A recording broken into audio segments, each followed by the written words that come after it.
Hey guys, what's up? It's me, your girl Alex, and I'm back playing more games. Well, I'm playing more House Flipper. I just wanna relax and chill. Next week, I think I'm gonna ham it up with really hard games. Well, not really hard games, but like my friend's been bugging me to play Mario Party 3 on the hard mode, I think. And I'm like, ugh, do I have to? And I'll have to do it. And he wants me to beat it in like 10 hours. I'm like, bro, you are fucking joking me right now. In 10 hours? Well, who knows?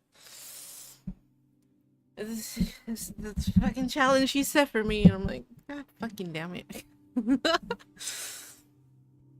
Hold on, let me just post on Twitter. Fucking X, whatever. Gaming with a chill game. I kind of just want to find a game that, well, I really like the renovating games. They're like, I always find them chill being able to move everything around. But sometimes their options for like wallpaper or furniture, stuff like that sucks major butt cheeks.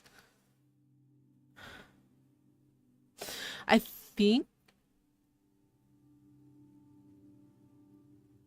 yeah, I'm gonna turn the when I finished off yesterday, I'm gonna turn that the separate room into like a mini game room. like a couch or big ass TV, freaking computer on the side and all that shit. Hell yeah. Like I was doing yesterday, but I'm gonna try to find like a better like desk or something. Hopefully.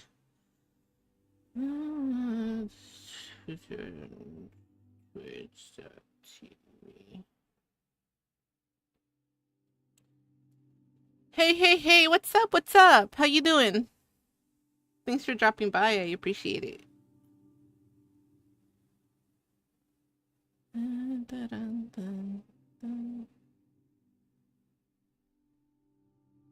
I need to get my charger though because my phone's about to die.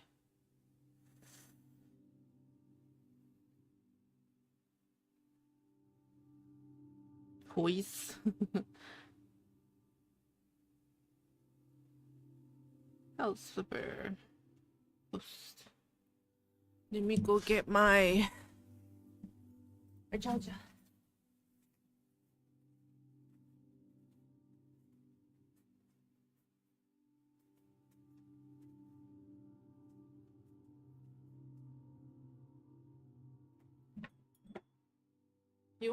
If you want to see my feet, it's gonna cost you money, bro. I ain't doing shit for free. $200.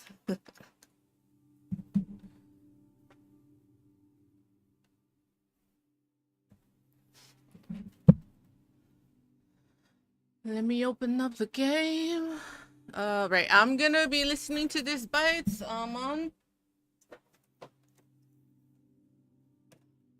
chapter 52, which is actually chapter 57 for the fanfic, because they put like omics and like the chaptering's a little weird for it, but like it's a fucking good ass thing. Let me open up the game. Where is it? It's out here.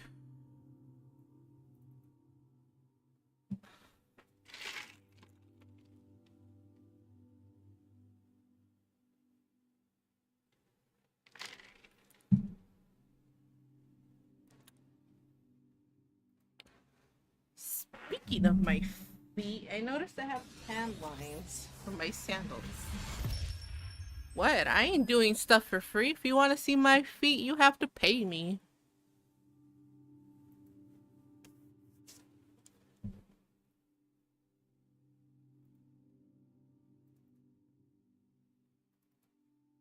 I gotta make a living too.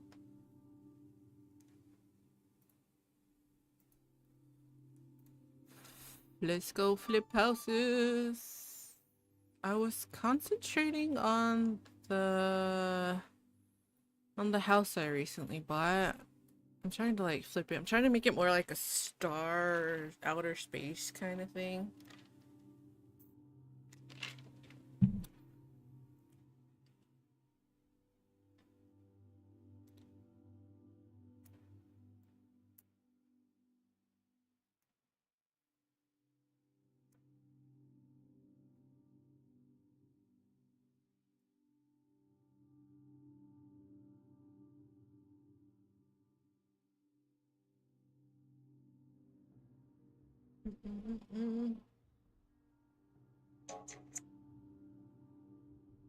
The first check posted. Oh, it's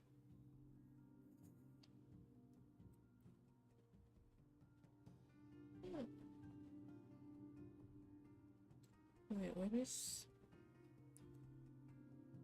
Oh, Safari movie list.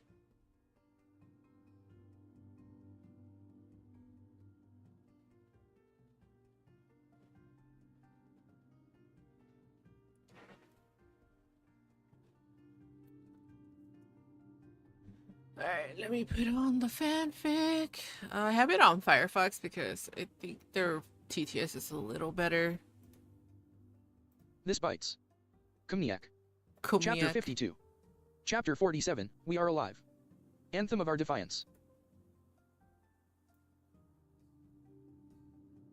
Pitch set to 4.5. Pitch set to 5.5. Rate set to 6.5. There we go. Main content. This bites. Kumniak. Chapter 52. Chapter 47, We Are Alive. Anthem of Our Defiance. Chapter text. Though our adventure in the Axino's icy hell was well behind us and everyone was preparing themselves for the future. Nah, I Not would do that, mean that our but next I'd destination lay probably get immediately before copyrighted. us. It still took us a I'm while just to reach the listening to a staging grounds fanfic. for our next adventure, and of course, that travel time left plenty of opportunities for the day-to-day going-ons of the Grand Blue. From learning more about the culture of Oda's wonderful world. Oh. Morning, Cross. Sanji nodded at me as he flipped the contents of his frying pan in the air. MMMRGH, I moaned in response, pawing miserably at my eyes as I shambled into the kitchen. Looking for this. Robin hummed into her coffee mug, another hand of hers offering me my own cup of dark liquid. MMPH, I groaned gratefully, accepting the glass and taking a deep swig from it. I then sank into the seat next to her with a pained groan, the caffeine chasing the last remnants of sleep again. How the hell did I ever wake up before we had cola? With less stomach cramps from drinking it on an empty stomach, I imagine, Robin observed dryly. I winced as I took another swig from my cup, shooting her a thumbs up. Hurts so good. The door to the room opened with more force than strictly necessary, and an annoyed-looking Nami stalked inside, tossing the day's newspaper on the table. I'm getting sick and tired of them raising the price every other week.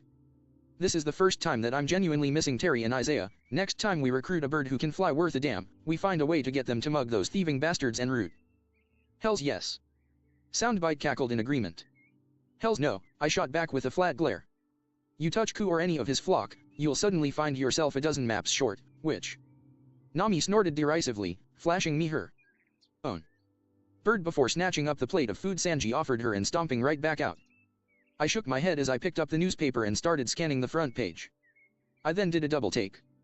Well. New Poneglyph excavated in Galradon Archipelago, South Blue. Now, this I gotta. I'll take that. Robin chirped, snatching the paper from my hands.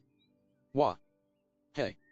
I tried to grab the papers back, but a half-dozen hands held me off as she unfolded the newspaper, not to mention the page that was suddenly dropped on my face. You can have the funnies, she smiled innocently, entirely ignoring me in favor of the news. I snorted derisively, making to ball up and toss said funnies away, but something on the page caught my attention. I really love this fanfic. I righted the comic page There's and regarded a couple it curiously. missions I've been neglecting. What's though. this? Sara, Warrior of the Sea. It's a comic strip the Marines publish in the papers, Sanji explained over his shoulder, shifting over from the stove so that he could start chopping something up. Let's The tales of the Marine go hero down Sora as he here. travels the seas, fighting crime and evil with the help of his pet seagull and a transforming robot. Black. I can taste the propaganda. From here. Soundbites Pat. Not as much as you'd expect, actually, Robin mused as she turned the page. Apparently the exploits of young Sora have basis in fact, specifically the exploits of real Marines. Really, now? I said before looking closer at the strip. Then the enemy he's fighting Germa, what is that, an 88? 66, Sanji responded, the chopping making his voice sound oddly tight. Sora's enemy is Germa 66. This one, I Right, think. them. They're always who he fights. Not always, but certainly more often than not, Robin shrugged before glancing over. Why do you ask? I held the paper out. Well, it's just that when I consider the world government's standard propaganda, and the consistency in using them, plus the fact that apparently these comics are actually real, I don't know, maybe these Germa guys have some basis in reality? And if so, I rubbed my chin thoughtfully. I'll need to see about looking into them. With the way the world government is laying into them, I bet they're pretty strong. But the Flanderization means they might not actually be that bad. Slam. All three of us at the table jumped, and we turned to see that Sanji had driven his knife into clean through his cutting board. Damn clean cut too. The chef exhaled explosively as he eyed the bisected board. Damn, he muttered. Are you alright, Sanji? Robin asked. Yes, Robin Schwan, perfectly fine. Sanji replied, shooting us a smile. Sorry, my heart acted up for a second there. I should have known better than to test new peppers while I'm working. Eesh. Well, be more careful, I warned him even as I settled back in and got back to reading. Your hands are your greatest tools, remember? The last thing any of us want is to see you hurt. I'll keep that in mind, Cross, Sanji nodded, going back to work. His heart rate's up. Soundbite muttered. I responded with a flat look. The man just ate an ultra-hot pepper and almost lost a finger for it. Would you be calm? Yeah, fair enough. The snail muttered, returning his eyes to the paper. And either way, come on, I scoffed. It's Sanji. What could he be hiding? As I read Oh, on, I made a homeboy, mental if note you to have Mary knew. or Frankie check the woodwork of the kitchen. It sounded like some stray piece of metal was hammering into the wood like a jackhammer. Oh. To learning even more about our home. Oh. So, the next thing to cover is the third best idea Frankie had for Sunny, the soldier dock system, Mary explained to several of the crew. She glanced towards me. How many of them do you know about, Cross? I did a mental review of the ones I knew pre-time skip, and glanced back at Mary. Well, the first one in the story was Nami's modified waiver, so that's out. The second was a shopping boat with your ghost in it, so unless you've got a twin I don't know about, that's out, too, but I'm guessing the shark submarine is still number 3. Mary grinned. Sure is, but now that means I can save the other 2 for a surprise. I cocked my eyebrow at her in surprise. 2? Wait, I checked out the helm a while back. Don't the numbers go up to 6? Shouldn't there still be a few more slots open? Yeah, but only 1 through 4 are for vehicular usage, she answered. 5 and 6 are occupied.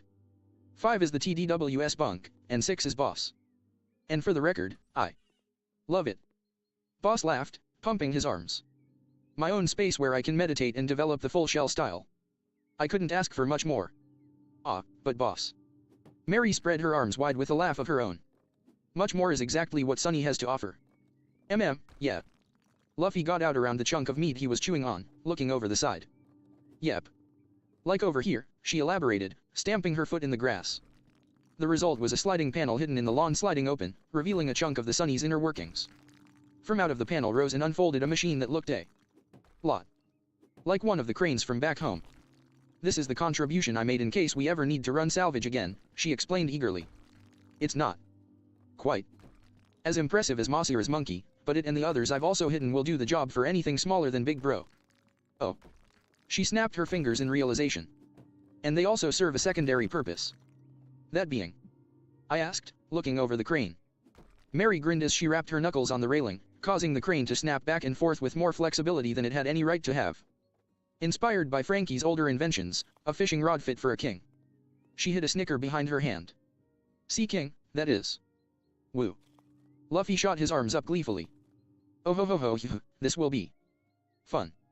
Boss chuckled, rubbing his fins together. Yes, I nodded with an impressed whistle. No more starving, eh? And no more running out of room to store stuff either. Mary sang. Observe. She proceeded to fit her fingers in a seam in the railing and pry it open, revealing nothing. Wait. It's hollow. I asked, sticking my head into the void in the wood and looking around. Not all of Big Bro, but a lot of his insides, yeah. Mary nodded in confirmation. It's so that he'll always have room to grow, see. No more squeezing together when we go over capacity, be it in gold, food, or new friends. Ooh. You guys really thought of everything, Nami praised, most likely having flashed over at the mere Stop, baby word. cat and baby Yes, we did. Yes, we did. girl? Mary preened before reaching her arm into the void.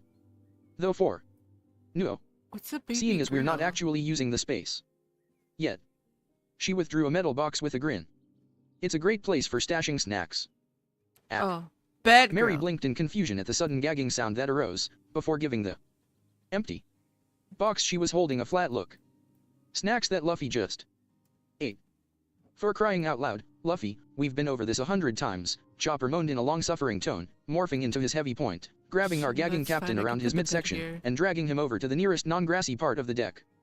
I'm getting way too much practice at the Heimlich maneuver. I'll get the kerosene, Zoro sighed. And I'll grab the camera for the scrapbook. I laughed. Oh. And finally, to learning that the thoughts I had back in that church were ones that I really did need to act upon. And it was on the eve prior to our next grand endeavor that I found myself doing just that. Oh. Anyway, let's move on. In light of our most recent major fiasco, which will not be elaborated on for both our collective sanity and the safety of those involved, having been only the most recent example in a long line of similar incidents, it has come to my attention that too often do people, myself included, I'm afraid, have a tendency of incurring devastating results by saying exactly the wrong thing at exactly the wrong time. As such, I have resolved to take this time to spread some invaluable knowledge to the world, how to watch what you dem say. So that a certain bastard named Murphy doesn't bite you in the ass. Cross's clipped voice dryly informed the world. I suggest taking notes, I guarantee that life will Test you on this later. You heard him, Drake, came a cool female voice from one corner of the room. The lieutenant commander scoffed dismissively. Captain Ann, I'll admit that it's good to keep most of Cross's advice in mind, sure, but why do you feel the need to?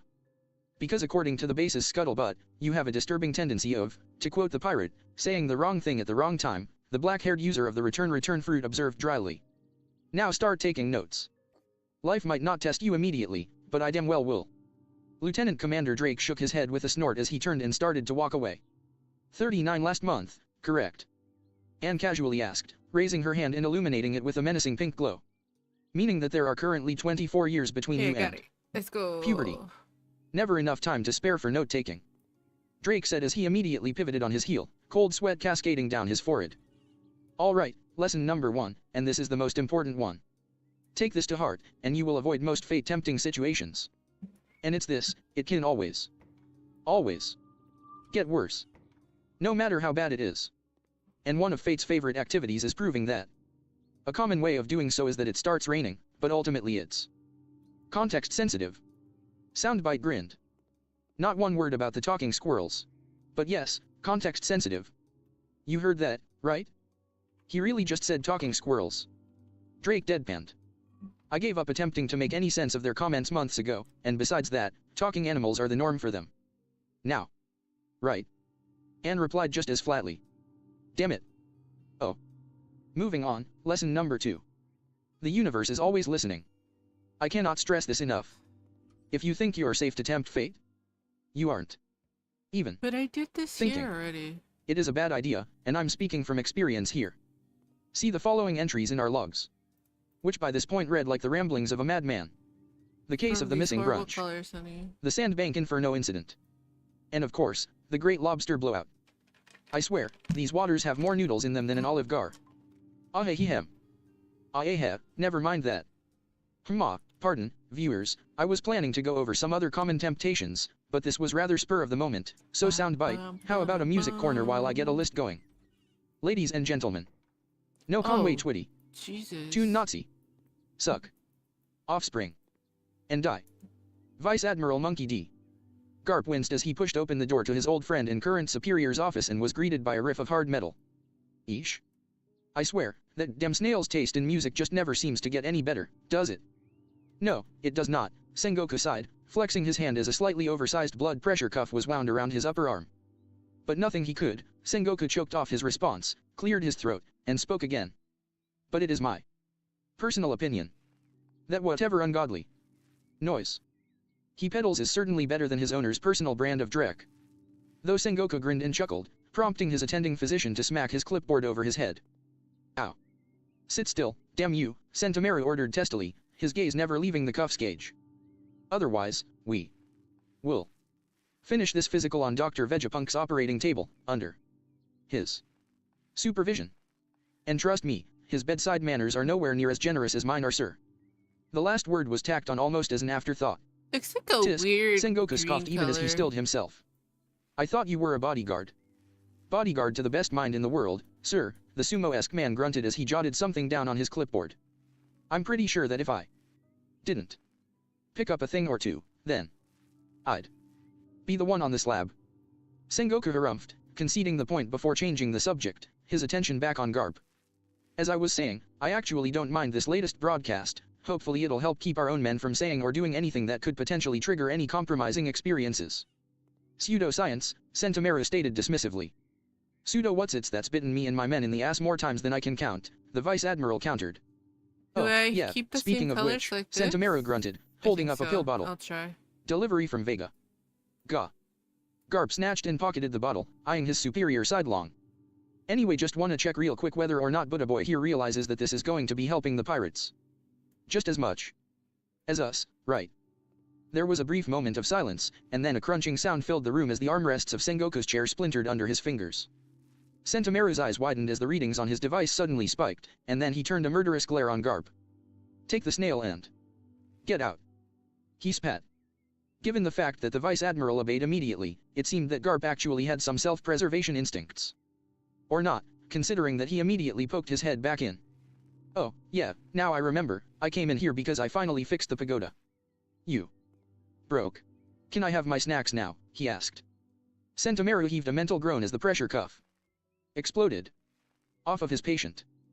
They don't pay me nearly enough for this job. Oh. The sound of shuffling paper echoed through the bar. All right, some common examples, I'll be right back. It took US 5 hours to find Zoro. And he didn't even Home improvement, start the off. video game. Ooh, I haven't The heard island of we home found him on. improvement in such a long Nothing time. exciting ever happens around here. Give it time. And Soundbite's favorite, it's quiet too quiet, dot. It should never be quiet when I'm around. And I'd like to remind you all that this is by no means an exhaustive list. Not even of the common temptations. So I have to Good rule read of thumb, everything. if you're wondering if something is tempting fate, don't think that it is. Run. Words to live by, Bartolomeo nodded sagely before knocking his mug back.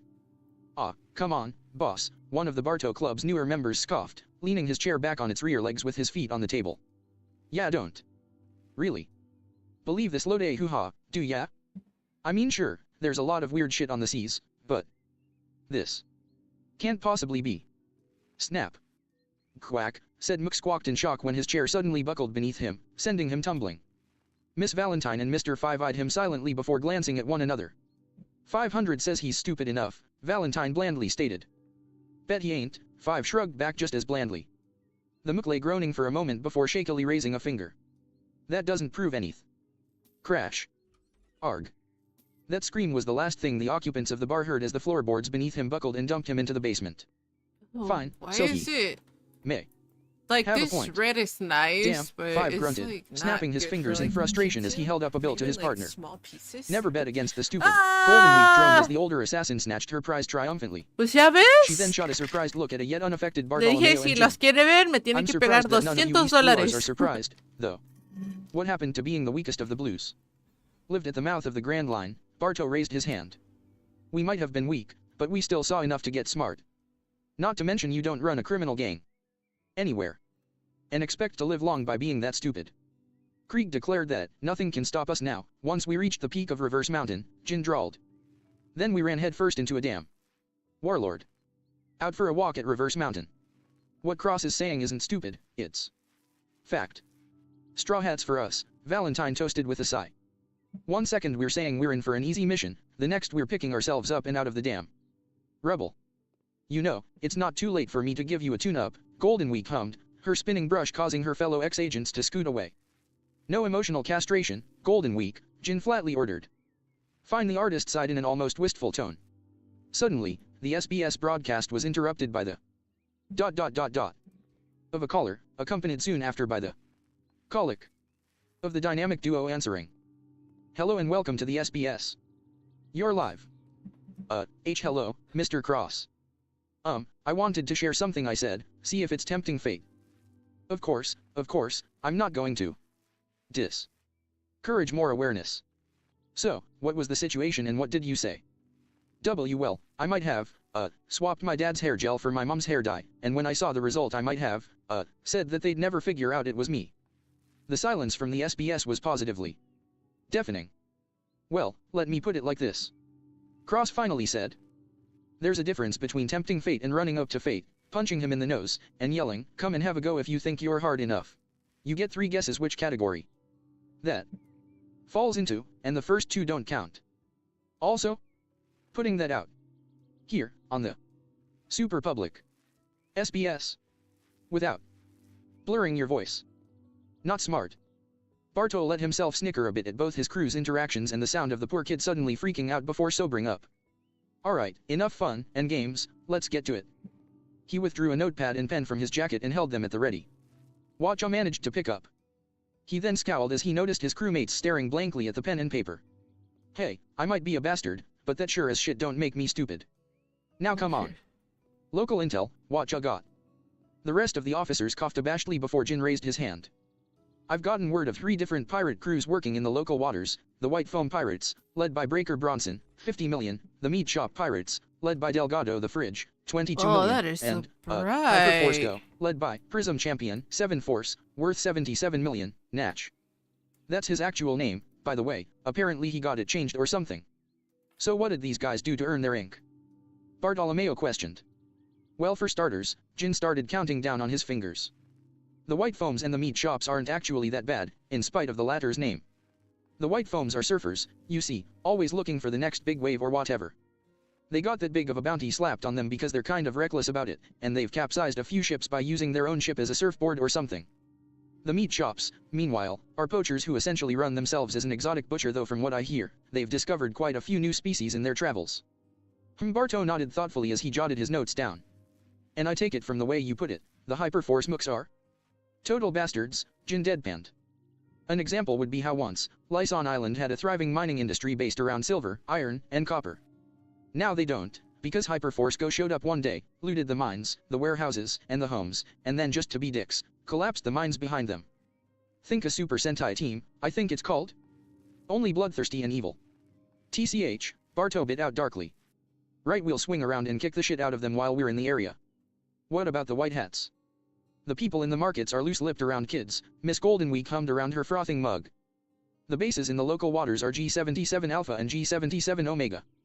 The similar identifications have put the Marines stationed at them at odds with one another in a feud, always trying to prove who's better. They never deliberately hurt civilians. They're actually decent in that regard from what I gather, but their feuding has caused them to drop the ball a lot. I'll leave them up to Capricorn. Then, Barto shifted his attention to the last of his officers. Not bad. And what did you two manage to dig up? Not a lot, to be ¿Cómo va honest. tu día, por Valentine waved her cierto? hand dismissively. The usual black market stuff, though the smuggling's been amped to hell and back thanks to the Marines being more concerned with each other than their jobs. She frowned darkly. The bad news, however, is that there's a lot of people buying tulip bulbs. The captain glanced up in confusion. And why the heck would I care about that? You'd care, Five grunted as he drew a baggie of powder from his coat and dropped it on the table. Oh, When no. tulip bulbs are the newest drug to hit the waters. And with the rate they're coming in, I'd bet money we're looking at the start of a whole new drug ring in this very city. And from the size of the shipments, I'd bet it'll be a damn vicious one too. MMRGH Barto tapped his pen on the notepad a few times before shrugging. Well, I knew a few pushers back in Logue Town, so before we start smashing heads in a righteous indignation, let's find out if it's actually vicious. Okay. Going by how another name for this stuff is grave bouquet, on account of how it's always a gamble between a hell of a high end Excelente. death. Valentine deadpanned. It's a pretty easy read. Bartolomeo's pencil promptly snapped between his fingers. Head smashing it is, he cheerfully stated through his shark-toothed grin. All right, then, Mr. Five grunted, starting to shift his shoulders back and forth. You want to get going now, or? The Barto Club's captain actually cooled down at that. Maybe. I want Lindy on this just in case, so that we can sniff out their stashes. Is Apis still raking in the dough? Splosh.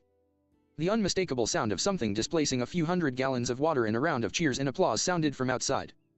Bartolomeo blinked, then sat back in his chair. We'll give ER a few more Ooh, minutes, he bathroom. decided.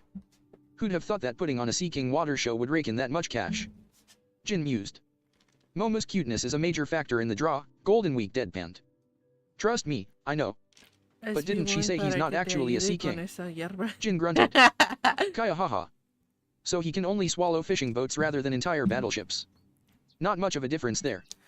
Valentine chortled. Creo que hay una Especially opción not to para people ello, you've pero never no la seen. tengo Actual Sea King. todavía. Fair enough.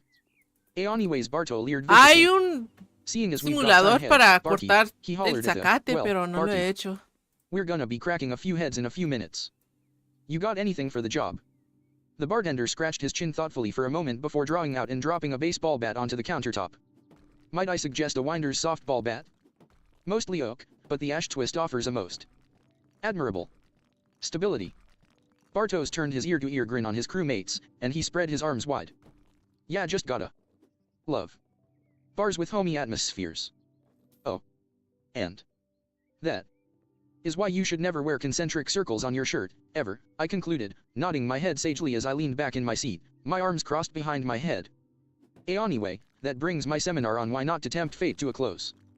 Here's hoping that if nothing else, it serves to remind my crew and me why we should think before opening our mouths. Aside from Luffy, of course, because he's as hopeless as his grandfather that way. I am not. The rubber man yelled through one of my desk's pipes with unnecessary volume. Anyway, get down here, Cross. We found a something cool floating by the ship. I froze and then found myself appreciating that Luffy had actually had the sense to not identify what they found if it was what I think it was, while I still had the SBS running. Maybe he didn't want to be compared to Garp enough to overcome his stupidity? Meh, either way, it was time to go.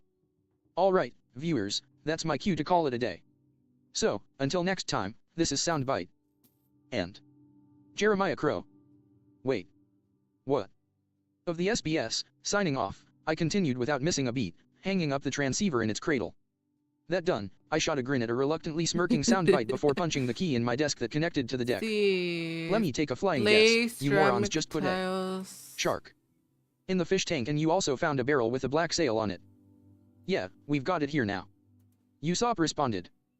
Offerings to the sea god, apparently. Sea devil. More like, I scoffed darkly. Tell Luffy and Zoro that there's no food or booze in there for them and then stash it somewhere safe. That being said, I pushed down the keys I needed so that my voice carried everywhere on the ship. Nami, if you'd check the air pressure. Son of a bitch. All hands on deck.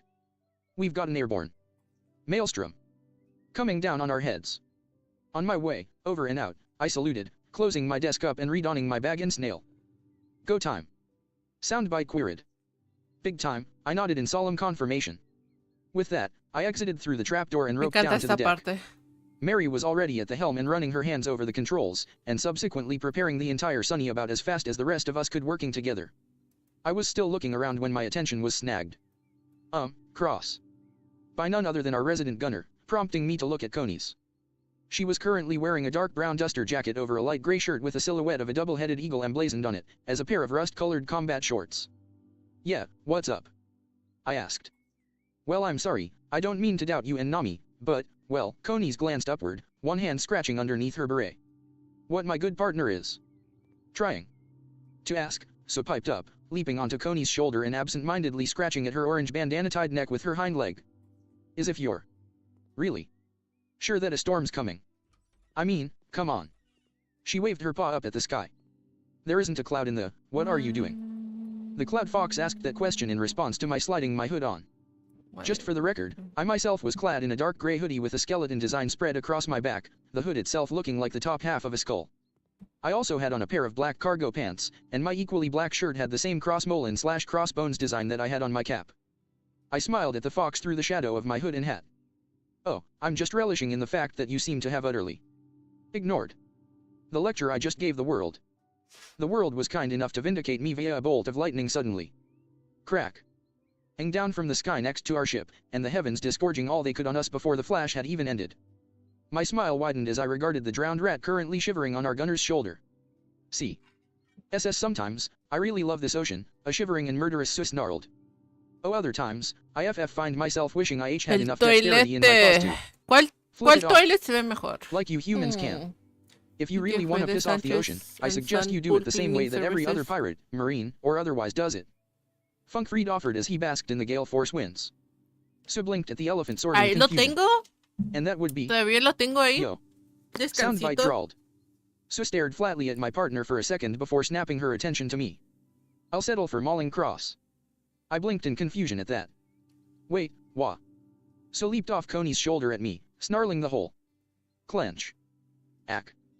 And promptly yelped in shock when I snagged her out of the air by her epithet, holding her flailing soggy form a nice foot away from my face. Nice try, but I've been training almost since the first day I arrived to survive this crazy journey. See what that's gotten me, eh? I said with a triumphant grin. Yohuso snarled darkly. Yes, Cross, you can keep a pint-sized fox from mauling you, very admirable, Nami called down from her usual position of command on the quarterdeck. Now, if you don't mind. Mary piped up from the helm, she was all but Vamos a bodily entrar wrestling al with to make it arco cooperate. de Thriller Get Bark. back to work, the pair yelled in unison.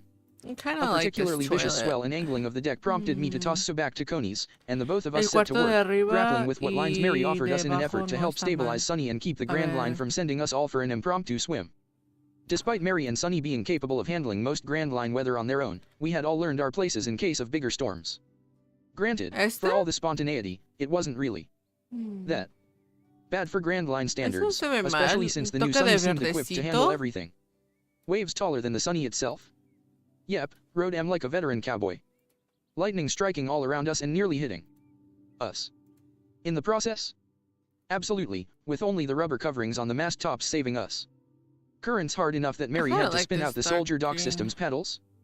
You damn well betcha. An iceberg just as tall and twice as wide as our roaring steed? That actually got us to pause in shock and no small amount of fear. Mary. I called up hesitantly, eyeing the wall of ice that was fast bearing down on us. I think that now might be a really good time to show that trick off. Cross, there's no way we're going to squander the first time we use Sunny's super secret weapon on something like an ice for BR. I mean, Quiet an iceberg. shower. Frankie cut in, then grinned. We dipped into the dial arsenal to plan for that. Show off the Leo fangs, Mary. Way ahead of you. Mary called back with a grin, pulling a lever beside her. I heard a sound of shifting wood, but nothing seemed to happen, and we just kept growing closer to the iceberg and closer and closer. Craw. Crack. KSSSH. And then everyone aside from Mary and Frankie dropped their jaws. Why, you may ask. Because as soon as we made contact with the iceberg, it split in half. Clean. In half, by the way. I caught my reflection in the ice as we passed. I completely approve, Leo breathed, stars twinkling in his eyes alongside his fellow apprentices, Luffy, Usopp, and Chopper. I don't. Boss snorted, his chest puffed out indignantly. I coulda easily totaled that berg with a single punch. Cough. Compensating. Cough. Mary coughed into her fist over the wind. Bite me. Not you. Boss barked at our helm's girl before snapping his flipper at an open-mouthed soundbite. What just happened? Zoro managed, completely failing to hide his shock. I'd say that we've just witnessed what happened to those axe dials I stripped off of that obese bastard Eneru had acting as his general, Robin mused. Yep. Frankie fit them into Big Bro Sunny's bow. Mary cackled. Anything that tries attacking us from the front will be split clean in two. Bow. Chicka. Bow. Wow. Nothing but good taste. Shower? Do you F. just want a Soundbite. shower? Lasso snickered as he yanked at a rope clenched in his teeth. Hey. Nami barked at us. If you're not scared of the storm that's still raging around us, I seriously recommend you be scared of me. So get to it. Getting to it, we all chorused, rushing back to work. But that icebreaker was the only really notable occurrence as we rushed to and fro, fighting against Mother Nature, until finally I was standing on Sunny's foredeck when it happened. The storm, it didn't so much let up or anything as it just seemed to stop entirely. And the clouds rather than that's the dissipating, sink. it was as though we suddenly ran headfirst into them. 1 second we were all clear, the next the fog was suddenly just there. Hanging all around us, twisting and coiling and shifting and... Ladies and gentlemen, the illustrious Florian Triangle. Nodding to myself as I confirmed that we had entered the ghostly stretch of seas, I looked back down at the lawn deck, where the rest of the crew was talking amongst themselves with varying degrees of nervousness including Usopp. Wait, shouldn't Sanji have been busting his? Of course. He never left the crew. He heard about it from Kokoro the same as the rest of us did. He had no reason to be any more negative than frack. I winced as the thought ran through my head, but I did my best to keep my cool. So, with as much casualness as I could muster, I leaned on the foredeck's railing and leered down at our sniper. Oh, Usopp. I sang. He stiffened slightly before glaring up at me. Cross, I am making every attempt to El shower es aquí. start el shower freaking out es by aquí. focusing on how far I've come at this point. I would appreciate if you didn't try to get me freaking out. And that was the confirmation that I needed to break out my contingency plan. Before that, though, I nodded wordlessly to Usopp, who I think might have been even more shaken by the way I just turned away and started looking out into the fog. Soundbite, listen everywhere in your range, I muttered. Can you hear anything? A ship, larger than the Sunny? Someone singing, lone. Someone who by all rights shouldn't be singing? Anything at all. The snail shrank in on himself at my tight tone, but nonetheless closed his eyes and focused. After a scant few seconds, however, he opened his eyes and shook his head. Nada. Silent as the grave. Oh, I A need small to trail of unscrew- sweat oh, appeared my on his dumbass. shelf. That's actually a bit too literal. This ocean, it's... I know what I said before, but it's literally too quiet. This place. It's not right. My thoughts exactly, I sighed, shaking my head as I looked back at the crew, just in time for Nami to question me. So, Cross, she grit out uncertainly, spinning the lightning section of her Climatact in her hand, her Eisen Tempo coiled En resumen, protectively around un her. specific... This place is a ghost especific- ocean, right? Es So un, how do we get out of es here? un fanfic. I shut my eyes as I considered, my thoughts drifting to the demmed barrel resting in our hold, but there was only one response I could give. Just we keep going, I muttered, my eyes sweeping the horizon, or lack thereof, all the while. We keep on keeping on. We'll get where we need to eventually. What's wrong, Cross? Luffy piped up from where he was hanging from a line, his head tilted to the side. I hesitated slightly at the question before shaking my head and turning away. It's nothing. We just have to keep sailing and get to where we need to, that's all. I started gnawing on my metal-encased thumb as I stared into the more gray than expected abyss. Just need to get there. Need to get. Cross. My heart felt like it was about to burst from my chest when a hand suddenly landed on my shoulder. I spun around and grabbed the limb, ready to blast it clean off with an impa. Calm down. And then, out of the blue, my blood pressure flatlined and I was standing in front of a visibly concerned Robin, my hand tightly clasped around her wrist. A quick glance to the side revealed that Vivi was there too, watching me just as anxiously. She was currently wearing a light green hooded vest with a white trim over an emerald-scaled tank top, a pair of white jeans along with a green half-skirt, and on her exposed arms she had hung a pair of sashes that were white and bore green snake-like patterns, running from bracelets on her wrists to armlets on her upper arms, just below her shoulders. I was panting as I stared at Robin, sweat collecting on the back of my neck, and finally I wrenched my grip open and let her go in favor of my own wrist, refusing to meet her gaze. I only just managed to get the words out thanks to my already waning lavender and bright fine. lavender. It's just nerves is all. Robin tested her fingers before slowly raising her hand to clasp my shoulder again, which once again got a flinch out of me. I think we both know that's a lie, Cross. Robin's right, Vivi nodded, her expression one of pure concern. You deal with your nerves by laughing it off and making off-color jokes that make me want to wring your. She trailed off when Robin shot a look at her. Right, sorry. But still, Cross, this she waved her hand at me. This is out of character. I sighed, and shook my head. It's nothing. Nothing you can do about it. I shook my head firmly. We just need to get out of here, alright? Just have to do what we need to do and end. Get. My teeth clamped down on the inside of my cheek, and I shot my crewmates a pleading look. I'll be fine. I will be fine. Vivi and Robin exchanged uncertain looks, but ultimately Robin gave my shoulder a final reassuring squeeze before they both walked away, leaving me alone on the foredeck with Soundbite and Mary, who was too engrossed with her work to pay much attention to me as I started pacing. In all honesty, Brooke not showing up straight out of the gate wasn't my biggest concern. Time was a relative thing, after all, the travel time had shown me that, as had the filler arcs. It didn't mean much that it was taking a little more time for him to show up. Other people might have been worried, but I wasn't. I had complete and total faith that sooner or later that ship would come looming from the fog, bearing our current, final crewmate. I knew it. No, the reason for my fear was it was the Florian Triangle itself. Just as he had done so many times before, Oda had failed to fully capture the truth of this location, but for once I wish I didn't have to learn that firsthand. Why? Simple, because the mists of the triangle were just wrong. Not even evil, which would have somehow been better, just wrong. You see, sailing on the waters of the Grand Line, I'd come to expect certain standards from the sea, I'd come to expect ever-present motion from the waves and currents and winds tugging at our ship, I'd come to expect cloud banks both big and small and innumerable sizes in between drifting and twisting through the skies, free as only clouds could be, I'd come to expect life. Pure life. And the Florian Triangle? The triangle was as dead could be. The water rose and sank, yes, but it was all a single smooth plane, without any breakage or energy. The air pushed and prodded at us, but it was too devoid of energy to even be a breeze. And the sky, well, the fog choked that out well enough.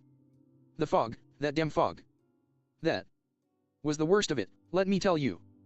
That fog was everything wrong with this place, distilled into an ever-present, semi-physical aura. Hanging around us, on us, threading through us, that damn off-color air just seemed to scream the pure sentiment of wrong. On our way to this place, I had braced myself for the horrors and terrors of Thriller Bark. But now that I was here, in this place, experiencing it firsthand, now I knew the truth. Thriller Bark wasn't what made the Florian Triangle scary. Thriller Bark was made terrifying by the triangle itself. And so it went. For interminable minutes that felt like hours, I paced to and fro on our beloved ship, trying to keep myself from freaking the hell out. On account of this alien place. We were sailing in, not an ocean. Never. An ocean, wanting to swallow us all. The worst of it all, the part that really sold how devoid of life this area was the sheer silence. Sure, my crew and the Sunny were both making noise, but it just wasn't enough. Not in the face of the world seeming to cease to exist beyond the fog, not in the face of the absence of life all around us. The silence was just so deafening, I swear that I could hear my heart jackhammering in my chest, pounding in my own damn Let's go. head. Louder and louder and louder. Looking back on it, I don't know what prompted me to do it. Temporary insanity, maybe? Some deeper nerves or instinct I wasn't even aware of. Hell, maybe even my friend on high deciding to be nice with its intervention for once. In the end, it doesn't really matter why I did it, just that I did. 1 second I was suffering in silence, and the next. Yo ho ho ho, yo ho ho ho ho. I suddenly opened my mouth and sang. It was just for a second, a split second even, but the sound of my own voice was as loud as cannon fire in face of the fog's oppressive silence, and it shocked me deep enough that I fell silent for a moment. But that noise, in the air of all the unlife I was drowning in, I clung to it like it was driftwood in a storm. And when the shock of it started to fade, I did the only thing I could do. I sucked in a desperate breath and sang out anew. Yo ho ho ho, yo ho ho ho ho. Yo ho ho ho. Yo ho ho ho ho. I started slightly when a second voice echoed alongside mine in the refrain, but a slight nudge at my shoulder got me to catch sight of Soundbite, who was grinning shakily at me. It was a scared smile, filled with terror and unease, but his presence alone gave me a dash of courage, and helped me forge on. Yo ho ho ho, yo ho ho ho ho. He and I repeated as loud as we dared, our voices ringing clear in the mists. Yo ho ho ho, yo ho ho ho ho. Gather up all of the crew. Soundbite and I snapped our heads around at the third voice that suddenly joined our chorus. Mary donned a hesitant grin even as she maintained her death grip on the helm. It's time to ship out Binks Brew. My partner and I exchanged a look for before grinning. I then walked over to her, dropped my hand on her shoulder, and joined her in singing. Sea wind blows, to where? Who knows? We sang together, defying the triangle the only way we could. The waves will be our guide. Or across the ocean's tide. This time, I didn't jump when Robin grasped my shoulder. Rather, I smiled at her and clutched her hand reassuringly as we continued. Rays of sunshine far and wide. Birds they sing, of cheerful things, in circles passing by. Luffy's eager voice laughed up from the deck. All four of us started in shock at the sudden interjection, and we turned to look over the railing at the lawn. Luffy was simply hanging upside down from the rigging, swaying to and fro as he obliviously sang his joy to the world at large. Bid farewell to Weaver's Town, say so long to Port Renowned. He suddenly dropped down to the lawn and slung his arms around Chopper and Usopp's shell-shocked shoulders, swaying them back and forth to the tune. I need one Sing more a song, bedroom. It won't be long. The other two corners of the kitty trio exchanged bemused looks for a second before grinning widely and grasping Luffy's shoulders in turn. Before we're casting off, they cried out. I only had to watch the trio for a second before redonning my grin and picking up alongside them. Cross the gold and silver seas, a salty spray puts us at ease. Robin joined in on the Okay. day and night. The biggest bedroom, I think. Mary picked up on. To our delight. And Soundbite tied us all together with an eye euphoric. The voyage never ends. We were about to forge on, oblivious of the bemused looks the rest of the crew were giving all of us, but then. Gather up all of the crew. No, this An is absolutely the living room. angelic voice resonated across the deck, and we all turned to regard Vivi in awe as she swayed back and forth on her feet, her eyes closed in concentration and her hands clasped over her chest as she vocalized. 13. It's time to ship out Binks Brew. Pirates we, eternally, are challenging the Aussie. Vivi trailed off with a squeak as she suddenly realized that all eyes were on her. Vivi started when Nami suddenly rested her arm on her shoulder, and outright gaped when she started singing. With the waves to rest our heads. Nami recited wistfully, staring into the ether with a dreamy look in her eyes. Ship beneath us as our beds hoisted high, upon the mast, our Jolly Roger flies. And that, quite simply, was the final straw. Somewhere in the endless sky, stormy winds are blowing wide. It was gradual and hesitant at first, with people piping in one after another. Waves are dancing, evening comes. Heck, some of our crewmates didn't even know the words to the song, though Soundbite was swift to remedy that with some audio subtitles. But in the end, no matter how clunky or off-tune we sounded, the end result was utterly unmistakable. It's time to sound the Druyums. This line was sung in unison by everyone. And that was the whole point, we were singing as a crew. Every one of us, all having come to stand together on the lawn, our voices pushing against the silence and fighting back against the triangle. But steady men, and never fear, tomorrow's skies are always clear. We sang with a single voice, our words echoing out into and throughout the void. So pound your feet, and clap your hands till sunny days return. I grinned euphorically as I cast my gaze about the deck, taking in everyone's expressions of exhilaration, of unity. This was just it was incredible. Just moments ago, I'd felt like the Grim Reaper himself had his bony fingers clenched around my throat, but now. My brain suddenly shifted into overdrive as an idea blazed to life, and I dashed past everyone so that I could get into the guys' quarters and wrench open and jump down the hatch to the storage room. Here it is. Once inside, I started rummaging through the crates we had stocked up. I knew we'd bought one on an island we'd passed a while back, I just knew it. Now where? There.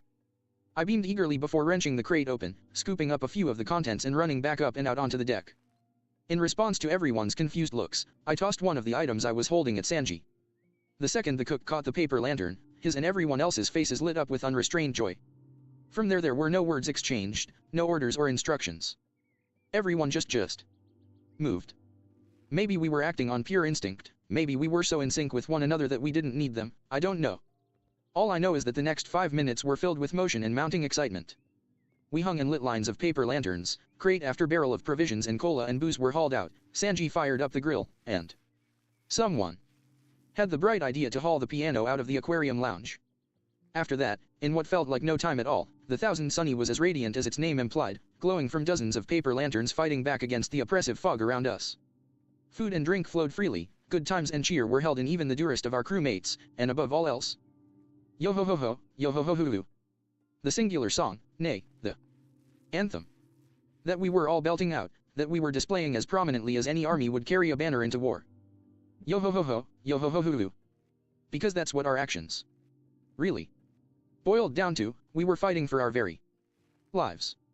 The Florian Triangle, it wanted to choke us out with its wrong, with its unlife, so we were fighting back the only way we had, the only way we could, with life. With so much light and noise and pure life that we could never be snuffed out, a life burning so bright that the mists and all the terror they carried with them couldn't even touch us. And as I stood by Robin, my hand on her shoulder as she let her fingers fly across the ivory keys in a display of more energy and enthusiasm than I'd ever seen her show, I had a perfect view of that life in its entirety. Yo-ho-ho-ho, yo-ho-ho-hoo-hoo. I could see Conies and Frankie plucking and strumming their respective string instruments with glee, matching the song as best they could. I could see Boss, Zoro, and Nami knocking back shot after shot from a barrel they'd cracked open, all 3 of them looking utterly sauced from the way their cheeks were glowing and they were howling with laughter. I could see Vivi giggling as Sanji heaped dish after handmade dish on her, even as she passed off half to a slowly swelling but still gorging Karua. I could see Mary moving her hands about like a conductor, directing the slightly off-key backing vocals of Su, Lasso, and Funk Freed. I could see the teenage Dugong warrior squad staggering around completely off balance, having somehow formed an impromptu totem pole on each other's shoulders that had a wildly flailing Leo on top and a struggling Donnie on the bottom. I could even see the Kitty Quartet kicking their legs up in drunken sync, Brooks afro bobbing to the YAI to second. Yo-ho-ho-ho, yo-ho-ho-hoo-hoo. My eyes all but popped out of my skull when, yes, the damn walking skeleton actually joined in with the chorus we were belting out, and a quick glance around confirmed that, yes, at some point or another a positively Titanic vessel had docked alongside our Sunny. Holy hell, we must have been so caught up in our festivities that he slipped right in. I was just contemplating how I should handle this development when Brooke suddenly split away from the kiddies and loped over to a nearby barrel, springing onto it with a single bound. It was when he drew a violin and bow from his coat that I had a burst of inspiration. Moving fast, I signaled at soundbite and picked up the mic from my transceiver, and a moment later all noise on deck died save for that from 2 sources, Robin's playing on the piano, which I encouraged with a hasty squeeze of her shoulder, and Brooke himself. Hence, everyone's attention was immediately snagged when the skeleton put his bow to the strings and started to play the most I got emotional. beautiful I know music it's I'd coming ever up. heard from an instrument. I'm not kidding here, Brooks' playing was transcendent. Soundbite had played a few violin pieces before, sure, but they all paled when compared to this. The sheer crispness of the notes, the resonance I felt in my chest, the utter emotion, so obviously packed into each and every chord. And then he began to sing. 1 minute earlier. Don don don don. Heh, Cross seems to be making a habit of starting a new SBS within a couple of hours of the last one, Crocus mused as he dislodged his snail's mic, Laboon having breached as close to the lighthouse as close as he could, as he always did whenever he heard the siren call of his new friend's broadcast. This broadcast, however, was made different. Instead of an introduction, they were met by the sounds of a piano coming across, no vocals. Then, all at once, a violin joined in with the piano. Crocus smiled wistfully as he identified the tune, and reached for a bottle of rum. Laboon, meanwhile, was swaying in the waves with just as melancholy of an expression. So, that's how you've elected to conquer the ghosts of Florian, is it? Crocus sighed wistfully as he toasted the bottle. Good. Good for them. To your good health, my friends, and with that, he knocked the bottle back. Gather up all of the crew, it's time to ship out Binks, brew. Pfft. Crash. The retired doctor then proceeded to sputter out his drink in shock, the bottle slipping from his suddenly lax grasp and smashing to the ground. But Crocus paid it no mind, too occupied with gaping at his snail with wide, shock-filled eyes. Even Laboon, rambunctious as he usually was, fell deathly silent, for fear of accidentally drowning out even so much as a single syllable. Wave goodbye, but don't you cry, our memories remain. The familiar voice crooned, a tone of longing and sadness to it, but sheer joy and euphoria ringing true like clarion. Our days are but a passing dream, everlasting though they seem. Beneath the moon we'll meet again, the wind's our lullaby. The revive fruit, Crocus breathed in realization, raising a shaking hand to his mouth as tears welled up in his eyes. The triangle this whole time, you've been in the triangle. Subject. A few tears slipped down Crocus' face at first, but then. Ha ha ha ha. The wizened keeper threw his head back and howled with laughter, slapping his knee uproariously as he wept with glee.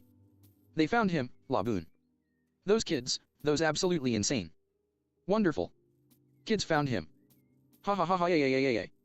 Laboon remained frozen for another few seconds, still trying to properly process just what he was hearing. Then, rearing his head back. Woo. He threw his head back and all but blasted the glass out of the lighthouse's windows with his titanic bellow. But unlike so many times before, this wasn't a cry of sorrow, of here-trending misery, but one of joy. It was a cry of love and joy, filled with ecstasy and punctuated by the fountains of tears that cascaded down the relatively young whale's mass, matching his age-old caretaker. Exactly. Oh. So gather up all of the sound of the party on the other side faltered for a few seconds following the solo, an air of uncertainty and hesitation coming across the connection. So gather up all of the crew, it's time to ship out Binks brew. Until Monkey D. Luffy and Jeremiah Cross suddenly chorused as one, pumping as much pure and unmitigated energy into our voices as possible. Sea wind blows, to where? Who knows? The waves will be our guide. And just like that, the rest of the Straw Hats joined in and took the song from the very top as though nothing had happened, the newest addition to the voices joining in with glee. O'er across the ocean's tide, rays of sunshine far and wide, birds they sing, of cheerful things, in circles passing by. A few miles away from the infamous Triangle, on an island relatively safe for pirates to land upon, one of the most infamous buccaneers of his generation scowled down at his hand, which was trembling at the very thought of that infernal patch of the sea. Those damn Straw Hats, they're just more pirates. Drake growled to himself. He then snapped his shivering hand into a tight fist and rammed it into a nearby wall, glaring at nothing as the wood splintered around the point of impact. So, why do they have to make it so hard to not respect them? Oh. It's been far too long since we last heard this song, Shanks declared, his crew already moving to set up a party. Took him some time, but it Cambia el looks like color Luffy de la pared, el color de la finally pared se ve todo managed to fuchi. snag that musician he was always going on about. Lucky Roo laughed around the chunk out of meat he was chewing. And as usual, Beckman sighed contentedly as he waved his fingers in tune with the, well, tune. He couldn't have been satisfied with anything short of the best around for our up-and-coming rivals. Shanks finally burst out, coercing a round of cheers from his crewmates. Bid farewell to Weaver's Town, say so long to Port Renowned. Sing a song, it won't be long, before we're casting off. Cross the gold and silver seas, a salty spray puts us at ease, day and night, to our delight, the voyage never ends. Oh. Gather up all of the crew, it's time to ship out Binks brew. Pirates, we eternally are challenging the sea. Whitebeard rumbled with a wide grin. With the waves to rest our heads. Marco Hola intoned, Sonic, ¿cómo ship beneath us as our estás? beds. Haruda continued. Hoisted high upon the mast, our Jolly Roger flies. Sang the whole Moby Dick, at the same time making a Aquí massive toast jugando, towards their own escuchando un flag, which they fanfic all would later mientras swear alegro grinned all the wider casitas. that night. Oh. That does it, now it's official, Rayleigh chuckled, pouring a bottle of rum. Everything for them is on the house when they finally make it here. Hell, I just might pay them to leave some physical proof that they did us the honor of I staying like here, this. Shucky sighed with a smile. This melody is so nostalgic. Somewhere in the endless sky, stormy winds are blowing by. She sang along with the SBS. Waves are dancing, evening comes. Raleigh hummed, slinging his arm around her shoulders and swaying with her to the music. Oh, It's time to rayos, sound the no lo puedo drums. cambiar. But steady, men, and never fear, tomorrow's skies are always clear. So pound your feet, and clap your hands, till sunny days return. The two sang together. Oh. Yo ho ho ho, yo ho ho ho. Yo ho ho ho, yo ho ho ho. Buggy sang right back, chorusing along with his most hated enemies on the 6 seas as he swung his pickaxe with more vigor than he'd had moments before. The rest of the work that had been going on in the tunnel halted, the Buggy pirates staring at their captain in shock. See, Captain Buggy, you're actually singing with them. Kabeji sputtered in shock. Rayos. Ha ha ha ha. But of course. Buggy cackled exuberantly, working with an almost religious fervor and a more honest grin than most of his men had ever seen. Ya I los may hate that terminé. young straw Bueno, hat me with a falta flashy passion, uno, but not even. pero Yeah. no lo he hecho Can todavía. start to get in the way of my enjoying a hearty round of Bink's Brew. The finest of pirate songs, and filled with memories of the best, worst. Buggy's grin twitched viciously. An absolute craziest years of my life, and the best parties of my life.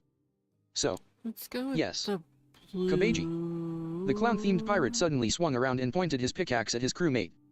I could give a flashy flip about the singers. So long as it's that song being sung, maybe like then I a- can't help but sing. This pistachio. And with that, the captain returned to work with renewed energy. No. The rest of the crew exchanged looks for a moment before rejoining him, both in working. Yo ho ho ho, yo ho ho ho, Crunchy Yo ho ho ho, yo ho ho ho. pistachio, small. and in singing their hearts out. Oh. In a small camp not far from the beach where a battleship was anchored, 3 figures knelt beside a campfire, listening to the sound of the snail. Yo ho ho ho, yo ho ho ho. You know, this song isn't half bad, Tasha G mused to herself, smiling and humming to herself as she held a sausage over the fire. MRPH Smoker grunted dismissively, wholly ignoring the way his cigar smoke appeared to be waving to and fro in time with the music. The white-furred rabbit-wolf hybrid that was sitting on the other side of the fire across from the pair chuffed blandly, paying neither the Marines nor the song any heed in favor Yeah. of the marshmallow roasting on the spike at the end of his hammer. Oh. Gather up all of the crew, it's time to ship out Bink's Brew. Wave goodbye, but don't you cry, our memories remain. Sang out the Undersea Kingdom's twin princes in sync with the Straw Hats, much to the delight of their big little sister, who was spending the SBS in one of her visits to the throne room rather than her hard shell tower. Our days are but a passing dream, everlasting though they seem, beneath the moon we'll meet again, the winds our lullaby. Neptune sighed happily. Ah, it's moments like this that make me grateful that the Straw Hats provided such an inestimable opportunity, Jaemon. Indeed, not long after an ice lobby, the Ryagu King had elected to spread an ultimatum to all corners of his kingdom in an effort to guarantee that it would reach its recipient. The message was thus: if Vanderdecken tried throwing anything at his daughter during the SBS, even a pebble, then he would see to it that all of the seas surrounding Fishman Island burned, and the Flying Dutchman, and every thrice-damned soul on board along with them. Since then, there had been grace periods punctuating the ever-present onslaught of gifts and advances. None long enough to get to the Sea Forest and back, but it was a major improvement, and he'd take it. I wasn't sure the Straw Hats actually knew this song, Father. I mean, the only reason we know it is because of Whitebeard, Fukabashi remarked as he floated alongside his father. Hoh, the Lord of Ryagu Kingdom chortled joyously. That particular miracle, I believe we can attribute to the new voice whom I can only assume is their newly acquired musician. But even so, the Straw Hats remain the epitome of the unexpected, my son, Jaemon. And their actions right now are all the more proof of that, Jaemon. Fukabashi blinked in confusion, and Neptune lay back in his throne with a look upward that was equal parts wistful and haunted. If I remember the geography surrounding Water 7 correctly, the Straw Hat Pirates are currently sailing through an accursed stretch of ocean known as the Florian Triangle. It's a frightening place even for hardened sailors, Jaemon. I myself dread the mere thought of swimming under it, much less sailing in the ever-present fog that has doubtless driven so many sailors insane in the past, Jaemon. And rather than succumbing, what do we have the Straw Hats doing? He spread his arms out wide with a hearty chuckle. Why, they're fending off all the dread, gloom, and doom with a song and a party, Jaemon. Truly as admirable as Roger and Whitebeard themselves. The prince processed that before shaking his head in awe. They are incredible.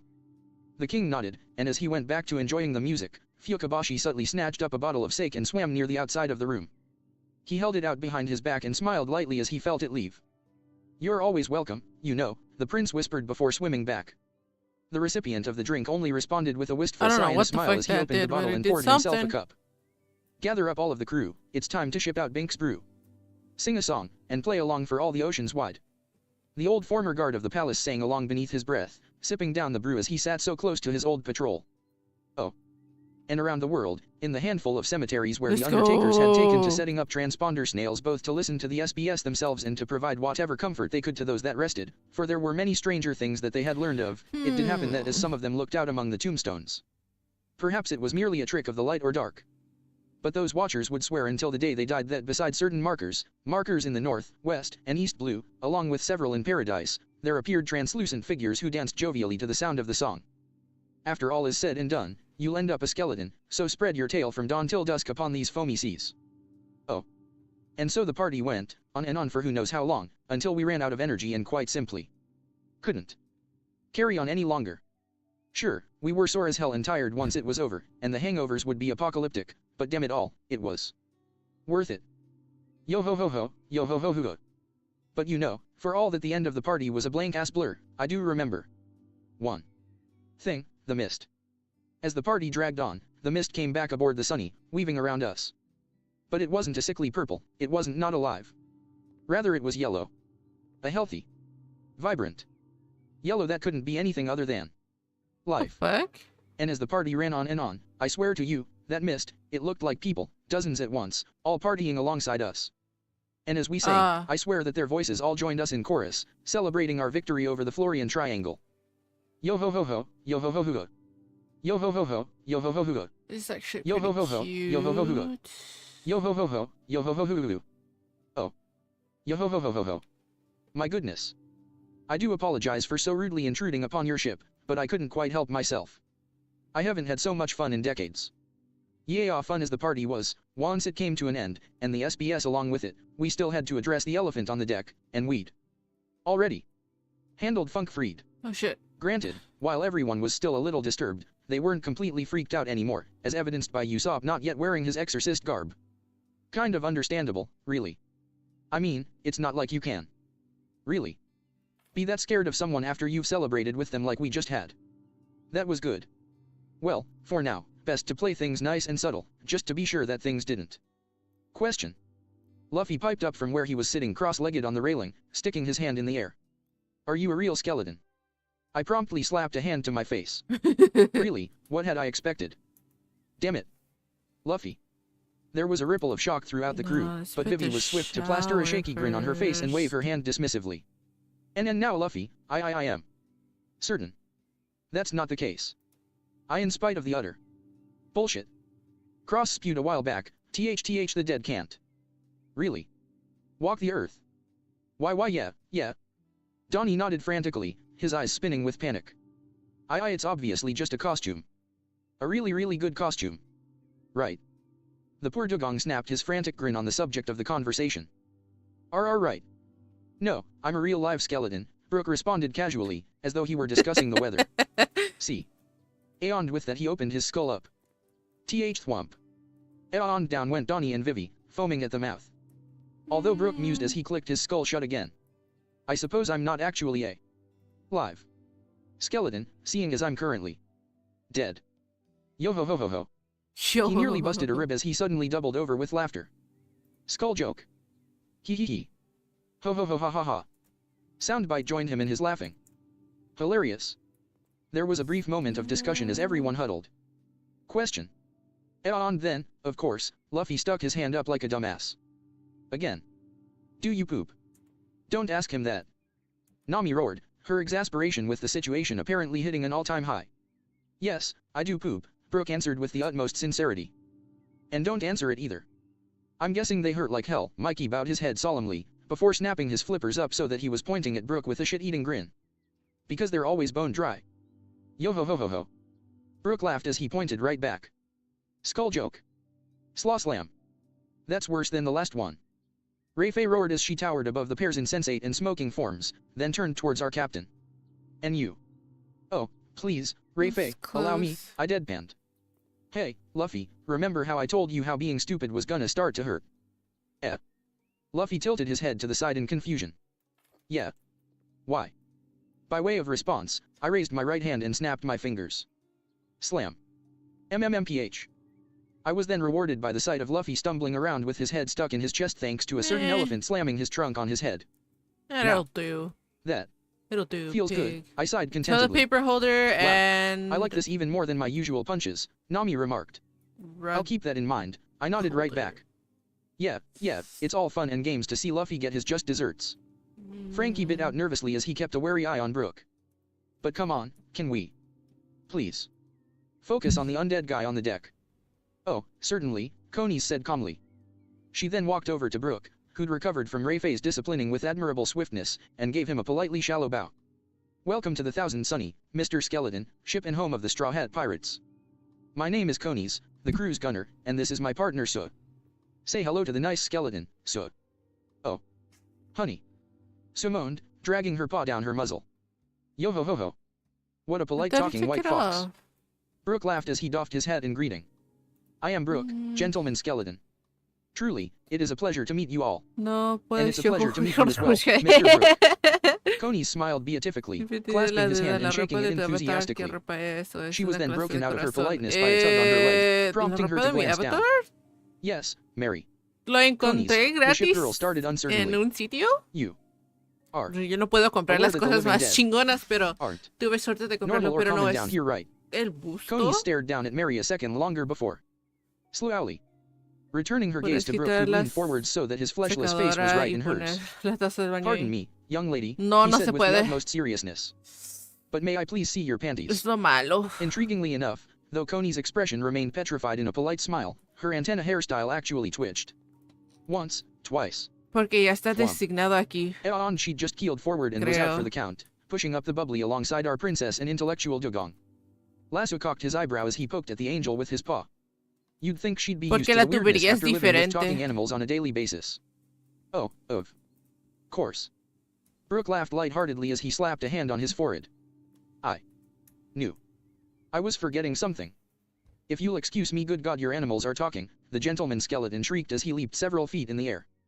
Like you have any room to freak out over something that normal. Pretty much. Everyone. Really, roared at him in response. All right, that's it, I groaned, walking over and yanking the skeleton out of the tree he'd inadvertently leaped into and subsequently drawing everyone's attention. Yes, everyone, skeletons aren't supposed to be alive.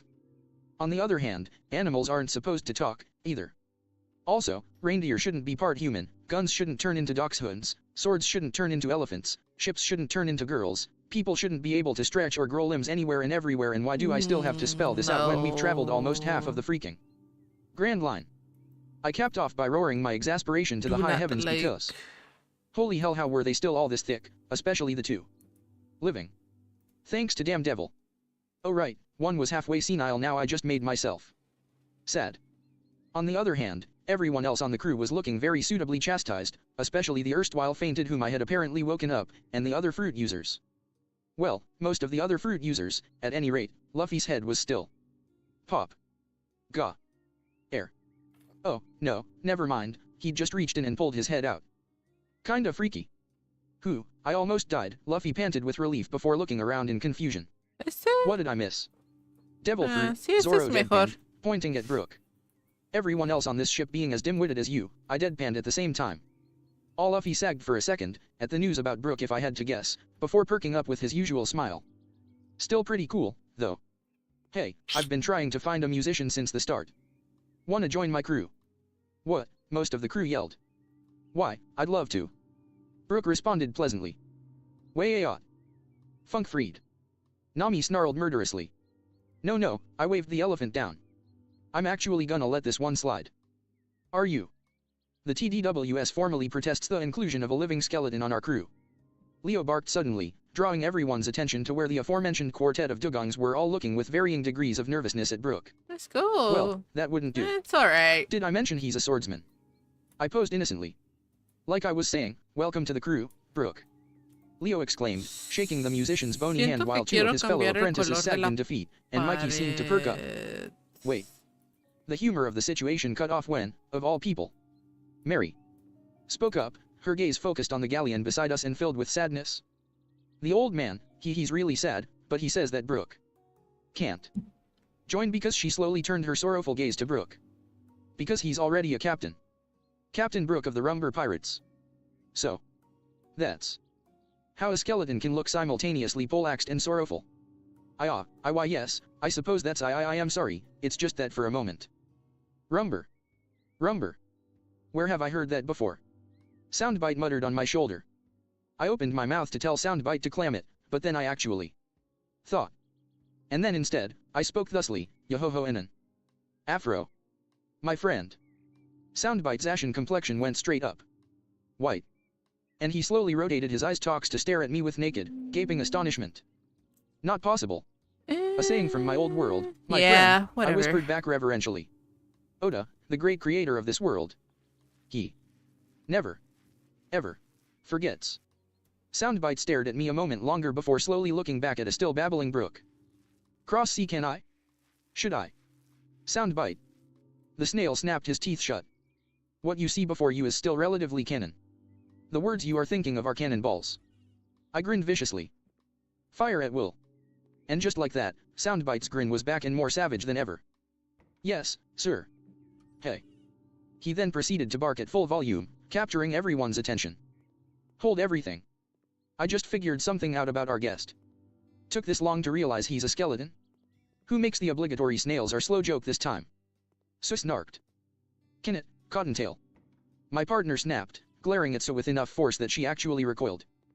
I realized. What? He was in the middle of the party, but the last time I saw anyone that happy was when my partner here saved Mary. I wasn't gonna ruin that. Ahemso coughed into her paw abashedly. He looked back at Brook a second later, his eyes wide in shock. No. I just realized exactly who he is. 50 years ago. A crew left an island whale at the Twin Capes, at the start of the Grand Line. Before disappearing into oblivion. The name of those pirates. Soundbite snapped his gaze to the massive galleon beside us. The Rumber Pirates. The words sent a ripple of shock through the original 6 East Blue dwellers of our crew. Wait. Island whale. Nami breathed, shock written over her face. You can't be serious. Usopp managed to get out. But compared to Brook, these reactions were tame. Whale, he gasped in shock, staggering back as though he'd been physically struck. You? Why you can't mean? I damn well do. Soundbite nodded firmly, his gaze never leaving the skeleton. 50 years but still going strong. A tragic tale, but one I'll never forget. And one that can only mean one thing. This man, this Brook is the last surviving member of the Rumber Pirates. Soundbite then threw his head back and shouted the most shocking truth that the Florian Triangle had ever hid away for all to hear. He's the last of Laboon's friends. Brook staggered back, as though physically struck. You know Laboon, he stammered out weakly, apparently incapable of believing his own ears. Or lack thereof, anyway. Hey, this was actually pretty fun. For now, though. Mary, I spoke up, drawing the ship girl's attention. Sí, pero the rest of the crew about our no first adventure in the tendría Grand Line terminado real lo que quick. tengo que hacer. I'll just need a second. Eso que Mary querían los snapped up a dueños salute de with la a grin, casa. and while she was holding everyone's attention, I stepped up close to Brook and captured his. And Luffy's, though the rubber man was only half listening. In case you're still thinking about saying no, I muttered. Sotto voce. So as to avoid distracting anyone from our helm's girl.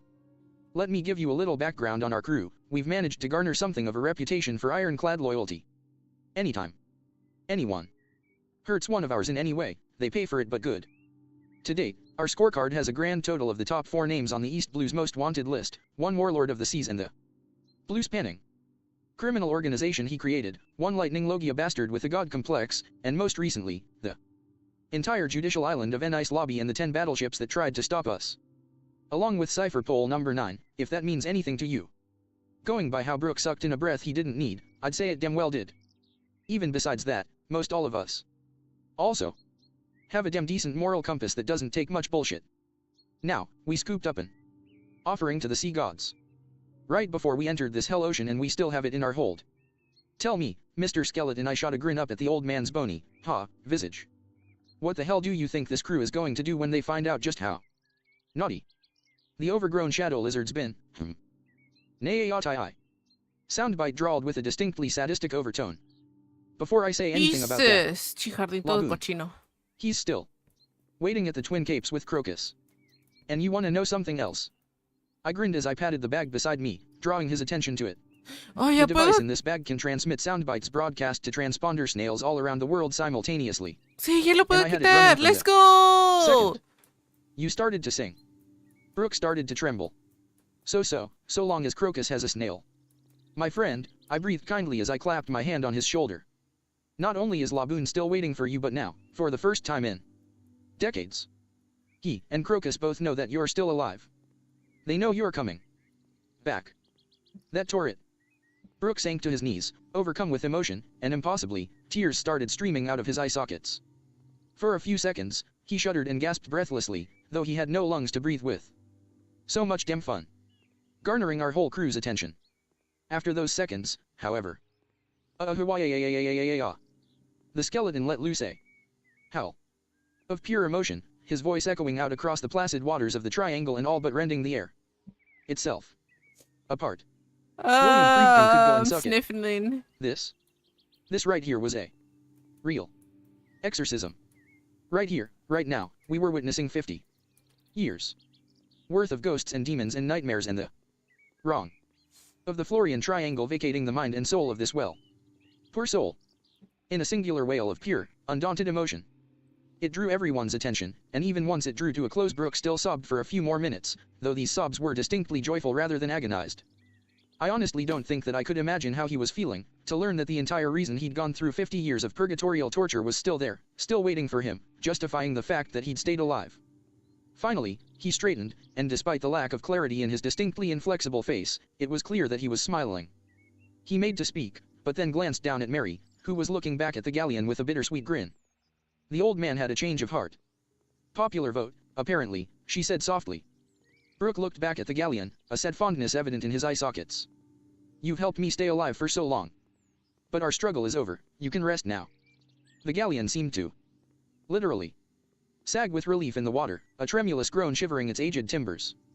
His task complete, Brooke straightened what little of his suit was intact before digging his hand into his jacket and withdrawing a yellowed piece of paper, which he held up before himself with his fingertips, his other hand proudly gripping his collar. Allow me to introduce myself in a proper manner befitting a gentleman. I stand before you now and somehow escape his fleshless cheeks, eliciting eager smiles from half our crew and looks of dread and revulsion from the rest. Excuse me, I snagged some beans during that party. But as I was saying, I do not believe it an exaggeration to claim that I was amongst the most, if not the most talented musician amidst my many beloved friends. A tiny little Now piece. then, that all being said, while Luffy practically vibrated with ill-concealed glee, Brooke tilted his head to the side in a look of honest curiosity. I believe I heard some mention of an opening for a musician on your fine crew. Finally, Luffy hooped, throwing his arms up with a gleeful cackle. We got a skeleton, we got a skeleton. Chopper, Usopp and Mikey sang as they spun round and round, hand in hand. Delicious looking skeleton lasso panted eagerly, slobber all but fontaining from his slack maw. The suddenly terrified skeleton shuddered and inched away from the mud before freezing in confusion when he suddenly found a dugong latched around his leg. So, Cross said you're a swordsman, huh? Leo asked, staring up at the skeleton with eyes full of desperation. Oh, yes, of course, Brooke said, adjusting the grip on his cane and pulling the blade within out by a few inches. I believe the blade could benefit from a good sharpening, but my skills with it have not faded at all. Thank goodness. I was going crazy. Being that. He jabbed his flipper at a bored but somehow still attentive Zoro. Demons. Soul living. Whetstone. Welcome to the grind. Bub. Brooke blinked in surprise before raising his cane in a salute. I look forward to the chance to refine my skills, good sir. Good for you, really, but still, while I have you, Brooke. There you are. Brooke turned his attention towards Nami, and promptly locked up on account of the sheer contrast between her beatific smile and the roiling thunderclouds that framed her. I just want you to know, she simpered very politely, that I remember that little see your panties comment earlier and that every night I will be counting my underwear. If I find that so much as a frill of my tidy laces has been disturbed. Zap. Brooke guessed weakly. The eyes and tempo promptly reverted to an angelic, complimentary white that only served to accent the falseness of her smile. Now you get it. Her eyes flicked slightly upward, and she frowned. Also, the afro is bringing up some unpleasant memories for me, she shot a glare at an unapologetically whistling boss. Manly. Nature. Any chance you could cut it down, eh? Absolutely not. Brooke exclaimed, startling Nami and everyone else. The skeleton gingerly ran a hand across his hair. You see what I've become after dying. It took a year to find my way back to my body, and by that time everything that I once was had withered away. All except for my hair, thanks to the strong roots I have. It's the last evidence of my former life, my former appearance, and if I were to lose it as well. The skeleton clenched his fists. If I lost my hair, Laboon would never recognize me. Until we meet again, I will not allow any harm to come to this afro. Nami lowered her staff with a soft sigh. All right, I'm sorry. No touching the hair. Brook nodded gratefully, then rubbed the back of his skull. Ah! But I believe I should mention Cross, I believe?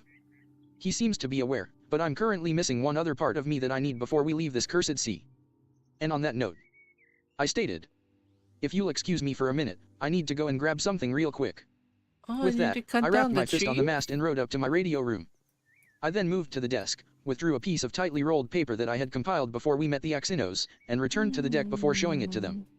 Ladies and gentlemen, this scroll contains the strategy one came up with for dealing with the antagonists of our next adventure. And now, in light of recent events, I tossed the scroll over my shoulder to where I knew Lasso and Funkfried were standing. And going by the whoosh and Okay. chink Oh, sounds that erupted a moment later, the plans had been disposed of as the trash they now were. Those plans, I chuckled, are now completely and utterly obsolete. Luffy was grinning eagerly, Brook was looking on in confusion, and everyone else was watching with varying degrees of eagerness and apprehension. So, now that that strategy is toast, here's the new one. Our first order of business is to go through introductions for our newest crew member, and of course, for me to tell him my secret. Once we've done that, so as to avoid me going against Captain's orders, Brook is going to tell us everything he knows about our next destination. After all, it's not really spoilers if he's just elaborating on incomplete intel.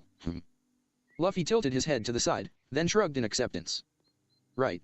After he's done, I'm going to fill in the few crucial blanks remaining.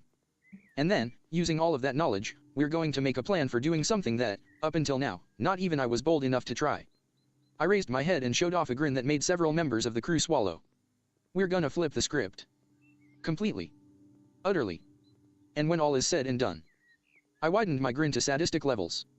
Vivi, I give you my solemn word, I will proudly take responsibility for the wandering undead island of Thriller Bark, or at least a goodly chunk of it being on fire. Cross-brainin', whatever you thought we were planning for Thriller Bark. Rethink it, up until now, we've messed with canon but kept to the main lines. But this time, we're changing everything. Actions. Top. Previous chapter. Next chapter. oh. Kudos. Comments, 34. Kudos. Dank Thomas 1. Will Saints. Will Saints.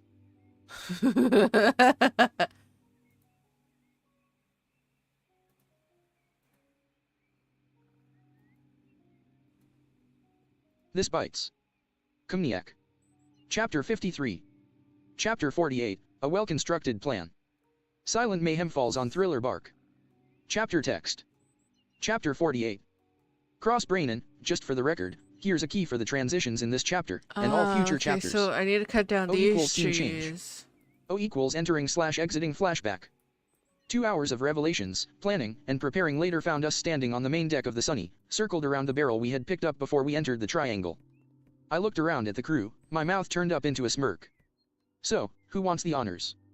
Several of the crew looked positively eager to crack it open, Luffy in particular looked to be a second away from ripping off the top. Then someone spoke. If I may. All eyes turned to Brook, his bony fingers clenched white-knuckled around his cane, not in fear, not with his expression, but in grim determination. Even so. You sure about that, Brook? I clarified. I mean, the last time you did this. The first time I was presented with such a barrel, Brook interrupted me, his entire being devoid of emotion. I went through a whirlwind of hope and despair that ultimately left me in a state worse off than my first 45 years in this hell of fog and terrors. And now, 5 years later, you present me with another such barrel. And now that I have it before me, in all that it implies. In a flash, he was looming over the barrel, his fleshless digits digging into the wood. Now I feel more than I have in the past 50 years. Combined. He all but growled out. Hope is there, yes, burning bright, along with elation, rage, anticipation, even fear, but above all else, I feel vindication. Because now, after having been violated so many years ago, after failing because of my own weakness, you have given me the opportunity one have longed for.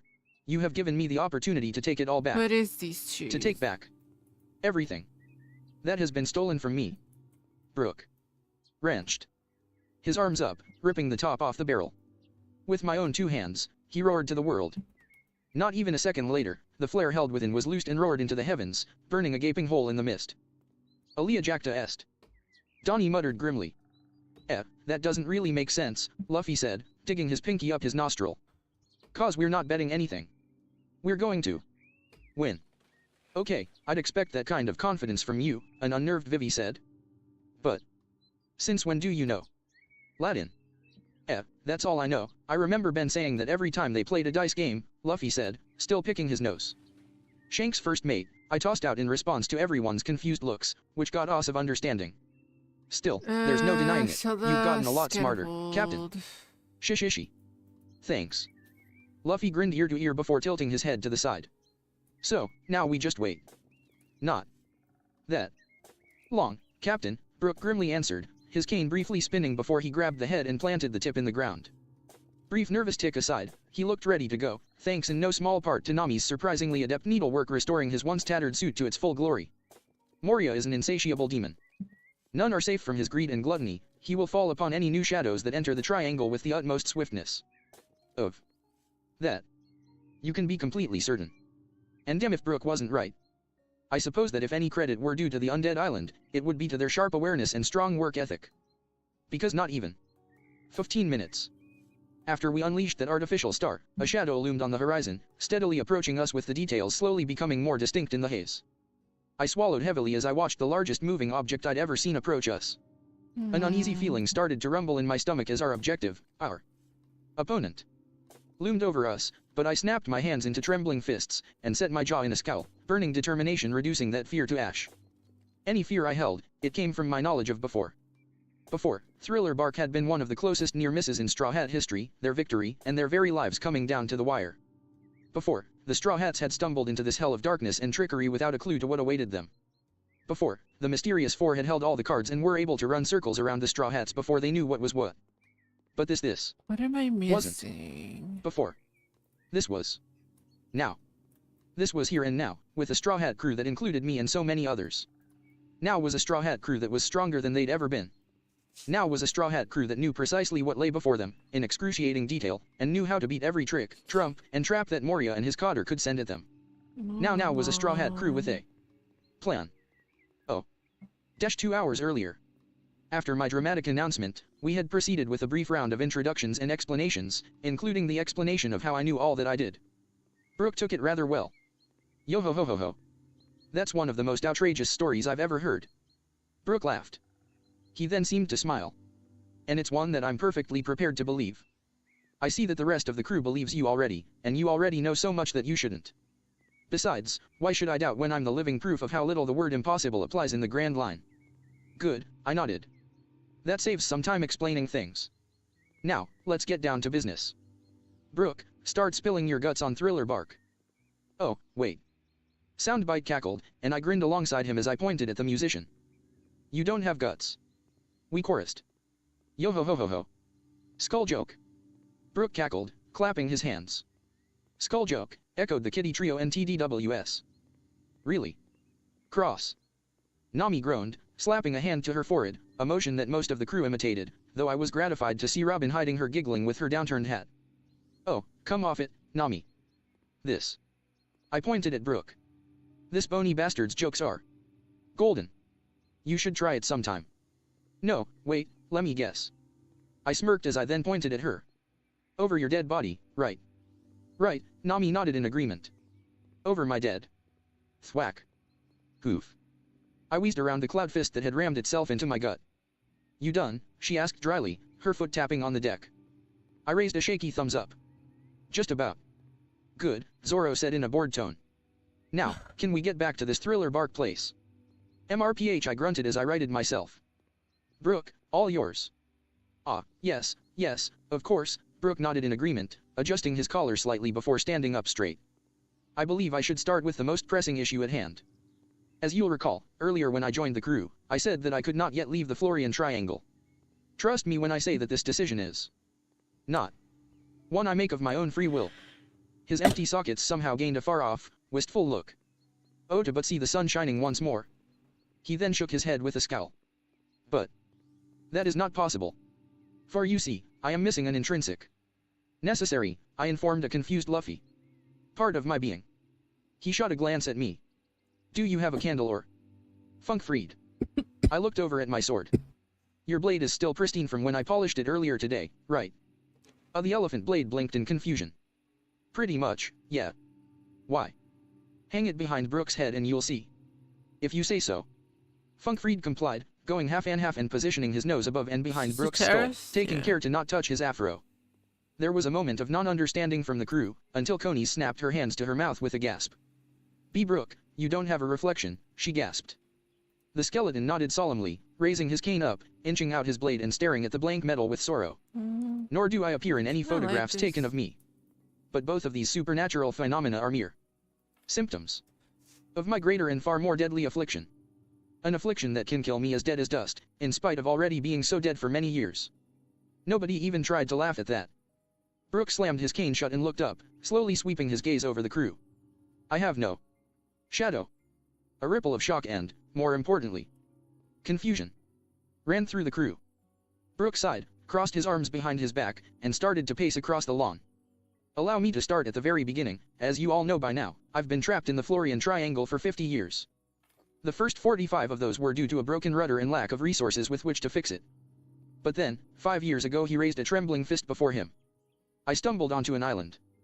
And so his story went, telling us the highlights of his experience upon Thriller Bark, the nature of the walking dead that inhabited it, the mechanics of the shadow fruit, including the consequences of sunlight without a shadow, his defeat at the hands of his own shadow-possessed zombie. When he finished, the mood of the crew was variable. Some were scared, some were revolted, a few were violently eager, and pretty much the whole lot of them were livid. But I wanted to push things just a wee bit further, and so I spoke up. Let me give you all a little context about the wielder of the shadow fruit, I announced. The zombies on this island? All of them, every single one has a number somewhere on their body. A serial number, to keep track of when they were produced. Granted, not all of the meat puppet bodies are active at the same time, a lot are still in cold storage waiting for shadows, but the largest number I saw. I scowled as I raised my left arm and pointed to my upper limb. Was right here. And it read 900 and. I spoke up when a wave of shock and rage emanated from my friends. Those are just the zombies. There are still 100 more assorted shadows trapped on that island, including however many more I didn't see from my admittedly limited perspective. So, in all, over 1,000 people around the world don't have shadows. 1,000 people haven't seen the sun in years. 1,000 people condemned to fear and darkness. The waves of palpable outrage radiating from my friends were impressive, yes, but hell if I wasn't gonna try and top it. And it gets worse. I chuckled darkly. And now, more shock than actual anger. How? Vivi demanded incredulously. Simple. I crossed my arms behind my head in a faux innocent gesture. When the shadows were released in the story, we got a few flashes of their owners regaining them. My expression turned thunderous. One of those owners was a maid. A civilian maid. I practically heard my blood sing when I felt death itself appear before me again. Oh, yeah. Now. They all wanted blood. Why? Boss snarled murderously, pulping his cigar between his fingers. Have the Marines not terminated this bastard yet? Because the user of the shadow fruit is one Gecko Moria. I let that sink in with those of us who were in the know before raising my finger to give that one last crumb. Once.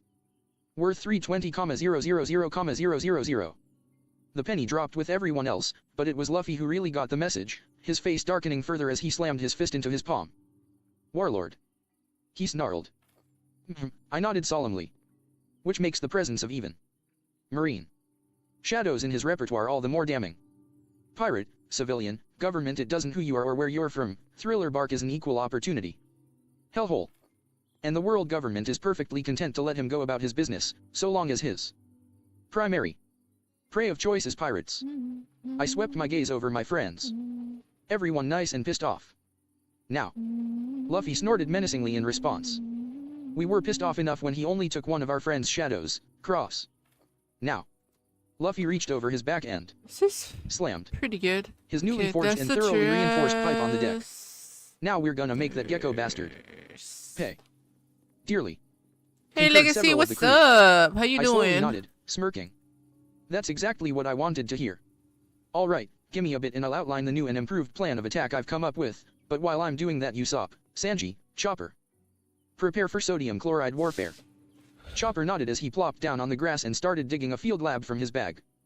Start making salt stars, Usopp muttered as he went off to fetch a mortar and pestle. Salt-filled lunches to go, Sanji conceded. I don't approve of using food as a weapon, but if a rice ball could literally mean the difference between life and death, he shook his head with a smoke-filled sigh as he walked towards the pavilion. Well, I suppose someone will be eating them either way. I watched the sniper and cook walk away before a slight nudging at the side of my neck snagged my attention, and I glanced at my colleague, who had a cocked-eyed talk. Just wondering, but we are staying out of the action this time, right? Soundbite asked nervously. I cocked my eyebrow at that. What, you scared of a few zombies or something? Mere Walking Dead? Shaw. Not on your life. Soundbite puffed out what little chest he had, then shrank in on himself. It's the salt that has me pissing my shell. I started to Let's open my mouth to go! reassure I him, got it. but then I shut it when I realized that the likes of Luffy was going to be flinging the stuff around as well, so okay, justifiable paranoia right The little there. corner's not so I'll get bad. you some protection. Hmm. Phew. Soundbite sighed in relief before eyeing me curiously. Still haven't answered my question, though. Doing pretty that. good, doing pretty I shot good. a smirk at the snail. Just relaxing Well, where with do you Home Flipper, think listening to a fanfic. will be? That got a smile from Soundbite that was all teeth.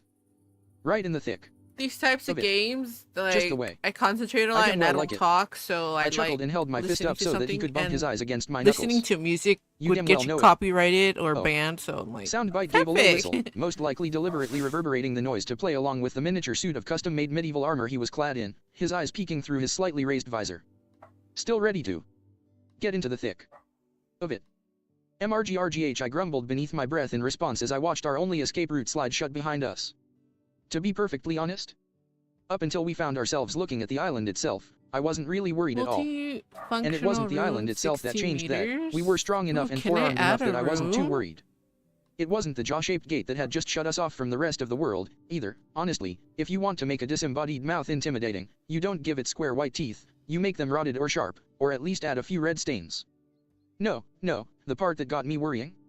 It was when, mere seconds after entering the snare of Thriller Bark, one of our oldest and yet youngest crewmates suddenly dropped to her knees and clamped a hand over her mouth as she started dry heaving. Mary. I yelped, hastily running over and kneeling next to her and rubbing her coat-covered back. Mary, what's wrong, what's stillborn? I blinked in confusion. Wha? This place. Mary looked up with tears brimming in the corners of her eyes, her hand clamped firmly over her mouth. It's stillborn. Bastard. All eyes turned to look at Frankie, who currently seemed to be doing his best impression of an angry Sanji, fire blazing in his eyes.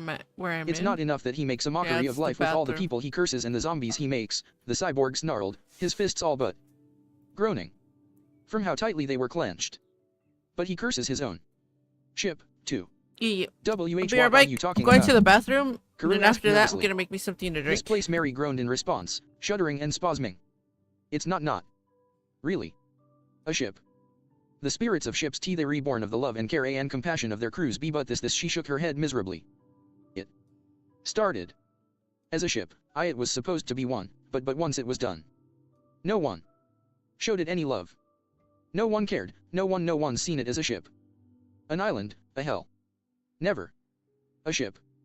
And because of that, Thriller barked at Mary hunched over with, letting out another gut-rattling retch. Marine battleships and some pirate ships, Frankie ground out, glaring daggers at the Jolly Roger spangled sail that loomed on high through the mists. Their ships can be stunted through lack of care, because their crews only see them as vessels of war or transportation or whatever. It's sad, but it's a fact of life, and they're still seen as ships. But whenever a ship this badly neglected ever came through water, 7 Frankie literally snorted a stream of fire. Icebug and I had our differences, but between us, we made sure that the bastards who did shit as heinous as this never did it again. I frowned as I considered that I had given thought to everything we'd do here except for the island itself. I thought we would just leave it abandoned as it was in the story. But with what Mary and Frankie said, Alright, everyone, addendum to the plan. Try to limit damage to the island proper and the parts that make it seaworthy, and we'll come up with something when the rest of this mess is over. But for the time being, they already know we're here. So, for starters, I clapped our brand new musician on the back. Brook, you're up. Gladly. Brook nodded back before doffing his hat to the rest of the crew. Well, my friends, I'm afraid I must be off. Fortune willing, we shall meet again on the other side. But for now. He leapt over the edge of the sunny end. The moment he hit the top of the water, he shot off towards the dark island looming, blurred legs kicking up enough water for a motorboat in a cackle of yo-ho-ho-ho-ho-ho, trailing behind him. I tried to keep my cool in place as my newest friend disappeared into the distance, but I couldn't help but start gnawing on my metal-encased thumb, which was most likely why Luffy clapped his hand on my shoulder and stuck his carefree grin in my face. Ma, don't worry about it, he chuckled, melting away my worries. He's following your plan, remember? And it's a good plan. After all, you made it, right? I hesitated for a second before matching his smile and nodding right back. Yeah, it is a damn good plan. Oh. Alright, everyone, first thing you all need to understand about Thriller Bark, I stated. It's that this place is run like a nightmare. Funhouse. All of their tactics, all of their members, all of the abilities that they bring to bear, they're all intended to be used in subterfuge. Tricks, traps, illusions, the whole enchilada. Shadows are an integral part of Thriller Bark, and if we just run in guns blazing. I slammed my fist into my palm. This place will shank us clean between our ribs when we're least expecting it. The crew exchanged uneasy looks at that, but Boss drew attention to himself with a hard snort. We get it, this place is gonna be tricky as all get out, he grumbled as he gnawed on his cigar. So what are we gonna do about it? Simple. I patted myself down for a second before withdrawing a stray piece of scrap paper from my pocket and holding it up with both hands. They want to fight smart, we're going to fight smart right back. We're going to enter through the front door, and while they think we're falling for their tricks, I tore the paper in half. We're going to dismantle their entire operation, piece, and then into quarters, by piece, and then into eighths before casting aside the confetti. Before they even have a chance to realize what's going on. Everyone started to nod in agreement, until I spoke up again. But I hastily snapped my finger up. If we're going to do this right, then everything has to be perfect. No deviations, no getting sidetracked. I'll try making sure no one has a job they can't handle or at least has someone nearby who knows what they're doing, but even so I shook my head slowly. Moria may be the weakest of the warlords, but he still has as much mastery of his devil fruit as Crocodile, and about as much tactical skill. As such, I cannot stress this enough, one slip up, one misstep, and this whole place will fall on us like a ton of bricks. Got it. We've got it, Cross. We'll be as careful as we need to be, Sanji said, and similar sentiments came from the rest of the crew. I looked Luffy dead in the eyes as I spoke again. Captain, I'm going to plan things for your part in this the best way that I can. But I need you to try as hard as you can to follow through. You know how much is on the line here, and you remember what happened the last time you gave a warlord an inch. I still want to kick Moria's ass, Luffy grumbled. You'll have your chance once he's run out of tricks to hide behind, I promised. Thankfully, that seemed to mollify Luffy, and he nodded. Alright, then. Now, we'll be starting with taking care of the only living members of Thriller Bark's crew, the Mysterious Four, consisting of Moria and his 3 subordinates. More specifically, we'll be taking care of the 2 that actually have devil fruits, and who are even close to combat ready. Brook.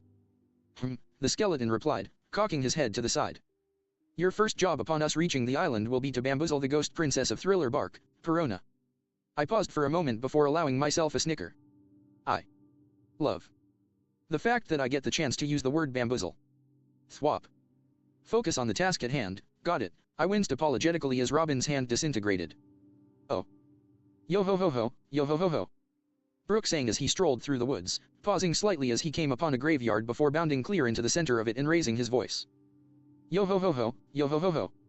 As if on cue, all the graves around him began trembling, and dead hands began to claw their way to freedom. Brook came to a halt in the middle of the cemetery, casting his gaze about as the earth shifted and roiled beneath his feet. Suddenly, the soil right beneath him split, and a half-rotted hand clamped down upon his shin, and a groaning zombie pulled itself up and out of the earth, before suddenly cutting itself off when it caught sight of the bleached white skull mere inches from his face. Hello there, Mr. Zombie, Brook hummed politely, tilting his head ever so slightly to the side. Remember me? What little blood the zombie still had in its head shot out of it. She. That was as far as the Revenant got before Brook crammed his bony fingers down its throat, depositing a tiny amount of salt in the zombie's stomach. Still, that small amount of salt was enough to push all of the shadow right out of the zombies now. Truly lifeless jaws. Then, the second that his leg was freed, Brook blurred around the graveyard, darting to and fro between the graves as the living dead tried to wrench themselves from the earth. By the time Brook came to a halt, all of the zombies were fully free, all standing at the ready. But after a second, half of them collapsed into true lifelessness, their shadows ripping themselves free of their jaws and soaring away beneath their comrades' horrified gazes. The surviving zombies only had a second to process what they'd just seen. Ahem. Before a cough caused the embalming fluid in their veins to freeze. They jerkily turned their heads and stared in horror at the skeleton in their midst as he inspected his blade with the utmost casualness. I'm only, Brook mused offhandedly, going to say this once. He then glanced up from his blade at the zombies, his face a mask of pure, uninhibited murder. Run. And just like that, the zombies began fleeing as fast as their enhanced bodies would allow, raising the alarm that the scourge of Thriller Bark from 5 years past had returned to exact his vengeance. As they ran, the zombies received simultaneous encouragement to flee and discouragement in the usefulness of it, as every other second it seemed that one of their number or another suddenly fell flat as their tendons were shredded, giving them each only a few moments to scream in terror before they were silenced by their ill-gotten souls fleeing their body. More joined the fleeing chase as it progressed through the woods, but their numbers were cut down as quickly as they were built up. Eventually, the stampede of the once living disgorged into yet another graveyard opening, scrambling to get away as their recently awakened comrades clawed their way to freedom and joined in the chaos. Fortunately for them, upon reaching the new graveyard, Brook cut off his pursuit in favor of leaping upon the nearest crypt and slashing his sword out in a grandiose manner. Accursed zombies of Thriller Bark. I am the dreaded humming swordsman, returned from the mists after 5 long years. There will be no survivors. For I am here. I am here. But soon, you will not be here. The dreaded humming swordsman is here for your souls. I will have to ask Cross where he came up with that speech, it even sent shivers down my spine. Oh, but I don't know, I do have a spine. Botched skull joke. Brook reflected with a frown, even as the zombies cowered before him. Which was all well and good, but for his part of the plan to work, he still needed a hurro. Brook was silently grateful for the negative hollow that popped up from the stonework a foot in front of him. After all. Yeah. Ghost, he howled, flinching back and throwing his hands up in terror. Now he didn't have to fake his shock. The surrounding zombies all paused in their panic, exchanging shocked looks before staring up at their aggressor in confusion. You're afraid of ghosts, one of them called up incredulously. Brook exaggerated his panting and chest clutching as he stared at the cartoonish specter that was wagging its tongue at him. Why yes. Terrified. Deathly afraid, even, oh, but I'm already, getting off track, sorry. Anyways, it was bad enough seeing just zombies. The last time I was here, but now. Brook kept up his act for a bit before breathing a heavy sigh of relief. Well, I suppose it could be worse. That thing barely looks real. SS so long as I did on TCA. Human looking. GG Ghost, I'll still be able to defeat you all, and reclaim my shadow. The zombies all slowly turned their heads to stare at one another, before slowly turning their heads back so that they could smile malevolently at the skeleton of their nightmares. Brook immediately, though he actually already had a damned good idea of why they were all so chipper, for moving corpses, at any rate. Why are you all staring at me like that? Hurro, I expect. Brook's spine went ramrod straight as a high-pitched voice chuckled echoingly behind him. He slowly turned on his heel.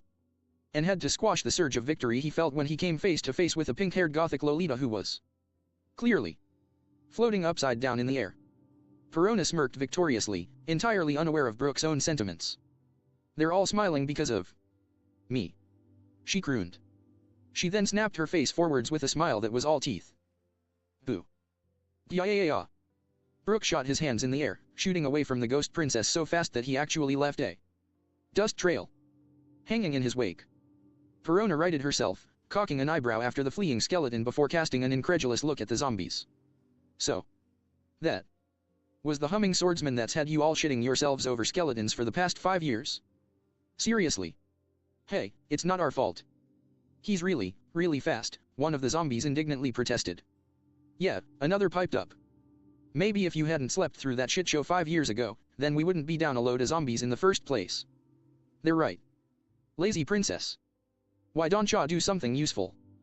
Perona's head was bowed as the insults kept flowing out from the rapidly revolting, in both senses of the word, zombies, a vein throbbing on her forehead and her teeth grinding together. You're not that cute. Until that particular comment caused her jaw to jerk to the side with a particularly sonorous snap.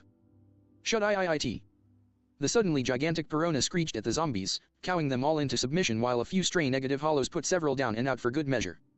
The ghost princess huffed and puffed as she marginally came down from the high of her rage, and turned her nose up in a derisive sniff.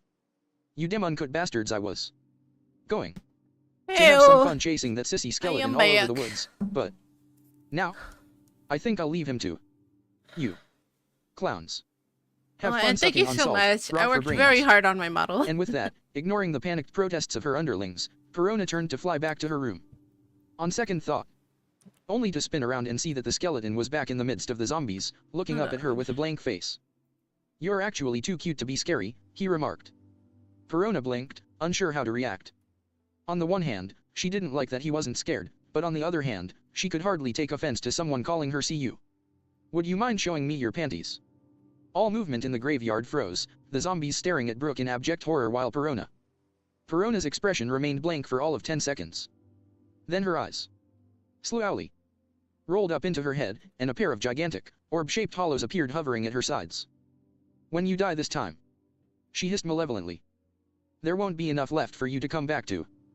The last phrase was screeched furiously, emphasized by the ghost princess flinging her cackling special hollows at the skeleton. Said skeleton then proceeded to do the smart thing and vacate the area, not even sparing enough time to purify the remaining zombies. The giant ghosts exploded near him, but the resulting smoke screen only helped him to duck and cover behind a tree, following which he tugged on his jacket and brought a pocket that held a snail close to his jaws. The princess is chasing phantoms, he quickly hissed out. I had to improvise to keep her interested, but she won't be bothering you for a while. Ban. Roger, There we Roger. go. Buy all the time you can, came the response. He resumed running with a not inconsiderate amount of real fear. Even so, he reflected, glancing over his shoulder at the pursuing What hollow am I woman. supposed to do? Cross certainly earned his place as the tactician. Apart from the hiccup on her part, his plan is working perfectly so far. Oh. Just to confirm, Vivi started to raise her hand with a grim expression. No, Perona is not a legitimate princess, I assured her. That's just what she likes to call herself. Vivi heaved a sigh Thank of you so relief, much for but the it was follow, wiped away by Legacy. my I own scowl. appreciate it. But unfortunately, it's an apt epithet. Her power comes from the hollow fruit, which is one of the most dangerous devil fruits I've ever seen. It lets the user create ghosts, or at least things very much like them. She has a few variations, but the most dangerous are also her most commonplace, her negative Shared hollows. bedroom means a lot shuddered more fearfully. space, and in addition, If one of those it will dopey-looking strengthen bastards touches brotherly you, it'll rob you of all will separate to live. bedrooms, will provide more It only lasts a privacy, few and minutes boys at might most, need it. sometimes Yeah, just a few separate seconds, bedrooms. but considering how she can slam you with one while you're getting bum-rushed by a A horde shared of one zombies is I trailed off, fine the when uneasy you're looks on young, everyone's but faces like indicated once you they get got what I was older, getting at. you want your privacy. So, what's the separate weakness, bedrooms. Cross? It's not like she doesn't have one if we got past her in your story, Sanji inquired. I shook my head with a regretful grimace. That's the biggest problem, Sanji, I can't be sure that Ooh, look at this anybody old ass computer. on the crew as we are now has any chance of God beating her in a straight-up damn. fight. The only thing I know of that can protect you against the negative hollows. I turned my regretful look on Usopp. Is being so pessimistic that they can't sink you any lower. I turned a regretful look on Usopp. Is being so pessimistic that they can't sink you any lower. The sniper froze. And you've been boosting my confidence from the day you told us the truth, he breathed in horror. I sighed again, massaging my face. Yes, and I realize that the easy way out isn't an option because of that, but if you'd seen what I've seen, what would have happened if I hadn't done everything that I possibly could? I snorted as I jabbed my thumb downwards. If I had let it happen anyway just so we'd still have a trump card against Perona, you wouldn't have let me within a half-mile of Sunny, and that's not an exaggeration, meaning that point is moot. All right. I took in everyone's disconcerted expressions, many of them clearly wondering what could have possibly been that bad. But going off of the fact that a few members of the crew were bowing their heads or looking at me with resigned acceptance, they had figured out what the answer was. I clapped my hands together to get their attention back. Anyway, what's done is done, and we're Yes, getting off track. Janky ass The negative wallpaper, hollows aren't bruh. even what I'm most worried about with Perona's abilities. No, the true threat, I pointed at my eye, is her remote viewing. Perona can see through the eyes of her hollows, and because they're intangible, she can make a lot of them, and her range is freaking huge. I moved my finger to point at Soundbite. We have a voyeur on our hands to match ours. If we want to try and pull any covert operations on Thriller Bark, our first order of business will be to disable Perona. I tisked derisively as I started pacing, my hands folded behind my back. An act easier said than done, unfortunately. Yet another tool in the Hollow Fruit's varied arsenal is that of astral projection. She can leave her body as an intangible, invulnerable ghost herself, and go wherever she damn well chooses while leaving her real body locked up in the depths of Thriller Bark. Basically, this means that we can't touch it. So, if I have this right, Coney's started counting down on her fingers. We can't hurt her, we can't counter her, can't even touch her. Aha. Sue barked, jabbing her paw at me with a grin. But she does leave her body, so that means we can still speak with her. You're going to distract her. Or more specifically, I will distract her, is that right? Brooke confirmed. More than that, Brooke.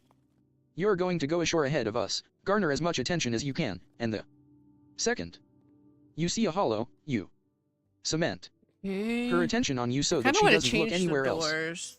How you do it is up to you, but if you want my advice, paint with the she's got something colors, of a trickster Horizon sadist and streak in Milky her. Way. Play on that and let her think she can get a few screams out of you, and you'll have her undivided attention.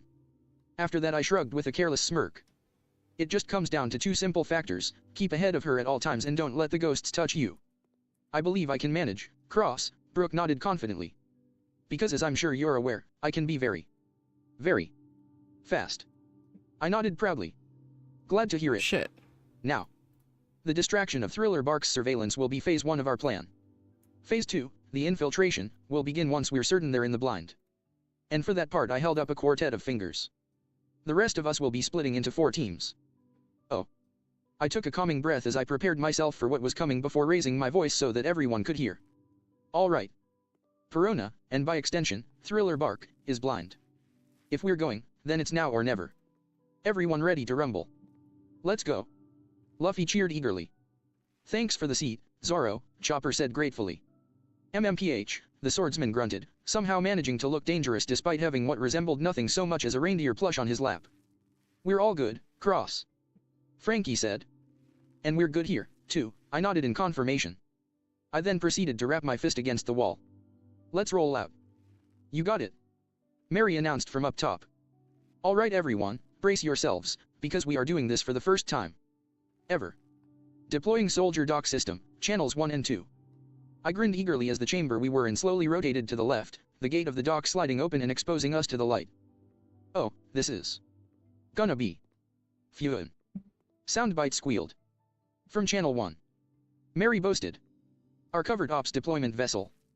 There was a jolt. As the powered launch apparatus Frankie had installed in the SDS activated, and we were shot out of the berth like a cork from a bottle. The second our grinning white Zodiac hit the water, I twisted the throttle and gunned its cola-powered engine so that we steered out and away from the sunny. In homage to the Whitebeard Pirates, the Mini Moby motorboat. Mary laughed from up top. Her laughter redoubled as a secondary clunk echoed from the opposite side of the sunny. And from Channel 2. Our mass troop deployment vessel. There was an almighty roar. From behind the sunny, and then our other faithful metal steed shot into view, barely even skimming over the waves, it was moving so fast. Large enough to fit nearly a dozen people and powered by an impressive aircraft-grade propeller latched onto its back and piloted by Frankie, the Gator Glider. Mary cheered eagerly. Was nothing short of a lean, mean, speed machine. This description was only hammered home by how, even laden down with the vast majority of our crew, the vessel sped into the mists at a speed comparable to a non-shaving Karua. Once they were gone, I shot a final farewell salute at Mary before revving the Mini Moby's motor and piloting my team towards the Ghost Island's shoreline. I slowed our speed when we actually hit the mists and started actually getting close to the island, and we came to a full halt once we bumped into the lip of the island's moat. And then, after taking a second to reassure my friends that the current would carry the Mini Moby straight to the dock proper, we all jumped in. It wasn't a small fall, that's for damn sure, like a solid and it was practically color or unclimbable from the bottom, patterns? but thanks to us willingly jumping into the abyss, we were able to control our falls by sliding down the damp and mossy walls of the crevice. In my honest opinion, our flawless landing at the bottom was quite the feat of badassery. I took a second to adjust the brim of my cap before glancing around at the rest of my team. All right, everyone good to go. Robin smiled confidently as she thumbed her Stetson up. Of course. Usopp was adjusting the collar of his cloak uncertainly as he glanced around, but ultimately he settled for plastering a shaky grin on his face as clamped one hand down on top of his new, and admittedly pretty cool, hat and used the other to You shoot look me a thumbs up. fine. Good Let's to just go. change the wood Conies color. beamed sunnily even as she tapped her knuckles against the barrel of the burned bazooka that Kinda was like poking over her shoulder, dark alongside the rest of the armaments she color. was packing. I didn't exactly choose to carry all of this to look pretty. We came here to kick ass and chew bubblegum, Sue announced with a flick of her tail. And considering what that stuff does to my fur, I hate bubblegum. All in all, Cross. Lasso leered malevolently as he shoved himself off my back and licked his chops in anticipation. I'd say we're good to go. So, let's go already. I want to see some zombies. Burn. I stiffened as I processed that particular tidbit before shooting a look at my mutt. Lasso, I don't know how you've hung around Soundbite and I this long without picking up on this particular tidbit, but when it comes to zombies. Grr. CANI blast. Lasso howled, spinning around and vomiting up a pillar of flames that engulfed the poor Cerberus zombie that had just showed its head. Kai/yip. I sighed as said Cerberus zombie switched to writhing around on the ground, attempting to bat out the flames crawling over its necrotized hide. Hee hee. Lasso scratched his paw under his nose proudly. Fire is and always will be the best solution. Knew it really, I slapped a hand to my forehead with a sigh. Because see, the thing is, while it might think that it's feeling pain, it'll soon remember that it actually doesn't. My dog gun blinked up at me in confusion. And what does that matter? It matters. Soundbite explained dryly. Because once it remembers, not only will the zombie continue to chase us. The 2/3 Cerberus chose that exact moment to roll back onto its feet and resume its mismatched snarling, only. Now. It had flames burning all over and within it as well. But it will do so while still on fire. Lasso started backing away from his growling Pyrrhic counterpart. I see your point. Glad to hear it, I sighed despondently, even as I prepared to run like a hellhound was on my heels. Oh, wait. It was. So, are there any other questions anyone would like to ask? Actually, I have one. All attention turned to Usopp as he squinted at the Cerberus. That third head, the yellow one, is that a fox? My gut dropped out from within me, the Cerberus briefly looking stricken before it started snarling and growling louder than ever. I slowly turned my head to pin Usopp with a cyanide deadly glare. You dumb fuck. I just went over this. Ahaha, the sniper backed away fearfully. Sorry. Apologize later, Conies sighed in defeat. For now, unless I miss my guess. Ruo AR. The immolating zombie howled in triplicate. Run like hell, dips hits. So yelped. Damn straight. I yelled back, turning on a dime and running like hellfire from the revenant canine. Sun Nuva, Sun Nuva, Sun Nuva. Shit. Lasso yelped as he scrambled to keep up. Of all the times for you to send that damn sword somewhere else. And Soundbite, weren't you working on some brand new badass move or something? Can't you just blow it to damn pieces? Love to. Can't.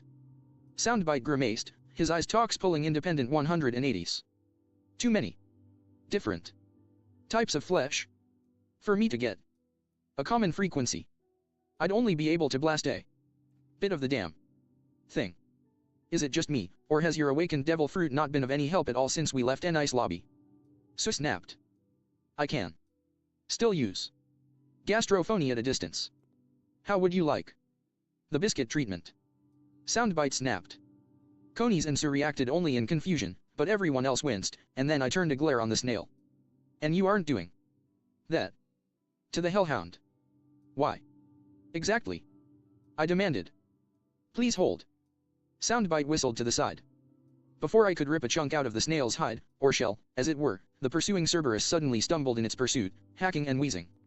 It spent a few seconds like that before all three heads swung into one another and they resumed the pursuit, angrier than ever. Soundbite blinked in honest shock. Son of a bitch. Scarface back there. Just knocked its hearing out of commission. I blinked in surprise before refocusing on my running for my life. I will admit, I probably should have seen that coming. I glanced around, looking for something that I could use to fend off the mutts. Putting them down for good could send out the alert too soon, meaning we had to find some way to escape before. I smirked as I saw an upcoming tree, and moved a hand to my belt. That'll work, I muttered, shooting the grappling hook and locking it around the tree branch. Everyone, after me. As Lasso secured himself on my back, I pulled the cord, reeling myself in and onto the branch as Usopp mirrored me with his own belt and Robin provided makeshift ropes for everyone else. Within seconds, we were safe in the boughs of the perfectly normal, a metal heel to the closest thing I could find resembling an eye confirmed it, tree, with the Cerberus zombie circling angrily below. Ultimately, however, it snorted acridly before turning its back and padding away, presumably to either return to its den or to find someone to put it out, leaving behind a stench of burned fur. Erg. Once we all hopped down and dusted ourselves off, I started to speak, but Soundbite snickering to himself grabbed my attention. Care to share? And no. Nothing. Why you just do. Whatever. He managed to choke out through his giggling. I cocked my eyebrow in blatant disbelief. If you say so, I then shrugged the matter off in favor of properly addressing everyone else, starting by gesturing at the woods around us, once I was sure that Soundbite was properly scrambling us, anyways. Ladies and gentlemen, welcome to the haunted woods of Thriller Bark. They're dark, damp, fog-ridden and absolutely packed to the gills with the living dead. An absolutely charming locale, Robin hummed with. Way too much honest sincerity for comfort. One eye. Really wanna get out of as fast as possible, Usopp gulped as he strangled the staff of Kabuto. Which way out of here? Soundbite. Roads. I can't see. Soundbite indicated with his eyes talks. Thanks, I nodded gratefully as I started walking in the direction he indicated. Come on, gang. I dug my heels into the ground as I registered what I heard. What just came out of my mouth? Hee hee hee. Soundbite snickered. Sounds like Soundbite's having some fun at your expense. Lasso raised his paw to his mouth and chuckled. Ree hee hee. I shot Soundbite a flat look as Lasso clamped his muzzle shut. Okay, once is you messing around, twice is a trend. What's the con? Soundbite opened his mouth to reply, but before he could say anything a flock of bats shot out of the trees, screeching and flapping. All of us tensed as they flew by, except Usopp, who let out a shriek and practically shaved into Coney's arms, clutching her neck and shoulders like a life preserver. Coney's blinked at our sniper in surprise. Drop him, so deadpanned, prompting Coney's to do so and unceremoniously dropped to Usopp the ground. Wow, I didn't even plan that. But it still worked out perfectly. Soundbite snickered. Okay, seriously. I deadpanned, casting a sidelong glare at the snail. Why are you? Have you really not noticed our group? Soundbite outright cackled. I glanced around in confusion for a second before awing in realization and pointing everyone out one by one. Male coward. Hey. Usopp squawked indignantly. Female beauty. Thank you. Coney's leaned away from me with a slightly uncertain look. Female brainiac. Robin chuckled, though she was looking at me curiously. Male leader, I pointed at myself before slowly looking down at an incredulous Lasso. And a talking dog, I finished, disbelief evident in my voice. Son of a bitch, we're freaking Mystery Incorporated, One Piece edition. Ha ha ha. Yes. Soundbite howled maniacally. NQ tree assault in 3, 2. Meh. Bathroom door. Come again. Soundbite squawked incredulously. You heard me, meh, I said dismissively. This isn't the universe playing merry hell with my sanity, it's me unintentionally making something happen. And honestly, it's actually a little funny. Mahogany. Soundbite blinked a few times. Then he looked up at nothing. You gonna take that lying down? He asked. A second or so later, a branch spontaneously snapped above me, clattering to the ground so that it was leaning against my torso, shoving its smaller branches at Soundbite's face. Said snail had snapped into his shell, and upon poking his eyes stalks back out, looked for a moment, and then narrowed them. I, however, couldn't help but snicker, given the fact that the branches directly in front of Soundbite's face were suspiciously arranged into what very much resembled a fist with the middle finger raised. Looks like there's a fine line between driving me crazy and taking orders from a snail. Well. Screw you too. The snail grumbled. Okay, watch it, I chuckled as I started walking towards the road. Honestly, last thing I need is another close encounter of the electric kind, got it. GURK. Soundbite thankfully decided to shut himself up as he shot back into his shell, his eyes poking out and glancing at the sky fearfully before he suddenly tensed up. Cross? I'm not the only one who should be looking up. I glanced at him in confusion. What are you? Well, isn't this quite the development? Gah. I jerked backward and fell on my ass, flinching on account of the freaking vampire bastard that had just dropped out of the branches and who was hanging upside down before me. It's For the love of... rectangle. We already have someone on our crew who gets her kicks doing that. We don't need anyone else. I'm inclined to agree with our... Dubiously beloved tactician. Robin chuckled as she and my friends stepped up beside me, she herself helping me to my feet as they stared up at the squat bat-winged zombie. My humblest apologies, the vamp zombie simpered through his ever-present grin. My name is Hilden. I am something of the major domo around these parts. 3. It is an honor to welcome you Kinda to our wanna humble, get to horrifying see home of the Thriller horror. Bark, Straw Hat Pirates. I took a brief moment to appreciate nobody in our current group having the stupidity to ask how he knew who we were before responding. Well, that's warmer a welcome than I was expecting, I remarked. Can't really say I'm surprised you recognize us, though. Fans, huh? Or did you just get our wanted posters? Oh, you've acquired a poster of your own, have you? Hilden perked up, or down, as it were, eagerly. How riveting. No, we were completely unaware of that. The news coups haven't been coming around lately, for some reason. Really, he tilted his head to the side with a sigh. It's quite vexing if I'm being honest. What have we ever done to them? Coming to a likely conclusion, I sent a silent word of thanks to Ku before refocusing on the zombie as he continued. But anyways, yes. Fans. Hilden nodded eagerly before tilting his head with a despondent frown. Up until recently, anyways. Recently? Koni's questioned curiously. Ah, well, you see, Hilden crossed his arms over his chest and bowed his head despondently. Our domicile is quite isolated, you see, and we're quite interconnected around here, so we've only ever had or needed a single transponder snail. But a few weeks back he spread his wings in dismay. We were attacked. Koni's, Suh, and Usopp exchanged glances as they heard that, while I blinked in No. comprehension. A glance at Robin and Soundbite showed that they had come to the same conclusion, and I looked back at Hilden with a well-schooled expression of curiosity. And these attackers stole your transponder snail. Ha. If that were all that they did, we'd probably have just laughed it off, but no such luck. You see, a few weeks back, 2 different pirate crews joined in an alliance and, without any provocation whatsoever, I only just managed to keep from coughing out a not-so-subtle bullshit. Attacked the island without an inkling of remorse or hesitation. There we go. Hilden swung his arm over his eyes in despair. We didn't do a That's darn thing good. to them, It's and yet they fine. started tearing our humble abode apart at the seams. Even going so far as to steal our only connection to the outside world. Oh, woe is us. Let's Well, change up the coloring for says I. this one. This will I be rolled my eyes at the ham-tastic performance, but stayed silent. blue Eventually, and this one's Hilden white, quit his fake right? blubbering and wiped the non-existent tears from Yeah, his eyes, okay. grinning widely. Ah, but Blue now and you're here, white. and you can regale us with marvelous tales of your adventures in person. If you'd be so inclined, anyways. Now. That actually snagged my attention, and Robin's as well if her glance at me was anything to go by. To confirm, when you say us. Without any warning, Hilden dropped from the canopy and flipped around to land on his feet. Oh wait, these are He different then shoved colors. his thumbs in his mouth, blew out a harsh whistle.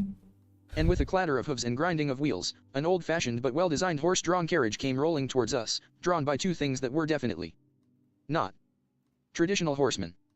Seriously, what the fuck was sewn onto that second horse's neck? By us, Hilden chuckled in what I bet was meant to be an inviting tone. I mean the master of the glorious manor where I serve. I refer to the illustrious home of the world's greatest medical mind. His fangs glinted in the lantern light. Dr. Hogback. Yeah, because that's not suspicious at all, Lasso muttered beneath his breath, before jumping with a yip of pain, presumably on account of a hand that was rapidly disintegrating from where it sprouted on his backside. Lead the way, Robin invited with all the casual ease someone who had the epithet devil child should have. Credit to Hilden, he didn't even twitch, though I suppose already being dead might have had something to do with it. Please, allow me, he offered politely, swinging the carriage's door open and gesturing for us to step inside. I climbed in with a nod of thanks and took a seat by the window, and I couldn't help but share a victorious grin with Robin as she sat next to me. I wasn't foolish enough to think that everything would certainly be smooth sailing from here, but damn if it didn't feel good for my plan to be going right so far. Oh. Alright, here's how things are going to hash out, Be like I said 2 as I held up a boys, single but I finger. think it's a boy and a girl. Team 1, aka Gatecrasher, will be the ones who walk in the front door, pretending to fall for the island's tricks, and when we get deep enough into the heart of it, sabotage. That team will consist of Koni's, Suh, Robin, Usopp, Lasso, Soundbite, and myself. And before you say anything, Funkfried, I added, holding up a reassuring hand to the elephant, the only reason I won't have you with me is that I have something special in mind for you. You won't be acting as a sword, but you will definitely be right in the thick of the action. Works for me, the elephant saluted with his trunk. Incidentally, I wanna change Cross, the I'm curious about flooring, something, though. Brooke interjected. One weapon that merged with a Zoan Devil Fruit is interesting, but two seems to be a pattern, and considering your secret, are you making a habit of collecting them? Girl's bad. I blinked as the weapons in question looked at me in askance, and I shrugged. Not intentionally, shit just lines up like that. Though I am happy with the results. And they were the only two Zoan weapons I can remember, absolutely so I frowned as a certain monstrous slime though. salamander came to mind. Strike that, there was one other, but weapon doesn't begin to describe it, and I'm pretty certain that even properly sapient is a stretch. And that's a long way off besides anyway, as I was saying, I don't think I can make a habit of it, so no. Brooke nodded, and I shifted back to what I was saying before. Anyway, getting back on topic first of all, Mary, now's the time to forego surprise in favor of strategy. What have we got in the soldier dock system? A slight air of disappointment brushed across Mary's face, but it was only for a second before she withdrew a pair of blueprints from her coat and laid them out. Channel 1 is the Mini Moby motorboat, designed for covered ops or shopping trips. Carrying capacity is 5 fully grown humans plus baggage. And Channel 2 is the Gator Glider airboat. The giant fan engine sacrifices subtlety for speed, but it's big enough to load 8 fully grown humans plus baggage. Perfect. Team 1 will take the Mini Moby, then we'll be heading for the island's moat and meeting up with their scout, which should lead us straight to the mansion in the middle of the island that the mysterious four use as their base. And once we're there, I slowly turned to look at our doctor. Chopper, I'm going to guess that you can tell us all about one Dr. Hogback, right? Dr. Hogback, our doctor squealed ecstatically, stars practically sparkling in his eyes. Like mahogany. Of course I can. He's the Vegapunk of medical science, the absolute most brilliant surgeon the whole world over. He's saved countless lives that many others thought to be completely forfeit. A bona fide genius without PAR, admired by all doctors bar none. But Chopper tilted his head to the side curiously. One day he just disappeared, without any warning whatsoever. People have been wondering where he's been for years and less. Chopper gasped deeply, and I felt a brief flare of hope in my chest only for a renewed round of sparkling to dash my hopes to nothing. Do you know where Dr. Hogback is, Cross? Can I meet him? Can I? I rubbed the back of my neck uncomfortably, looking anywhere but at those two innocent eyes of his. Going by the way that everyone else, even Luffy, was exchanging uneasy looks, they'd put the pieces together, too. Unfortunately, none of the traders decided to relieve me of the burden of breaking our poor reindeer's heart. Chopper, you remember that the Shadow Fruit works by animating cadavers with stolen shadows, right? I asked quietly. The sparkle died in Chopper's eyes in favor of confusion as he slowly nodded. Yeah? Why, what does that matter? It matters, I dragged the words out painfully. Because while the shadows can animate the bodies, they still need said bodies to actually work. They need working joints, connected tendons basically, they need bodies that are dead, but in proper physical condition nonetheless. Chopper frowned in confusion. But dead bodies decompose. They'd be unsuitable for anything. Unless I sighed despondently, resigning myself to what I was about to do. The person my team is targeting were to fix them up, retrofit them with new bones, new muscles, new everything. Until they were better in death than they ever were in life. Chopper ought and started to nod in agreement before his entire body froze, horrified realization obvious in his eyes. There was a tense silence as he just stared at me. He whispered softly, struggling to finish his sentence. Wrong. I asked back, just as softly. How? Lying? Why? Chopper's jaw silently opened and shut, until he swallowed heavily. Why, he parroted with a croak. I grimaced at what I was about to say. Hogback was proud of his skills as a surgeon, but he was only ever in it for money. All the patients who came to him for his miraculous skills, he just saw them as annoyances, and looked down on any doctors who actually enjoyed helping others. Moria, he got him on board by letting him resurrect a dead actress that he had a crush on. That civilian maid who lost her shadow. She's the one who has it. She's his eye. Tried to find a term that didn't sound utterly horrible, but let's go with personal assistant. Silence fell for a full minute as Chopper bowed his head, his body shuddering and shivering uncontrollably. Then, without warning, Chopper raised his head and I recoiled at the glowing cyan pits that his eyes had become. Calm down, Cross, I'm in full control this time. Chopper stated, though his tone made everyone shiver. I should thank you, actually. After all, you've just shown me what's needed to tame the irrational part of my genius. Focusing the entirety of my psychosis on a singular target. Is that so? Mary got out uncomfortably. Hogback. Chopper muttered like a reindeer possessed, apparently ignoring us. I looked up to him. I respected him.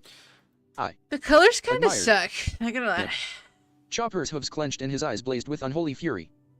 And I want 10 minutes. Alone with him. I shuddered slightly at the pure murder in his voice, but I managed to steel my nerve enough to respond. You'll get as long as you want, Chopper, I assured him. Exact whatever pounds of flesh you want. Just let my team grab him and get him to spill his guts to the world first. He's the weakest of the mysterious four, but he still has all the knowledge of the god-forsaken place in his head. So long as I can get him talking to the world, then they'll all be screwed to hell and back. After that, his fat ass is all yours. That sound good to you? Chopper kept trembling for a bit, his nostrils flaring with snorts of impotent rage, and then he slumped forwards with a defeated sigh, the shadows seeming to melt away from his face and leaving him just looking drained. The Zoan reindeer took a few more calming breaths before looking up, his eyes pleading. Cross-eye, I have to know. Did he ever really succeed in resurrecting the dead? Was it all just a lie? I slowly closed my eyes as I recalled a specific moment in the arc. In the final showdown against him, you appealed to Sindri, trying to stir her memories. Logic says it shouldn't have worked, that there should have been nothing and nobody in her, but a wistful smile crossed my face. For an instant her heart beat again. She smiled like she did 1,000 times before when she was alive, like she'd never done in death, and she found peace. I stared off at nothing for a second before morosely focusing on Chopper. The fuck? Maybe Where there did is a this way to clip permanently go? fend off the Reaper, Chopper, maybe there is. But that's not it, he ground out immediately, his gaze as cold as steel. What you described, that's not true life. It's not medicine. I'll keep looking for the solution the right way. I nodded with some relief, and turned to regard the rest of the crew. Anyway, the short version is that Team 1 will be responsible for meeting Hogback, capturing him, interrogating him, and then putting him out of commission so that he can't assume control of the zombies. Any objections? None were forthcoming. Perfect. There we go. Now, moving on to Team 2, I grimaced fine. uncomfortably. Your task will be both more dangerous and more difficult. Hola, mi Camín. Oh. ¿Cómo estás? This is certainly a hospitable welcome, so deadpanned as she sat in the carriage's empty driver's seat, staring at the equally vacant spot where the horses had been. MRGH, it's certainly standard fare for these parts. I scratched my chin thoughtfully as I eyeballed the gate standing between us and the impressively large manor that stood in the distance. Though I don't get why he pulled it. I could have sworn that he only did it in the story because Nami, Chopper and, well, I nodded at Usopp, who responded with a flat leer. All chickened out because of that sideshow we rode by earlier. Now that doesn't make much sense, Robin hummed to herself. After all, I didn't think that those zombies we saw earlier were all that frightening. Why, I'd even say they were quite cute. Robin. Coney scratched the back of her head with an uncomfortable grin. Please don't take this the wrong way, but that's because your mind is a very dark, scary, and wrong place. No offense. Robin blinked at her in honest confusion. Why would I take offense from that? A sweat drop hung from Coney's brow. Very wrong. Personally. Lasso panted as he licked his chops unabashedly. All those aged meats just made me hungry. You're just wrong in so many ways, full stop, so stated flatly. If we could get back on topic, please. Usopp whimpered fearfully. It's Cross's fault. Soundbite saying. Blow it out your shell, I deadpanned. Actually. I'm not kidding. My snail leered impishly. Hildy flew off, cackling to himself over making Jeremiah Cross piss his pants. In terror. Oh, I chuckled apologetically. Ah, whoops. Well, if that's all the flighty bastard wants, then I say we get out of here fast, before. Crack. We all stiffened fearfully as the sound of the earth splitting open rang out like shattered glass, punctuated by a faint but slowly rising groaning. Crap. Usopp whimpered fearfully, leading us all in, slowly turning to face the source of the unholy noise. There was a second or two of stillness as the ground cracked and shuddered, but before long, with a singular heave of movement, I got my first look at the living dead. My first reaction upon seeing the zombies was to flinch away. Not in terror, mind you, their overall demeanor and superior numbers were rather concerning, sure, but my prior knowledge meant they weren't that scary. Rather, it was on account of a situation much similar to the first, and only, thus far, time I met a fishman. The dark and dismal devil lay in the unshown details. And the detail of this day was that while Hogback was good, rotting flesh was still rotting. I hadn't seen it before in the horsemen or the denizens of the woods because of the fog and gloom being thicker there, but now, what I was being confronted with wasn't an array of the undead you'd find in normal anime or cartoons, but rather a full-blown horde that had just clawed its way off of the set of The Walking Dead. Missing tracts of skin and flesh, distorted and gaunt features, discolored musculature, and those were just the ones who still looked human. Others just looked mismatched. 2 large limbs, 2 small heads, and everything in between. And there was an army of these things on the island, with these guys the absolute least of their ranks. I woefully resigned myself to the fact that we were in for a long day or night, I guess. The sooner we got out of this damn fog. Robin and Conies both snapped into ready positions, Robin crossing her arms and Conies grabbing at the grip of her blaze bazooka, only to pause uncertainly. They chorused. Yeah, not much we can do against an army of the undead. I snapped. Right now, there's only one thing we can do. Yeah. Soundbite cackled. And you know what that is? Run like hell. Usopp choked in terror. Yeah. I started to concur. Nope. Soundbite cut me off with a roar of laughter. Rock like heck. Wait, wha? I stiffened as realization hit me upside the head with a crowbar. Oh. No. I tried to dissuade the little shit, I really did, but barely a second later all anyone or I could do was flinch and pause at the sound of wolves howling in the distance. Wolves that were almost immediately accompanied by a very familiar synth riff. It's close to my midnight. Something evil's lurking in the dark. Oy vey, I slapped a hand to my face with a groan. Soundbite, your taste is officially deader than disco.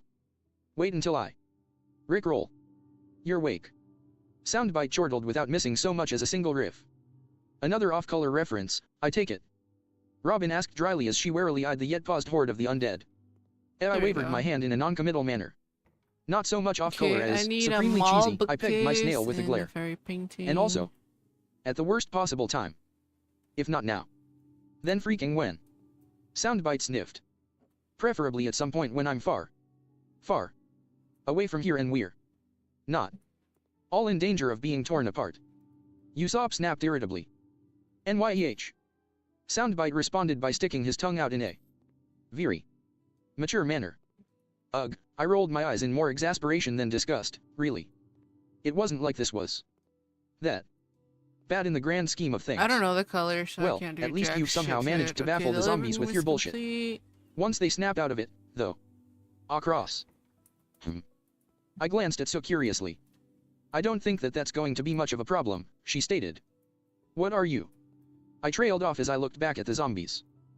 You close your eyes. Oh. And hope that this is just imagination. I really didn't want to believe what my eyes were telling me at the moment, but it wasn't like I really had a choice. I couldn't even begin to deny that the cadavers seemed to be all but sniffing the air as the song built to a crescendo. Could they? I wondered. Nah, they can't be. That would be too much. It's just not. Oh, there it is. What are they doing? Lasso asked as the zombies started to move. There we go. They appear to be getting into positions, Conies summarized weakly. And indeed, it appeared like the zombies were indeed shuffling around, slowly starting to form ranks and assemble into a triangle. Oh, you have I don't know the got to be kidding me. And I don't want to Darkness falls across the land. The midnight hour is close at hand. Should we be worried? Robin asked me quietly as the zombies all stared silently at us. Ew. Soundbite Well, giggled not eagerly, ew, but holy clearly relishing in shit. how what had started out as a mere off-color reference was spiraling beyond anything he could have predicted. Que vender todo. Wanted Vender to todo. respond in a more coherent manner, but the song switching up to Vincent freaking Price had killed any chance of that. After all, that meant. Yup. The instant the voiceover ended, and good God, having Vincent Price doing a voiceover for real life was absolutely chilling. The synth picked up again and the zombies began marching in step with the beat, twitching their heads to their right. Then they swung their arms out, shifting to the side and outright. Head banging. Their legs showing far more dexterity than they really should have. And then they started shuffling and swaying and stepping towards us. It was right as they did a jumping jack and a slide move when Soundbite began cackling at a level that Price himself would have been proud of. This is perfect. Ha ha ha. Better than I could have ever possibly conceived. Oh, I love the grand line. I felt my hands and legs twitch as the zombies did the classic claw-handed sway. It certainly is a unique location. I gotta admit, The so paper whistled with no is small so amount nice, of awe. though. For a bunch of stiffs missing half their asses, Me these va guys can muy shake bien, what mi little they have Cami. left. ¿Cómo te va a ti? It's like a Sea King attack, Usopp muttered as he stared through his fingers. So horrifying, but you can't look away. For the record, if you need a solid surface. Soundbite whistled in faux innocence. The carriage is ever ready for your skull. I was still for a moment as I watched the still boogieing zombies before slowly turning my head to direct a blank stare at my partner. And why would I want to do that? I asked flatly. The snail blinked in confusion. Well, come on, like I said earlier, it's not the universe screwing with me, just you, I stated in a still casual manner. These zombies dancing? I kinda remember them doing this in the story, and them knowing this song and dance is actually quite humorous. Awe-inspiring even. That's all well and good, Cross, Robin muttered subtly as she kept an eye on the display. But if they're distracted, shouldn't we be going? I slowly turned my blank stare on her. Why? I asked, my tone still under lock and key. They're not doing anything harmful, and giving the others more time to get in position only helps us. I see she nodded hesitantly. So we're just going to stand here and watch these meat puppets dance. Well, I jerked my head to the side. You're going to watch them dance. I am going to be doing something else. Robin blinked in surprise. And that would be? Robin, I said as I started to work my arms out of my jacket and folded up, placing a more and more eager soundbite on top of the bundle. We are currently in the presence of real-live zombies dancing to the song Thriller by Michael Jackson. This performance is one of the most iconic performances in my world, even though it was first performed nearly 30 years ago. There is only one thing I can do in this situation. I shoved my jacket and partner into her arms. Hold my snail. As the zombies stomped around to face away from us, I joined in, moving in tandem. 5, 6, 7, 8. I belted out as me and the mass of zombies stomped back. Right after the 8. I whirled around, the entire crowd following me. And there it was. Cause this is Thriller. Thriller Night. It's amazing how easy it was to lead a pack of zombies in a professionally made dance routine. The zombies knew what they were doing, obviously, but I'd never done anything like this before, and to pull them off flawlessly? Okay, not flawlessly. I got my feet tangled up once or twice on slide shuffles, and the spins always left me a bit disoriented afterward, but I was doing way better than I had any right to. But I had two things working in my favor. As I said, the zombies knew what they were doing, and if I got lost I could quickly catch up. More importantly, though, that song. That song. You're fighting for your life inside a killer. Thriller. Ah. All I needed to do was let the song take over. That's all. Somehow, my body knew what moves to make. The mistakes I mentioned earlier were mistakes of execution, not of ignorance. King of fucking pop indeed. Finally, one last spin after another stomp backwards put me facing back towards my team, somewhat hunched over, one arm held in front of me and the zombies crouched all around. At that point, there was really only one thing to say. Eat your heart out, Jackson. I belted out. The original repetitive synth riffs sounded out again, Vincent Price doing his trademark evil laugh in the background, and I was all set to shuffle forward, crowd of zombies at my back and wide-eyed crewmates in front. Yuck. When I was interrupted by a vice grip clamping down onto my left ear and nearly tearing it clean off my head with a harsh yank, the music cutting out to the sound of a record scratch. You will. Ever and always. Find new ways to top yourself. Brother mine. Robin grit out as she dragged me towards the blatantly haunted mansion that loomed over us, the zombies. Behind us, too stunned by the development and the sudden stop of the music to do much more than stare. I wouldn't expect you, of all people, to stop. The narrow me from having a nice yeah. bit. Oh ow ow. Of macabre fun. Sister dear. I accused as I struggled to keep pace with her. There's a fine line between fun and overkill, especially in a situation like this, she replied. There's no such thing as overkill. There is only dead end. Not dead enough. Hee hee. Hurk. Soundbite was cut off by a newly materialized hand grabbing his tongue. I usually handle my many and varied affairs with an open hand, Robin flatly informed him. But I will become the first person in the world to willingly punch a snail if I have to. Understood. Ahaha. Soundbite chuckled warily as I took him back and put him back on my shoulder. Too far. I take it. Lie little bit, Lasso pinched the toes of his paw together as he trotted alongside us. If it's any consolation. Conies chuckled sheepishly as she and Usopp scrambled to keep up with our archaeologist. I thought that you were quite good. Thank. You, I said around the hand twisting my ear. One of the zombies piped up uneasily, slowly raising its hand. So. That turned out to be a mistake on his part, because it prompted Robin to release my ear and wheel around, shooting a positively lethal glare at the horde that caused them to flinch as one. I like the great We are going ahead to the mansion now. She narrowed her eyes and slowly crossed her arms over her chest. Unless any of you would like to stand in our way. Almost in unison, the zombies all dove forward right into the ground, burying their heads and shoulders and leaving their rotting forms sticking up in a grove of bodies. Robin took a moment before turning around, her anger gone and nary a hint of bemusement betraying the cool satisfaction she displayed. Good. Now, shall we? She didn't wait for an answer before resuming her stride. We were all quick to scramble after her, none of us willing to fall too far behind and risk drawing her wrath. She used to be your enemy. Conies hissed out of the corner of her mouth with nigh hysteric incredulity. Trust me, we liked that particular relationship as much as you'd possibly expect. I hissed back. This really is a horror house island, Usopp whimpered miserably as he yanked his hat as far down as he could. From there on, we continued down the fog-laden path in silence, slowly but steadily approaching the impressive, in scale, if nothing else, manor, nothing stirring from air or ground to disturb our progress. As such, we reached the front doors without any trouble. Or, well, front archway, but same difference. I let out a low whistle as we walked into the shadowy tunnel. Gothic House of Nightmares or not, I couldn't deny that it had a certain air of unmistakable majesty to it. I hid a smirk behind my fist. It was gonna be fun to put this place to the heh, too close. Don't wanna spoil anything juiced yet. Of course, the mystique was kinda ruined by the old well situated next to the door that was being illuminated by a spotlight. The well's rope started to creak, presumably from Sindri being pulled up by whatever mechanism she was currently hanging from, and I was patiently waiting for her to appear. I hear with my little ear a stiff hanging in a well. When Soundbite decided to pipe up and be well. Soundbite. Gaia. Hogback shrieked as he slammed the mansion door open, staring at us in naked terror. How did you know? Soundbite. I hissed incredulously. What? He whined with an ear-to-ear grin. I can tell that whoever's in the well is wound up tighter than a percussion band. Why can't I call her a stiff? Hogback and I both twitched, me more discreetly than him, before allowing ourselves to heave sighs of relief. Oh, so that's all he meant, Hogback muttered beneath his breath. You're an ass. I hissed at Soundbite. This should not be a surprise to you. He sneered back, completely unrepentant.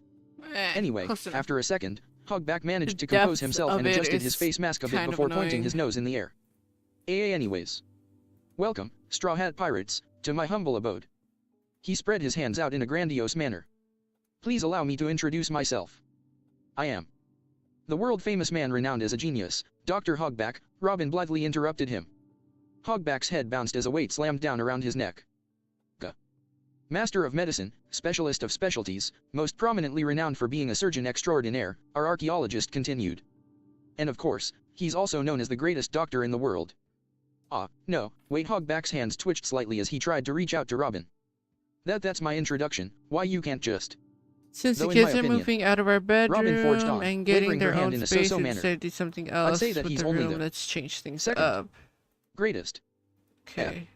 Hogback squawked indignantly as he Adding an snapped his office spine here away straight. from the children Second might be perfect solution best. for getting silence. That is totally and utterly preposterous. Zone Who in could one, a perfect combination possibly that will satisfy everyone. surpass a genius such as I? Robin blinked in a manner I could tell was fake, but I Okay, seriously doubted I Hogback went thought with she was Dad's anything but genuine. option for the Why, room. I'm Dr. gonna go with Vegapunk, Mom's of course. option for the office. After all, he is the smartest man in the world, is he not? Vegapunk is nothing but a two-bit, hackshop grease monkey of a grgghh. Hogback trailed off into incoherent snarling, his hands strangling the air. This continued for several seconds before he descended into tired huffing. Give me a moment, he wheezed.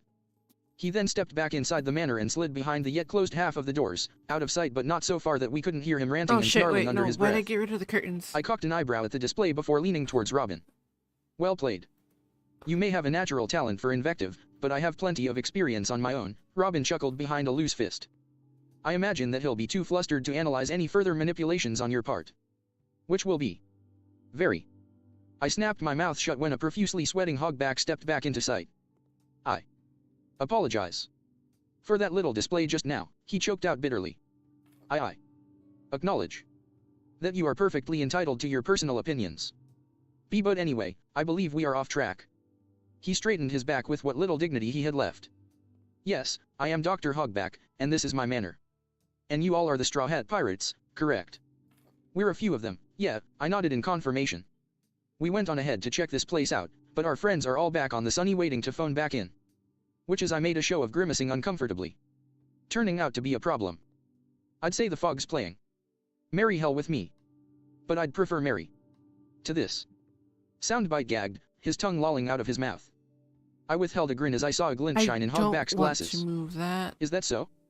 Well, that's just awful. Truly awful. Is there anything I can know? I know. He stepped aside and gestured inwards. Here, why don't you all step inside and enjoy a hot meal on my behalf? And while you're doing that, I'll send my manservant to inform your crew that you're waiting here. Are you sure? We wouldn't want you to trouble yourself. Conies began in a convincingly demure voice. Fofos. Hogback cut her off as he threw his head back and laughed. Trouble to welcome the most famous, infamous, and entertaining pirates of this generation? Quite the contrary, it's an honor. And besides, his smile took on an acidic overtone. My manservant could use the exercise. I swear, all he does is lays around all day, packing on the pounds without a care in the... I tensed up furiously when Hogback suddenly flinched and cut himself off, plastering an apologetic smile on his face as he started to casually rub the back of his head. I am sorry, I got ahead of myself again. I really shouldn't speak ill of those who aren't present. Even behind his thick glasses, his glance to the side was unmistakable. I swallowed heavily as I processed the implications of this development. Soundbite. I hissed out of the corner of my mouth. His heart only just beat, and he's barely breathing. Soundbite hissed back in a freaked out tone. Hell, even his body's voice is saying, not here, over and over. I only noticed when I couldn't deny the facts any longer. My jaw twitched a bit as I mulled that over, and then I swallowed and stretched a twitchy grin over my face. Well, either way, thank you very much for the offer, Doctor. I imagine that our own Doctor, Chopper, will be overjoyed to hear about your presence here. I let my grin perk up a bit with sadistic humor. He dug out an old article about your work earlier today, you see. For the past few hours, you've been all he can talk about. Well, at least one of those sentences was true. Fofos. Well, isn't that just grand? Hogback cackled. I look forward to entertaining all of your friends, and treating you all to each and every last one of the countless splendors that Thriller Bark has to offer. But for now he stepped aside and swung his arms inward. I shall settle for simply entertaining you. Right this way.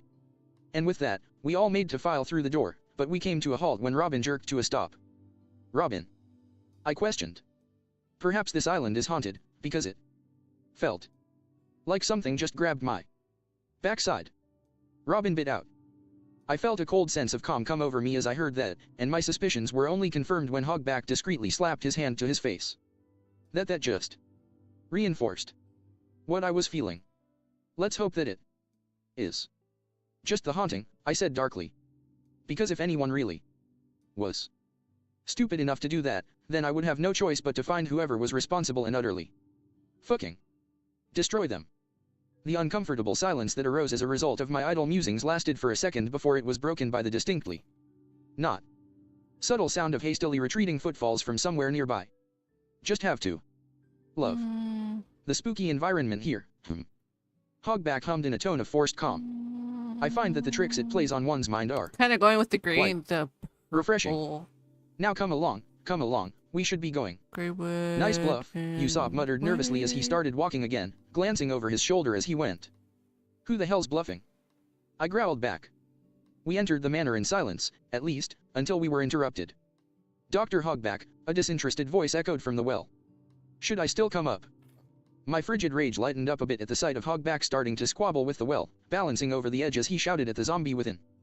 My mood lightened even further as I considered matters up to this point. Our aspect of the plan was going roughly 99% as well as I'd hoped, and in this case, that was more than enough. Here's hoping that the second team was having just as much luck. Especially considering their target. Oh.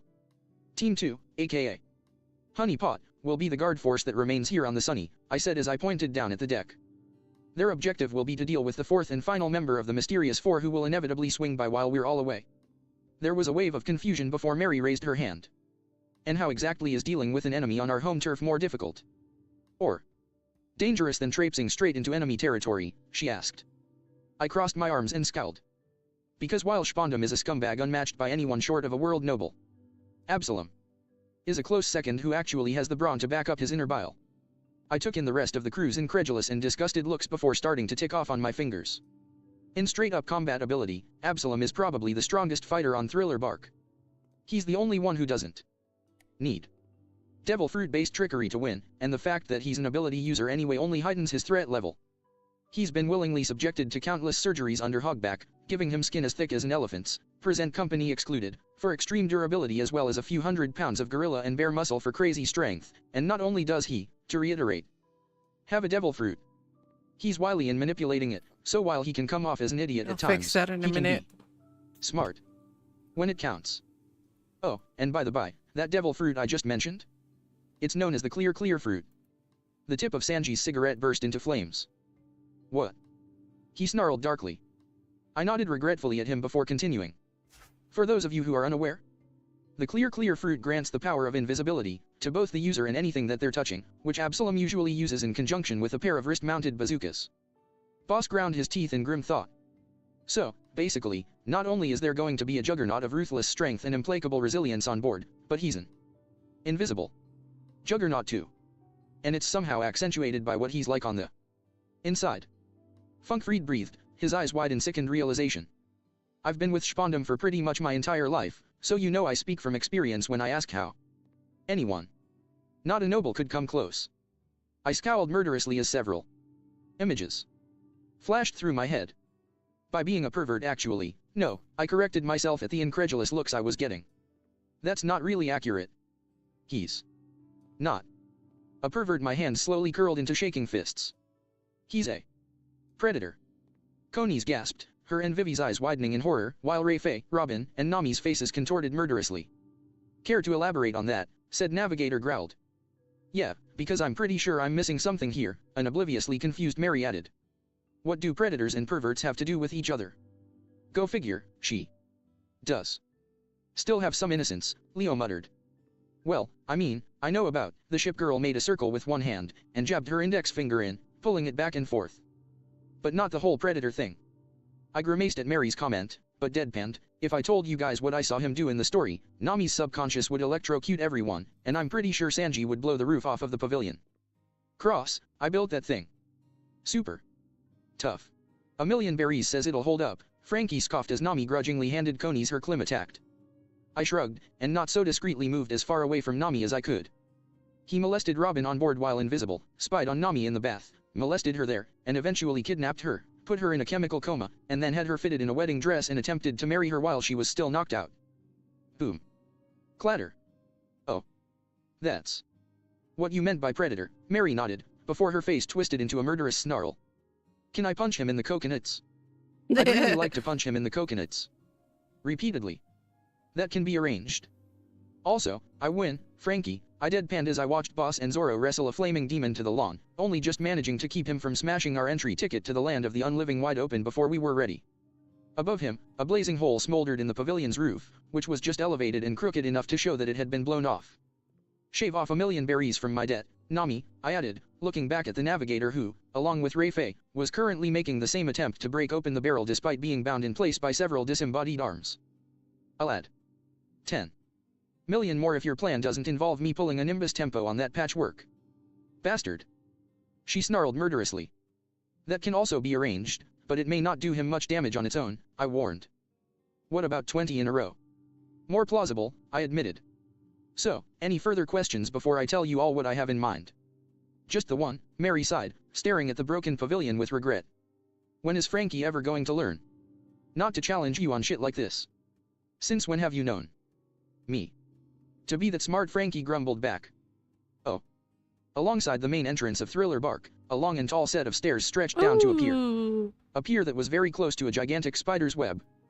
The web's creator was nowhere nearby, as far as anyone looking on could tell, which was good news for the I wish Thousand they Sunny, had which like was stuck more in it by the color side. options. Indeed, immobilization aside, these the kinda ship seemed to be suck. rather tranquil. Or so it seemed, until the grass deck suddenly compressed, first in one spot, then another, both in the shape of footprints but with nobody visible. And at the very next moment, every last one of the ship's timbers trembled and groaned, as though the Sunny itself was growling with fury. The grassy imprints suddenly halted in place, shuffling about a bit like a person looking around before resuming their path across the lawn. The footprints started to stride towards the doors to the Sunny's sleeping quarters, then, abruptly, halted in place and slowly turned around in a direction facing the Sunny's deck house. The deck house whose top was currently emitting a large amount of steam, mind you. The imprints started moving across the grass again, this time towards the Sunny's aft and this time twice as fast as before. The imprints halted once they reached the steps of the stairs to the upper deck, and were replaced by every other step groaning loudly due to some unseen pressure ascending them two at a time. When the sourceless footprints stilled, they were directly before the door to what could only be the ship's bathhouse. Then, slowly, the door inside creaked open, and a quiet snort rang out, as though some predatory beast were tasting at the air. The sight that the slightly opened door revealed was decidedly not a bathhouse. Books lined the shelves, a large desk topped with a map 80% drawn near the window on the other side, and watertight cases protected all sheets of paper in the room so that nary a speck of moisture could touch their fragile contents. Of course, the ladder on the right side of the room made it clear that the bathhouse was very close by. No, the There was just a papers are slight issue white. of the giant, armor-clad duck sitting at the bottom of the ladder. Slight being, for once, an appropriate adjective given the quiet snores coming from his mostly motionless body. There was a brief moment of contemplative silence before the duck was half shoved, half nudged aside, and the soft sound of boots and hands on a ladder sounded out a moment later. The boards composing the room's walls seemed to snarl as they creaked and groaned, following the ladder's own creaking as it rose toward the ceiling. Finally, the creaking stopped and the hatch at the top of the ladder was inched open, the gap between it and the door slowly widening before creaking shut just as slowly. The room the trapdoor opened into was filled to brim with steam, and the vapors slowly but surely coiled around a space in the air that was shaped like a human, but was most distinctly anything but. The humanoid creature's muzzle turned back and forth as it contemplated its shrouded surroundings, its head lingering as it saw a doorway into a much wider room. It subtly glided over to it, and a pair of large heart-shaped protrusions came out from its eyes and its tongue lolled from its maw as it gazed inside, beholding what lay within. Or at least, somewhat beholding it, due to the fact that the steam was hiding any exact details from him. That feels so good. But really, the silhouette of a woman with long hair getting her back rubbed by a woman with shorter hair, and they were women. Men didn't have hips like that, didn't need that many extra details. But of course it does, the short-haired woman crooned as she rested her chin on her counterpart's shoulder. After all, you have all this stress pent up inside, it's not good for you. Well, then think you can help me. The long-haired figure's head slowly turned to the side. Relieve some of this tension. Certainly. The non-existent figure's breathing accelerated, his heart jackhammering in his chest. This was just too good to be even remotely true. It was only that eensy-weensy hint of sneaking suspicion that held the figure back, his long-honed senses staying his base instinct. Suddenly, something fell from the long-haired woman's grasp. Whoops, I dropped the soap. Pardon me. Something in the figure's brain snapped like a dry twig. Prudence could go screw itself, no way in hell was he passing up as golden an opportunity as this. And so, with barely enough restraint to keep himself from roaring, the figure all but pounced into the fog, arms spread wide as he flew at the women with his arms spread wide. Crack. Gah. Aeon rammed face first into the far wall of the bathroom. Absalom hacked and snorted as he clawed his way to his feet, leaning on the wall as he massaged his throbbing snout. What the? He started to wheeze in confusion. I believe that the appropriate phrase for this situation, came a serene but smug voice from the doorway. Would be, reaping what you have sown. Absalom spun around, and saw the two women he had thought were bathing, fully clothed, and smirking, plus a child he'd never seen before poking out of a panel in the floor he hadn't noticed, standing in the doorway of the bath waving at him. Before he could react, they slammed shut. Absalom's eyes widened as he realized he'd missed it in the steam, metal bulkhead of a door, which then proceeded to seal with a very loud clunk. What The do you mean porthole in my the budget's bulkhead was running then the filled with the holy white-haired child's shit, viciously dude? smirking face. In case you didn't quite pick up on what's going on, she taunted through the door. She then rammed her fist against the door. Scrang. Hold Which on. first caused a pair of very thick steel shutters to slam shut over the Me, I once open forgot to windows. put the cheats on. Splosh. And second, and far more distressingly to Absalom, caused just about every water fixture in the room to blow its top and start spraying out water by the gallon full. Water that, with no place left to go, started to very rapidly fill the suddenly too small room. Going Mary bared her teeth as Absalom swept his panicked gaze over the room. Hold your fucking breath. Pervert. Oh. Nami, Vivi, Kuro, Mary, I started slowly, looking at them all in turn. You'll be the ones dealing with this monster. I hastily raised my hands when they all recoiled in shock. If you want out, I completely understand and I'll just have the monsters ambush him. I just want to try and go for the most subtle and painless method available to us is all. The crew exchanged uncomfortable glances, and Sanji started to stalk towards me, fuming like a chimney. Nami, though, halted him with a hand on his chest even as she continued to coolly regard me. Considering what I just asked for, we'll hear your plan out before we decide anything. Cross, Nami stated, though the edge lurking From in her voice 6 was million unmistakable. down to I like tugged at my collar on account of the weather witch's 6 eyes grand. more darkening to a Fuck. subtle gray around her, but continued. Okay, so basically, my plan hinges around exploiting the 2 flaws Absalom has, and only Nami and Vivi can successfully use the first flaw to maximum effectiveness. Hold on. And as for how they'll be doing it, Let me I pause for trailed a off second. uncomfortably as I considered what I was about to say before swallowing heavily. Alright, look. Pause. Because I gotta turn this up and I don't want the voices to be drowned out.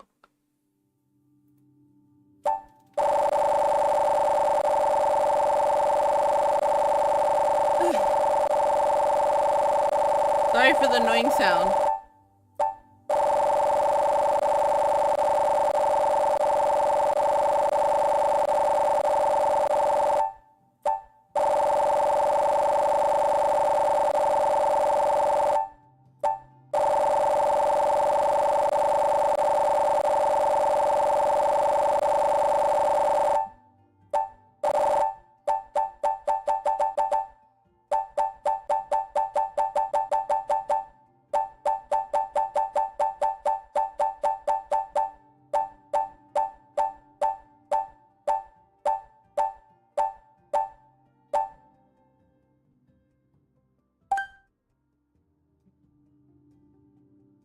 Alright, I'm set.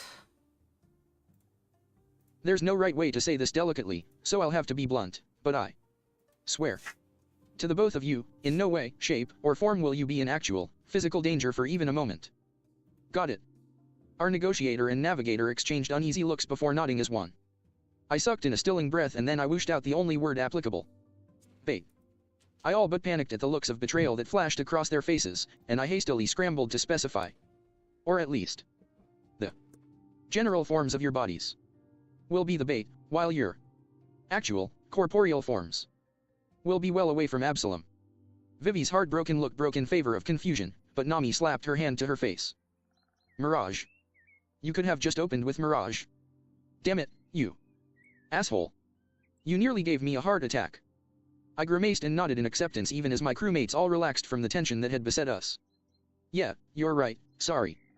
I was just really focused on the B word. But yes, you'll be using a mirage to trick Absalom.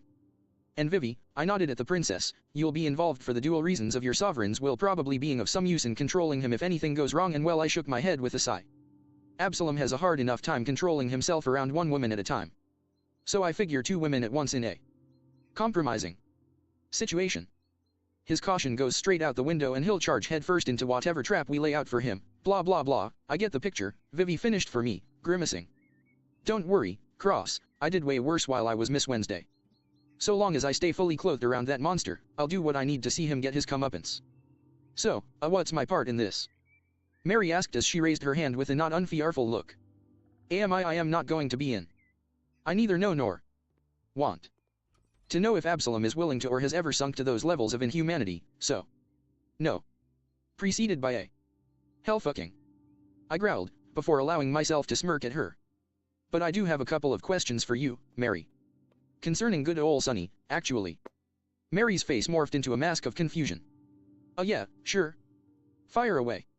Well, first off I pointed up at our deck house, whose library I'd spent ample time in. The bathroom. I'm assuming it's all cocked up to the nines. Mary started to reply and froze when a pair of bodiless hands clamped onto her shoulders, shuddering around her spine. For her sake. Robin smiled in a too serene manner as the fog around her seemed to darken malevolently. It had better be. Mary's rictus smile twitched as she tried to force herself to stay still. Sealed up tighter than Akainu's molten ass, my mask to God.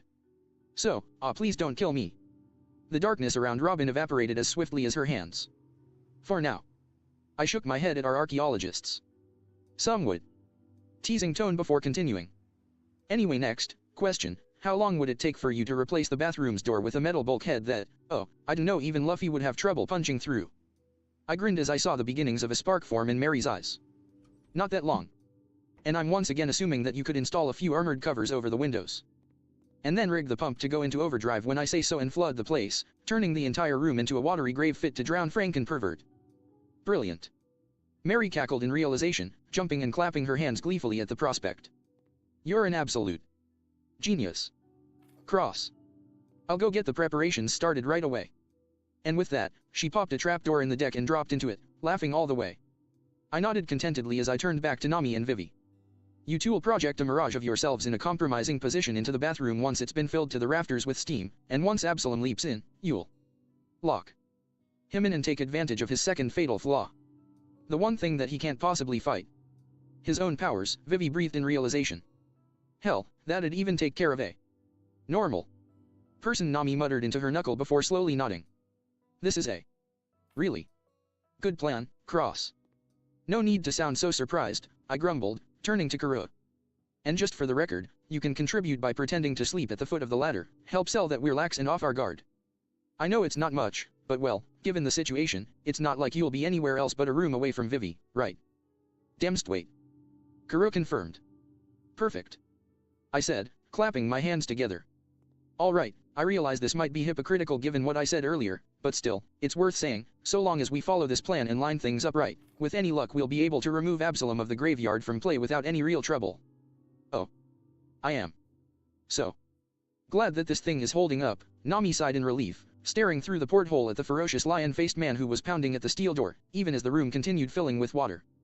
The source of her boundless relief stemmed from the fact that despite knowing that the door was composed of several inches of strong steel, Absalom was still managing to put dents in the only barrier between him and his escape. Agreed, Vivi swallowed, rubbing at her neck fearfully and flinching as yet another dent was slammed into the metal. He's enraged. If he gets out, it won't matter if we're female or not, he'll rip us to pieces. Well, he have to get through me first. Karua declared, before recoiling as another punch bent another spot in the door. Though we hope it doesn't come to that. And it won't.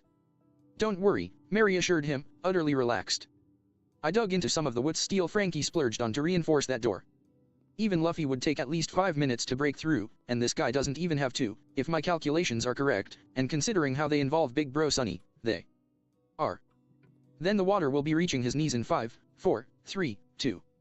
The ferocity in Absalom's face suddenly faltered and he grimaced in discomfort, slumping forward to lean against the door. Yay. For a few seconds, he Got looked like he was everything. beaten. Hey, let's go. Then he raised his head, murder in his eyes, The and room he started isn't pounding anew. bad. The dents he caused were significantly shallower than they were before, but they It's were not so bad. definitely Could have been a still little there. bitter, but it's not so Mary's bad. mask of confidence crumbled. That's unexpected. Mary Nami grit out, bringing her eyes and tempo to bear. Mary hastily counted her There's fingers a few one times thing as she I muttered want to herself to before snapping her head know. up, reaching his waist. Now. Absalom flinched again, his muzzle scrunching up in a sign of clear disgust, and he looked to be barely conscious. But still, the pounding kept going, in spite of the fact that there was no clear progress in harming the door anymore. Mirai. Vivi's knuckles turned The white as she faces, strangled oh her my lion God. cutter's hilts. Oh. Screw this asshole. Mary snarled, hastily knocking a panel on the wall open and wrenching the pipes inside around. I was going to try and keep the pump in one piece, but it looks like we'll be rebuilding it from scratch. Flooding the place. Now. Absalom's eyes widened in panic as a groaning, shuddering sound rocked the bathroom, but before he could react the porthole was obscured by a flood of white foam. When the bubbles cleared, Absalom's drowsy face floated in the water for a moment before a slew of bubbles spurted from his mouth and he sank down and out of sight. The quartet allowed themselves to sag in relief, the tension draining out of them. Thank God. Nami groaned, wiping the cold sweat from her brow while her clouds fanned her. Cross wasn't kidding, that bastard was a monster inside. And out. Yeah, Vivi mused, fingering her necklace as she peered into the porthole. You know, honestly, looking at this, I wonder if it would even be worth it to have devil fruit powers. I mean, all of that power, even as a Logia, but then it becomes totally useless as soon as you fall in water. Isn't that a bit useless? Say that again with a straight face the next time you see Wuffy, Wobbin and Choppa kick Maja ass, Kuro snickered into his wing. Vivi considered that before nodding her head. Yeah, and Yeah, Crocodile it certainly needed never suffered from that particular a weakness little much, touch either. of a Point taken. painting. Well, Looks trust me on good. this, weaknesses Oh or shit. not. Fuck! Mary snickered as she I forgot to slowly put the game counted back down on on. her fingers. I, for There. one, fully appreciate Little selling my touch soul of to that. little shit-tasting devil. I just added like a couple Anyway, she touches, started just this fiddling with the pipes again. plant.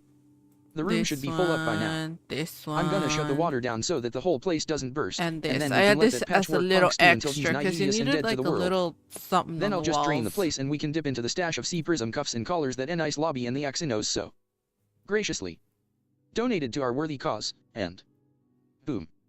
The quartet froze when the whole of the deck house suddenly shook and, far more distressingly, the already abused bulkhead suddenly bulged as though Sanji had taken his heel to it. What the hell was that? Nami whispered numbly. Cannon fire, Vivi breathed back, her pupils having shrunk to pinpricks. That was cannon fire. He's still moving. Mary shook her head in frantic denial. Even if he is, I took those bazookas Cross talked about into account. The door is strong enough to take anything he could physically carry. Boom. Nami's gut dropped as there was another explosion, and the door bulged even further. Did you take into account that his musculature is reinforced, she whispered numbly. And he can carry firepower that would blow a normal person's arms off. Mary paled. Oh, that he'd only have to knock the dow halfway off its hinges before it'd have to daw with da. What a pleasure. Kuro whimpered. Silence reigned as the ship girl slowly stumbled backwards What would you fearfully. say for your own No, TV I show on didn't, she whispered in terror. HGTV? Renovating In the your heart-pounding own way. silence that Renovate followed, your the way. click of metal on metal What was about like a a beach gunshot. house? The Are you? design is up to you. Nami Get the started to star scream, before shoving as and many of her after clouds photos forwards so as she could. show Sadly, you how as you swift did as her it. iron Check clouds were. what's new in House Boom. Flipper with HG. The blast that blew the Oh, bulkhead off its hinges and the flood of water that HGTV? followed were far. How far much? Hold on. faster. I want to see how much the As DLC such, is none worth. of the four I were ca- ready I when the kinda water wanna and the play blast it. struck them, smashing them clean through the opposite window of the deck house and launching them out onto the lawn of the deck. Thankfully, the deck was covered in grass rather than wood, and Nami's subconscious managed to bend the clouds enough to provide something of a cushion. As such, they weren't hurt from the fall or landing. Okay, They I were, want House however, Flipper left sputtering 2, from the sudden assault of water on their senses. but They had it just also managed to get their breath and there's so balance many back when a most unwelcome DLCs. thing It's interrupted them. pets, farm, Clever little garden. sneaks. They looked up to see a very wet, very livid patchwork man standing on the railing above them. His jaw was that of a lion, his wild golden hair only reinforcing that image, and the left and right thirds of his torso and his arms from the wrists up were covered in different colors of flesh very obviously stitched on, with a pair of bazookas strapped to his forearms. Most unnerving of all? Though his eyes promised murder, his mouth was curled into a smile. Okay, there's I thought I felt pets, something farm, off at garden, first. Absalom of the luxury, graveyard grumbled, his hackles pulled back in a HGTV, vicious Die scowl. Now, Why am I even Apocalypse, surprised that someone like Jeremiah Cyberpunk? Cross knew about me ahead of time? You should be pleased with yourselves. Oh, That's the there's closest the that anyone's ever bundle come to beating me game. since I joined Moria. He clicked his very sharp teeth together. But the simple fact is that I'm way out of your league now that you've lost the element of surprise. I'm going to take my sweet time with you three, and when I'm done... Worth? Quiet. Absalom faltered, his tongue catching in his mouth as Vivi It has glared all up the at him. house. It has all the Then she smiled flippers. sweetly, taking on a rather alluring pose. Mr. Absalom, why don't you just calm down It's and hold still? 20% off right now. A choked noise tore its way out of Absalom's throat, the rage evident in his tone paradoxical to the way his body slumped forwards, the energy draining from his stance. Good, good, Vivi nodded in a faux endearing manner, a frigid smile on her face. Let me. Now, just for the see how record much you it's said the worth three of us, in but that's American not quite money. correct. For you see there aren't three of us here. Heads AHP. Absalom's eyes darted to the side, just in time. Subsonic. For him to catch a face full of armored talon moving almost $90? faster than he could tell what hit Can him. someone give me $90 for all this Kuro shit? quacked furiously as he I'm practically loving this. The leapt free off of DLCs that Absalom's gives you face, like a transferring the taste entirety of of what's his going velocity on. to his I wanna target and continue bouncing playing. him off the Sunny's railing before he fell out of sight. Nami and Vivi both heaved relieved bursts of laughter, slapping their hands in a victorious high five. Guys. And then Mary's quivering voice cut through the mood. Mary Vivi whispered fearfully. Please tell me you're not about to point out some minor but highly incriminating detail that means we're not done yet. Please. Mary shook her head regretfully, her eyes filled with terror. Wish I could, but Kuro kicked him overboard, right? Nami nodded slowly. Yeah, why? Well, then where's the splash? Nami and Vivi both froze as they stared at the ship girl. What? They whispered in sync. Where's the splash? She repeated. If we were done, then wouldn't there be an ocean-shattering splash? The older women exchanged uncertain glances.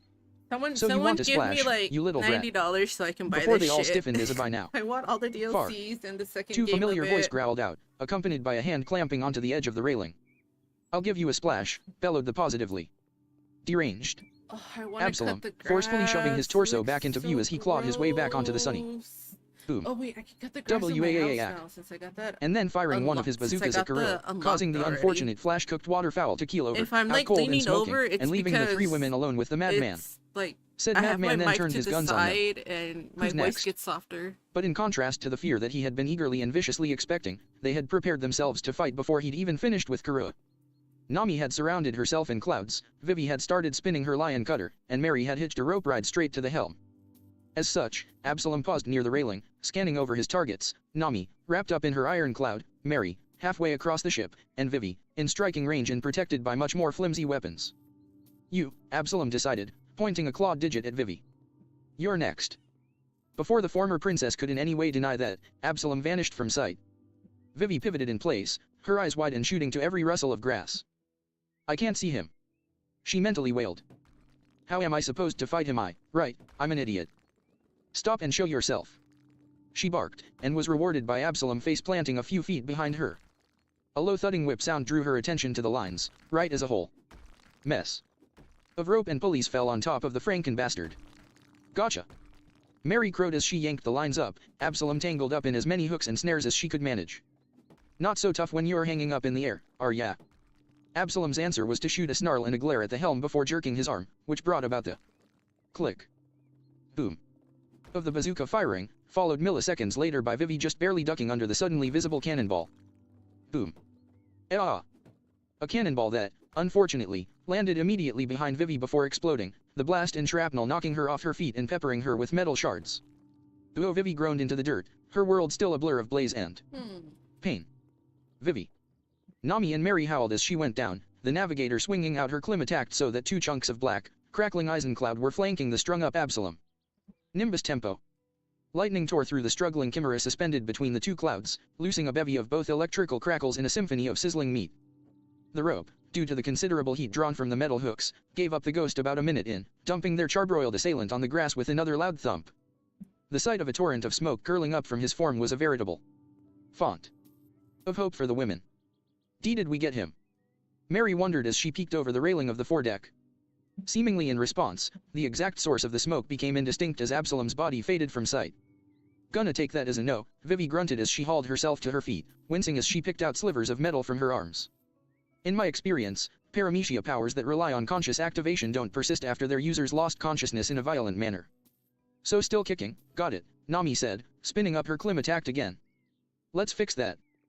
Eisencloud flowed out from Nami's defensive shell, wrapping around their still smoking opponent, quickly flowing into a crosshatched shell that immediately began turning black. Tempest tempo.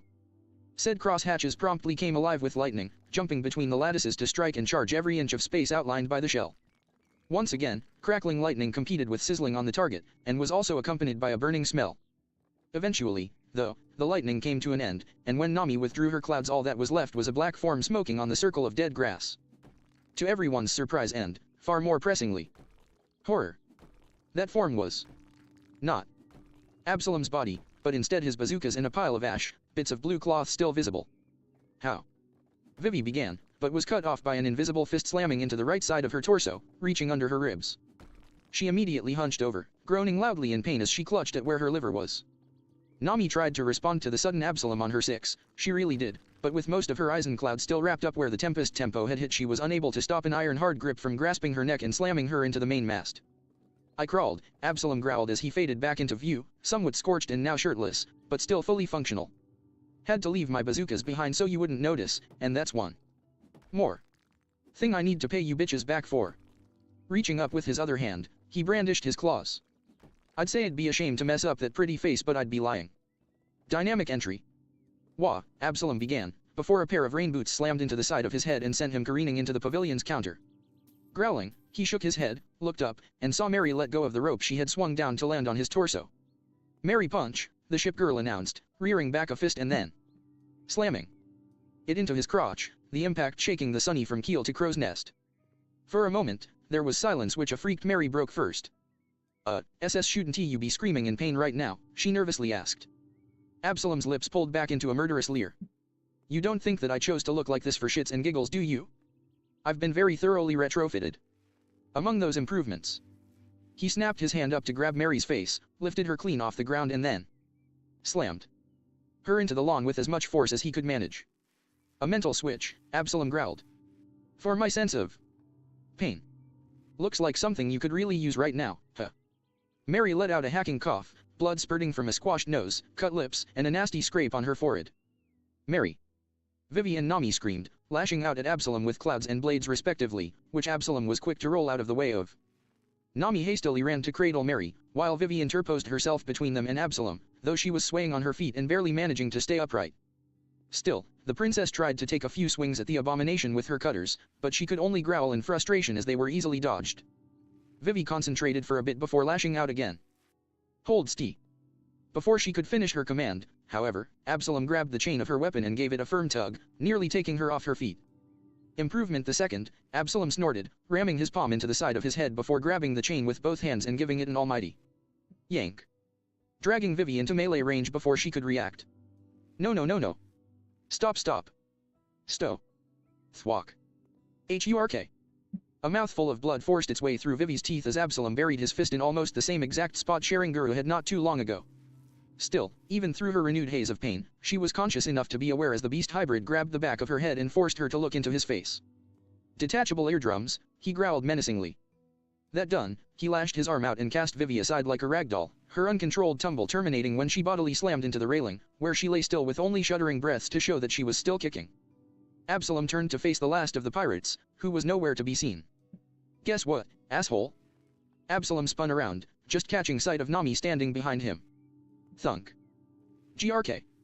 Before staggering back as she rammed the orbless end of a section of her staff into and through a juncture of stitches on his chest. You're not the only one who can turn invisible, Nami snarled. Now, let's see if your insides are as tough as your outsides when dealing with a sudden burst of lightning. More specifically, Absalom snapped his head around to catch sight of Mary painfully leaning against the mast, giving him a bloody grin. The amount of voltage a thunder dial gives off when shattered. She leered, ramming her fist into the mast. Before Absalom could react, a pulley swung down from the rigging and cracked into the orb at the end of the rod sticking out of his chest. Ride the lightning. Asshole. Mary cackled in triumph. That was the last thing Absalom saw. Zap. Yearg. Before his world devolved into light and pain. Mary and Nami both shielded their eyes, the lightning coursing through Absalom lighting up the deck from end to end. It only lasted a few seconds, but at the end of those seconds, the lion-faced man was exhaling smoke, his eyes white as snow and blood oozing out of the cavity in his chest. He keeled forward. Then, to the women's horror, he ripped out the mangled remains of the thunder rod with one hand and rammed the other into his chest, hard enough that they heard a rib break and felt the resultant thump echoing in their own chests. Absalom was swaying on his feet now, but full functionality was clearly fast approaching. You are I don't like this light. dead. He growled breathlessly. The pair stared at him in slack-jawed awe before Mary clapped her hands together. Welp, she stated flatly. I'm done. Done. We did good, we kicked his ass, we even stopped his heart, but I for one feel like I kind shit. of like the yellow. How about you guys? I am. Very much. Regretting the series of decisions that led to this situation, Vivi wheezed weakly as she stuck her finger in the air. I don't like schmewing duishish, Kuro concurred blearily. And I just broke my thunder dial, so I need to dig out one of my spares before I do any more serious fighting, Nami concluded, moving to slump against the side of the ship. Guess you beat us, O King of Graveyards. Despite all of the pain and anger that was coursing through every fiber of his being, Absalom's sheer confusion kept him from moving. This calm, even graceful surrender had him looking between them for some evidence of a bluff, but none of them were moving or attempting to set up any tricks. They were even closing their eyes. If only because of what happened several minutes earlier, the last time he let his emotions get the better of a twinge of unease, he elected not to charge in blindly. His mind scanned over the situation, the four in front of him meant what they were saying, their actions made that a safe assumption. But even if they knew they had lost, if the SBS was any indication, the Straw Hats still would have kept fighting until the last breath, so how could the fight be? Absalom stiffened in realization, recalling the exact reason that he'd come on board the ship in the first place, to scout out the rest of the crew, which Cross said was still waiting on board. Which could only mean that his quarry had surrendered because... Slam. Aoic. All at once, Absalom went flying backwards as a kick nailed him right in his snout, his much-abused body slamming against the wall of the ship as he completed his train of thought. They had reinforcements waiting. It took a moment for Absalom's vision to unfizz, but once it did, his heart stopped again at the sight of the individual looming before him. The tall, blonde, smoke-chuffing individual looming before him. You know, I had a whole bit lined up for this, the bullshit bistro, all-you-can-eat buffet, the whole 9 yards. But after seeing this, Sanji took a slow, long drag from his cigarette, and exhaled it just as slowly right before searing the whiskers from Absalom's muzzle by bursting into flames. I'm just going to kick your ass inside out and be done with you. Oh. Hang on a second. I have a question, too. All eyes turned to Sanji, who was still positively fuming, though apparently not explicitly at me. Why am I not part of Team 2, Cross? He tersely demanded. I raised my hands placatingly at the sharp looks everyone pegged me with. Because, to reiterate, Absalom, for all that he's a monster and has little to no leash on his I'll be unduly polite and say libido, he's still smart. If he sees one of our monster trio still on board, there isn't enough tail in the world to make him stick around longer than he has to. Kinda like And the entire point of this risk we're undertaking, It's Nami snarled murderously, a veritable typhoon roiling around her as she tried to take my ear off, with Vivi tapping her cutter in her palm right behind her. Oh ow ow ow. Yes. I yelped in outraged agony.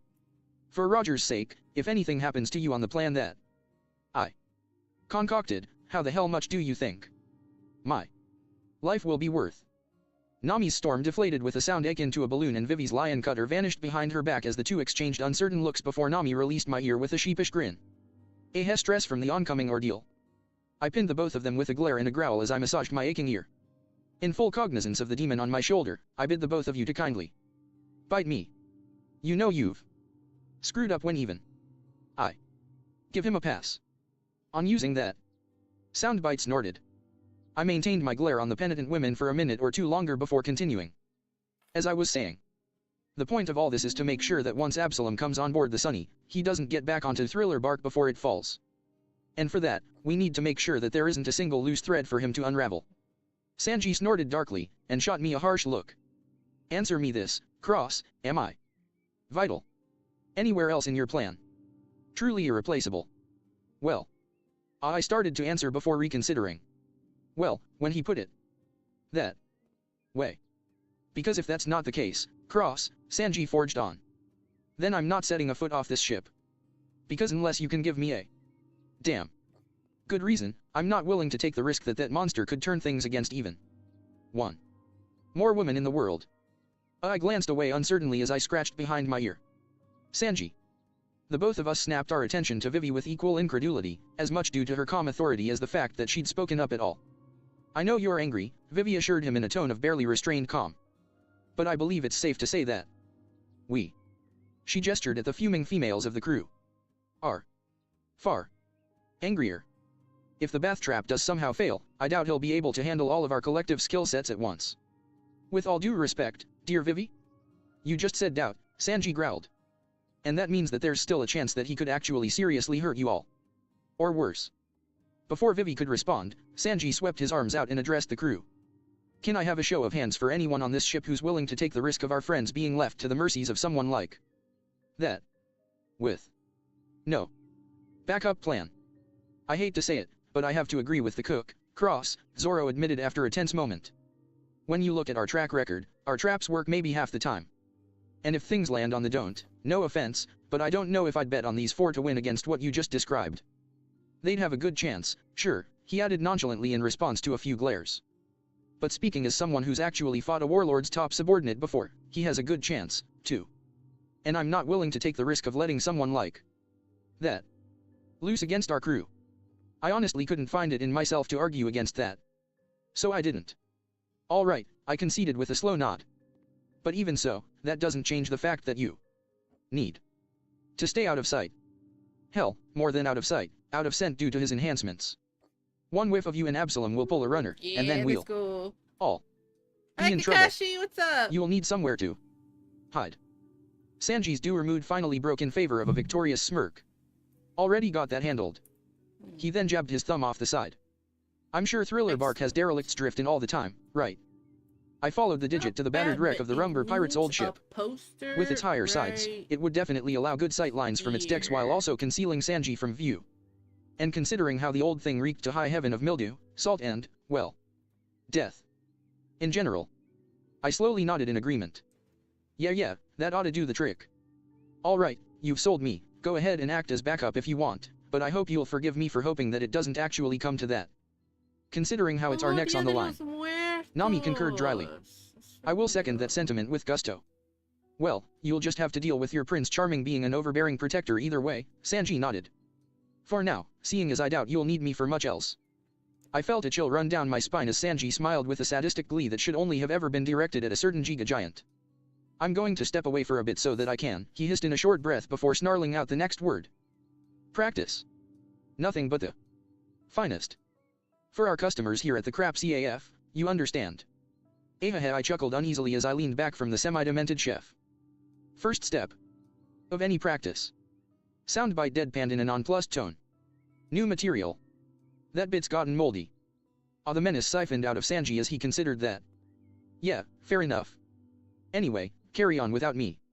And with that, he turned around and stalked off. I watched him leap up onto the old derelict before refocusing on the rest of the crew. Alright, now that that's handled, let's move on to Team 3. Much later, once we were done with the accursed island that was our next adventure, I would kick myself for not noticing how wavy Nami had gotten as I said that. Oh. Sanji. The chef spun around suddenly as a stern-looking navigator looked at him, her clouds gray. Yes, Nami dear? Do you need me back on the Sunny? Not unless you haven't finished the lunchboxes yet, Nami said, shaking her head.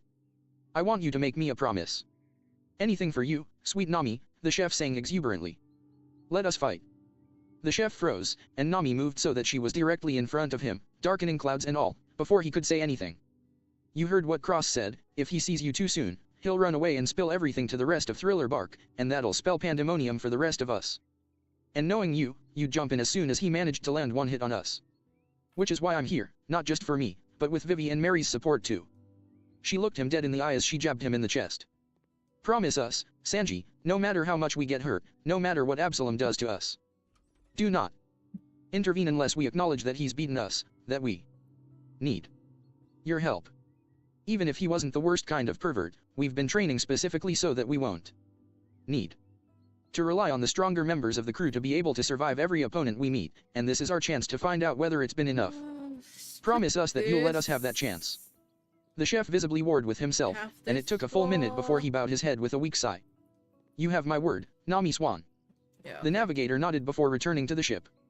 She didn't look back, and so she couldn't see as Sanji's expression contorted into a downright ferocious expression. Make that another thing to roast that patchwork bastard alive for, putting me in a situation where I might have to endure them screaming. He sucked in as deep a drag as he dared from his cancer stick before letting the nicotine-laced fumes roil in his lungs. At least there's an upside when I finally get my feet on this bastard, it's going to be all the more satisfying. Oh. For the first time in years, Absalom was truly terrified that he was going to die. He had taken enough damage already that the flaming demon before him made him think that the Grim Reaper itself had come for him. Then, like so many other brainless bastards before him, all he knew was pain. And this part's Sanji's all kicks white. flew without mercy, Okay, without yeah. hesitation, and shrouded in golden flames, his mind running through images as fast as he kicked. It didn't even take a minute before he reared his leg back for the final blow, his mind's eye coming to focus on a single distinct image. A mask carved out of iron. Hell memories. Crack. Boom. Literally. White flames streaked behind the ship's intruder as he flew away and crashed far away from the Thousand Sunny. And with that, the hot flames diminished, leaving the huffing but triumphant Sanji dusting off his hands. Impressive, Mary said dumbly, staring through a telescope at the new flaming cavity in the mouth-shaped gate of Thriller Bark, in which Absalom was very deeply embedded and even more clearly unconscious. Is that what you were practicing? Vivi asked. Sanji turned to her, for once not flying into love mode, his expression bleak. When I was a kid, I found an encyclopedia on the different identified devil fruits in the world. It seemed far-fetched, and most of the powers I saw didn't seem worth the curse anyway except for one. The clear fruit spoke to my very soul. And I made the decision that if I ever found it, I would embrace the curse. To let my anger burn as hot as I wanted to, all I had to do was focus on how much I could have done if I ever had the power of that fruit. He looked back in the direction of the gate, and his next words were spoken softly. The power to disappear. What would have happened next might have been a solemn silence, in which the three of them wondered what Sanji could have meant, had Karoo not narrowed his eyes suspiciously. You just wanted to be able to peep just like he could, didn't ya? And just like that, the atmosphere changed, Sanji stiffening as the three females looked at him. He smiled sheepishly. And no, I had other ideas. There was so much good that I could, nude gir. Thwack. Thud. I swear, he's completely hopeless, Nami groused, shaking her head and grinding the heel of her palm into her forehead as she and the rest of the women present stood over Sanji's insensate form. Incorrigible, utterly incorrigible. I feel like Vivi lowered her yeah, head and just shook it this with a part sigh, should be her orange fists and the planted rest on should her be hips. white, 'cause Mary, meanwhile, orange is, grinned like, from a ear to ear lot. as she shrugged in a what can you do manner. Period, it's not like we'd have any of them any other way, right? The navigator and princess's dual silences and smiles were more telling than any verbal response they could have given. Nami then turned her smile towards the form of the cook, whose head was steaming but lacking a bump. Still Sanji, you saved us. We were in over our heads. Nami, Vivi interrupted. This whole affair was an absolute, unmitigated disaster. And to make matters worse, this time we can't even think of blaming it on Cross. This was all on our heads. Right. Nami eventually conceded with a wince. This was a disaster that was our faults, she then adopted a light smile. And you were smart enough to have our backs and be there to pull our asses out of the fire. And that was not something I would have had a year ago and I really appreciate it. So thank you. A lot. Yugo, Nami Swan. Sanji roared energetically, poised on the Sunny's railing as he was wreathed in a whole new kind of fire. White, then, Kuro squawked, wincing as the mere act of speaking aggravated his burns. If that's everything, I moved that we wade choppa as women and start tweeting uinjais before phase 3 starts. Seconded, Mary nodded, limping towards the room. Sanji, give me a hand, I may have Chopper's skill set, but I'm fighting to stay conscious. You'll have to put on the bandages. Of course, Mary, Sanji nodded, moving to hold the door open as the four of them filed in. So, kind of off topic, but given Cross luck, who wants to bet that whatever he's doing is blowing up in his face just as much as this blew up in ours? Vivi mused. Oh. And so the guy slaps the soldier clear across his face, I managed to get out through my laughter. Puts his foot on the table, and proclaims for the whole bar to hear. I leap to my feet and sweep my arms out in imitation. I, sir, am a Puritan. Fos. Hogback howled with laughter as he pounded the table, his clearly squashed lungs wheezing desperately. Puritan. And after the donkey. And the chandelier and the Fofos. That's a good one. Truly hilarious. I snickered as I came down from the high that a successful joke provided. Well, if Hogback wasn't genuinely laughing, then he was putting on a very good act. Period, going by the slight rossiness in his cheeks, what little I could see under all that grease, anyway, it was not only genuine, but booze enforced. Which served to assure me that our ruse was going perfectly. Currently, we were all sitting comfortably in the dining room, all of us, two enemy sides content in their masquerade of friendliness for the sake of defeating the other when the time was right. Of course, the balance was rather firmly in our favor considering that they didn't know that we knew about their trap, or that we had one of our own. Oh, good lordy, I only just realized that we'd gotten ourselves into this kind of situation. Eesh. Well, on the bright side, at least the rabbit hole didn't go down too deep. Anyways, getting back on topic, while I was whining and dining Hogback to the best of my abilities, which I'm guessing were pretty good, seeing as he hadn't tried to leave yet and Sindri hadn't commented on how he'd drunk 2 bottles while my glass was untouched, the rest of my friends were occupied with their own affairs. Currently, Soundbite had retreated into his shell so as to try and pierce the veil of the fog. Usopp and Lasso were whiling away the time flicking napkin footballs across the table at one another, picture-perfect field goals every time. Of course, Robin was laid out on a plush red velvet fainting couch with her arm draped over her face, claiming she needed a quick nap to recuperate from the islands. Terrible. Airs and conies, and so were wandering around the border of the room separately, taking in the impressive pieces of art that adorned the room, from paintings to statues to suits of armor to gargoyles. Of course, Sindri had started to get on their cases about insisting on poking every little thing and leaping on every piece of furniture respectively, but she dropped it after Conies had stated that Skypians had a more tactile appreciation for art and so had said she needed the exercise. These reasons were all, of course, steaming piles of sea king shite. In reality, Soundbite and Robin were cooperating in order to properly map out every last inch of the dining room, acquiring its layout, secret passages, and tagging any zombies that could be hiding themselves in plain sight. Conies was aiding in that endeavor via her prodding, giving away the zombies' locations by prodding them and causing them to twitch, which was a good thing, too, because as evidenced by the aforementioned various art, compared to the literal half-dozen from Kennen, we were in the middle of a potential ambush. So was merely waiting for Soundbite and Robin to give her objective's location, and Usopp and Lasso, well, actually, they really were whiling away the time, but mark my words, their game of finger football was vital to our success. Now it was all just a question of foxhole acquired. Soundbite hissed in my ear. Check that, looks like go time was now time. Do it.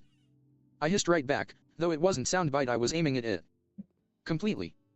By coincidence, Conies chose that moment to sidle up next to a suit of armor, leaning in close to examine it before recoiling with an exaggerated gasp. Oh. Dear. It looks like your suit of armor has a dent in it. Oh, but don't worry, it's outwards. I'm fairly certain I can fix it. Please don't, Sindri deadpanned, with what I swear was a hint of long-suffering to her voice. No, really. Conies adopted an ever so slightly too innocent smile as she drew her fist back. I insist. And with that, her fist snapped forwards. Scrang. And the armor's chest piece went flying. The arms and helmet hanging in place for a moment before smashing to the ground. That was intentional. The chest piece smashing into and bowling over the next suit over, however, that was nothing short of gravy. Oops. Conies gasped dramatically behind her hand, which she was using to hide her wide smile. Sorry. Don't know my own strength sometimes. I asked you not to. Yeah, now I really wasn't imagining the exasperation in Sindri's voice. I thought she was out of the clumsy stage by now, Usopp groaned with all the composure of a master liar. Poor fool. She's a woman. They never leave that stage. Fofos. Hogback wheezed, his blood alcohol levels likely the reason behind his swaying. Very good, sir, Sindri droned before turning to leave the room. Now, if you'll pardon me, I need to fetch a dustpan. Oh no, need to bother yourself, allow me, Robin sighed from her prone position, several arms blossoming on the armor pieces and starting to reassemble them. Oh, very nice. You're quite handy to have around. Everyone paused to stare at Hogback, who was already thunking his forehead against the table. Damn you, Absalom, you've infected me with your transparent sense of humor, he grumbled. He then sat up with a groan, kneading his forehead. Ack, and I'm already starting to get a hangover. We really should see about retiring. Nonsense, sleep is for the weak. I laughed exuberantly as I hastily refilled his glass. Here, this'll kill your pain for you. And while you're drinking, I'll tell you all about a bit of fun our crew had a few weeks back involving a chicken, a quesadilla, and a chicken quesadilla. That got the fat hog's attention, and he leaned in eagerly after taking a pull from his glass. Oh, tell me everything. In the midst of me regaling Hogback with yet another tale of our crew's antics, thank Drake and Hawkins for giving me a lot of backlog to work with, and Robin noisily redressing the down suits of armor, a single fact went unnoticed by the inhabitants of the manor. A member of our party was missing, and more pressingly, they weren't the cause of it. Not like I could blame them. After all, who'd miss a single snarky ball of fur? Oh. Hidden away in the depths of the network of tunnels and passages that snaked throughout the manor's walls, a pair of spider-mouse hybrids were conversing idly as they awaited the signal to start their gruesome, morally deprived work with equally depraved glee. Do you think Master Moria will want any of the animals' shadows? Aside from the dugongs, they're not really anything special if we take away the devil fruit powers, one of the mismatched abominations pondered, tapping its fingers together eagerly as it looked out into the parlor from a well-placed hole. I mean, Hogback will probably want the doctor as a lab assistant or some such, but apart from that. Honestly, I say it's 50-50, his companion shrugged. Oh, the They're not fridge that is strong, so no, fucking but they're pretty. still shadows, and we can never have too many cold bodies. Though he adopted a flat look. Unless I miss my guess, you're asking because you want permission to eat the white rat. It's been so long since I've had fresh meat, the other zombie moaned, Oh, though I he was want quick to this slap his cheeks. fridge. Bah, dreaming won't get me a meal and we're off topic. Where were we? Well, apart from your intended snack, the second arachnid Yeah, rodent I'll rolled keep his the eyes. fridge. We have a total of 4 It's targets. Like, it doesn't match Nico all that Robin's well, devil fruit but- powers mean she'll be a bit tricky, but I imagine with an ample distraction. Lai knocking over a suit of armor to get everyone's attention. Yes, like that, the zombie dismissively replied. With a distraction like that, we'll be able to completely blindside her and take her out before she has time to wait a second. The mouse trailed off into confusion as his brain caught up with what he was hearing. Since when do female spider mice exist? Oh, they don't. 'Cause you see. Without warning, the zombie was wrenched around by its nose so that it was face to face with a snowy, pinch-eyed mask of fury. I'm not a mouse, Cottontail hissed. That was the last thing the zombie heard before she shoved her paw into his mouth, forcing him to cough up a writhing mass of black a moment later. The other zombie could only stare in horror as his friend's newly lifeless husk slumped to the floor of the passage. He started to stumble back Yeah. before freezing as Sue snapped her gaze at him. And I sure as hell, she hissed, cracking an eye open for emphasis. No. Rat. That was all the poor, for a given definition of the word, zombie's nerves could take. It spun on its many heels and well, it's hard to say what it tried to do, run maybe, or perhaps even scream for its own life. Honestly, it didn't matter, because whatever it tried to do, it failed to do it before so was on him like White was on her, cramming her paw through its gap-toothed smile and liberating its unjustly acquired essence before it could issue so much as a peep. So took a moment to regain her breath before glancing into the room her friends were still in. Snow White to Farmer Jeremiah, this is Snow White calling Farmer Jeremiah. Come in, Farmer Jeremiah. She grinned impishly as Cross surreptitiously adopted what Soundbite had told her was called the Gendo pose in order to hide how rigid his smile had become. This is Farmer Jeremiah kindly asking you to blow it out your ass, he bit out in her ear. So spared a moment to snicker to herself. I've cleared the room of mice, and I'll take care of any others that head this way. Soundbite, any idea how many are left? Too many by half. You really think you can take them all at once and head on? So snorted sardonically. Doubtful. But one at a time, in a labyrinth of secret passages with a living noise detector for a what was it again? GPS. Right, that. Well, Sue allowed a downright sadistic grin to slide across her muzzle. They never caught me in upper yard, and they're as hell not gonna catch me down here. Their hodgepodge asses are mine. Pretty basic Yeah, shit, but fair it's enough. all good. Good luck to you, Snow White. Oh, I'm actually not going to be using that anymore. Call me. So slid her bandana up over her muzzle. Solid fox. You've been spending entirely too much time with Soundbite. Preposterous. On an unrelated note. One coming from the left. So didn't even hesitate to jump straight up into a passage perpendicular to the one she was in. A second later, a spider mouse ran nose first into the long cool corpses of its comrades. Before it could even gibber, so dropped onto its abdomen and snagged its neck in a choke hold. I feel like SHHH, she whispered soothingly, even as she pried its struggling jaws open. No, no tears, only dreams now. That right there is exactly what I'm talking about. Whoa, heads up. Oh. I glanced briefly at my partner's shell before resuming my casual look forward. What is it? What it is that I just got confirmation from teams 2, 3, and 4. Phase 2 complete with 1 or 2 hiccups, but we're good to go. He poked his eyes stalks out of his shell and glared at Hogback, who totally missed it on account of how hard he was laughing. Let's waste these dicks. I hid the bloodthirsty way I was baring my teeth. Gladly. But first I drifted my hand to my side. Let's cement our credibility. Say, Man, doctor. it's alright. I piped up. Hogback's head snapped up as I slapped a grin on my face and loudly thunked my transceiver on the table. What would you say to an interview on the world's most popular? And only, Robin commented airily. And only, I conceded with a nod. An interview on the world's most popular and only talk show? I mean, after all, I waved my hand at him, wearing a forced but hopefully convincing endearing grin. You are one of the most famous people in the world, and you've been gone for 12 years. I would be remiss to pass up the chance to get an exclusive with you. While Hogback's expression rapidly morphed from one of surprise into one of eagerness, I had to hastily hide a smirk at the way Sindri Gotta get these visibly missions done, bro. twitched. Dr. Hogback, I'm sorry for speaking out of turn, but the hour has grown quite late, Sindri bit out, a hollow tone of urgency underscoring her point. If you'll kindly excuse yourself, I'll see that our guests are moved to. I grinned even wider as she glared at me with what could have been scorn had it had even a spark of life to go with it. Back, I'm gonna go pee. Appropriate accommodations.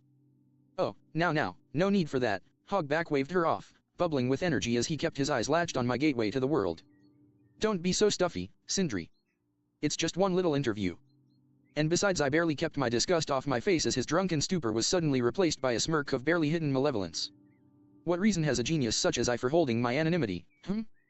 Why, in fact, his smirk widened as he started stroking his chin. I imagine that if I let the world know where I was, we'd get far more visitors here at our humble abode. Doesn't that just sound smashing? Sindri's eyelid twitched minutely before she settled back in place, staring dead ahead. Very good, sir, she droned. I was actually quite surprised by the response.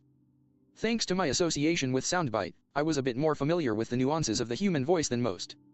As such, I was able to hear the long-dead undertones of shame lurking in Sindri's voice.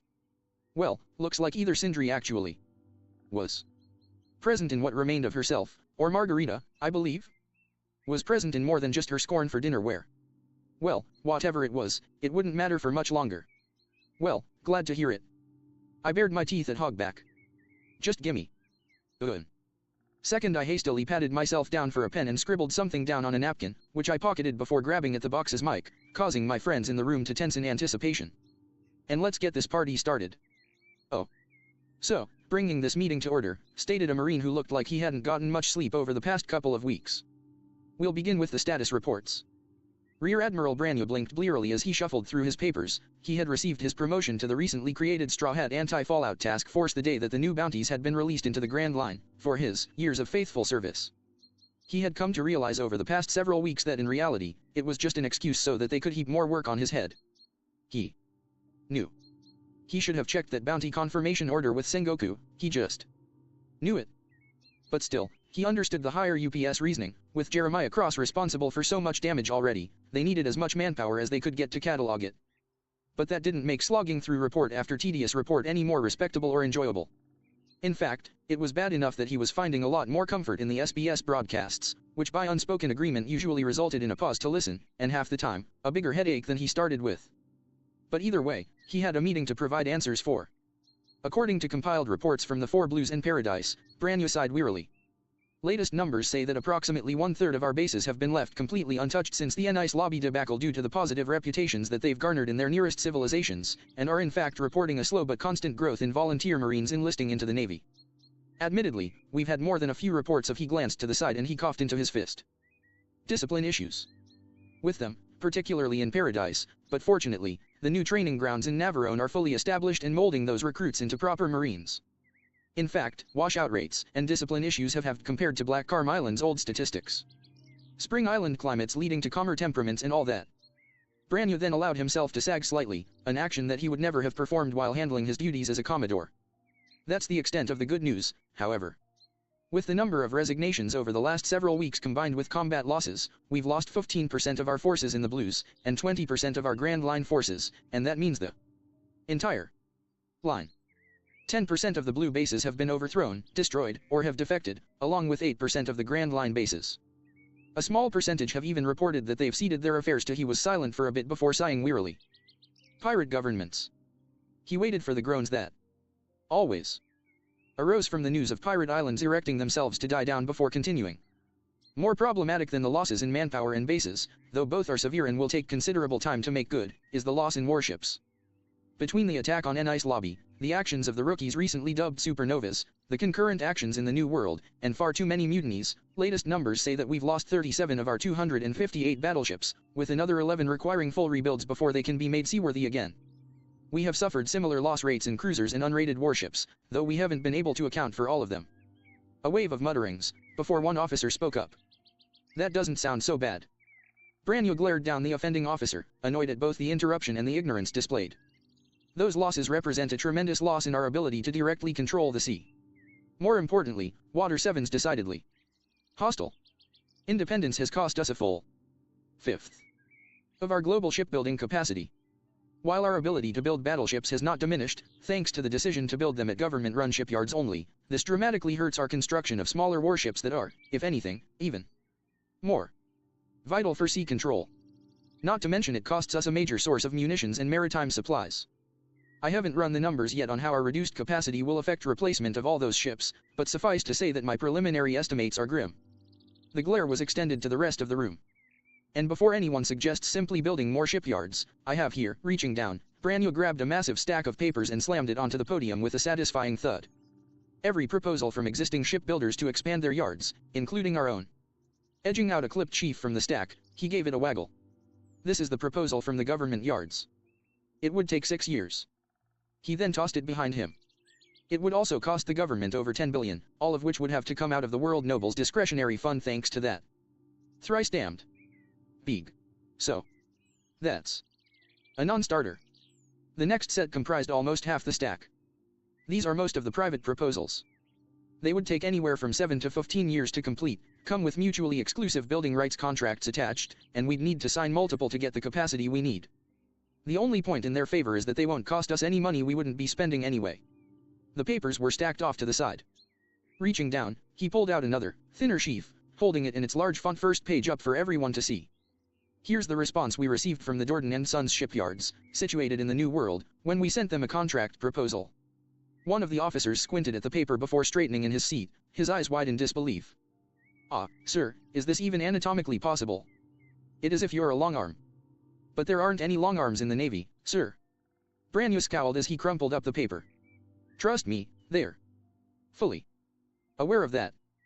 Tossing that proposal with the government one, Branyo pushed forward the thickest sheaf. And finally, this is a proposal from Kolvos Island to build an entirely new shipyard complex. Didn't It would take disappear care of and most of went our to go capacity pee. needs, and its location in East Blue means it should be easy to guard. It would take 10 years to finish, but under the circumstances, that's damn good time. What's the catch? One of the officers nervously asked. Seeing as you apparently took notes during Cross's lecture, you can expect a raise. Branyo nodded approvingly. The catch, of course, is that they have only half the money they need. The government would need to provide the rest. And we can't afford that, the officer sighed. Exactly. So, before we move on, the floor is open for any possible solutions you may have. Before anybody was forced to offer a suggestion on how to help stop an entire military's shipbuilding infrastructure from imploding, they all were rescued by a sound the world now knew by heart. Don don don don. Hold your thoughts, Branyo sighed as he reached for the receiver. We'll spare a couple of minutes to see if this is something more demanding of our attention. The officers nodded and turned their attention towards the snail. 7, 8, 9 O'Leary, 10 O'Leary, good it. Ah, it's wonderful to see such a rapid response. Hello once again, people of the world. Jeremiah Cross, here as always. Accompanied by Soundbite. Personally welcoming you all to the one and only SBS. There was a single second of silence in which all of the Marine officers stiffened. Then Branyo broke it with a slam of his palm on the table. Meeting adjourned, he stated. Half of you start transcribing this, the other half prepare the task force for running damage control. I want our battleships ready to sail within the hour. The Rear Admiral shoved his seat back from the table as he stood up. The voices of anarchy are speaking another island's eulogy, and I want us to be there. Before.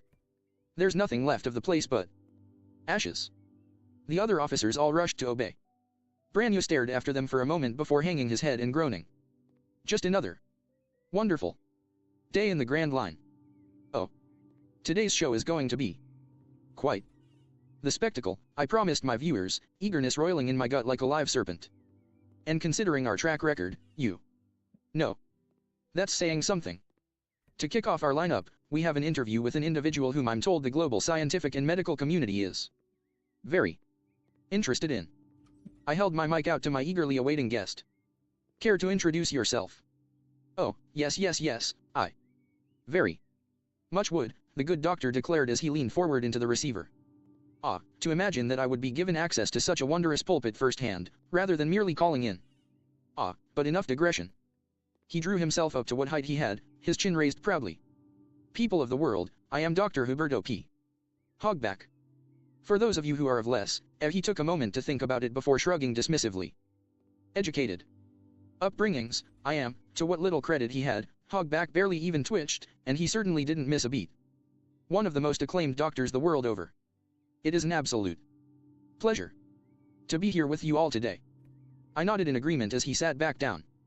Then I slowly rolled my joints in preparation to speak. To elaborate for those who are unaware, Dr. Hogback has been secluded from the public eye for the past 12 years. This interview will be his first public appearance in that time, and believe me when I tell you that it is I lapsed into silence for a moment, stretching the corners of my mouth wide, putting every last one of my teeth on display. Utmost honor to elucidate on just what Dr. Hogback has been working on all this time. Ah, but first. I snapped my finger up, causing the doc to blink in confusion. We're currently in the middle of having dinner, prepared by the doctors. Lovely. Made, one Victoria Sindri. Spectacular food, truly, and I'd dearly love some seconds, but I donned a sheepish grin. If I might make a humble request of our esteemed hostess. The undead maid actress graced me with her usual neutral look. And what would that be, sir? I paused before answering, taking a second to glance around and confirm that my crewmates were all ready. The next phase relied on getting this perfect. But seeing as they were all in position, I spared a final glance between Usopp and the female zombie still standing at Hogback's side before opening my mouth. Could I have it served? I said with the utmost casualness. On a plate. As expected, the actress turned to me with her eyes narrowed, opening her mouth to begin a tirade. And then slapped a hand to her throat and gagged as she inadvertently swallowed something that flew down her esophagus. Something small, triangular, papery and chock full of salt. In the same moment, Lasso snapped his head up and spat a pellet of halite straight into the yet open mouth of the mounted boar head on the wall, which suddenly sprang to life and started gagging as well. Their writhing didn't last long. Within seconds, zombies 269 and 400, aka Buhashuk and Victoria Sindri, both collapsed to the floor as their ill-acquired shadows roiled from their gaping mouths, their second leases on life revoked. Hogback blinked slowly as he took in what had just occurred. Sindri, he breathed. Then the gears all clicked into place and he shot to his feet with a pained howl. Sindr. Arg. The fat hog's scream was cut off by me shooting from my seat and ramming my forearm into his windpipe, pinning him in his chair. Soundbite then leapt into motion. Literally, he jumped off my shoulder and landed squarely on Hogback's bald spot, leering down at the bastard. Keep struggling, I snarled tersely. And your genius brain is as good as jelly. Who? Soundbite's dry as plaster laughter trailed off into confusion as he glanced around the room. I joined him and quickly realized what was wrong. We were still in a dining room. Not a battlefield. Which, obviously, wasn't right.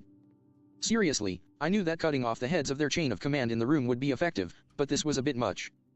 Okay, hang on, gimme a second. I held up a finger as I tried to think of a decent trigger. Let me guess, they're not moving, huh? Sue's impish and disembodied voice chuckled in the air. Here, broadcast me, I'll light a fire under their asses. You're live. Soundbite promptly informed her. Great. Now, then. She coughed for a second before raising her voice to a yell. Bring it the hell on, you pathetic pack of patchwork. Poliver. That did the trick, in less than a second. The room all but literally leaped to life. Paintings tore out of their frames, or dragged them with them. Half the statues and suits of armor in the room leaped off their pedestals, brandishing their weapons. The gargoyles fell from the chandelier, and much to my consternation, the dining table was flipped when the bearskin rug reared up on its flattened paws and roared. That was disappointing, because honestly, plates or no, that was some damn good ravioli. Ah, well. At least the spectacle that ensued more than made up for my loss. And what a spectacle indeed. Ah, how best to put it, simplicity holds its own beauty. My crewmates went Matrix on their revenant asses. To elaborate, Lasso, Usopp, and Konis went back to back, arranging themselves in a triangle and blasting out a barrage of shot after salty shot around the room in a scene straight out of the Wachowski brothers' vivid imaginations. Pellet after pellet of salt struck home with pinpoint accuracy, systematically and efficiently thinning the zombie horde. Gargoyles dropped out of the air, paintings face-planted, and lifeless suits of armor bowled over their comrades as their heavy frames reverted to little more than ballistic corpses. All fairness to the zombies, it wasn't like they were just trying to swarm us. Several of them tried to cover their mouths or slam their jaws shut, but Robin, yet to stir from her nonchalantly reclined position, handled their precautions with ease by blooming dozens of arms across the room that then proceeded to either wrench jaws open, rip hands away or tear helmets off, providing clear targets for our artillery experts, and artillery proper where Lasso was concerned. At that point, the zombies came to the understandable conclusion that their only hope really was to swarm us, and more annoyingly, that charging headlong at the people shooting them full of salt was perhaps not the best idea. Instead, they charged for the two people not shooting, me and Robin. Chalk it up as the latest, and last, in a series of poor unlife choices.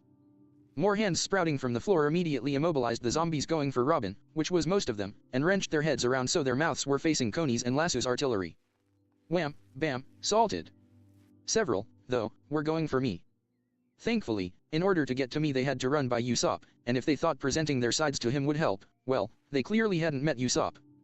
It was an amazing sight. Our sniper was firing as fast as he could pull back his kabuto, and he was curving his shots, and yet each batch of salt went straight down a zombie's gullet. Only one zombie actually made it into grabbing range, a red-clad female zombie dragging her painting behind her through the remains of the dinner table, knocking some of it towards me and somehow leaping up to grab for my face. Instead, my hand grabbed her face.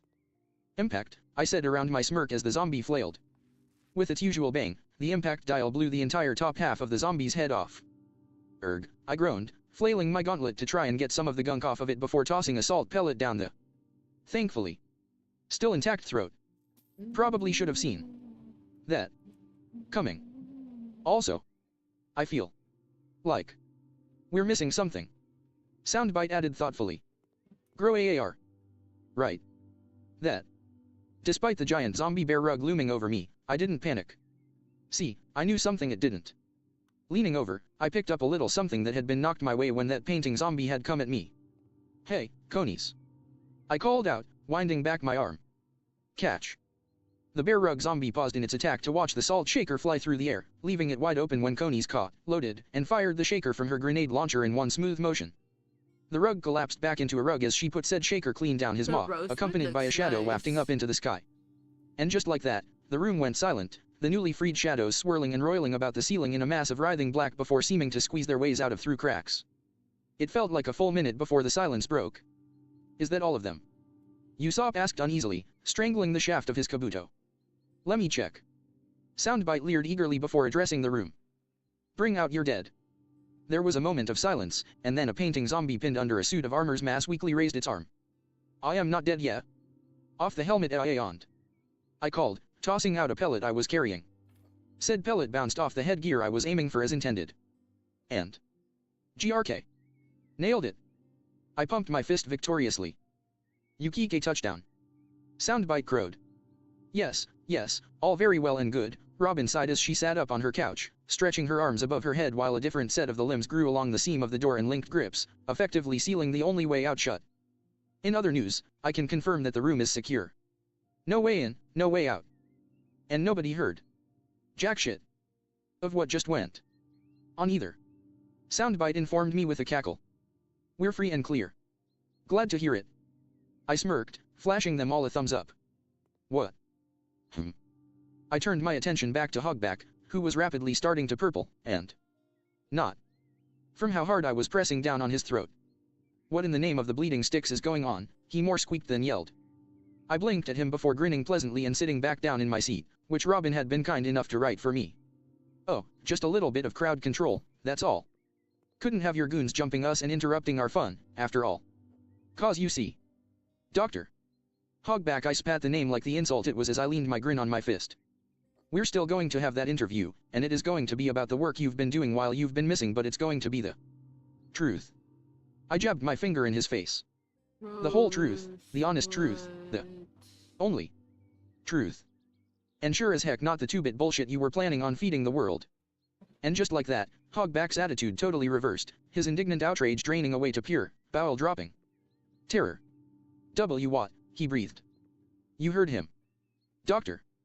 Hogback jumped in his seat, and twisted around to stare up at Robin as she leaned on the back of his seat, smiling down at him like a particularly demonic cat that had just bagged itself a rat. You're going to tell the world everything, she purred.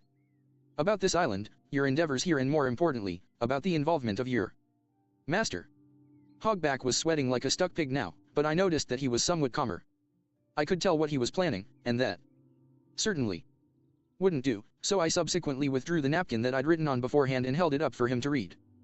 Act like I'm holding up a script, and I'll turn Sindri into mulch. Hogback choked as he took in the words, his controlled facade crumbling in favor of shivering and gagging on his own tongue as he tried and failed to produce some kind of response. Finally, with what seemed like half his body's water content coating him in sweat, he gave me a pleading I just stare. feel like the basic He shit will down, they can fill it in kill me. themselves. He managed, in a voice an octave above even his usual high tenor. I chuckled dryly. Oh, you poor degenerate bastard. You haven't realized yet? He already has. Hogback tried to form a response to that, but he was too flustered for anything but confused fragments to come out. I casually leaned back in my chair, smirking at him as I gestured around the room. 12 years you've been gone, Hogback, I drawled. 12 years, and no one has heard a word from you. And what do you have to show for it, Who knows where you are, what you've done? Your master may have provided you with the best possible outlet for your talents, but who's hearing about it? How can people praise you for your genius if they think you're dead?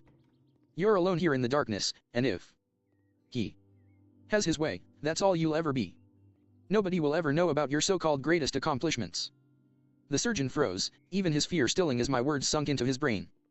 I could see the conflict in his mind, his duty and loyalty to Moria slamming headlong into end. Buckling before the might of his titanic ego's wrath. When I saw that he was starting to tremble and fiddle with his glasses, I knew it was time to push him over the edge. Then again, I sighed with a cock of my head. There's not really much to praise, is there? Hogback's focus snapped back to me so fast I swear. He must have given himself whiplash. I leaned forward with a savage grin on my face, gesturing at my mic.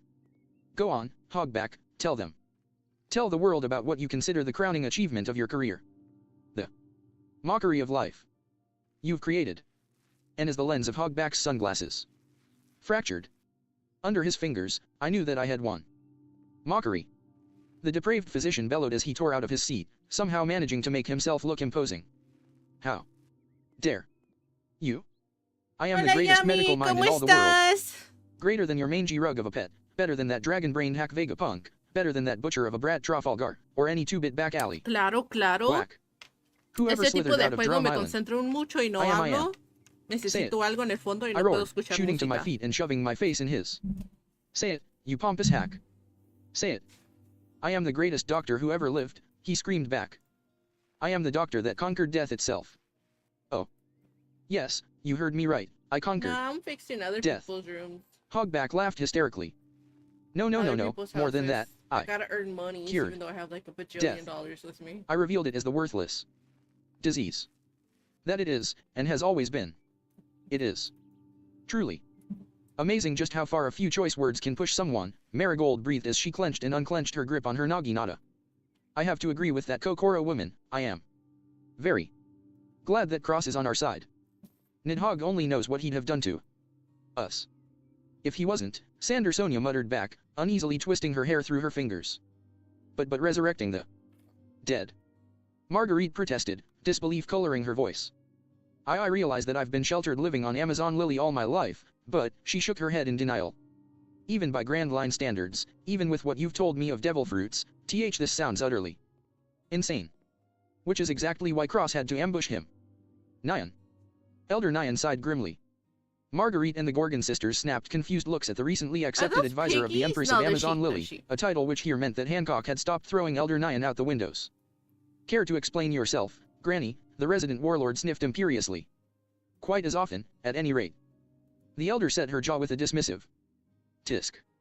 By starting the interview in his usual informal manner, Cross proved that Hogback's reaction was entirely natural. He proved that this isn't just some stunt. Insane as this might sound, Hogback is saying what he is of his own volition. This she shook her head slowly. Insane though it might be, this is all very real. Great serpents above and below, Marguerite breathed numbly. I might have been little better than average in my science class, but my teachers sure as heck managed to cram the scientific method into my skull. Cross continued coolly, venom bubbling just beneath the surface. So, Dr. Hogback, care to communicate your results and process? Gladly. Hogback spat back, arrogance packed into his every word. It's a simple process, really. And it all begins with my master, the Lord of the Undead Isle of Thriller Bark, the man long renowned as the Umbral Alfather.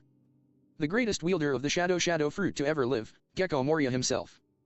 Salome suddenly hissed in pain when his mistress's fingers unconsciously crushed his coils beneath their suddenly steely grip. I never did like that pale bastard, Hancock breathed quietly, unaware of how the rest of the women in the room were all on their knees and gasping for air. Oh. In his home in Bighorn, President Dalton shifted about uncomfortably as his country's Surgeon General wrenched a song of tortured glass from the bottle she was strangling. Dr. Kurha, correct me if I'm wrong, Dalton swallowed hesitantly. But wasn't Dr. Hogback someone whose skills you acknowledged as equal to yours? Crack.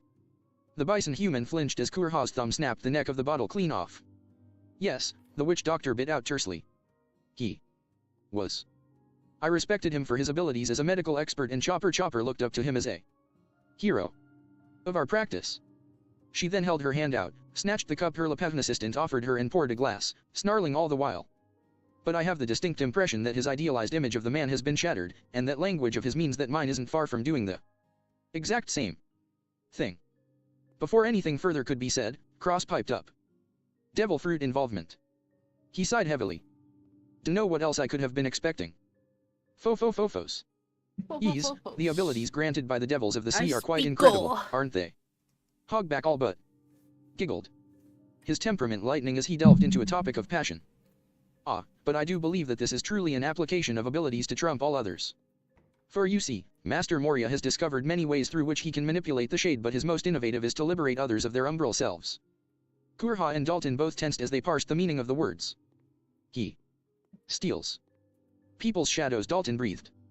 Kurha ground her teeth as she snapped her fingers, prompting her assistant to dig out a pair of bottles that he handed to both her and the president.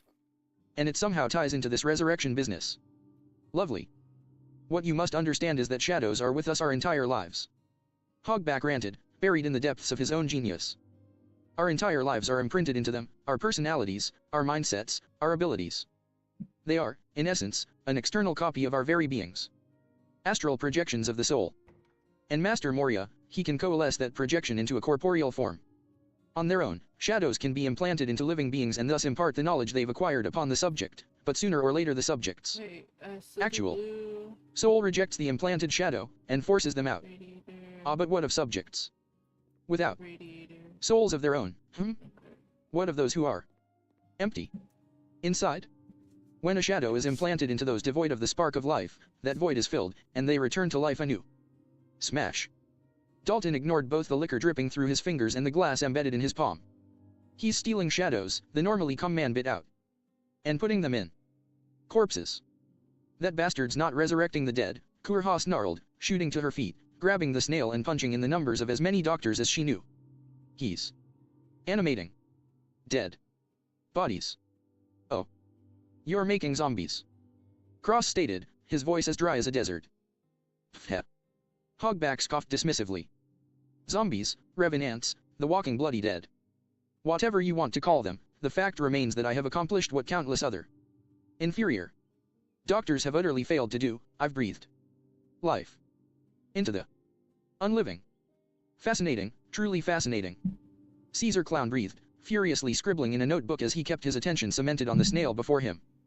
Ah, I always knew that Dr. Hogback was utterly brilliant in his field, but to think that his genius could have reached such heights over the years. He threw his gaseous head back and cackled. Shurarorara. This may be my favorite SBS to date. But hang on a second. The Straw Hats gunner spoke up. We were just assaulted by a host of zombies. And out of all of them, the only one that looked remotely like a human was Sindri, and even she was covered in stitches. But the rest they were feasibly disguised as hunting trophies, paintings, gargoyles, even the bearskin rug was a zombie. These aren't corpses, there so was right, these are patchwork things. Yet more examples of my unmistakable genius. Hogback preened. To merely resurrect individuals into rotting husks would be nothing short of grievous negligence.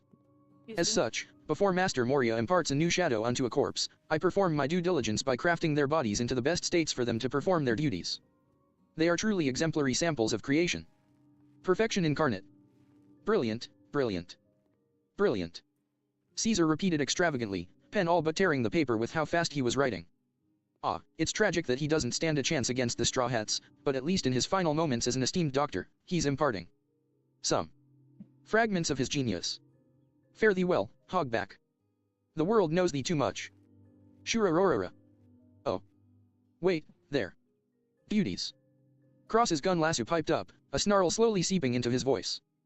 Hang on, Moria controls shadows and they're living through their shadows, son of a bitch. They're not actually alive, they're just puppets.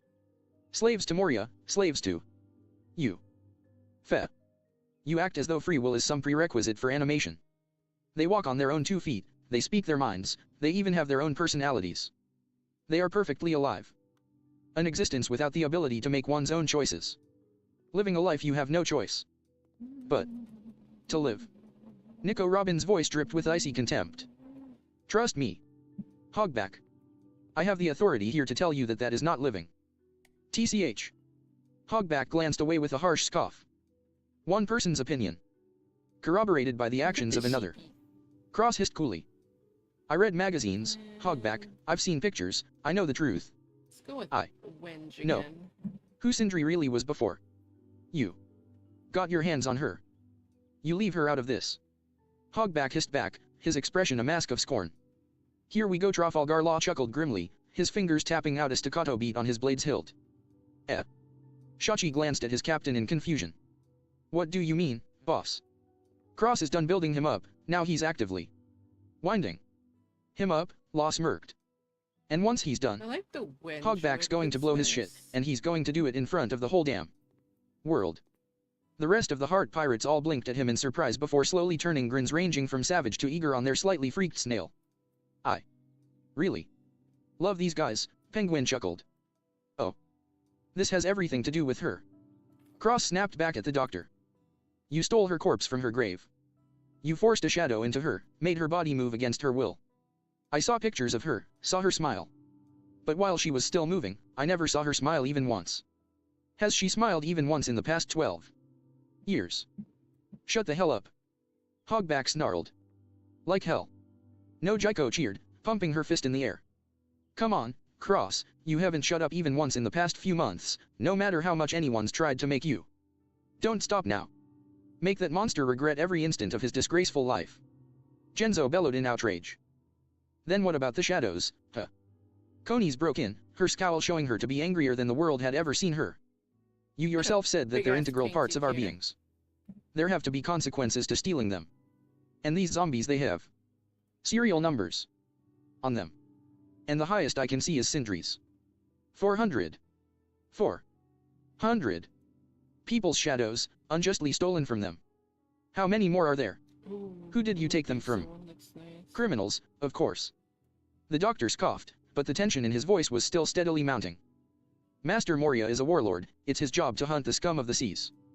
We acquire the best skills from criminals such as you. From pirates, from revolutionaries, from... But you still need to turn in heads to the Marines, and... that means you can't take all their shadows. Cross growled in interruption. And if they're not all criminals, then you wouldn't have so many after 12 years. No, you're getting more on the side. You're not just stealing shadows from the best criminals, you're stealing them from... everyone. You've stolen from the Marines. Hell, you've even stolen from... civilians. Haven't you, you fat bastard? Those worthless gnats should feel honored for contributing to my everlasting masterpiece. Whoa. Genzo and no Jaiko reeled back from their snail as it all but exploded in outrage. And what a masterpiece it is. Hogback continued to rant, on the verge of outright frothing. I've created dozens, hundreds of zombies over the past 12 years. Do you comprehend what I'm saying, you simpleton? Cross's big mouth is the most dangerous weapon in the world, Chabo stated, wincing as he dug a finger in his ear. In more ways than one. Oh. I've created an army. An army of soldiers that know no fear, that know no pain, know no death. The single mightiest army on the face of the planet. Mightier than the emperors, mightier than the marines, and above all else, mightier than you and the ragtag band of misfits you call a pirate crew. Your fate was sealed the moment you set foot upon these profane shores. Maneuvering exercises, everyone. We need to be ready to turn on a dime. Check the sails. Check the rudder. Check to make sure Adachan is looking for Moria's old poster and anything we have on Hogback. Be but Rear Admiral Branyua, sir. The newly promoted bounty officer paused in his barking of orders to glance at his subordinate. Yeah, Yes, Let's what go! is it, Master Chief Petty Officer? Well, sir, the officer stammered. I realize that what Dr. Hogback has done is doing. He scowled yeah. grimly. Morally repugnant. Lemonade. But the point remains that this task force was established for the sole purpose of tracking down the Straw Hat Pirates. We don't run maneuvering exercises. Branya was silent for a moment before allowing himself a smirk. Orders from above our pay grade say different. I just got confirmation from Vice Admiral Garb himself. The officer blinked in surprise. What? Seriously? Seriously, Branya nodded, turning his head away in order to hide the vicious smirk that was creeping across his face. And if anyone comes asking, I have the paperwork to prove it. Turnabout is fair play, you old monkey bastard. The Rear Admiral then spared a glance at the snail on deck. And at least it gives me an excuse to leave the younger monkey bastard be. That's one island I think I don't mind them burning. Oh. At this point, there's only one question that remains. Hogback roared in my face, struggling against the half-dozen arms that were holding him in his seat. And that question is just... what we'll do to you once we've ground you into the mud like the pathetic swine you really are.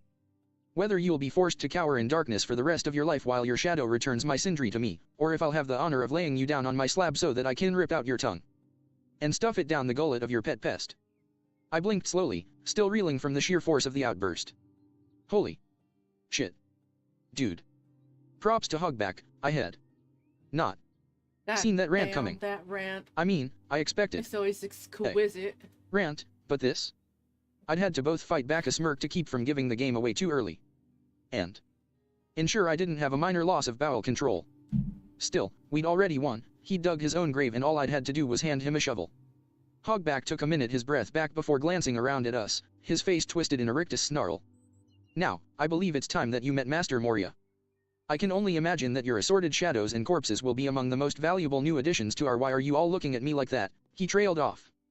I believe the more accurate question would be, what we're looking at, Robin said in a glacial tone. In my personal opinion, I'd say scum. Tyrant, Coney's spat.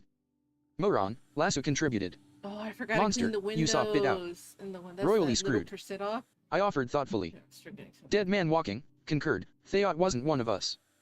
We all slowly turned our gazes upward to behold the pink-haired gothic Lolita hovering above us, glaring down at Hogback as though he were a particularly repugnant insect. Tear out the house Especially, a little bit. Verona continued, shaking her head in disgust. Once Master Moria hears about this. Particularly monumental fuck up. PPP Verona, aye, Hogback stammered, his fingers squashing together and cold sweat cascading down his face. Shut the hell up. You stupid, insufferable, arrogant little man, the ghost princess coldly interrupted. You've said and done enough already. Until this moment, I never would have believed it were possible for anyone else in the world to have as big a mouth and as apathetic a view to the consequences of their actions as the hosts of the SBS. But you have now proven me wrong. WW, what are you? You just told the world what we've been doing, you monumental Yeah, it is. idiot. Verona shrieked, shoving her astral face into Hogback's. Our situation was already bad enough before you started spilling your guts. Not only are the Straw Hat Pirates invading Thriller Bark while we're still licking our wounds from Drake and Hawkins, but the Humming Swordsman just came back at the same time as them, meaning that not only is our usual playbook in the toilet, but they know how to defeat our zombies. Salt, by the way, I announced with a shit-eating grin. Or even salt water. See, Prismstone most likely cuts it too. The Shadow Corpse bond is tenuous at best, and all it takes is a wee little snap to break it. Shut up and wait your turn, you raging bastard. She roared over her shoulder before resuming her tirade at the now sweat-soaked surgeon. As I was saying, we've been played. I've been spending the past half hour chasing that perverted asshat all through the stinkin' forest. Your one saving grace is that the swordsman was dumb enough to snatch up a transponder snail somewhere and stick it in his jacket, otherwise, I wouldn't have heard the SBS. Unfortunately, seeing as I'm still too damn late to the party. She spread her arms, and a quintet of smiling negative hollows coalesced and started swirling about, cackling in their spectral tones as Perona grinned sadistically. It falls to me to clean up your mess. Honestly, I think the one bright spot in this whole shitfest is that if you survive what Master Moria does to you once he finds out what you've done, you'll owe me until you're on your own slab. Anyway, you've done a lot of damage, Biryut. I'd bet that the world government will be able to pardon it if we hand them the Straw Hat Pirates. Now then. Nagati. Perona cut herself off as she glanced down at her quarry, i.e. us. The reason for her distraction was that we were Kihi and Da Sarda occupied with other affairs at the moment. Affairs concerning the dining room table and its contents, to be precise. Lasso, stop eating all the ravioli. Usopp objected. Why? I don't see any of you willing to eat food off the floor, the dachshund huffed, continuing to gobble down the dislodged pasta. Here, Usopp, there's still some mushrooms over here, Coney's offered. Have I really never told you even once over the last couple of months that I hate mushrooms? Is there any vanilla ice cream left? I asked hopefully, scouring the area. To your left, Cross, Robin gestured, her many arms already gathering a cup and a pitcher to pour herself a drink. Oh, yeah, thanks. Good thing Sindri didn't have an issue with cartons. Oh, and the salad's still pretty intact, too. Yay. Soundbite cheered. But, there's not any salt in it from all that fighting. Is there? I looked over the leaves, frowning in contemplation. Nah, I think it's safe. But if you'd rather not take the risk, I can just eat it my. Stop ignoring me, you loud-mouthed son of a. Perona started to howl with all the rage of a woman pose. Ha ha ha ha. Hey, I love how that shit just lines up anyway, back to work. I'd recommend saving your strength, Perona, I interrupted. I then proceeded to grin up at her, and despite herself, she actually seemed nervous at the look on my face. After all, I don't know how much longer you'll be a fake ghost. WHWH what? The princess stuttered, her face paling quite nicely. I widened my grin to sadistic levels. Did you know, I started tauntingly, that our whole crew recently acquired bounties? Epithets, too. Our doctor's particularly proud of his. I then made a show of putting my finger to my ear. Spark of genius, Tony Chopper, status report. I spy with my little eye. Chopper's demented voice sang as it bounced around the room. A small room within a massive floor filled with pillars.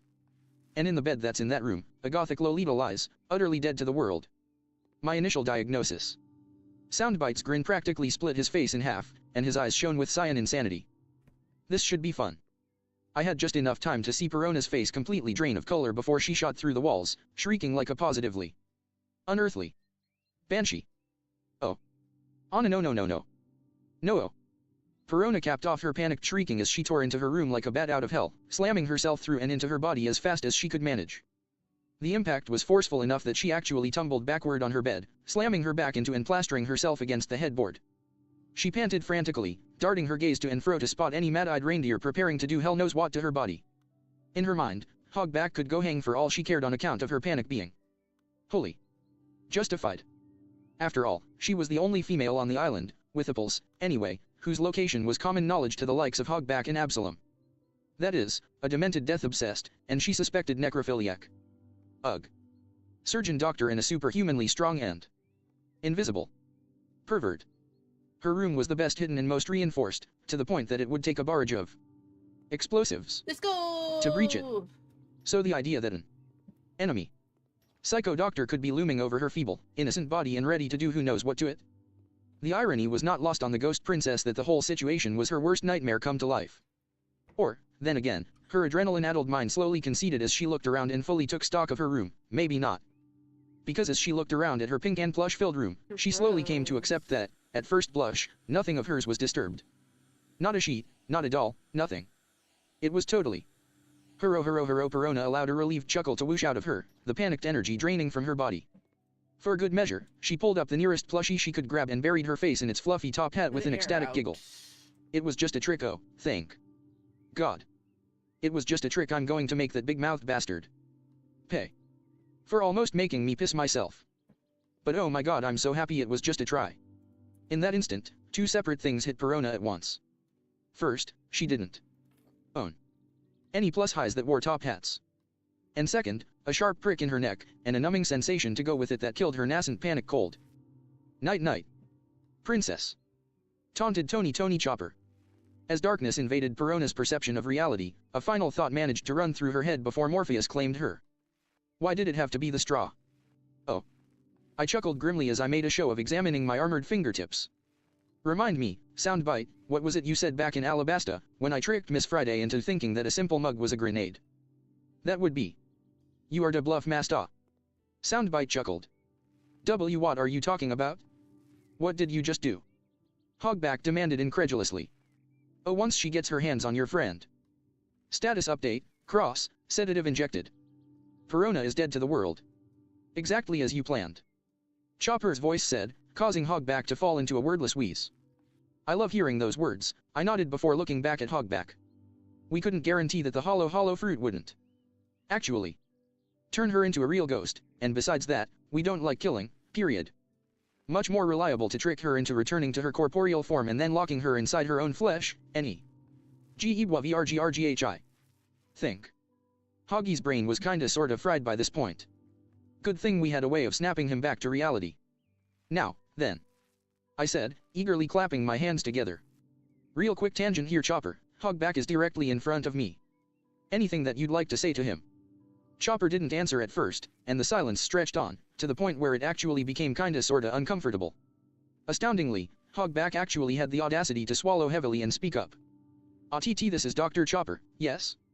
Dr. Tony Chopper?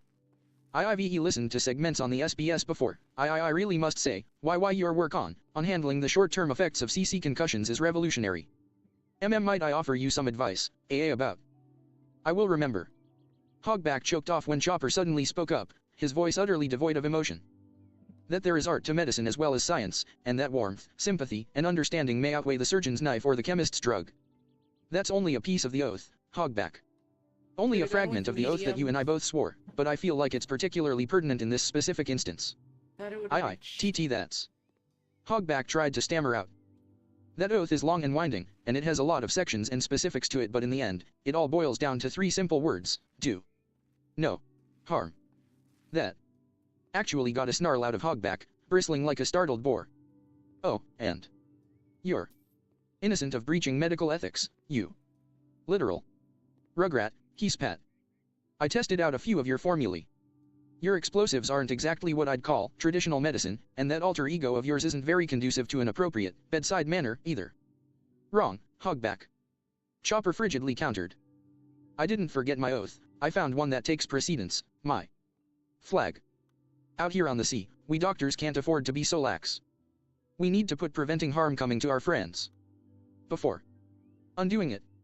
And in the pursuit of that duty, all bets are off, no limits that cannot be crossed, no actions that will not be undertaken. And what is your rationalization for holding anything against me if you believe that? Hogback demanded. If rules are to be trampled upon when necessary, what is your argument against what I've done? Let's go. Why would you not attempt something just as monstrous yourself? For a long moment, Chopper was silent, and I almost worried that he didn't have an answer. Because even as I step beyond my oath, I have others to bring me back. Hogback squealed in terror as Chopper's voice took on a distinct overtone of madness that was nonetheless appropriately chained and shackled. Even in my, shall we say, enhanced state, my crewmates, my friends, are the one line I refuse to cross. Chopper continued coldly. And more importantly, they are the ones who bring me back when I do teeter on that precipice. How long has it been, Hogback, since you could say that? Have you ever been able to say that? Hogback spluttered indignantly as he tried to formulate a response. Do you recognize the best part of being a pirate doctor, Hogback? Chopper forged on, his frigid calm thawing into blazing outrage with his every word. I imagine you do, seeing as you've liberally practiced it over the past 12 years, but let me say it anyway, there are no limitations on how we choose to apply our skills. Be it for good or for ill, our knowledge can be utilized as either a tool or a weapon at our own discretion. But where you chose to abuse your skills, where you maliciously broke your oath on the backs of the innocent people you were supposed to help, I fully intend to break my Hippocratic oath clean over your heinous cranium the moment I get my hands on you. Our doctor finished in an animalistic roar of fury, his sheer hatred so loud and so prominent that it shook the very walls of the room. We were stuck in stunned silence until I finally got the wherewithal to shoot a deadly grin at the by now half-dead Hog, who was currently trembling in his chair. I've honestly never heard him this pissed before now. In a word, you be screwed, dude. Soundbite cackled ecstatically. Hogback's jaw worked itself silently for almost a solid minute before he finally raised his head to give me a dead look. Sticker. When Master Moria finds out what you've done, he breathed listlessly. Emo. There will be no It's so force on this cute. planet that will be able to save you. The fact that I could hear how he barely even believed in that statement. Glorious beyond all words. I put on a show of thinking intently before shooting another soul-crushing smirk his way. Then we'll just need to make sure that Master Moria doesn't find out about this, won't we? I put my finger to my ear before he could respond. Boys, how we doing? Just waiting on the guests of honor. Leo breathed before allowing a grin to slide across his face. And here they come and here we go. Oh. Master Maria it's time to wake up, Master. This was the three-part chorus being caterwauled by the diminutive zombies Nin, Bao, and Giro as they tore into the quintuple XL-sized bedroom that the island's master was sleeping away the night in. Master, the blue samurai, Bao, hollered at the top of his lungs as he hopped in place. We've got guests. It's time for you to wake up. Wake up. Gotta pop the bubble, gotta pop the bubble. The yellow bucket head, Giro, spun one arm eagerly as he pointed at Gecko Moria's colossal snot bubble with the other. Pop it, Nin, pop it. You got it, the pinkish archer, Nin, nodded eagerly. He unslung his bow, knocked an arrow and drew it back in a second. Come on, Master. Time to wake. It was at that exact moment that everything went wrong. Slam. More specifically, it all started with the double doors to the room getting slammed shut behind the trio, each zombie snapping their heads around to look. Who. That was all the three midgets managed to get out before they were frozen, both by shock and by the cold steel they could feel on both the front and back of their necks. Medusa mitigation, Leo intoned, glaring bloody murder at the undead over his crossed arms. Then, in a single surge of strength, he crossed his arms. Chink. And sent the trio's craniums flying. That was the signal for Donnie to fling a trio of kunao at the headless corpses from where he'd been standing behind the second door. The knives flew true, and their salt-coated tips slammed into the bottoms of the three's throats. Donnie's face broke out into a grin, and he pumped his fist triumphantly as the trio's shadows escaped their corpses like bats out of hell. Hell yes, he crowed. Ha ha, house. That. Farbada. Twang. Irk. Donnie's victorious exultations turned into a choked gurgle on account of Nin's body suddenly falling slack, loosing the knocked arrow in the process. The arrow that was still aimed in the general direction of Moria's snot bubble. All Leo and Donnie could do was stare in horror as the arrow flew up, hanging at the apex of its arc for what felt like an eternity before gravity took hold and flung it down, right at the snot bubble. Clang. Son Nuva. And right into a link of the suddenly present chain of Mikey's nunhook, arresting the arrow's momentum right when its very No hook, nunchucks. tip was millimeters away from the dugong's fearfully quivering eye. Mikey panted furiously for a minute, fighting desperately to get his heart rate under control while also holding the arrow in place and maintaining his tidal swim above the warlord's quivering bubble. Once he was certain that his heart wasn't going to explode, however, the orange bandanaed dugong shot a murderous snarl at his fellow students. And you sons of bitches have the gall to call me a fucking idiot. The bow and katana wielders exchanged uneasy looks before shooting their brother-in-training dual thumbs up. Nice catch, Mikey. Yeah, great work. Stop complimenting me and help me get the hell down. I'm starting to lose feeling in my damn tail. While Leo hastily jumped up to help the nunhook wielder down, Donnie carefully began loading the syringes he had been given as he gave the scene before him a contemplative look. Thank Sebek that this worked. If he hadn't taken our heads off when he woke up, Cross would have for screwing his plan. Oh. Alright, guys, Team 3, aka Needle, will consist of Chopper and the TDWS. I pointed them all out, causing them to straighten in anticipation. Your assignments will be crucial to Team 1's success. Specifically, you'll be removing Perona and Gecko Moria himself from the equation. The dugongs paled in horror. Ah, come again. Rayfei squeaked fearfully. Cross. Boss cut in. I may have faith in my boys, but even I'd say that expecting them to beat a warlord with just Chopper for backup would be a suicide mission. No offense, Chopper. Considering how I've seen what the last 2 warlords we met did to our crew. None taken, Chopper gulped, looking at me. Please say that you have just as good a reason for trusting that we can handle this as you do with Team 2. I smiled calmly. You guys are not going to be attacking them. You're going to be attacking their unconscious bodies. Their reaction was half of relief, half of confusion. I leaned back against the mast as I spread my arms out. As I said, Perona leaves her body sleeping in her room whenever she goes out on patrol. And similarly, Moria isn't. Absurdly heavy sleeper, to the point where it takes an arrow to his snot bubble, just go with it, to wake him up. You'll be locating the both of them while they're KO, and then guaranteeing that they stay KO. Got it. Team 3 all exchanged looks before nodding in agreement. Perfect. Alright, things start off with our new musician. I indicated our new skeletal crewmate. Brooke will be entrusted with either Pinky or the brain, but not just so that he's always in communication with us. He'll also have a running line between him and Soundbite, meaning that once I get the SBS started, Perona's most likely going to abandon Brooke in favor of us. But before that happens, you 4, I pointed at the TDWS, are going to sneak into the manor undetected, taking Chopper with you, and locate her body. I don't need to hurt her, do I? Our doctor asked uncomfortably. No, I said, shaking my head and then putting up a finger. But you're going to do your best to make it sound like you are. Once Perona gets to the dining hall, I'll call you, and you'll put the fear of hell in her so that she shoots back to her body. And once she's back inside, I slammed my fist into my palm. You're going to sedate her with the heaviest soporific you've got. So long as her mind's asleep, Perona will be out of commission for the rest of our fight. Got it. Chopper scratched his chin in thought before nodding. Yeah, that works for me. Good. Now, for the rest of you, I said, refocusing on the dugongs. One of you's going to have to stick with Chopper to deal with the dedicated bear zombie bodyguard Perona has covering her, but the other 3 are going to locate Moria and wait in the shadows around him. He's got a dedicated trio of zombies acting as his alarm clock, and I'd bet hard cash that those 3 are the only ones who ever wake him up. So long as you can take them out without anyone finding out, Moria'll be left to snooze for the entirety of our assault. Leo and Donnie shared shocked looks before giving me a wide-eyed stare. That's a pretty good idea, Cross. Leo exclaimed. Yeah, it's genius. Donnie concurred. My grin became rigid and I felt a vein start to pulse on my forehead. And you two sound so surprised about this. Why? Exactly. The pair promptly snapped their heads away, whistling. Very innocently. Hey, wait a second, Mikey mumbled, his head bowed, before snapping his fingers. I got an idea. If we're gonna be sneaking up on Moria while he's sleeping really, really deep, why not make sure it's an extra deep sleep by sticking him with some of Chopper's drugs too? He maintained his victorious stance for a second before flushing furiously at the incredulous looks pinning him. Why the blue hell are you all looking at me like that? That cued another round of hastily averted gazes and overly innocent whistles. Yeah, still, if we're doing this, Chopper sent me a curious look. Cross, about how big would you say that Moria is?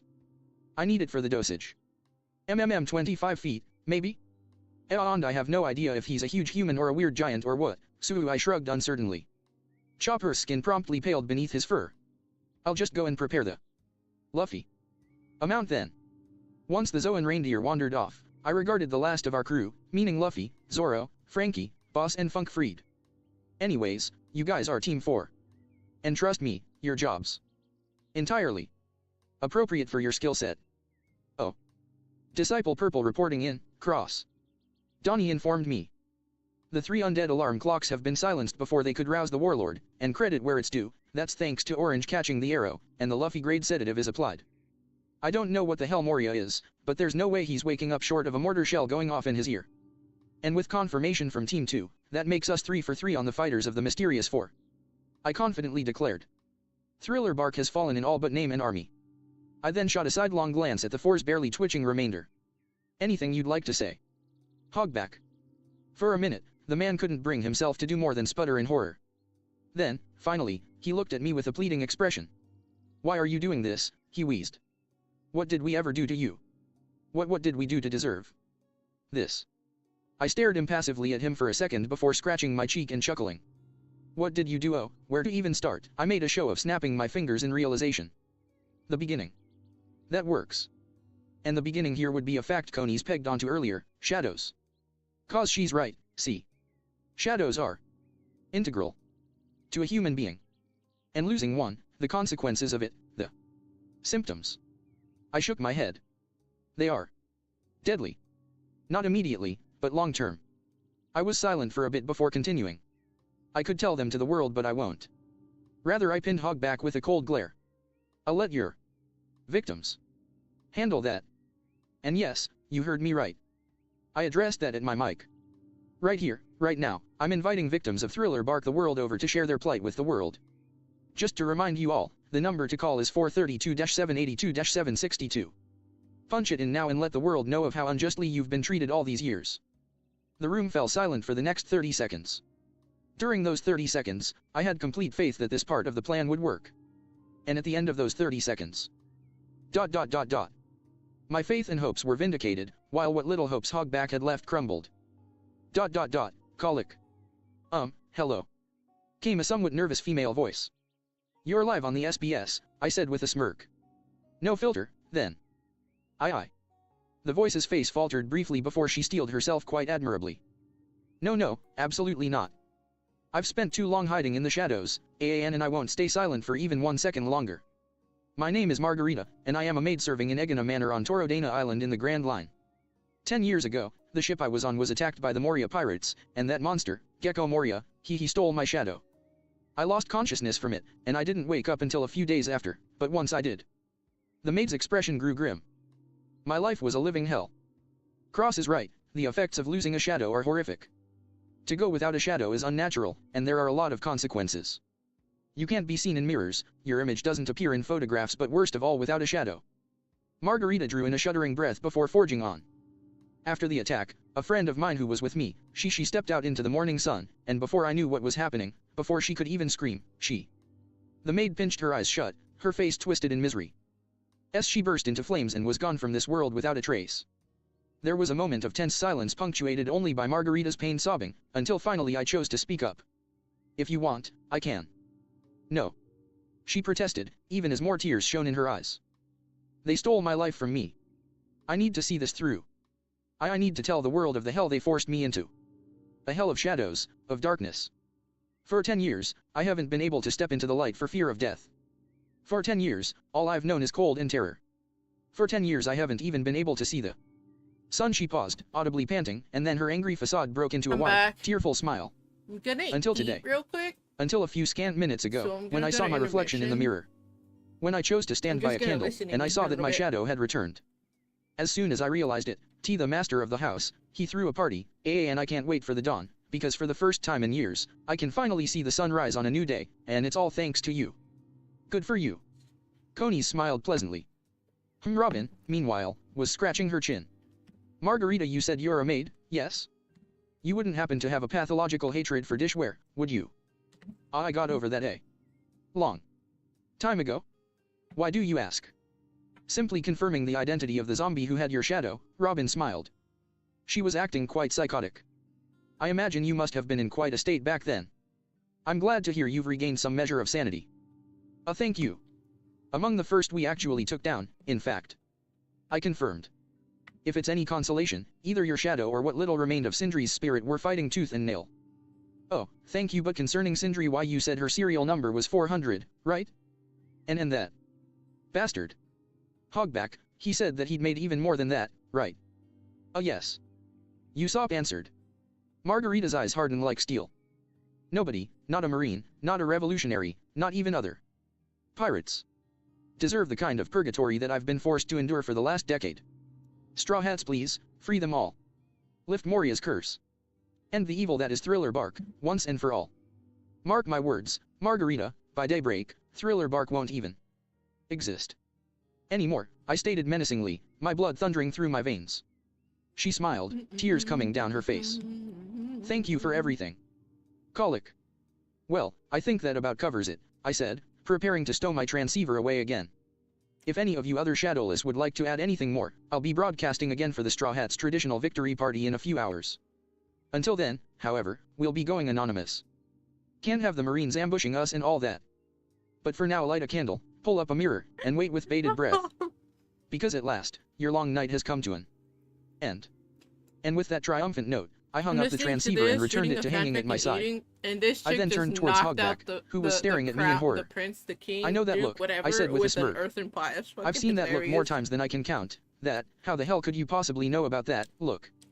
Yet after all that, I imagine you would be wondering how we found out about all of this in the first place, huh? Well, it's simple. I leaned in and put my grin right in Hogback's terrified face. Did you honestly think, I whispered, that the humming swordsman returning at this exact point in time, at just the worst possible moment, is a coincidence? What little blood Hogback had left evacuated his face. You can't be serious, he choked out. I couldn't help but chuckle grimly as I stood up and loomed over him. You took our new musician's shadow, Hogback, I intoned darkly. You stole everything from him, and he didn't have much left to begin with. And now we're going to take every little last thing from you. Yeah. That little revelation was finally too much for Hogback. With a final gargle of horror, he passed out, foam fontaining from his slack maw. I leaned back in surprise before shooting a bemused look at Robin. I'm getting better at this, huh? At this point, Cross. Robin dryly replied. I wouldn't be surprised if Dragon himself dreaded getting on your bad side. Taking that as a compliment, I said cheerily. It was meant as one, she smiled back. Ahem. Lasso chuffed in an effort to get attention. If you're done having fun. Ah, right. I nodded as I got back on track before glancing over at Soundbite. Alright, let's rumble. Team 4, do you read me? Team 4, smoke screen, in position. Came a female voice. Speaking is Lola, second in command of the Thriller Bark Victims Association, all of which are armed and ready for combat. Lola! We are awaiting your order, Jeremiah Cross. Proceed to Phase 3, and commence Operation Nightmare Luffy. I turned a demonic grin towards the wall that was towards the front of the mansion. I could practically see them now. Oh. A veritable army decked out in pitchforks, swords, and torches. A cyborg with a giant pair of nunchucks made from a pair of trees that were currently burning to charcoal. A three-headed, six-armed demon with 9 swords, wreathed in blue fire. A shell-clad dugong, spinning a knife-flaming weapon and swimming in the air through a cloud of smoke he was spewing. And in the center of them all? A giant, muscular, blue-skinned behemoth, clad in a hockey mask, riding an elephant with a sword for its trunk, with one hand holding an oversized sword and the other holding a pipe that had a mechanized blade strapped to the end. With said blade being on fire. Such was the sight that met the undead army of Thriller Bark when they emerged before the island's main gate, and such was the sight that sent them all running, in absolute, bowel-dropping terror. To get as many reinforcements as inhumanly possible. Oh. Ha ha ha ha. I cackled ecstatically, bending over in my mirth. Oh. God. That's hilarious. They'd better damn well get pictures of Frank and Luffy before he lets the shadows out, or I swear I'm going to rip their faces off. Ha ha ha. I will admit, Cross, Robin chuckled in amusement. This aspect of your plan, while simplistic, is quite ingenious. With our friends garnering the entirety of the zombies' attention, bar very few, we're left free to roam about the manor as we please. But, Usopp glanced around the corpse-filled room uncertainly. Why? Would we want to do that exactly? I never really said. Usopp's right, Conies nodded in agreement. Shouldn't we head for the front gate immediately, so that we can help our friends fight? I promptly sobered up and adopted a scowl. Because we're in here for a far more pressing matter. Chopper, you're on your way to Hogback's lab, right? I just helped Rayfei finish exorcising Perona's bear, so yes. I expect you'll be taking Hogback there so that I can deal with him. Soundbite. I asked my snail. You find what I asked you to? Yeah, I did. Soundbite winced fearfully. Wish I hadn't, though. But the lab's in a tower. And that thing ain't. Hell of detour. HRMPH. I rubbed my chin thoughtfully for a second before snapping my fingers in realization. What about the base of the tower? Huh. Soundbite blinked in surprise before grinning sheepishly. Yeah, I'd say that. That should work. Great, I nodded before regarding our friends. Guys, get Hog back on his feet and let's get moving. Chopper, we'll meet you at the base of his tower so that we can drop him off. And after that? Usopp asked uncertainly. I grinned as I strode to the doors of the room and slowly pushed them open. We're going to go and terminate the final possible threat remaining on this accursed island once and for all. We're going to go and pay our respects to number 900 himself. Horniton, for the benefit of our FFN readers, let me explain a few things. I work a full-time job, and Kumniak and the patient one are both college students. This often leaves us 2 hours a day, at best, to work on this FIC. So if you are wondering what's taking a chapter so long, this is probably why. Patientin, we can only do so much when time will not cooperate. I'm gonna put the We pretty ask for you voice to please on be next. patient, and refrain from asking what's taking so long. If there is something more severe than scheduling issues preventing us from updating, we will inform you. Otherwise, however, we ask that you allow us to take the time needed to get our writing to the quality that we pride ourselves on. Kumniakin, and even besides all that, there were just sections of this whole thing that just refused to be written. Shrugs. Shit happens. Cross-brainin, regardless, however, we've said this before, and we have no doubts that we'll say it again at least once before we're through, but this may be our best work yet. I'm on chapter 54. I'm gonna put the pretty voice on.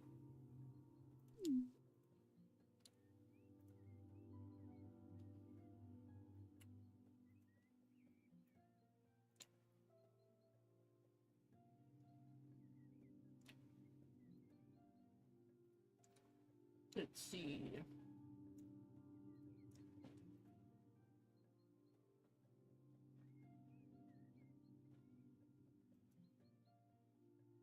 I'm on chapter 54. Yeah.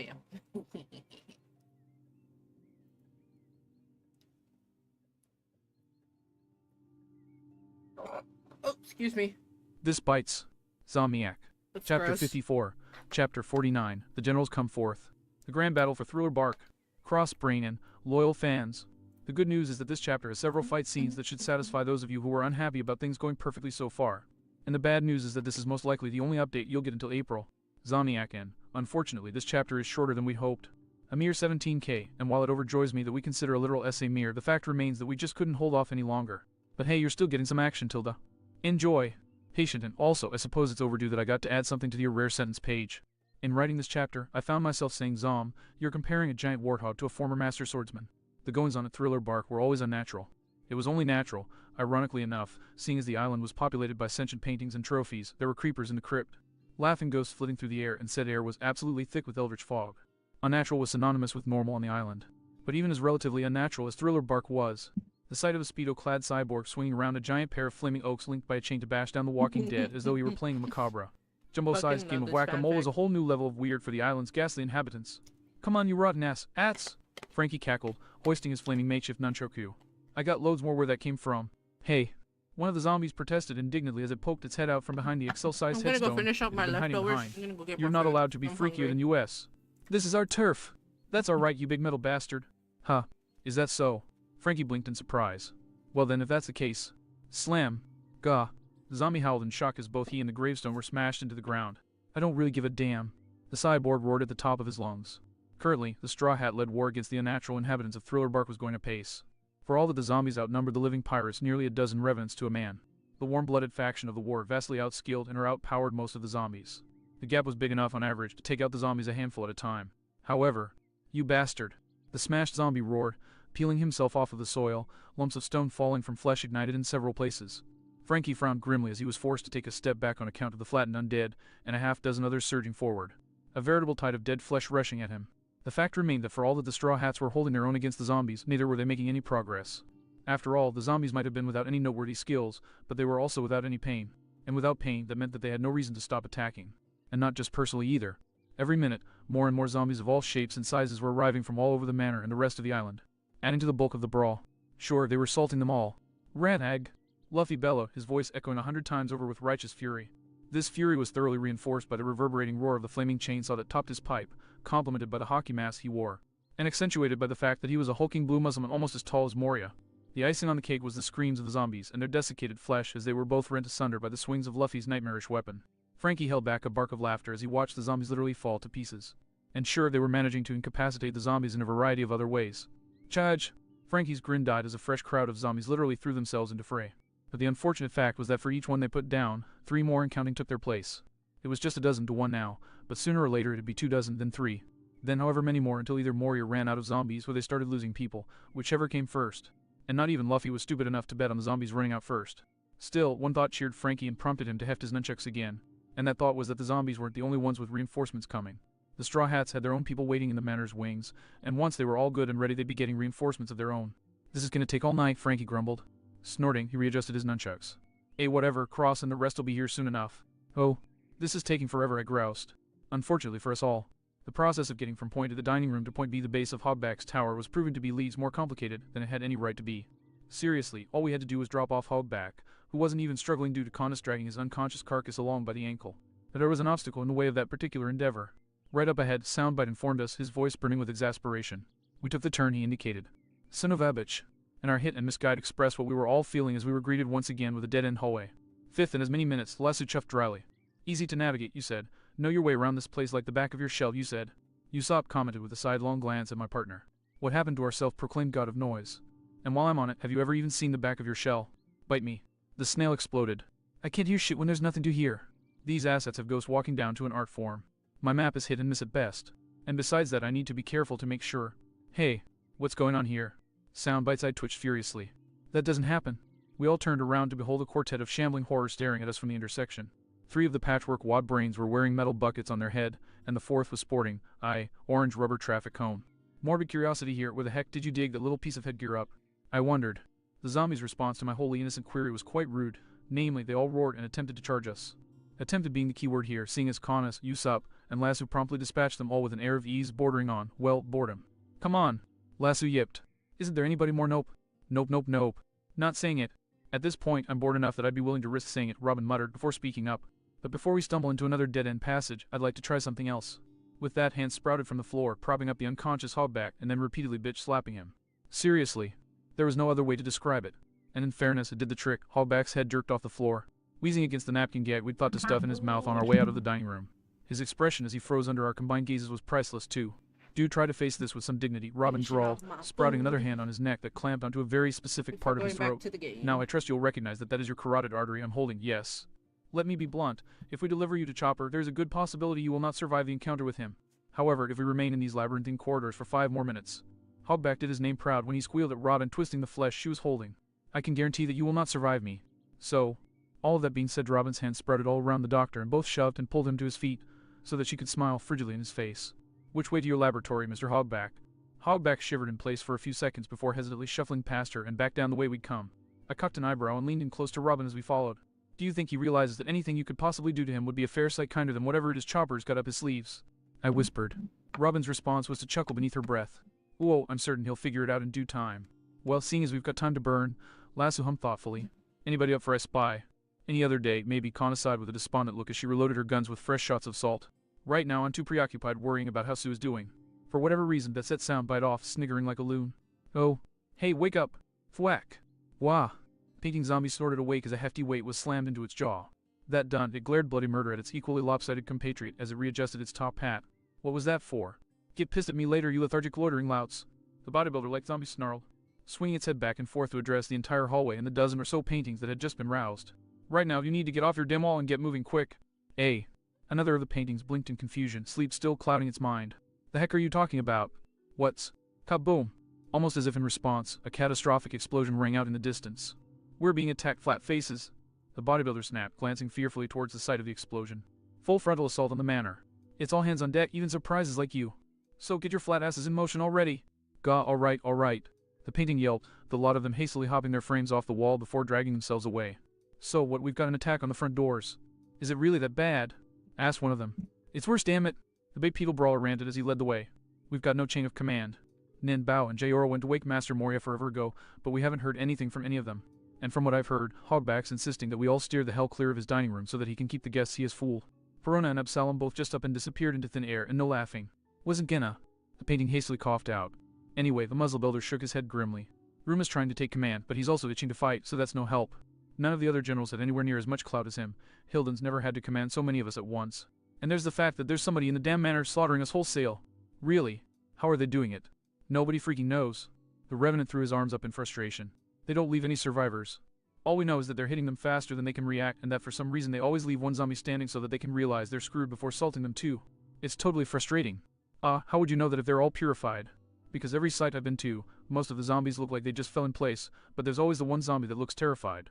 It's not hard to figure out that they watched the rest fall, and had just enough time to panic before they lost their shadow too. So, you kinda mean like your situation now. What the hell are you talking about? The zombie froze in his tracks.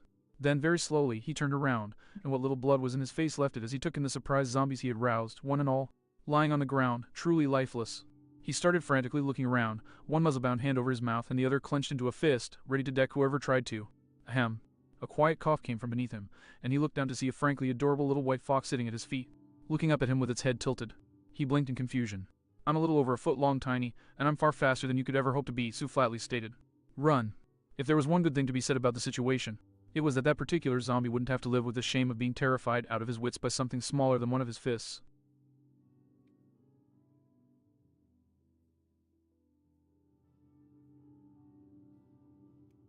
Dang.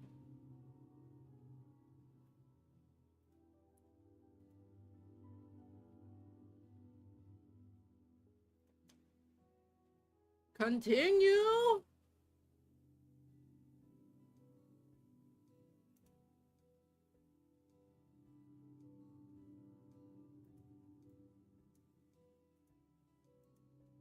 Instead, he chose to spend his final moments running like hell was on his heels, which, technically, it was. If it When he pauses suddenly again, I'll felt the have to rat's use the claws other climbing up his TTS. back, the zombie screamed for help, but no one came. And then he felt something get shoved down his throat, and all was oblivion. Sue eyed the still cool corpse and hopped off of it before glancing up at the air. Third time you've used that line. Reference. Oh, you're just living what I like to call ace own, Bite chuckled malevolently. Genocide run. A minor sweat drop hung from the back of Sue's head at that. Sounds sinister. Buzzes. But for once I don't feel like a scumbag for listening in. This is actually kinda fun. That's for sure. Sue snorted happily as she pounded one paw in the other. I'm going through these clowns like Robin through marine bones. It feels nice to be doing this much damage. Enjoy the dream, Mon Ami, enjoy a. Hang on, a soundbite trailed off into silence for a second before tisking in exasperation. Damn it, the zombies are coordinating a front, gotta break that up. You're gonna have to go blind for a bit. Sorry. May, fine by me, I'm getting good at this. Sue waved her tail dismissively, even as she started padding back to the spider tunnels. Any parting advice? Nah, you're OH, wait one thing. Did you notice that Tower 5 floors up in 6 corridors westwards? Sue swished her tail thoughtfully as she started spelunking the wall's catacombs. I think so, while I was in the north wing. What about it? Don't go into it or else. Sue blinked in surprise, coming to a sudden halt. Or else what? She started to climb again, before suddenly slipping a foot when a flat, droning voice spoke bloody murder in her ear. You're gonna have a bad time, got it? Yeah, got it, Sue shivered fearfully. Glad to hear it. Soundbite said, his smile back in his voice. Have fun. And with that, the omnipotent voyeur's trademark electric whine snapped out of place. The very instant she was out from under the vocal barrel, a mischievous smirk came across Sue's muzzle, and she made a beeline in a very specific direction. 6 corridors west, and 5 floors up, and with only a few scant spider mice in the way, she reached her destination no time at all. Snickering eagerly, she pushed open a trapdoor that led up and into the tower's base and then blinked in confusion at the hollowed-out and, more importantly, web-filled tube of stone. The heck? She mused as she slowly crawled up into the tower. What is this place, the den of those rat-ratchnids? Why the hell wouldn't Soundbite want me coming here? I mean, BSH, come on. She sat on her haunches and shrugged her forelegs with a shake of her head. With the rate I've been tearing through those ratfinks, I doubt there are even over a dozen left in this manor. Come on, what's the big deal? I believe that Honor, a silky smooth voice purred above the cloud fox, causing a shiver to run up her suddenly ramrod straight spine, would belong to me. Very slowly. Sue tilted her head up and stared headlong into the twitching rictus grin of the far too literal spider monkey that was hanging above her by its too many legs, as well as a dozen or so smaller but no less vicious grins that were crawling around it. Now then, Terran leered venomously. What were you saying about my mice? The rodent ratchet hybrid skittering around their boss all tittered malevolently in agreement. Ooh. Sue was saved from having to answer by an electronic whine heralding her backup's return. Okay, back in business. You may resume your usual work, she. Soundbite choked off a sentence into his tirade and remained silent for a moment before sighing morosely. Dare I ask why? I wanted the challenge. Sue weakly offered. Ironically, that's the same justification most people give for the genocide run. Sue's ear and tail drooped down miserably. Ooh, fuck me. Terran's head all but split in half as he opened his mouth wide, unveiling a pair of twitching mandibles. Gladly. And with that, the beast wrenched its limbs free from the walls and allowed several metric tons of flesh and chitin to plummet towards the self-titled powder fox. Yow! Sue yelped as she all but flung herself away from the fallen spider monkey zombie, which slammed into where she'd been seconds before and kicked up a cloud of dust skidding to a halt. She spared a half-second to glance over her shoulder before hastily shooting into motion as a titanic spider leg slammed clean through the brick she'd been standing on moments earlier. Ha ha ha! Excuse me. That's it, little tunnel rat. Terran cackled as he raised and slammed down another one of his legs, Sue smoothly flowing around it. Run! Flee! You cannot escape! Another leg slammed down, and only a hasty pirouette saved the cloud fox from two superfluous new orifices. Wasn't planning to. Sue snarled, finally skidding behind the massive zombie and tensing her legs for a leap. That tension allowed her to jump back when Terran's massive rear slammed into the stonework, shattering it. Are you serious? Monkey. I have no blind spots. The zombie bragged. But you are a quick little tunnel rat, aren't you? Raising one of its hands, it snapped its fingers. Get her, boys. Gritting her teeth, Sue jumped back right as a small web stuck itself to the stone, shooting a glare up at the spider mice infesting the lines above her. Right, that's it, I'm sick of being target practice. She snapped, dodging several more webs before hopping up onto one of the larger and more importantly, drier-looking ones attached to the walls. Time for a counter-attack. One spider mouse, too low to the ground, was salted immediately. The rest just cackled at her before shooting more webs. With the lines, it was easy to dodge them. It was much harder to actually get at the damn things. They were hopping around like chinchillas on speed, and despite her lofty words about counterattack, Chinchillas on speed. it was all she could do to stay ahead of their webs. Sticky spider net, and that was without the giga-sized asshole crawling around below her, complicating her life. Bending back on her hind legs in a move that would have done Neo proud, Sue watched in slack-jawed amazement as a stream of webbing thicker than she was only just shot past her, sweeping three of the spider mice with it. Right, gotta remember him too, she muttered. Then a thought occurred to her, and she eyed the chittering spider mice above her, then Terran. Tilda. Hopping onto the web she'd identified, she tracked the spider mice readying their attack runs. Just needed to get them in the right spot and... Hey, Tartarface! She shouted down. Monkey. Terran! The zombie in question snapped. Couldn't care less, Tilda. Sue sang back, idly spinning around another web. Look, this has been bugging me this entire time. Is that actually your ass you're sporting? Or do you just have a plus-sized beetle chewing on your... Any further taunts were killed flat by a wave of killing intent flooding the room and freezing everyone in place. You are... Dead Terran chittered venomously, his mandibles twitching with ill-repressed desire to rip and shred. Silence fell on the tower. The spider mice shivering in terror, until said terror I'm was gonna go aborted by get 7 water. shadows shooting up into the ceiling I'm via Sue thirsty. flicking her paw at their slack I jaws. just finished my Well, lemonade. didn't quite get what I was on planning it. for, but it's all working out so beautifully that I can't complain, Sue sneered, her tail flickering again to bring up a visible gob of salt. So, shall we do this properly this time? To her surprise and worry, Terran's furious rictus snarl melted into a sneer to match her own. Yes, let's. Before Sue could act, a chittering sound reached her ears, and she spun around to find the 3 spider mice that Terran had inadvertently webbed earlier on her 6 and puckering up to spit their webs. Ah shit, Sue groaned, right before all 3 hit, wrapping her up in a neat little ball that bounced off the wall and onto the floor. Oh, let me guess. I forgot that spiders don't get stuck in their own webs. He. The spider mice danced around joyously as they reveled in their victory. Or basically, over-ganging up on a single cloud fox without any notable offensive capabilities. Fingers like steel wrapped around her face, and the cloud fox was lifted up and treated to a close-up view of Terran's open gullet. Needless to say, it was not a pretty sight. Dude. Whoever your dentist is, you need to, Sue began before getting cut off by Terran dropping her into his mouth and swallowing her wholesale. Monkey, ah bless silence. The spider monkey zombie sighed as he retracted his mandibles into his maw. The surviving spider mice dancing around him in joyous exultation. That made the crash when their chieftain suddenly collapsed in a boneless heap all the deeper, his shadow soul shooting out of his slack jaws. A second after the astral embodiment escaped, Sue hopped out as well, shaking herself down in order to dislodge what webbing remained stuck to her. Honestly, now, she sighed despondently. Swallowing me whole like that when my tail's weighing heavy with salt. Unbelievable. I mean really, apart from my bandana, I'm nude. Where did he think I was keeping the stuff up my ass? Some people just really aren't smart like that. Soundbite cackled. Up, Sue sighed, casting a sidelong glance at the remaining spider mice. Somehow, all 3 clenched up even more. Oh, you're still here. Alright then, who wants the salt first? The mice promptly shot away like their abdomens were on fire.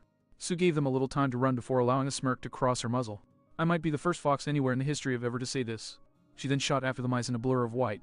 But oh how I love the hunt. Oh. She took down Terror on her own. That would probably be the only time ever that Hogback and I spoke in perfect unison. Yup, by Terror on you mean the Uber-sized double exterminator package, then yup. Soundbite grinned from ice talk to ice talk, specifically directing his leer at Hogback. Don't know where you got those brains of his, but I suggest getting your money back. He, oh, ha ha. Yay, Sue. Connis pumped her fist enthusiastically, a massive grin on her face. Good for her, I'm happy she's having fun. In a zombie feel, haunted man Usopp reiterated slowly. That earned him an oblivious look from our gunner. Yes, what's your point? Usopp worked his jaw for a second before slumping with a sigh of defeat. Sometimes I miss the days when the world made sense, I really, really do. Hogback, meanwhile, remained frozen, staring back at the snail with a gaping mouth before slowly jerking his eyes forward, his fearful shivering redoubling. This can't be happening, this can't be happening, this can't be. Save some of that fear and terror for Chopper. Hoggy, Lasso chuffed even as he kept his nose pointed in the air, sniffing for any traces of necrotized flesh coming our way. Seriously, if you thought you were crazy before. I am not crazy. Hogback snarled, life actually flowing back in him. I am not and have never been anything less than the absolute picture of mental health. It is a legitimate fact proven by a symposium of scientists the world over that I myself was a part of. That doctors are incapable of suffering from the pedestrian affliction recognized as going mad. The word you're looking for in my field is medical genius, and you can see the proof of it for yourself right behind these. I think. We all froze as a chilling voice cut in, and watched with varying levels of trepidation as a titan of fur and fury walked out from behind an upcoming door frame. That your conclusion could use some independent scrutiny, a very heavy point Chopper growled, glaring syringes into Hogback's by now sweat-coated spectacles. Gurk. The surgeon's sputtering was choked off by Chopper's fist clamping down onto the folds of his throat and lifting him into the air. Let's see if you still stand by your opinion once I'm through with you, Hogback, our crewmate spat in his ex-idol's waxy face. Damn, dude. Soundbite whistled in awe. This is the first time I've ever actually used this word, Robin murmured with a slightly taken aback look. But ditto. Yeah, he's freaky as all hell, we get that, we already know that from extreme personal experience. I glanced to the side and caught sight of the TWOS shifting around uncomfortably, their tails all twitching with ill-repressed eagerness. Now that he's got his pincushion, can we go already? Leo pleaded desperately. I shot a slight smirk at the dugongs. Eager to get to the battlefront, I take it. Oh, I can There's an finally army of cut the zombies out there, and we're not in the grass. middle of fighting his. Mikey burst out, steam all but howling from where his ears would be. Do you see how the natural order is being perverted here? Oh, I can sell I those? snickered at the reaction before deciding to do them the favor of jabbing my thumb over my shoulder. Alright, Eddie. That's consent, go. Wah. I transitioned into a yelp of shock when I was nearly bowled over by the quarter's freaking slipstream. It was only Robin's hasty intervention that prevented me from falling on my ass. Tenacious little devils, aren't they? She chuckled. I took a moment to get my bearings back on track, a chuckle escaping my lips. And we wouldn't have them any other way. And speaking of mentally unsound crewmates, hey Chopper. I was actually quite proud of myself for not flinching when he transitioned a fraction of his glare from Hogback's sweat-soaked face. Don't mean to break your buzz here, but I think the role you're on is epic, seriously. I just wanted to let you know, don't do anything I wouldn't do. Lasso raised a paw uncertainly. Isn't that kind of superfluous, considering your whole Spandam episode? My grin took on a decidedly blood-laden overtone. I stand by every word I just said. Hogback's whimpering intensified as Chopper, Lasso, and Robin matched my grin.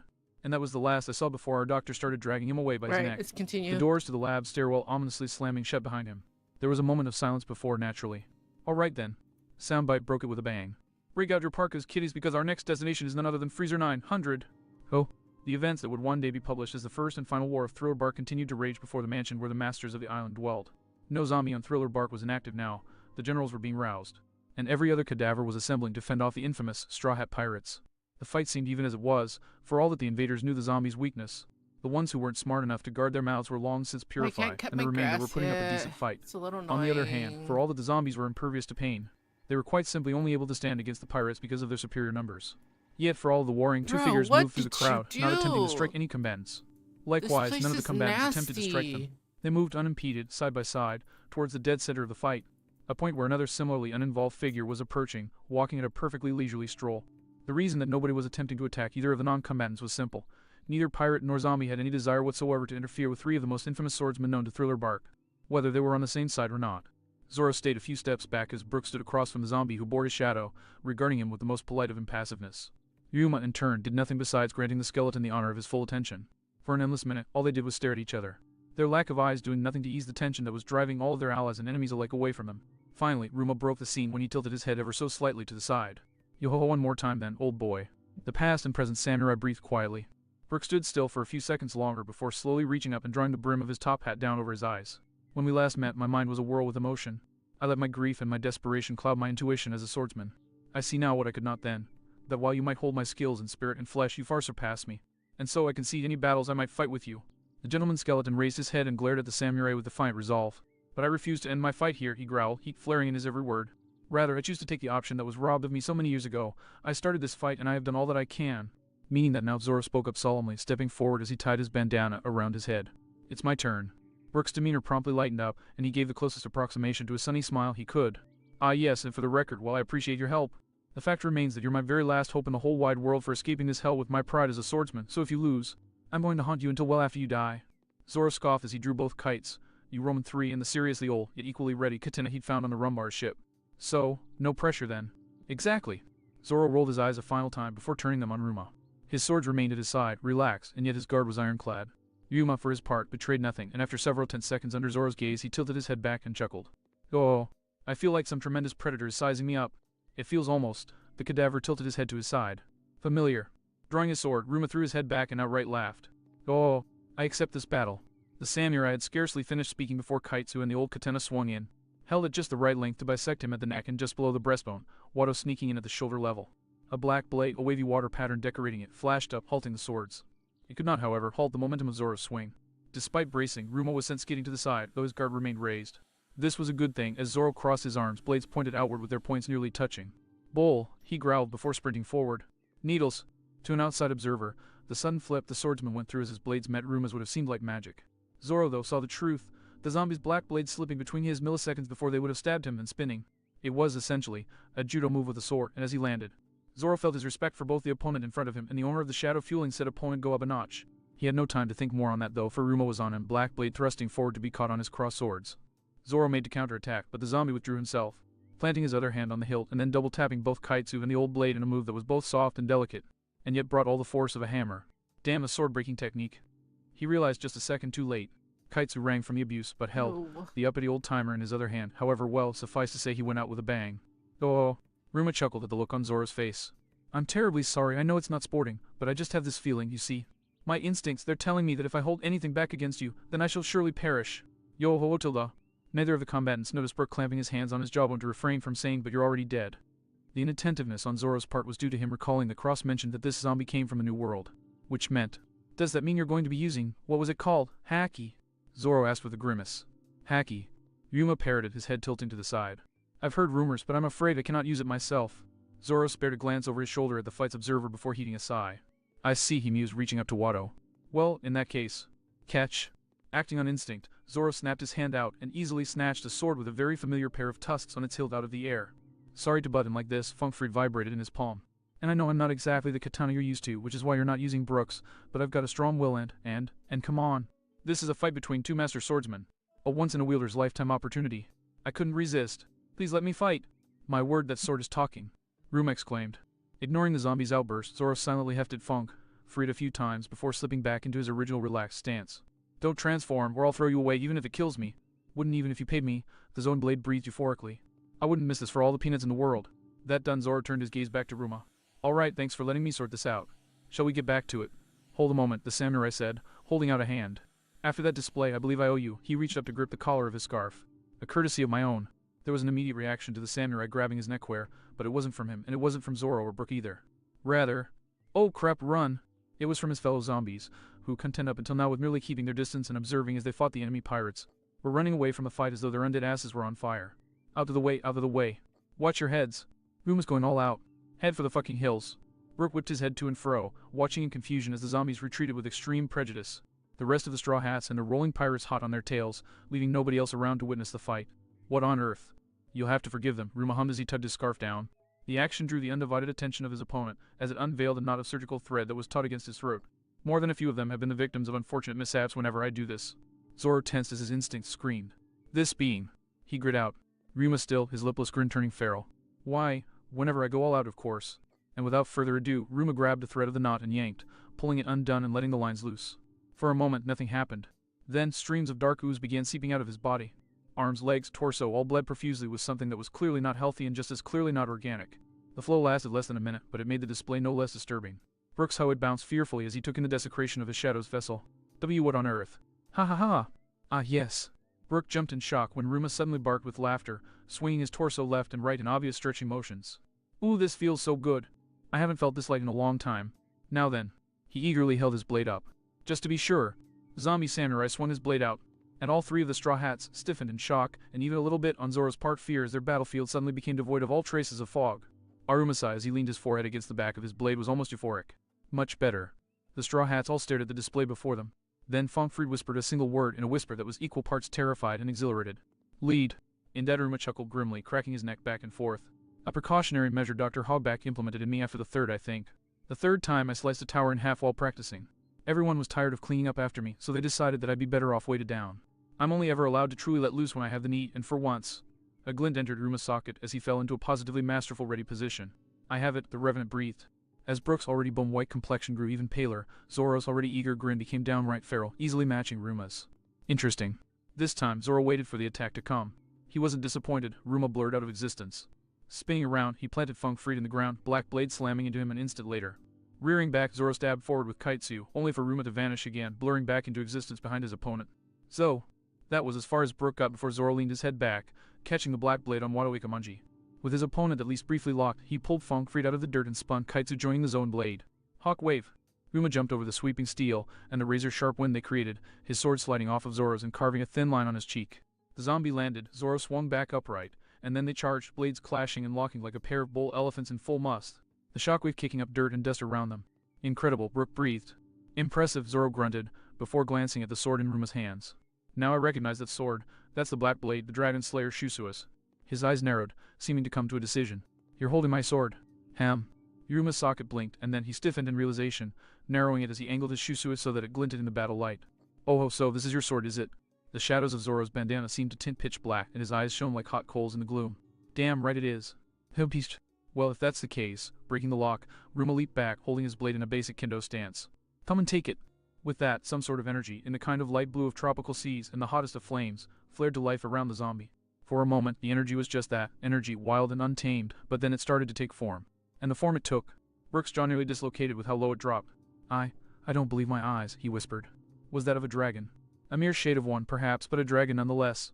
Specifically, the energy coalesced into a positively colossal eastern dragon, whose bulk remained coiled and writhing in the sky while its head bowed down to earth, bowed down to Ruma. The swordsman was still visible through the specter's form, but the abyssal blade, Shusui's, was indistinguishable from the titanic obsidian tusk that formed the dragon's underbite. One sword style, Ruma the dragon intoned imperiously, the air thrumming with his voice thrumming with pure power. Dragon Fang stance. Ruma the dragon raised his blade high coiled to strike. Prepare yourself, Roronoa Zoro. It didn't take a genius to see the implications, and Zoro was moving even before Ruma the dragon swung his blade down, lashed out like lightning. Dragon Heaven Slayer. It was a good thing Zoro was moving before the attack was completed, as the strike of the dragon was almost instant. And the impact, well, it wasn't so much an impact born of the corporeal world as it was a force of almost cosmic proportions. A whole tract of earth just ceased to be. The fact that a goodly chunk of the forest was missing too was concerning as well, yes, but as Zoro observed the scar on the earth, couldn't help but feel like he was missing something crucial. My apologies, swordsman. Zoro snapped his attention over to Ruma the recoiled dragon and blinked in confusion when he realized the opposing swordsman was staring skyward for some reason. But I simply could not help myself. The samurai dragon continued, his tone wistful. With the undead swordsman apparently not going to attack for the moment, Zoro followed his line of sight. What he saw left him frozen. No way, he choked out. Overcome with his own curiosity, Brooke followed his fellow swordsman's gaze, but his befuddlement persisted, head tilted to the side. What are you all looking at? All I see is a beautiful night sky. He stared skyward a moment longer before a sheen of cold sweat somehow shone on his bony brow. Wait a second. Habituruma the dragon sighed longingly as he watched the swath of stars shining down on them. Such an iron-wrought thing, no. You make a habit of slashing the sky open. Zoro bit out. Forget the sky. Brooke shrieked in terror. He cut clean through the whole of the Florian. Well, that technique was developed for slaying dragons. It only makes sense that it would be able to reach the sky, no. Yuma the dragon chuckled as the fog closed back up again. I'm quite proud to say that not one of my prey ever survived, and neither shall you. Sitch. Zoro grunted as he snapped his attention back to his opponent, who was rearing back for another strike. 108 caliber Phoenix. The attack roared in to strike Ruma the dragon, but aura or not, the samurai dragon was just as fast. A neatly sidestepped weaved around the razor wind so that it carried on into the distance. A bird daring to stand up against a dragon. Foolishness. Ruma the dragon scoffed. Let me show you how it's really done. Dragon Heaven Slayer. The dragon rent the heavens again, Zoro only just managing to dodge by grace of a frantic dive and roll. And the second he was on his feet he was sprinting towards his opponent. Unfortunately, while closing the distance between him and his opponent was an undeniable necessity. It had the unfortunate side effect of leaving him with a lot of forward momentum that made dodging the next strike all but impossible. So with dodging unfeasible, the only option left. Demon Zoro snarled, crossing his arms and blades across his chest, a shadowy cloaked figure shimmering into view behind him. Onigiri was to counter with the best he had. Clang! Zoro barely withheld a sigh of relief even as, for only the second time in his life, the best he had was utterly repelled. Thankfully, his ego was kept from bruising on account of how holding off a heaven-rending strike from a world-class swordsman was far less humiliating than his first experience. But there were two undeniable problems with this minor victory. Oh shit. First, the recoil of his survival left him wide God open. And damn, second, the house Ruma is the dragon was suddenly pretty. directly in his face. Dragon topples demon, the zombie dragon intoned grimly. Fall. Shusui swung up, the dragon following, and the beast engulfed Zoro, launching him up into the sky as it rent the Florian fog once again. Ew, what Brooke is couldn't help up but with gape the in horror house? as, moments after the dragon swooped back down to earth, a blur of a form plummeted towards the ground like a biological meteor. It was on the way down that the extent of Zoro's damage became apparent. Ew. Small burns and cuts decorated the swordsman's body like a macabre wall pattern, Nasty. dripping blood that flowed in thin streams. His shirt naturally was hanging in tatters, and his pants weren't in good condition either. It was his eyes, though, that were the worst. They'd rolled up into the back of his head, leaving only the whites visible. But just before reaching the ground, a curious thing happened.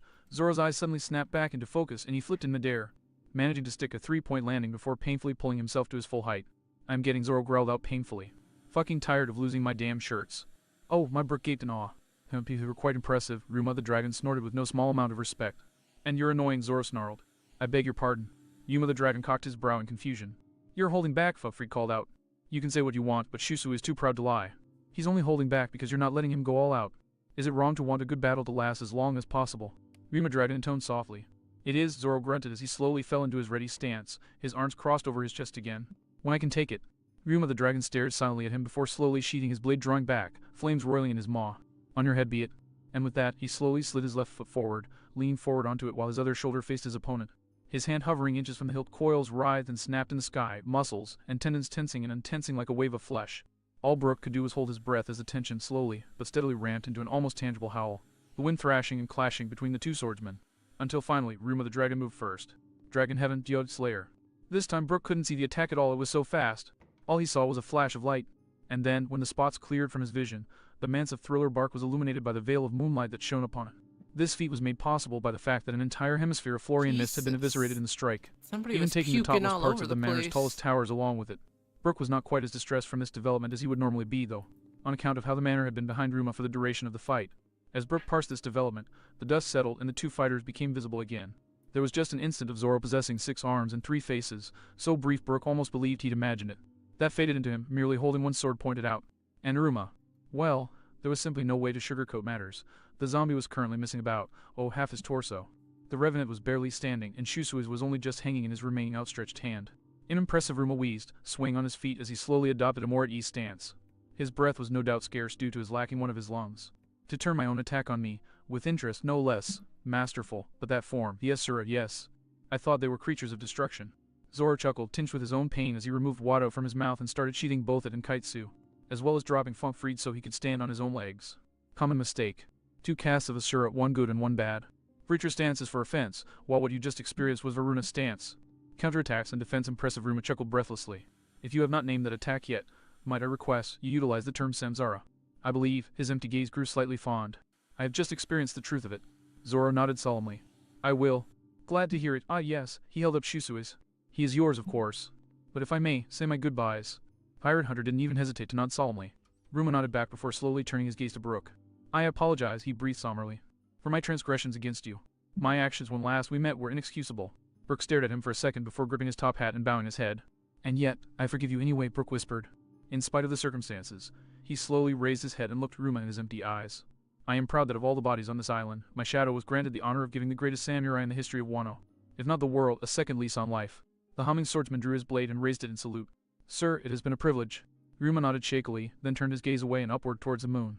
The samurai regarded the silver disk in silence even as the fog slowly started to encroach on the heavens again, falling to his knees.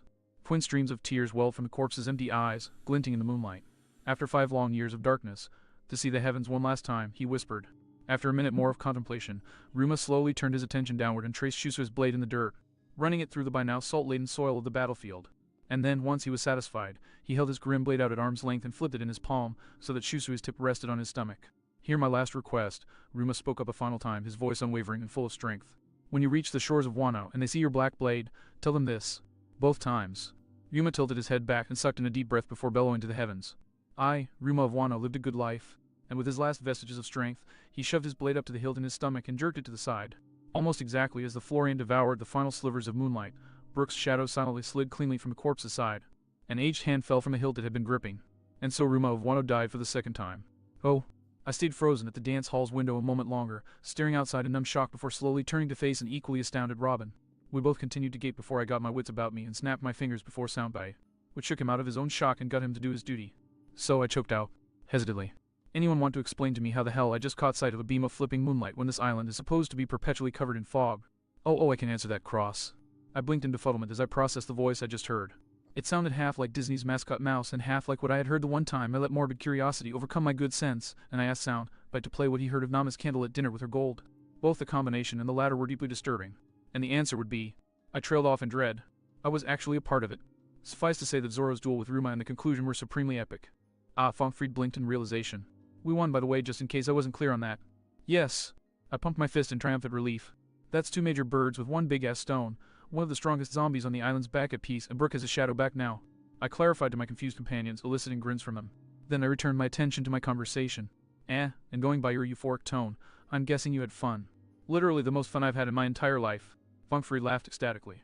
Put it this way, Cross, that fight more than made up for all the wasted years I spent with Spandam. So thank you, Cross, for giving me this once-in-a-lifetime opportunity. My gut promptly felt like it had taken a straight jab dead center. Then cue the guilt trip that you got the feeling from fighting with Zoro and not me. I dragged my hand down my face with a groan. We'll make it up to you in days to come by letting you hardline sword form even when we aren't in the middle of a fight. Deal. Fong Fried trumpeted eagerly. Though for now, I'll remain autonomous a while longer. Cause in the end, it really doesn't matter to me whether I'm going at it hybrid or au-natural, so long as I can be in the center of the brawl. Yeah, good for you, Zoro gritted offhandedly, his distraction no doubt stemming from examining his new ally in war. So anything else you need us to do? Nah, I waved him off dismissively. Just go ahead and hitch a ride on Fong Fried and head back to the main brawl. Our work isn't done until every zombie on this island has been purified. Or at least the vast majority before we wake Moria up so that he can be forcibly put down. I'm working on neutralizing the last major threat on the island, but I'll be heading your way as soon as that's done, so be ready, Fong Fried. No problem, Cross. Got it. Perfect, I nodded in satisfaction. Once the call dropped, I grinned from ear to ear and faced my comrades. Now then, where were we exactly? Right about here. Plonk. Gah, what the? I flinched as Usopp plopped ache, Lassic yellow with black cross hard, hat on my head. I blinked at both my own headwear, and the identical one my sniper was wearing before giving Usopp a funny look. You carry spare hard hats with you? Usopp returned my look with just as much confusion, if not more. You mean you don't? I opened my mouth to answer, and promptly clicked it shut as I found myself lacking a valid answer. Fair enough, alright then. I popped a thumbs up at my partner and our gunner. Soundbite mute. Conus let her rip. Soundbite's grin stretched wide, and all noise outside of the hall's borders was promptly eliminated. We're clear. Conus popped us all a thumbs up before focusing on the control box in her hand, which had wires leading from it to several bundles that lined the edge of the freezer's vault-like door. Fire in the... Conus was cut off as she pushed the plunger. Crab-boom! And the door's hinges were blown clean off its frame. Colors. The door itself stood a few moments longer. At least until Lassie trotted up and poked it with his nose, causing the hunk of metal to keel over with a cavernous moan and a resounding thunk. Robin cocked an eyebrow at Conus as she removed her hard hat from her Stetson. Whole, I presume. Conus smiled beatifically as she handed the control box back to Usopp. Haunted mansion, actually. Of course. No time for a horse, let's go. I crowed, tossing my own hat back to Usopp and jogging ahead into the hallway. I was immediately grateful for the running start because the mere concept of trying to inch my way into the chilling air that filled the hallway was frigid in itself. The R. Usopp shivered as he ran after me, rubbing his arms with an almost desperate kind of franticness. I knew the people who lived here were cold-blooded, but this is ridiculous. Only the best for number 900, Usopp. I informed him as I kept myself moving, unwilling to give my blood time to freeze. Moria didn't want to so much as risk his crowning achievement becoming compromised. Yeah, about that, Lassie panted, shooting me a quizzical look as he kept pace. You haven't told us what this 900 guy is like yet. I mean, you said before that he's the strongest corpse here, but what separates him from the other zombies? Is he super enhanced compared to the others? Is he a chimera species? Does he have a devil fruit? What? Size, Soundbite responded grimly. He's the strongest through sheer size. Sokinus started uncertainly. He's a giant then. I nodded my head to the side, grimacing. Well, he's giant, I'll give you that much. That earned me a blink of confusion from the angel. Oh, why are you putting it like... Conus suddenly cut herself off dead. No gasp, no choked off garble, no nothing. Just silence. It was like that for each and every last one of us. 1 second noise Get and motion, away. the next utter stillness, none of us even daring to breathe. Why, you ask? Simple. Because we just entered freezer no. 900. And what towered above us was, so far beyond normal description. Up until that point, I'd been content to label Ors as a mega giant, a giant's giant because, well, that was all I really knew him as. But now I knew better. Now I'd seen him in the actual flesh, seen his horns, pillars of pure bone towering above me.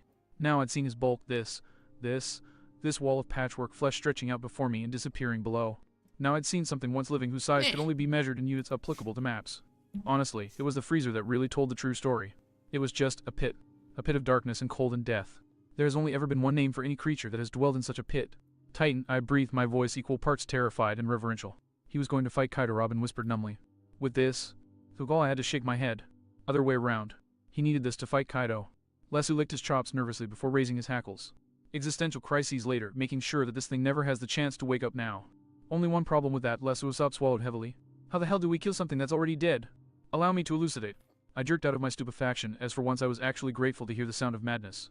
Chopper, I sighed in relief. I take it you found Hogback's blueprints for his piece to rise a stunts. Blueprints nothing. He outlined it perfectly before I could even touch him in an effort to save his own skin. Chopper snorted dismissively, donning a vicious leer. Not that it did him much good. Hey, I allowed a single shiver to travel down my spine before refocusing. Sue, I take it by the fact that you're calling us, you have a way to make this rotting husk double dead. Deader than even that. Doesn't matter how big or small the organism, if it suffers the fate I have outlined, not even the mightiest of devil fruits could revive it. It's genius, genius, genius. I shot a glare at Soundbite, who leered tauntingly. Don't look at me, Tilda. I gave a disgruntled huff and rolled my eyes before glancing skyward. And I don't suppose that the method for bringing about this fate of yours is easy and painless for us to complete. Chopper's mad ramblings promptly died, and there was a moment of silence before he started chuckling nervously in his own voice. Oh dear, Robin sighed, though the smile she was wearing told a whole different story. Just get it over with. I dragged my hand down my face with a groan. Oh, come on, Cross. Conus piped up with her usual cheer. We do this, however, uncomfortable, and we're all good. How bad? Credit to Conus. Her hand was clamped over her mouth by the time I turned around, and she even had the wherewithal to chuckle sheepishly as she removed it. Oh, sorry, forgot for a second there. Doesn't count if you didn't say the whole thing. Yeah, see, here's the thing about that. And so Chopper relayed his plan to us. It was a good plan, a detailed plan, a well-thought-out and logical plan, but there was just Then one go problem with sleep. it. A problem that led Conus and me to exchange sickly grimaces and speak the following words as one. This is going to suck. Oh. Lightning bolt tempo. Zap. Kill Stealer. Boss sparked out a laugh as the zombie he'd been about to pummel was suddenly blasted away by a bolt of lightning. But hey, so long as you're here, he shot a pumped-up thumbs up at the shipbound team as they charged onto the battlefield. Glad to have you. Glad to be here, boss, Nami snarled through a nearly bestial grin, her crackling a tempestuous halo sending many a zombie running, albeit without much luck. Boss, what's the status report so far? Vivi asked, balancing on Karu's back with one hand while spinning a salt-crusted line cutter in the other. The battle ebbs and flows. Boss glanced at the front line with an analytical look. We make pushes and knock them down, even manage to salt a few, but then they push back and grab the down ones away and patch them up so that they can fight again. The main issue here is exhaustion, namely that we get it and they don't. We've been cycling well enough, but Boss trailed off for a second, blinking his eyes before pinching the bridge of his nose. Anyway, yeah, we're starting to feel 10 minutes of straight fighting hitting us. I mean, sure. Nightmare, Luffy has been helping us hold the line. But I'm not hearing that but in your voice, am I? Mary questioned despondently, or as despondently as a person could be when bashing one zombie over the skull with another. But Boss grit out as the blue behemoth leading their charge suddenly jerked to a stop and essentially disintegrated into a geyser of umbral anima. And a mere 20 seconds later, there was their captain hunched forward on his knees. It looks like our damn time using him is up, meaning that it's going to be a slog from here on out. A sweat drop hung from his shell as the zombie surged forward with a roar. Sue, that's the bad news. But there's good news. Krakum! Without warning, the zombie charge was suddenly blasted apart from inside out, sending dozens of the undead sprawling and the rest reeling in shock. For we, Leo barked confidently, leading the TWS and maintaining a group pose, are here. Huh. Boss puffed his chest out as his students glared down the zombies around them. Looks like I actually might have been speaking too soon. Nice work, boys. Woo! Karu pumped his wing victoriously. Titus turned quick. Oh, a cavalry is all wived. What a coincidence. Spines froze all along the battlefront as a grim susurrus wafted through the air.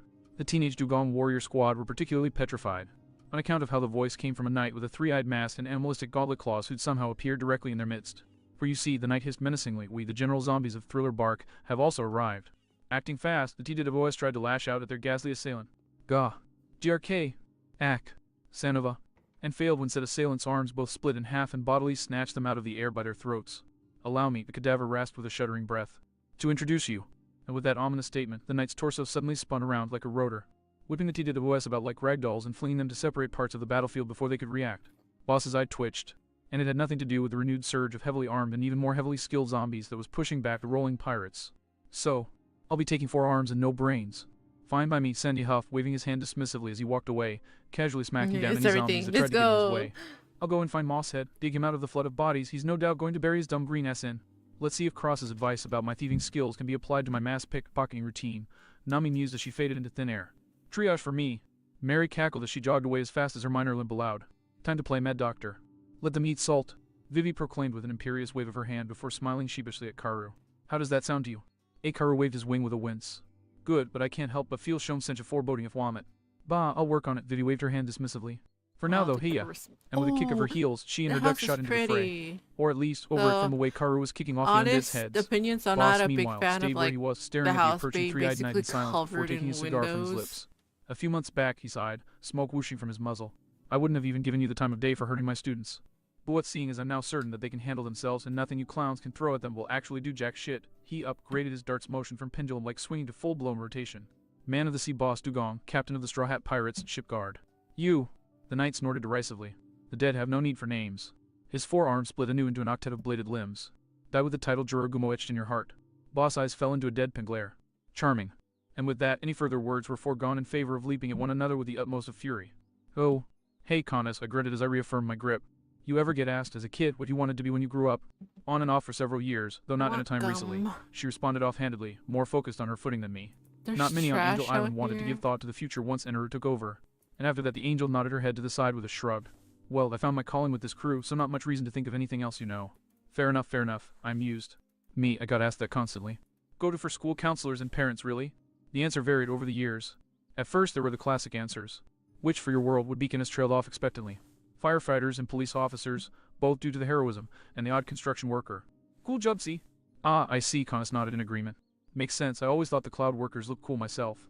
Yeah, there was actually a period where I was on an architect kick for a bit.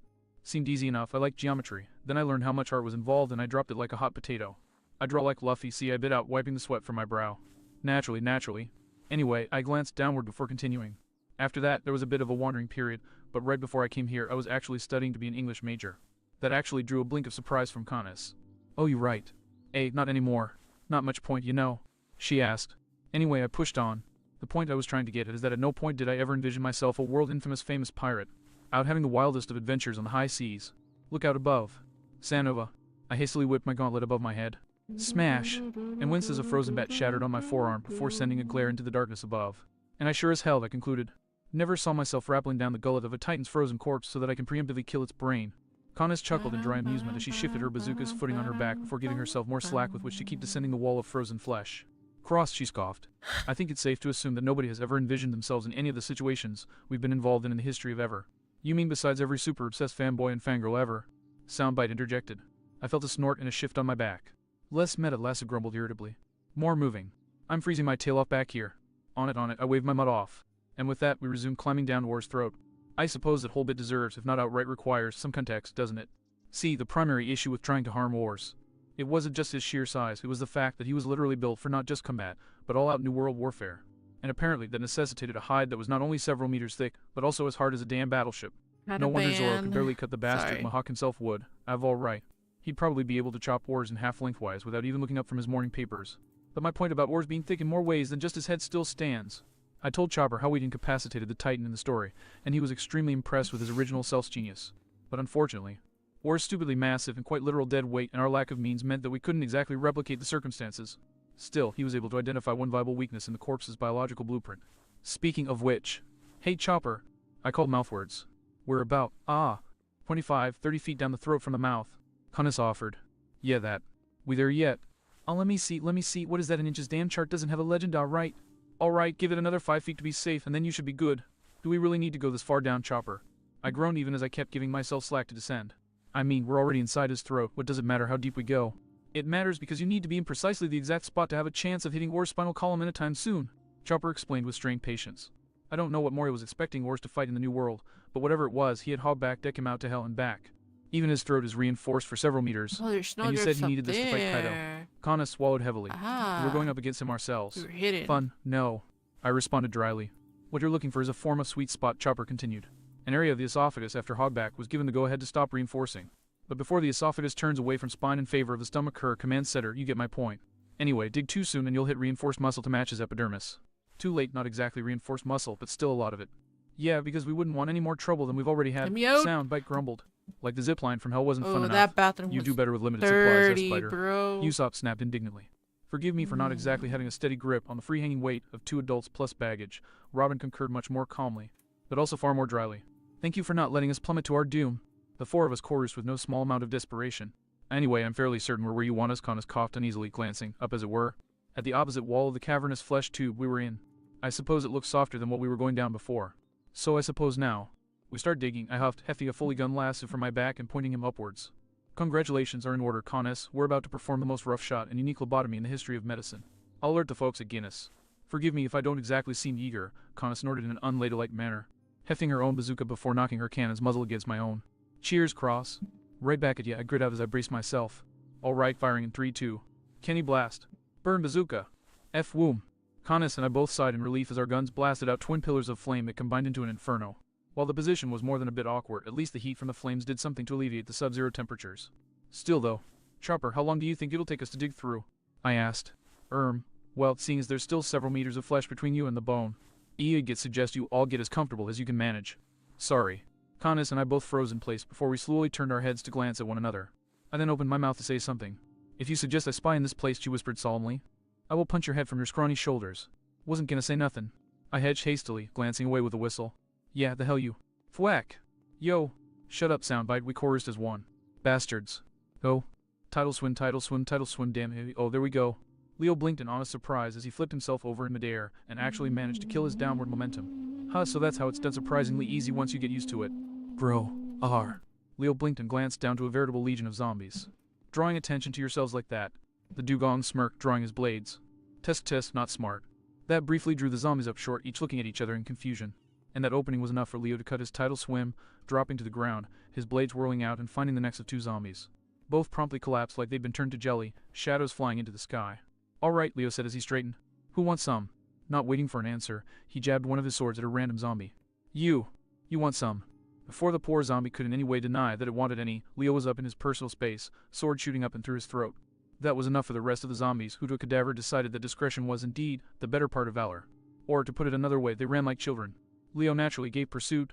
2 fell to his blades just after they began to run, and with rip-tide, the rest weren't going anywhere. The dugong was a blur of shell and steel, each strike unerringly finding a necrotized throat and carving it open. A few zombies, seeing that running was futile, tried to fight back. That was just as futile. Finally, Leo swung his blades out only to find that he was standing alone on a field of unmoving corpses. Ha, he said, lowering one blade and holding the other up for inspection. Nice. That salt paste of Chopper's is really holding up well. Now what to do? Suddenly, Leo's head whipped around to a seemingly random spot of foliage. I know you're there, he called out. Show yourself. The bushes rustled and a corpse stumbled out, with bottle in hand, dressed in a tattered captain's coat and equally tattered striped pants and stringy silver hair. He looked the perfect picture of a drunken bum, swords at his hip notwithstanding. And here I was worried. Leo let his shoulders slump with a disappointed sigh. And you even have swords? Bah, screw it, might as well get this over with. Riptide. And with that, Leo blurred from sight. Clang. Somehow, that did not end with a salted zombie, but instead Leo's blade getting quite casually knocked away. What the heck? Leo yelped, hastily recovering from the hit, only to blink in confusion as the zombie merely took another swig of its drink. Okay, let's try that again. So saying, Leo struck again, tightening his swing, and once again it was casually batted away, the zombie continuing to drink in spite of his liquor continuously draining out. The dugong narrowed his eyes, flippers tightening their grip on his hilts. Alright then. Vanishing in another riptide, this time Leo didn't just attack once. Both of his blades blurred in, and while they kept getting batted away, the zombie was staggering backward to keep up the defense. Different angles were tried, head strikes, body strikes from the side, thrusts. All were countered. All forced another step back. And yet the damn zombie just kept drinking. You drunken bastard, this is a fucking sword fight. A clash of blades and wills. And you clearly have skills, so stop screwing around and take this. Seriously. Leo roared, punctuating his final howl by slamming both blades into the zombie's guard. Said guard still stood firm, but the zombie was forced to inch back and was jolted so bad he spilled a splash of his booze on his shirt. That actually drew some emotion from the zombie. He paused, casting a sightless glance down at the stain before returning his attention to the bottle, swirling about the remaining booze at eye level.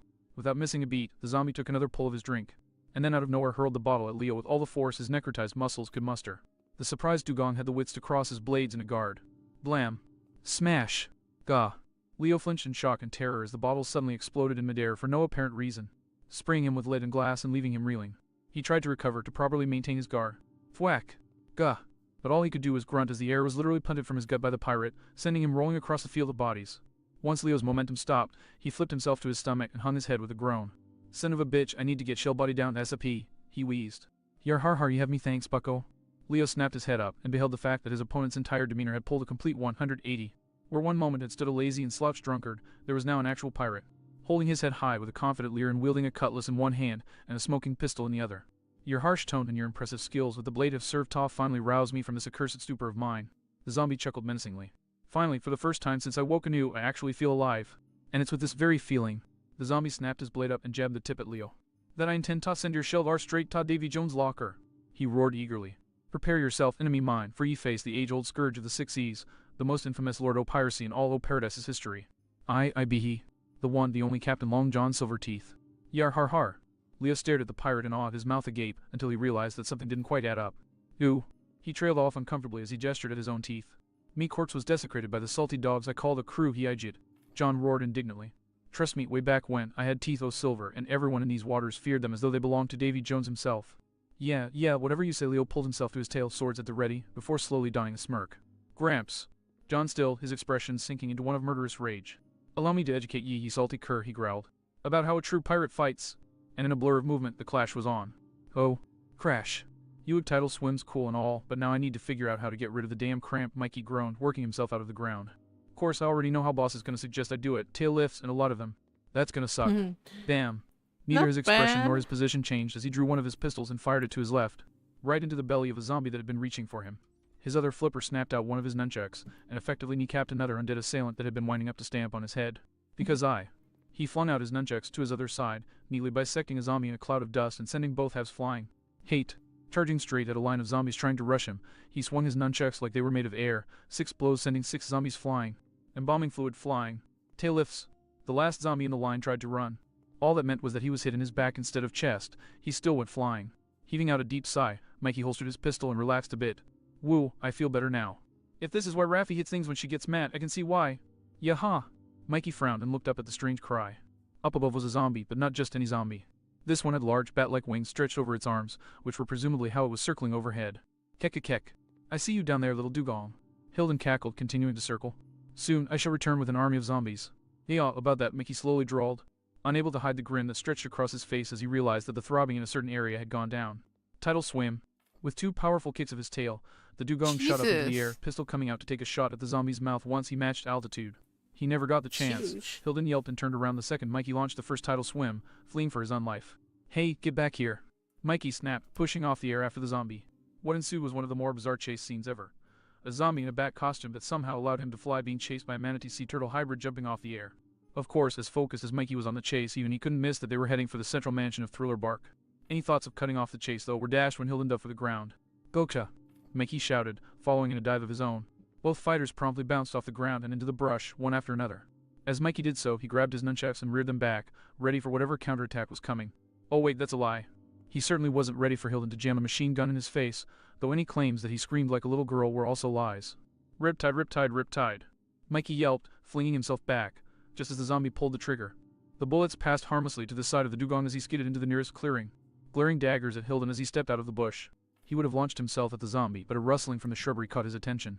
Out of the corner of his eye, Mikey watched as the largest man he'd seen that wasn't a giant stepped out of the foliage. Maybe not as tall as the Frankie family's big shipwreckers, but not far behind, and as wide as he was tall. Despite the rolls of fat, Mikey could make out powerful muscles underneath, an observation helped by some literal holes down to the musculature. And wonder of wonders, this one actually had an expression, albeit one of dopey happiness. What took you so long, damn fatty? Hilden groused. And where's the rest of you? Sorry, Hilden, the big zombie sheepishly apologized. We got a bit lost. That would be another zombie walking up beside the big one and pumping its fist, this one shorter but just as round, with a bright red nose that somehow hadn't decayed at all. In fact, to Mikey's dismay, more zombies were practically crawling out of the woodwork. Off to his other side was another trio, much smaller and skinnier than the ones to his left. One was hanging upside down from a tree like a monkey, a piece of tape holding its nose together. Another had a forehead that seemed almost too long to be real and gave off a palpable aura of patheticness. And finally, one taller zombie busily tying its thin hair back in a ponytail, and it then kicked up one of its legs near vertical once it was done. Ahahaha! Behind came more rustling, and Mikey chanced to look back. These 3 were near indistinguishable aside from hairstyle, one blonde crew cut, one black mullet, and some blonde, starfish thing. The goggles were a better distinguishing mark anyway. Ha. And then finally, one more appeared in front of Hilden in a burst of speed. This one wearing a strange helmet with a grid-like guard over the mouth and a reflective visor. More importantly, the dugong had only barely caught its arrival. Yaha! Everyone's finally here, Hilden declared, raising his machine gun high. You know what to say, boys. We'll kill him. All the gathered zombies roared. Damn straight, Hilden concurred, blasting a round of bullets into the air. Great, Mikey groaned as he readied his chucks, spinning them in anticipation for a fight. Why do I get the feeling that the others are having an easier time of things? Oh. Nuria Ertz. Reffy flipped herself around in midair and managed to stick a beautiful touchdown of a landing. Her grin positively massive as she held her arms above her head. Haha. Dodging is useless, my tail. I'm going to rub this so hard in those morons' faces. When I find them again, at any rate. Carve her up. Turtle soup a la carte.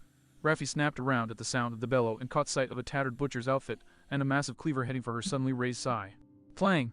She gritted her teeth at the force that slammed between the main blade and one of the side blades, but she managed to maintain her stance before placing both flippers on the sigh and twisting it. Chink! Snapping the massive cleaver down the middle, the butcher gaped comically at his broken blade for a couple of seconds. Then, with even more force, he slammed a foot into her belly and blinked in confusion when it did jack all. Vad? He questioned in an unintelligible language. I'm a girl with 3 brothers, Raffi smirked confidently. Those 3 no shell body. Me. I'm good with it. Not so good with peripheral vision though, huh? Wah. Raffi turned her head in confusion, and promptly widened her eyes in shock as she watched a huge zombie with an even Hoover club lifelessly collapse to reveal her savior, a woman with pink hair and a great personality, wielding a pair of katana.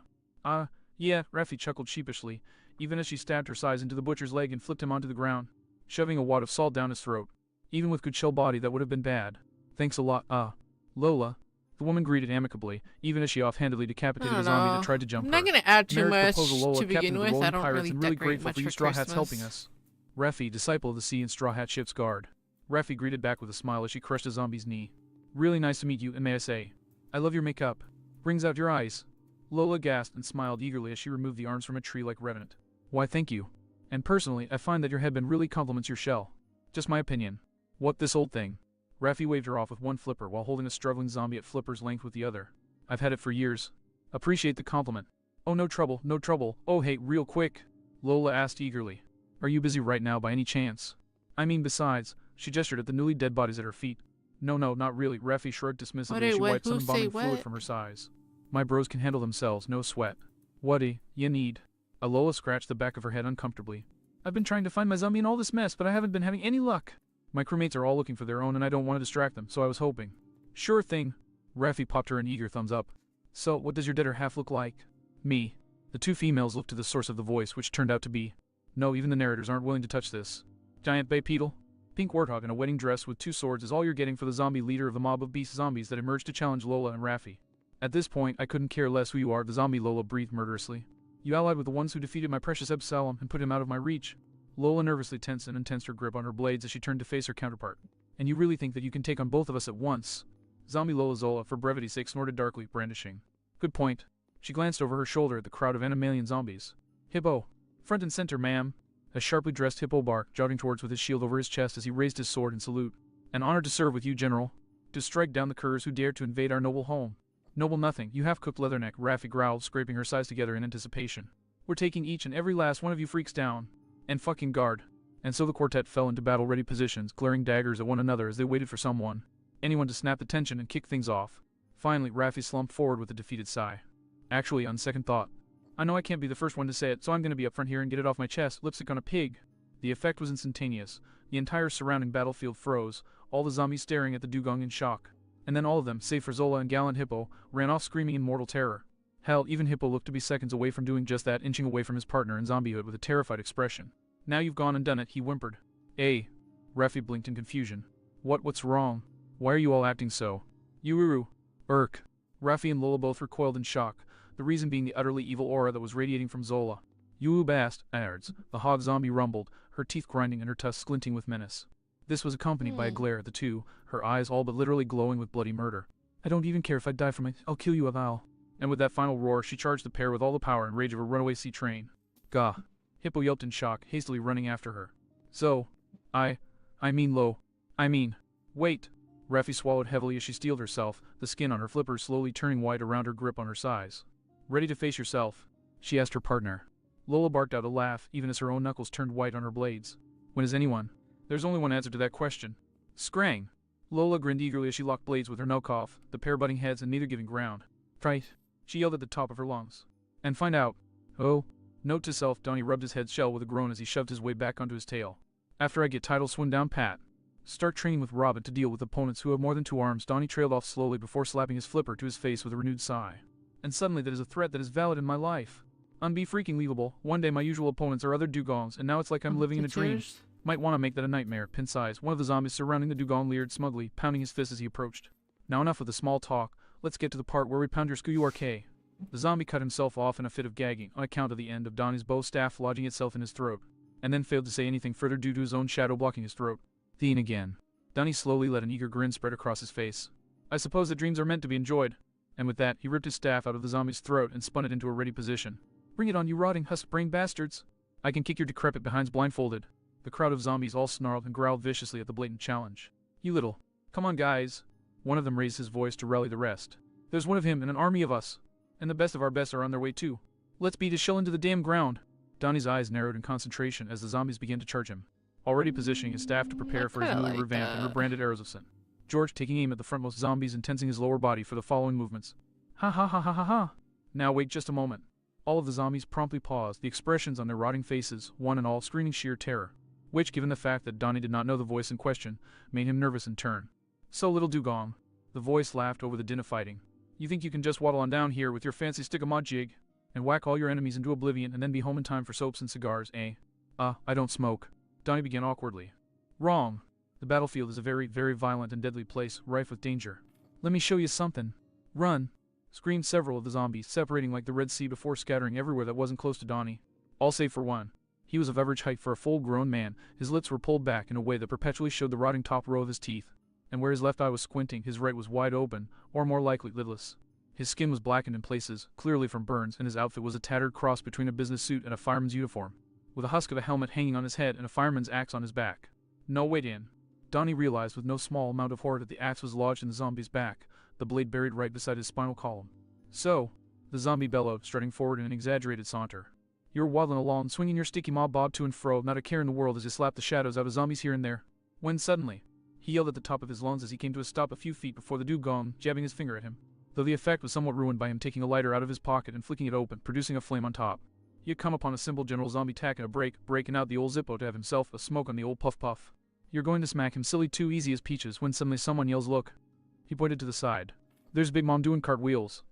Donnie actually briefly followed the finger in confusion before returning his attention to the deranged deceased as he kept talking. However, as you turn tall, watch, your sticky carns max and the zombie's hand and wappa. The zombie actually slapped his own hand into the underside of his fist, sending the lighter flying high into the air. The Zippo zipped off.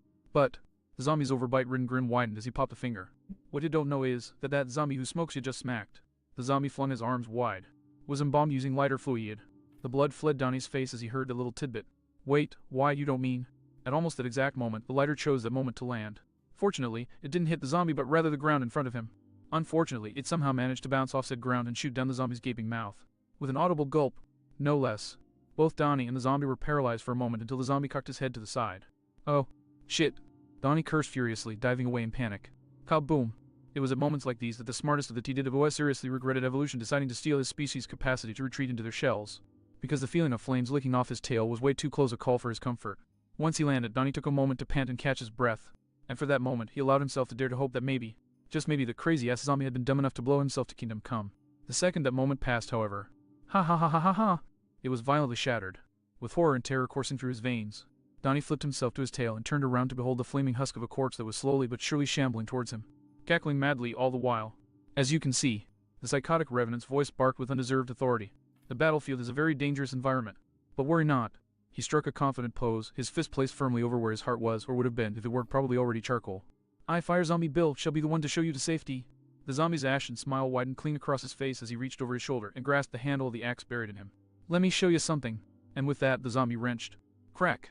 The axe came free and Donnie promptly gagged in horror. Fire Zombie Bill blinked at the disembodied ribcage hanging from his weapon. Whoops. Need that. That said, he shoved his axe back over his shoulder and jiggled it around a bit before removing it again, this time sans the extra calcium. There we go. Upon noticing Donnie's panicked expression, he tilted his head to the side, in a gesture that was probably meant to be comforting but came off more like a predator observing its prey. Take a chill pill, would ya? When I was alive, I was many things, a detective, a supervillain, and even a count. But most important of all, Bill's grin extended to downright demented levels. I was, and still am, the fire marshal. Ha ha ha ha ha ha. Zombie Ekin, up. That's right, people. Dio brought it up and we ran with it. We went there. Bo before us. Up arrow top. Left arrow previous chapter. Next chapter right arrow. Edit bookmark. Comment 16. Tired Jellyfish 3065 Dank Thomas 1. Will Saints Dank Franklin North Thomas. North. Generally Wonders Corner. Weon user 1. This bites. Zombiac. Chapter 55. The Real Evan S. Geomics Canon. Tales of the World. Cross-Brainin. Ladies and gentlemen, as we have stated several times in the past, we of the Cross-Brain have busy schedules. As a result of that, we find ourselves unable to put down certain events in the story in favor of progressing the plot line. So we decided to ask for help from some of our most talented fans, whose works you may have seen in our Ome collection posted under Superego's profile. The following 2 stories are the result of the selfless dedication of user The Real Evan SG. Consider these less like comics and more like mini arcs. They are 100% canon. We hope you enjoy, and we are extremely grateful to Evan for bringing them to life. Ome, The Battle of Kenpaku Island, by The Real Evan SG. Some 2 months ago, had Lieutenant Tashigi of the Marines been asked what her weirdest transponder snail call had composed of, she would have probably answered something along the lines of that one call with the monkey chorus and Garp trying to be a composer in the background. Now, that list had grown considerably longer. However, that didn't necessarily mean choosing weird transponder snail calls had gotten any harder. No, if anything, it had just gotten much easier, especially at noon a good 2 weeks after the Straw Hats had waged war upon Anai's lobby. The day had started out innocently enough. After she'd retrieved Shigeru from a pissed smoker and tired of throwing many darts into a certain blonde's new picture, tacked to her wall, she had finished getting ready for the day and gone out to eat breakfast with the rest of the crew. Then she had trained with her sword some more in a secluded part of the ship, running through the various katas that had been ingrained within her mind from the moment she begun swordsmanship. Nobody bothered asking her afterward why pieces of a picture, which appeared to have previously been pinned to a training dummy, were strewn about the floor. She had been in the middle of a very important discussion with Captain Hina when the transponder snail rang. Look, Hina, Tashigi sighed wearily. All I'm saying is that ship metal expenses would be lessened considerably if you would form some cages that we could melt down. And as Hina keeps reminding you, the pink-haired woman said stubbornly, shifting through piles of paperwork from the aftermath of Anai's lobby, it is not Hina's duty to be a human steel quarry. But we could pour much more time and money into renewing our troops' training if we didn't have to. Puru puru puru puru. Puru puru puru puru. Puru puru puru puru. Both Tashigi and Hina jumped and swiveled around as a certain special transponder snail picked up a signal, looking bored out of its mind. The 2 women turned slowly back to each other, surprise evident in both of their countenances. Hina's eyebrows had shot up and Tashigi's mouth had involuntarily begun to form an O. For a moment, neither of them moved to pick up the receiver. Ophiuchus never said anything about a group call coming today, did he? Tashigi asked, frowning in thought. Hina shook her head. Hina does not recall. It may be someone calling us back about joining, however. Puru puru puru puru, Kalake. Koku of CP9, said the now familiar voice of Zora's opponent from the absolute chaos that had recently transpired. We were told to call this number for work by Cross. I doubt I need to explain who Cross is at this point. Tashigi and Hina sat staring, dumbfounded at the snail. Capricorn should be more surprised by this, muttered the pink-haired rebel, but somehow Capricorn just can't bring herself to be. I'm beginning to know the feeling myself. Tashi deadpanned. She rose her voice and looked down at the snail. This is Pisces, with Capricorn listening. So, Kaku, I assume the rest of CP9 is there with you as well. Indeed, came her answer from the other side of the snail. Bluno, Khalifa, Fukuro, Kumadori, and Jibra are all listening beside me. Lucci is still getting treated for his injuries in his hospital room. We need work to be able to survive, but as Cross predicted, we have been unable to find anyone willing to take us in now that the world government has, for lack of a better term, burned us. Cross claimed we would be able to find work with you, however. Who exactly are you all? Feeling the beginnings of a headache throbbing at the front of her skull, she rubbed her forehead tiredly. You can think of us as acquaintances of the Straw Hat Pirates. For safety reasons, we cannot reveal our true identities to you unless you swear your loyalty to our cause, which would be rebuilding the Marines into a force of actual justice and ensuring proper peace for the world as we know it. Silence reigned on the other end for several moments. At last, Koku's dry voice came over the receiver. I really should have expected this from the Straw Hats by now, shouldn't I have? Groaned Koku, and Tashigi and Hina could only exchange knowing winces. The ex-assassin's voice grew more distant, as if he had moved away from the receiver as he said, Do we all accept this? I'm willing to join, drawled Khalifa, as long as there's no sexual harassment. Any work is good work at this point, grunted Jibra. I suppose we never were meant to have peaceful lives, deadpan Bluno. I'm in. Kumadori sniffed. I'm running out of hair softening conditioner, he whined. I'll join as long as I can keep my hair like this. Then we're all in agreement except Lucci, who can eat a bag of catnip for all I care at this point, Koku grunted. We're in. Very well. Where exactly are you? Several islands down from the Sea Train's Blue Station, a fall island called Kenpaku Island. We're recuperating in Hell's Bar and Grill. Tashi's eyebrows rose. That's actually not too far from where we are now. In fact, Capricorn, what island is our log post pointing to? Hina glanced at one of said instrument that was currently strapped to her wrist, and then rummaged through the drawers of the desk and withdrew a map. She examined it for a few moments, comparing it with the direction of the log pose, and at last relayed, It appears that Kenpaku Island is next in line for us. It seems like we shall arrive within the next couple of days. That works out surprisingly well. Koku, we will save our introductions for when we meet you all in person. Sit tight for a while and wait, all right. We'll introduce ourselves as Pisces, Cancer, and Scorpio, who is another of our friends. That's how you'll know it's us.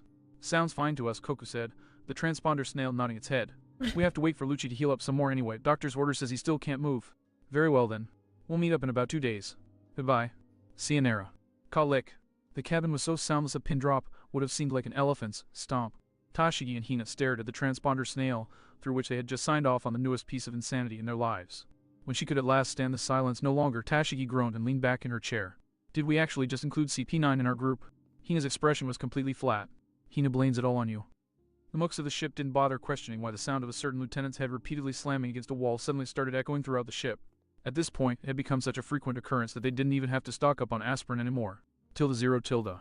Hallow's Bar and Grill was not a usual confluence, a word which here means a place at which two vastly freaking different parties come together to intensify the world's insanity. It was a quaint enough bar, built mostly of spruce and stone, with a sharp, V-shaped roof and a stone floor that was often freezing in the mornings. It had been built to resemble times before the average house sported entirely carpeted floors, and before the average restaurant sported comfortable seating. It was, in actuality, more of a bed and breakfast than a bar, although they certainly had a bar at which they served booze, sake, and other various alcohols from all across the Blue Seas and Grand Line. However, the bedrooms offered little more comfort than the seating and the floor, which was likely why, despite it being one of two bars on the island, it was often empty except for the old, grizzled bartender. This was also, however, why it served as the perfect confluence of two vastly freaking different parties for the first time in its career. Seated at a wooden booth in the far right corner, CP9-Lucci huddled over cups of the finest sake that Hallows offered. "Today's the day that Pisces said they'd be arriving," Bluno said, swirling his sake nervously. "What do you think they're like?" "Sexual harassers," offered Khalifa flatly. Jibber snorted. "Is that your answer to everything?" "Yes." "Are you really just realizing that now?" "Withdrawn." "Whoever they are," said Kaku, "I just hope they don't turn us down after all. You'll have time, and they might not be as forgiving as the Straw Hats. Our wallets are so empty now we honestly need to do anything we can. Although preferably, if we could use our current skill set, it would be best, of course." "Agreed." Kumadori nodded, his pink hair waving about the table like thousands of little snakes. It had always creeped out Kaku, but he didn't say anything about it, and instead took a somewhat disturbed sip of his sake. "Well then," said a voice that P9-Lucci had only heard once before, "that's perfect. Because we happen to have several openings for those willing to do dirty work without a second thought." P9-Lucci swiveled around in their chairs quickly. Jibber moved so fast he almost doused himself in his drink, and he cursed under his breath. When the ex-agents realized who exactly was standing in front of them, they at first couldn't quite believe their eyes. "I am Pisces," said Lieutenant Tashigi with an unreadable expression. She motioned to two very familiar people standing beside her, White Hunter Smoker and Chip Cutter T-Bone. "These are Cancer and Scorpio. Your new boss will be Scorpio himself, who will be receiving advice from another acquaintance of ours, Aquarius. Though she couldn't make it here today due to complicated matters. She will be helping you, Khalifa, develop your powers due to the similarities of your devil fruits." "But you..." "You're Marines," Jibber choked, his wolf eyes widening. "Even I can't create a lie this bad." "And that's saying something," Koku muttered. "Shut up, Giraffe! I assure you this is no lie," Tashigi said solemnly. The young woman's eyes were solemn and full of regret. "We do not feel as though justice is being truly served and wish to fix this." "So what?" asked Bluno, tilting his head suspiciously. "You all just went vigilante." "In a manner of speaking." T-Bone rubbed his chin. "I suppose that's the most accurate description for us. As I'm sure Pisces mentioned to you, we're an organization affiliated with the Straw Hats, created for the purpose of bringing true justice to the world. However, as we are too heavily tied with the Marines, if we tried to start pulling strings, we would risk being found out and thrown and impelled down to rot."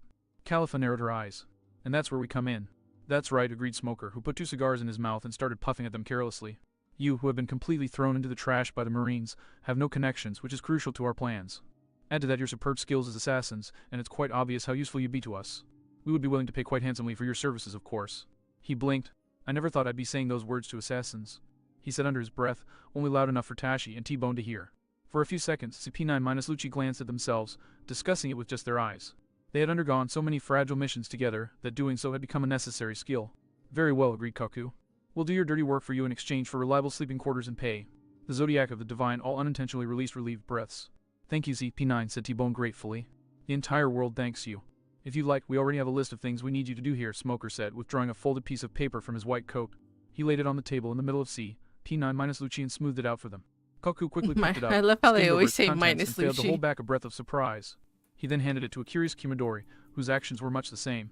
"Are you sure about this?" Koku asked the vigilantes, his eyes wide. Tashigi nodded solemnly. "You all are the only ones suitable for the job." Well, Kumadori said, impressed, as he passed the paper to Bluno. "Cross was right after all. It really is like we've hardly left our old job." "There's just one catch," Choppa Fukuro said, and everyone looked at him, surprised. "We haven't gotten the chance to tell Lucci about all of this yet. And I don't know if he'd like this, Choppa." Tashigi and Smoker exchanged glances, though the agents couldn't quite tell the emotion behind them. However, a second later, T-Bone bowed his head and placed his hand on the sword which hung sheathed at his waist. "Allow me to handle that, if I may," he said, his face tense. "I'm afraid I acted in an unforgivable manner during the unfortunate Anais Lobby affair, and I would like to make this up to Cross and to myself by convincing Lucci to join us." Even Smoker couldn't hide his surprise at this information. "Really? How do you plan to convince someone as unpredictable as Lucci, Scorpio? If there's one thing I learned on this fantastic, terrible sea, it's that money is not the greatest persuasion, the sword is." All of CP9-Lucci's jaws dropped, as did the other two rebellious Marines. "What?" sputtered Tashigi in disbelief. "You can't be serious." Even Luffy, one of the strongest people this half of the Grand Line, was brought almost to the brink of death by fighting him. "You can't possibly expect to." I've been training, growled T-Bone in response, nearly every second since I joined you, and I redoubled that training after my fight with that dugong. If I haven't improved at least this much, then I don't deserve to be a part of this Zodiac, much less to kill Virgo. He's a Zoan, warned Jabra, and take it from a fellow Zoan. We can take a lot of abuse. If you're really going to try this, do not attempt to outlast him. T-Bone's sharp gaze brought recent memories of steel-willed pirates to mind. We shall see, he intoned gravelly. Tilde. Why won't you just fall? Snarled the bloody, exhausted Lucci, swaying on his feet. 10 feet ahead, and even bloodier and more exhausted, T-Bone shook on his own feet. Sheer willpower was the only thing keeping him standing. Every bone, muscle, and inch of his body screamed in agony. I could say the same to you, rasped the vice captain, his voice like that of the dead. Every spot of ground in a 7-foot radius from the fighters was stained red with blood, peppered with stray finger pistol holes like Swiss cheese, and otherwise appeared as though 7 world wars had been waged simultaneously over it. 3 days after the monumental conversation, Lucci finally woke up from his injuries, and was declared healed enough to be dismissed from the hospital. The Zodiac of the Divine paid for his bills and met with him outside the hospital doors. At this point, they told him everything that they told the rest of CP9. Lucci had accepted T-Bone's challenge, sure it was going to be an easy win, and they'd chosen the highest hilltop on the island to fight at. It was too bad for him that Cross's Murphy's Law seminar hadn't yet aired. Staggering across the bloodied ground in his leopard form like a zombie, Lucci bent his knees and powered into the sky with Moonwalk. Combining it with Shave, he dashed through midair behind T-Bone, roared in pure frustration, and put every ounce of his strength into a 6-king gun. The compressed air shot towards T-Bone with impressive speed, but before it hit him, the Marine turned on a dime and the attack apart. This shouldn't be this hard, howled Lucci, and not even bothering to waste the precious air he had left. He immediately combined Moonwalk with Tempest Kick to create a hailstorm of cutting attacks. The flashes of blue tore through the air, but they did not apparently have sufficient velocity. T-Bone's eyes flicked to each one as he threw powerful hits of his sword at them, dissipating each one. The movements of his arm were so fast that Lucci's eyes couldn't even follow them. Damn it, the leopard man snarled, and he kicked off the air at an angle. He flashed into view at T-Bone's side, stabbing rapidly with his finger, and managed to actually get the hits in.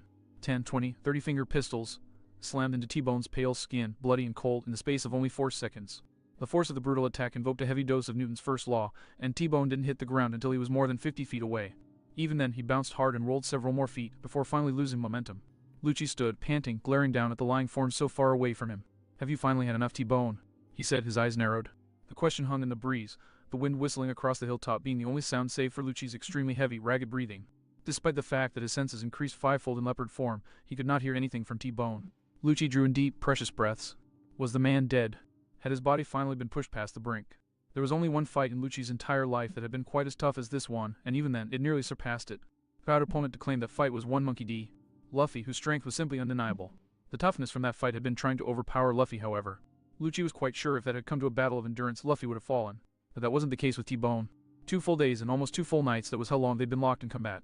26 king guns. 250 tempest kicks. 400 finger pistols. No food, no water, and no sleep.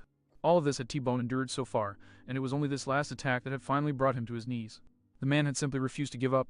Lucci couldn't help but feel a rising amount of respect for him. It was really too bad that T-Bone was now dead. The XCP-9 agent would have liked to share a drink with the men who had given him the battle of an aeon.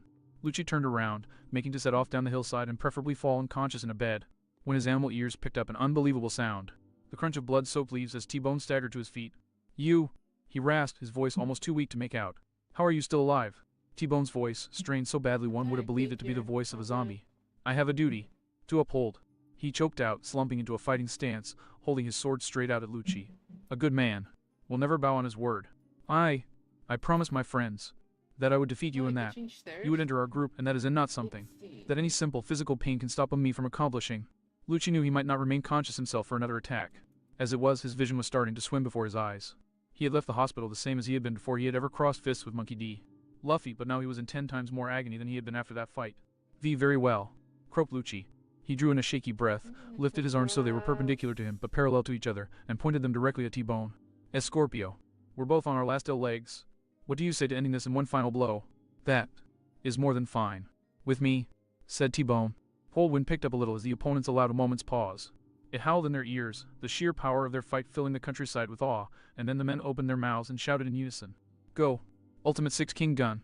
Roared Lucci, kicking off the ground and flashing through the air at Mach speeds. T-Bone gripped his sword tightly and steeled his protesting muscles. One sword style. Silk Song. His body twisted, his legs moving with a will of their own, and he thrust all his might into one final swing of his arms. His entire body moved as fluidly as a piece of silk flapping in the breeze. Time itself froze as the attacks clashed in midair. For several moments, it seemed as though Lucci's shaking arms, firing several unbelievably powerful 6-king guns at once, were pushing over T-Bone's steel wall strength. A desperate battle cry rumbled up from Lucci's gut as he pushed forward. T-Bone let loose a howl of utter refusal in reply, his feet digging into the red ground. His sword sang a song of will, clear and sharp, high in tone and unbelievably beautiful, and finally, the blade broke past Lucci's guard and sliced down his chest. The blood splattering onto the stained grass was indistinguishable from the rest of the hilltop. Lucci's unwilled transformation back into a human completed itself before he even touched the ground. The thump that his fall made resonated into the air. His eyes, almost fully closed, shone with both frustration and respect. That, rasped Lucci before his consciousness fully faded, that was an unbelievable fight. You are truly a worthy opponent. You would be even if you lost. T-Bone was nearly inaudible. PH, thank you. Sweet unconsciousness tapped Lucci on the shoulder and beckoned for him, but even as he took its hand and his vision faded away, he made out, Scorpio, I'm a man of my word. From this day forth, I and the rest of CP9 will work faithfully for you. I do not doubt it, T-Bone said. He spun his sword, the quick motion flinging the dripping blood off it, and stabbed it into his sheath with finality. Lucci barked one short laugh, and then unconsciousness claimed him. It wouldn't release its grasp on him for another week to come. Zamiak, and, just to head off anyone crying foul over T-Bone overpowering Lucci, let me stop you right there. T-Bone didn't overpower Lucci. He outlasted him. T-Bone was getting battered around left and right, but no matter how hard Lucci hit him, he just wouldn't stay down. Didn't matter that his whole body was practically broken, he just kept getting back up and coming for more. While T-Bone's level wasn't above Lucci's, it managed to remain consistent throughout the whole of the fight, whereas Lucci's eventually flagged and faltered due to his energy running out. And where does T-Bone's sheer resilience and stamina come from, you ask? Simple. On the first, he's already been half dead once thanks to Aikanu, so he has practice at hanging on at the edge of death's door. And on the second, he has the souls of his entire flotilla at his back, pushing him on to get justice. T-Bone's gonna die one day, just finish on his feet without so much as a word. But he'll be damned if it's even a day before his brothers get their justice. Patient N, I will admit that even I found it unrealistic at first, but the above explanation is sufficient for me. I hope that it is so for you. Cross, bring it, and as for those orders that CP9 received from the Masons, well, let's just say that Evan was made privy to one of our future plot twists, and it's one that's going to have significant effect further down the line. And with that said, let's move on. I'll make Warm Front by the real Evan SG. There were many things that could piss off a certain overheated pirate flag and pirate collector.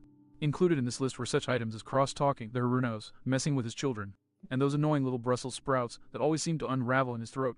None of these rose to the top, however. No, the thing that pissed Don Aquino off as much as possible, stealing anything in his flag collection.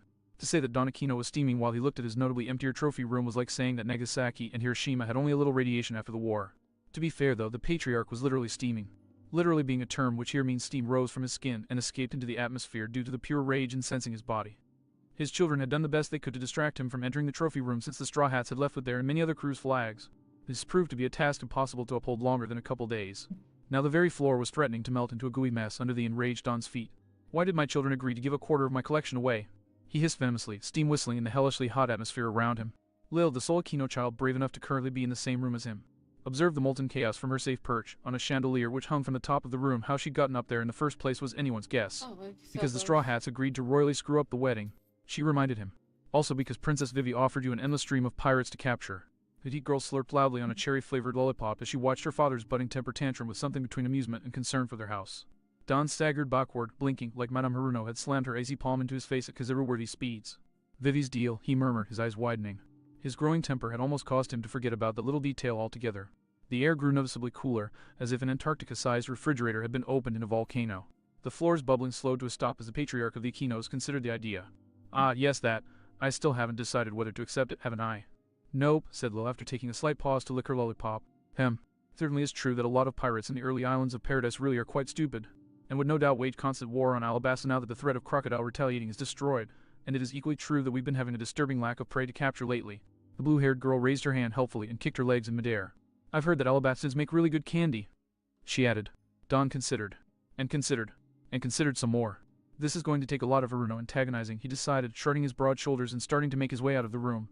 Although the wedding incident capitalized to differentiate it from any other incidents that might happen to occur at weddings had ended in a net victory for the Aquinos.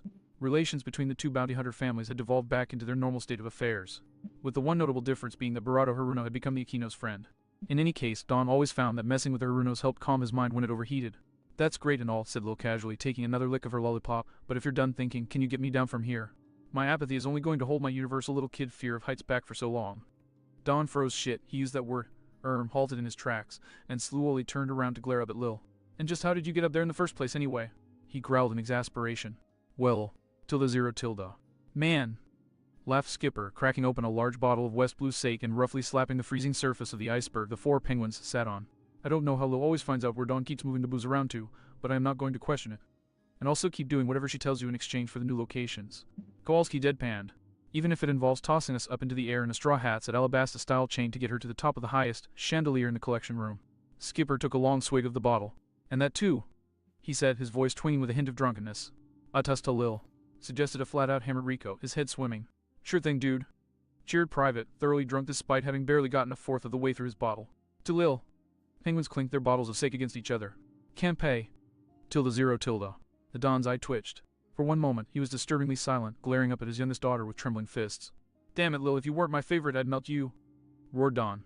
Unconcernedly, Lil licked her lollipop. Love you too, Papa. And so it was that a grumbling Aquino patriarch stomped out of his enormous flag collection room to look for a ladder, grumbling, all right. I don't even need to antagonize any Harunos to come to a decision this time. At least in Alabasta, I won't have to retrieve adorable daughters from my chandeliers. But first, he paused and turned to Lil. Can you find all your brothers and sisters and have everyone gather in the hall? I want to be sure you're all on board with that. Lil's hand froze on its way to bring the lollipop up to her outstretched tongue, and then she grinned. Sure, Papa.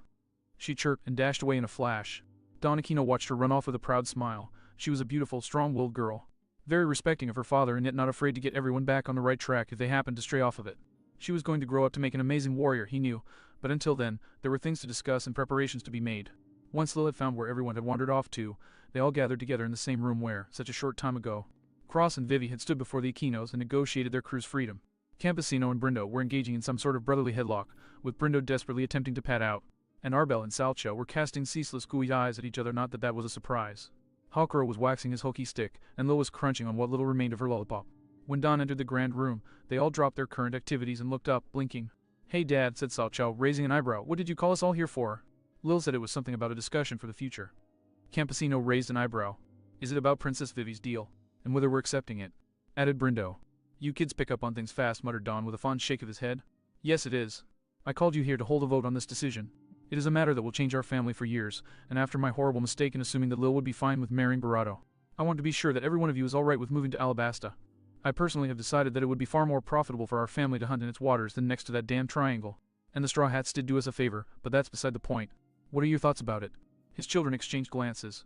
We're fine with it, said Campesino and Brindo in tandem. Hawkera shrugged nonchalantly. As long as there's enough space for me to play hockey, it's alright with me, Key. He blinked, then raised an eyebrow. Do you think that there's such a thing as sand hockey? It's the Grand Line, said Campesino pointedly. I'd be more surprised if there isn't sand hockey. Arbel's arm swooped over Salcho, and he flushed a proud red. I'm up for living anywhere as long as it's with my sweetheart. She cooed, staring lovingly into his eyes while Lil made fake gagging sounds. It's the same with me, confirmed Salcho. As long as Arbel honey's by my side, I'll go to the ends of the planet. Then it's decided, declared Don with a proud smile, standing tall and throwing his arms out grandly. Pack everything we have and let's set a course for the desert kingdom, Alabasta. 2 weeks later, the giant squad was bored. Boredom was not something that giants knew how to deal with very well. People pointing guns at their faces. Easy, just punch them around the head, ask questions later. Huge walls blocking their path. A simple kick was all it took to send those crumbling to their foundations. But boredom, that was an age-old enemy giant doctors were still trying to cure, with little to no progress in over 900 years. Why was the giant squad bored? Curiously, despite having been assigned the seemingly monumental task of blocking off all access to and from the famed desert kingdom Alabasta, no one was trying to enter or leave the thrice-damned country. Anytime anyone who didn't have a devil fruit user as one of their main fighters came anywhere close to sighting the enormous marines, they turned tail and sailed as fast as they could away. And even crews of both pirates and civilians alike who did enjoy access to devil fruit users seemed to find the task of taking down marine-affiliated giants far too daunting to even consider. And it seemed as though currently Alabasta was entirely self-sufficient, so there was no reason for anyone to leave. Sure, there were your oddball idiots here and there who actually believed they had even a smidgen of a chance and attempted to attack them. But long story short, the giant squad was seriously battle-deprived, and a battle-deprived giant is not a happy camper. I'm so bored, bellowed Vice Admiral Maginot, the usually tranquil giant restless with unused energy. His huge black afro bounced on his head as he stomped the ship in frustration, an action that would have sent any other sea vessel rocking. But ships made for giants were built of sterner stuff. Calm down, Maginot, soothed Delis. Though the only female member of the group was equally antsy if her unconsciously tapping fingers were anything to go by. I'm sure we'll get our fight soon enough. And if we don't, we can always look for some sea kings to use as punching bags. Vice Admiral Vercingetorix called Vin, but literally everyone who knew him, grunted and took a swig of his most recent bottle of beer. His sharp teeth cut a slight scratch in the thick glass of the bottle as he released it from his lips with a satisfied grunt. Ah, put a can in it, Maginot, he snorted at his contemporary's obvious discomfort. You're gonna pop a blood vessel if you let your stupidity take over more than it already has. Maginot fixated a glare on Vin that would send any human running for the hills. What was that, you damn long name? My name's not that long. Huffed Vin, who was quite sensitive to jokes about his name. When your name's bigger than you are, grunted Maginot with a smirk, there are serious problems. You know, I think you might be compensating for something with it. Why, you little... The two giants slammed their heads into each other, growling ferociously, and the gunner, Luis, perked up from swabbing his guns at the sound of a budding fight. His shark-like face was twisted into a wide grin that made it look even more shark-like, his mohawk perking up on his head like a mountain range. As Maginot and Vin began to grapple, pushing their hands against each other in a test to see who could overpower the other, he whooped and hollered, cheering on their fight. "Yeah, push," he roared, grinning savagely. "Kick his ass, Vin. Don't egg them on," roared a pissed-off Delis, slamming her fist into Lewis's nose and knocking him down flat on the ship's deck. "Infighting won't help shit." "Say shta woman who just be, woke Monosh," groaned Luis bitterly, picking himself off the floor, disgruntled. The door to the bathroom opened, and Vice Admiral Lacroix emerged from it, making his way down to the deck and frowning at the two brawling Marines. "Vin, Maginot, what is the meaning of this?" he asked sternly, and the giants in question froze at the sound of his voice. Vin turned to Lacroix, his face red with Maginot-induced ire. "That bastard was making fun of my name, so I decided to teach him a lesson," growled the swordsman, casting a dark glare at Maginot. The other giant shrugged. "I was just bored, and Vin's easy to rile up, so I riled him up," admitted Maginot. Lacroix considered the statements. "I see. Vice Admiral Maginot, please refrain from pissing off your fellow Marines to cure your own boredom, and Vin." "Yes, sir," said Vin, somewhat confused as to why the squad's de facto leader was addressing him when this really wasn't his fault. "Your name is pretty damn long." "Damn, Lacroix." The swordsman started to stomp across the deck to the de facto leader, his hand inching toward his sword, which was more of a sign of the giant squad's intense boredom than anything else. They might have commonly picked fights among each other, but under normal circumstances, none of them ever picked one with Lacroix, out of respect for his leadership. It was a matter of honor, something giants as a race prided themselves for following extremely well. A giant without honor was like a vertebrate without a spine. As it was, however, Vin's own boredom fueled his aggravation, which in turn made him think far less than normal, and he made a move to unleash his enormous sword upon the de facto leader. Just as Vice Admiral Lacroix started to coat his fist and hacky to block the oncoming attack, however, a shout from Corse, who was officially the doctor but was currently acting as lookout, froze both giants stiff. "Ship sighted on the horizon, heading into Alabasta at 1 o'clock. Bellowed Corse, his cat-eared hood appearing over the edge of the crow's nest before the rest of head. "We might not want to interfere with this one, though. It's the Aquinos. We might be biting off more than we can chew." "The Aquinos," Delis repeated. "Aren't they some of the Marines' most favored bounty hunters? What are they doing here?" "I don't know, but I hope they're up for a fight," declared Maginot, cracking his knuckles in anticipation. "I haven't punched a single person this week, and my fists miss slamming into people's faces." "What should we do, Lacroix?" asked Ostro, the crew's cook, coming out of the kitchen at Corse's announcement. His shirt was conspicuously missing again, and although he seemed to be aware of this fact, he was either too bored to care or just simply didn't. Going by prior knowledge, the other squad members guessed it was the latter. "Should we attack or wait for them to make a move? It is strange for the Aquinos to have come over here clear from their home near the Florian Triangle," mused Lacroix, narrowing his eyes at the approaching ship. "How did they make it here? What do you think, Delis?" Delis, the crew strategist, rubbed her chin in thought, despite the fact that she didn't have a beard. "The only answer must be that they came across an eternal log pose pointing to this island. That raises the question, however, as to how exactly they came across such a thing in the first place. If pirates gave it to them, then I would say that the Aquinos currently stand a threat to us. This is also the case if they were given one by a member of the Nefertari family or an ambassador of theirs. If they stole it from someone, however, their current alignment would be hard to tell outright. So what would you suggest? Flag them down and demand an explanation as to how they've acquired an eternal pose to Alabasta," decided to list thoughtfully. She blinked, then added, "and of course, should their intentions be contrary to ours, sink them to Davy Jones' locker." "Bullshit," groaned Maginot. "Why can't we just attack them right off the bat?" Ostro rolled his eyes. "Because they might be backing us up, or delivering information to us, or any number of other things, Maginot," he said. "Honestly, if you used half the brain cells you have in that big head of yours, you'd come to the conclusion very easily." The bazooka wielder's eye twitched. "You're lucky Lacroix said not to fight among ourselves, otherwise you'd be out cold by now. I'd like to see you try to lay me down. I may just take you up on that offer." "Boys," snapped Delis, and the two giants jumped into attention. She smiled serenely at them as they grinned fearfully back. They were very conscious of Louis' broken nose. Pleased with their ceasefire, she nodded. "Good." Two let out large breaths of relief, and glared at each other the moment her back was turned to them. Rance, the acting helmsman of the crew, changed course to pull up alongside the Aquino family's ship, their own enormous battleship cutting through the waves like a knife through butter. It took about half an hour for them to reach each other, and by the time they finally did, Ostro had a black eye. Maginot was rubbing his side tenderly, Louis was laughing his ass off, and Delis' frustration was so high she was practically steaming. Lacroix chose to ignore the three less mature members of the crew, instead opting to gauge the bounty hunter's expressions and actions, trying to determine their alignment just by looking at them. Sadly, he had never possessed much skill in this department. "Aquino family," he bellowed over to their ship once they were within hearing range. "What brings you to these waters? For what purpose have you come here?" Over on the Aquino ship, the bounty hunters were gathered at the side of the ship, all save for Hakura, who was currently commanding the helm. Don nodded at Campesino, the signal for him to respond to their interrogators. "We're here to claim a pair of high-profile bounties," the eldest Aquino sibling shouted back through a megaphone. "Chaka the Jackal and Pel the Falcon are worth 115 million together. And aside from that," Brindo continued once the megaphone was passed to him, The good favor we would gain from the government by stripping a revolutionary country of its 2 devil fruit users would likely be even more beneficial for us. Lacroix's eyebrows rose. This seemed almost too good to be true. Exchanging surprised glances with his comrades, the mountainous vice admiral raised an eyebrow and leaned out over the railing. Really? He boomed, his voice rumbling across the waters. And how have you run across an eternal pose to take you here? Spoke to Marine HQ, deadpan the youngest Aquino, Lil, upon receiving their megaphone. Received permission directly from the top, along with the eternal pose. Stunned short of speech, and more than a little disappointed, the giant squad all slumped where they stood. Octaedalus managed at last, blinking rapidly. I suppose you're free to go past. It's much appreciated, shouted Salcho with a large salute, but not as appreciated as my Arbel honey. Oh, Salcho! Swooned said woman, wrapping him up in a large hug, and the giant's eyes twitched as one as the couple began smooching heavily. Right before everyone's eyes. Rance made faux gagging sounds which prompted Vin into loud snickers. With no further opposition from the giant squad, the bounty hunters freely sailed across the Alabastan waves until they could no longer be seen. Once they were out of the Marine's vision, the rogue bounty hunters let out a collective breath of relief. They hadn't expected that to actually work. They'd been sure that the Marine group would see right through their lies and attack them. That would have been more than a little annoying, not to mention worrying. It was smooth sailing the rest of the way into Alabasta. A Sea King rose up to try and chomp on their ship halfway, but the Dawn killed it with a superheated flurry of punches, and no damage to them was incurred. No one tried to oppose them from landing at Nanohana either, although they were met with quite a few curious stares. This made sense though, since no one had been making land at the ports lately. Both Lil and Salchow complained about the heat the entire way to Luberna, however. And Arbel might have followed suit had Dawn not bought her some gorgeous, cultural clothing before they set off on their trek. Thanks to the forethought of purchasing some camels, it only took them a day to reach the capital, Luberna. It was a beautiful city, and even the Don had to admit that his breath was taken away with his first sight of it. He could definitely see why Vivi was so pissed at the government for depriving her of a peaceful life in a country like this. By 1 o'clock the day after their meeting with Giant Squadron, the bounty hunter family found themselves staring up at the famous palace of the royal family of Alabasta.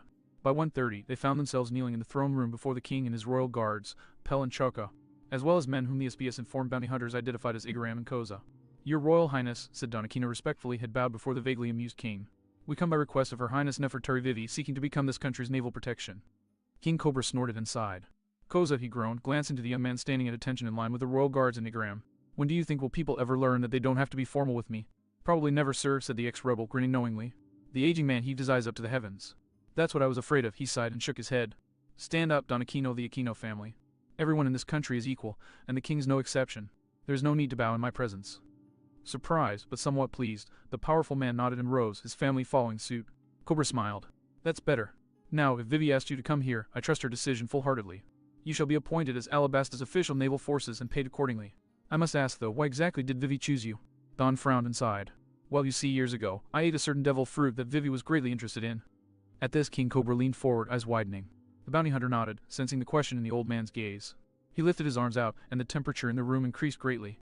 Don was a little surprised at just how much easier it was to use his powers in this country. It seemed he could raise temperatures much more quickly in this hot environment. Your Highness, I ate the hot fruit and was asked to come to Alabasta so that whenever my time is meant to end, the devil fruit might return to its origins. The rage, Cobra's jaw slackened in awe. Ein. Ever thought I'd see another of our missing treasures in my life, and here Vivi already found one. His features softened, and a proud smile spread across his face, the picture of a father proud of his daughter. She certainly would have made a fantastic queen. Welcome to Alabasta, Don Aquino. I am now extremely glad you have stepped foot on our soil.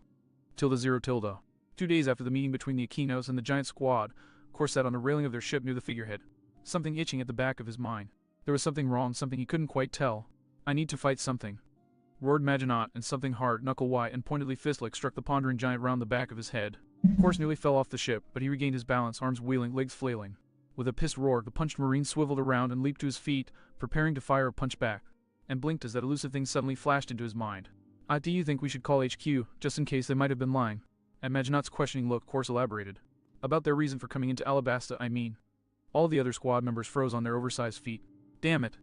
Delis howled from the crow's nest. She smacked her head with an exasperated groan even as she rushed to the nearest transponder snail and began dialing Marineford's number. Her foot tapped impatiently. Come on, pick up, she groaned restlessly. At last, the nervous snail made the relieving kacha, and the call went through. A low, carefree voice rang through on the other end. Marine headquarters, Garp speaking. Get to it and tell me what do you want so I can start the paperwork and forget to fill it out. Ah, Garp. The strategist breathed, relief evident in her voice. This is Delis of the giant squadron. Everything's clear on our end, but just out of curiosity, might the Aquinos have ordered an eternal pose from HQ for the purpose of hunting several Alabastan bounties? The lazy vice admiral hummed, and the snail's eyes went half-lidded. It looked like it was picking its nose without any fingers to do so with. Quite the spectacle indeed. Not that I recall. I might have slept through it though. Hold on, let me check. Delis rolled her eyes and sighed as the echo of Garp's footsteps reached her ears alongside the clank of his receiver dropping. After a few minutes of dead air, his voice again filtered through the receiver. Nope. I just spoke to Sengoku, and I can't say that they have. Why, did they trick you into letting them into Alabasta or something? His booming laughter at his joke shook the transceiver, and Delis' eye twitching reached a new fervor. Well, she ground out, unsure of how to phrase it in a way that didn't seem bad. Garp's laughter froze. You did, didn't you? He deadpanned, and Delis' awkwardness suddenly transformed into outright fury. I don't want to hear either from you, mister. I revealed that the revolutionary had a son who's the strongest rookie on the seas. With that outburst, she slammed the receiver back down on the poor snail, which choked and scuttled away as fast as it could move. Which wasn't that fast at all, since it was a snail. The ship was silent for several moments. The other Marines had gotten more than enough bruises to know to shut up during a bout of Delis' anger. She stood silently, fists clenching and unclenching, and the other giants waited nervously. At last, Lacroix judged her to have calmed down enough to be reasonable. He took a deep breath, opened his mouth, and spoke. So, I guess now would be as good a time as ever to revolt, eh? Everyone stared at him with wide eyes. Lacroix glared. What? We've been talking about mutiny since the fiasco at Anai's lobby. Garp himself won't care that we let the Akinos into Alabasta, but when he tells the higher-ups what happened, we'll have everyone breathing down our necks anywhere we go. And let's be real, the Marines were always suspicious of us revolting from the get-go. We might as well get a jump start on things and go rejoin the giant warrior pirates before shit hits the fan, as a certain blonde pirate might say. That makes a lot of sense, admitted Ostro. The pot-bellied cook rubbed the side of his backwards baseball cap sheepishly. So then, Maginot spoke up, raising an eyebrow, who's going to issue the declaration of mutiny. Silence reigned. Said many of the giant squad at once, with Vin's voice echoing a tad behind the rest. Shit, said Vin. Cross-braining, and there you have it, ladies and gentlemen. Mind you, this won't be the last time that we post an Omegas that we requested from a fan, but it will be the last time for a while. For now, we return to the work of the cross-brain, and the good news is that we're making good progress on our next post. The bad news is that it's another I'll make, but it's one that we've been planning on posting at this point in the story from the start. We think you'll like it. Up arrow top. Left arrow previous chapter. Next chapter right arrow. Edit bookmark. Comments 14. Tired Jellyfish 3065 Dank Thomas 1 Will Saints Fanquin Off the North Genleo Wonders Corner We on This Bites Zomiac Chapter 56 Chapter 50 Battles Against the Generals Thriller Bark Conquered Patient and ladies and gentlemen, the following chapter may very well be the finest work of our superego, without whom we could not have hoped to have made either this or the previous chapter. Hornet and I should hope so, considering this thing's 50% fight scene. Cross brain and just as a last note, loyal fans, we called the cliffhanger we gave you 7 chapters ago cruel beyond all cruelty, but the cliffhanger at the end of this chapter is even crueler. Thunk. Hey ho hey, I'm alive. Glancing behind him, Leo could see that a tree had arrested his impromptu flight with nary a scratch on the bark. Tough tree, he remarked. Then the pain his hind flippers hit. Oh fuck. Geez, this guy hits almost as hard as Zoro. Yahar. At the sound of that voice, Leo turned his attention back to his limping opponent, crossing his blades in time to catch John's twin sabers. The impact made his swords creak ominously and sent shockwaves down his body. Shockwaves that hit the tree he was still balanced against and promptly blew out the back of the trunk. You've got to be kidding me.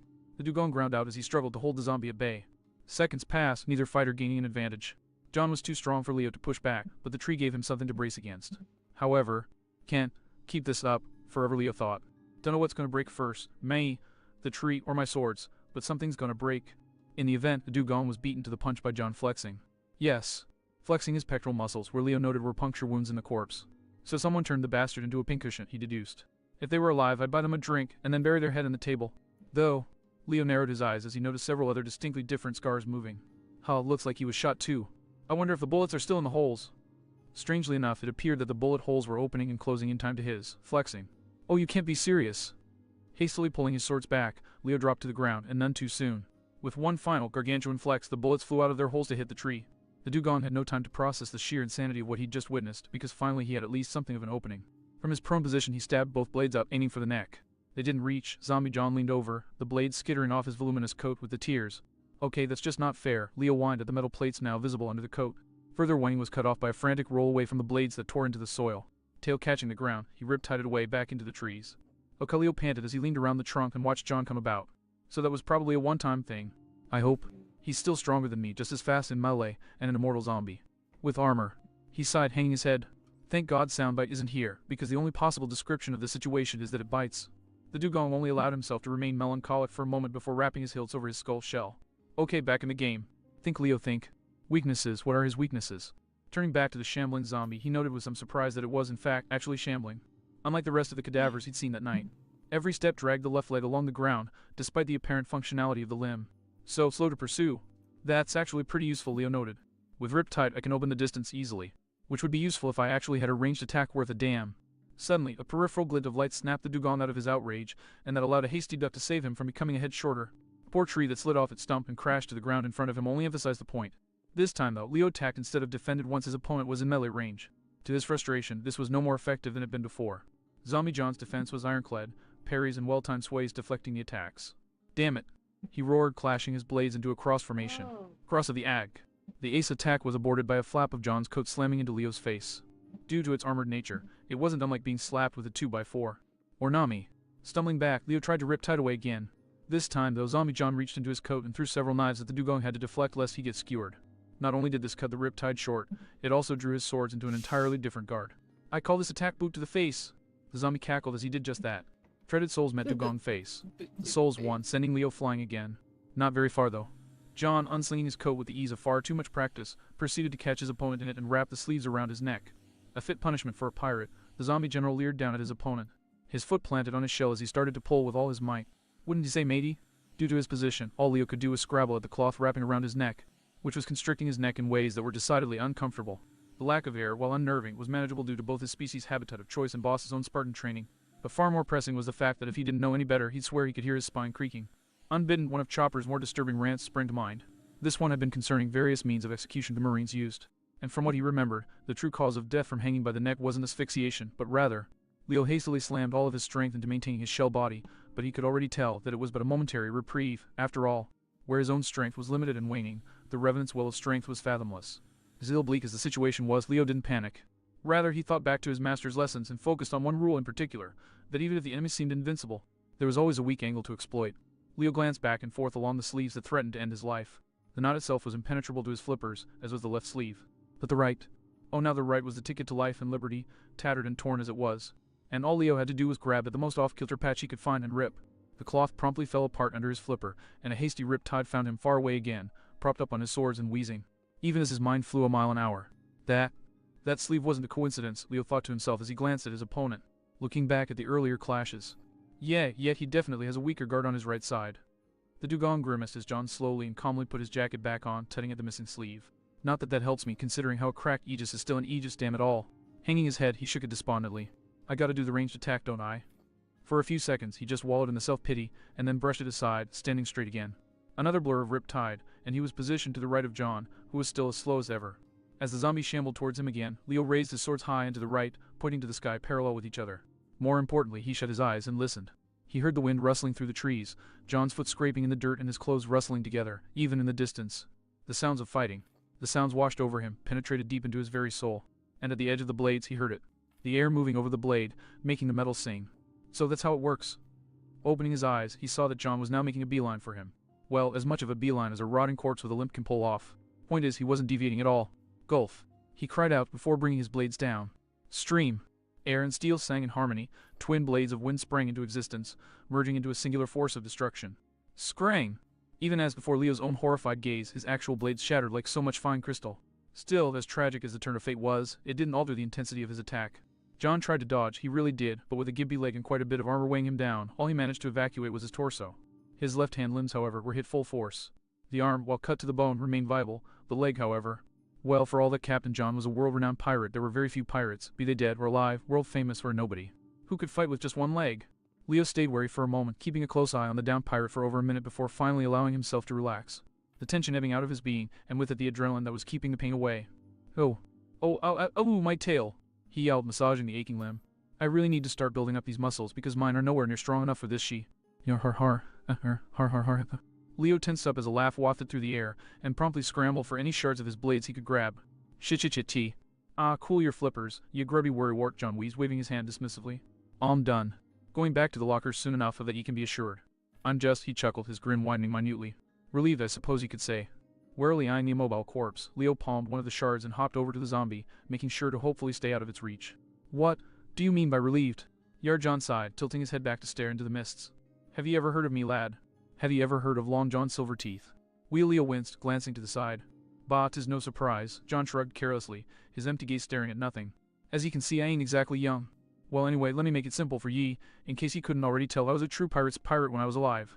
I looted, I pillaged, I swashed more buckles than I could count from Reverse Mountain to the gates o' Mary Wa. I was the scurviest, saltiest, most treacherous sea dog to ever sail. John's desiccated lips twisted into a scowl as he started poking at the holes in his torso. And in the end, it all came back to bite me in the arse when I went so far as to betray me own crew. Robbed him blind and stowed the treasure away, where only I knew. I thought I could escape, thought I could live out me golden years in luxury. Leo's gaze slowly trailed down to the deceased swashbuckler's sieve of a chest. But clearly that didn't happen. John growled morosely. One of the most feared men o' me generation, an honest-to-God demon made flesh, and I was put down by me own mates like a damn dog. The pirate suddenly roared furiously, slamming his fist into the ground. That's no way to die, damn it all. That no way ta leave this life. I was somebody, damn it. I was famous, I was important, I was. The old pirate slowly trailed off, his voice drawing down into a whisper before he let his head hang in shame. I was a pirate's pirate, a man's man, and they didn't even let me die like one. Leo's gaze lightened up ever so slightly. Death in combat. The only true and noble way a man can die. John nodded solemnly before allowing a leer to cross his face. Well, that or in bed at the age o' 80 with me long John in. Yeah, we all know that one. Leo hastily cut the pirate off, his face all but glowing. You're her! John cackled in amusement, eventually trailing off into a melancholy sigh.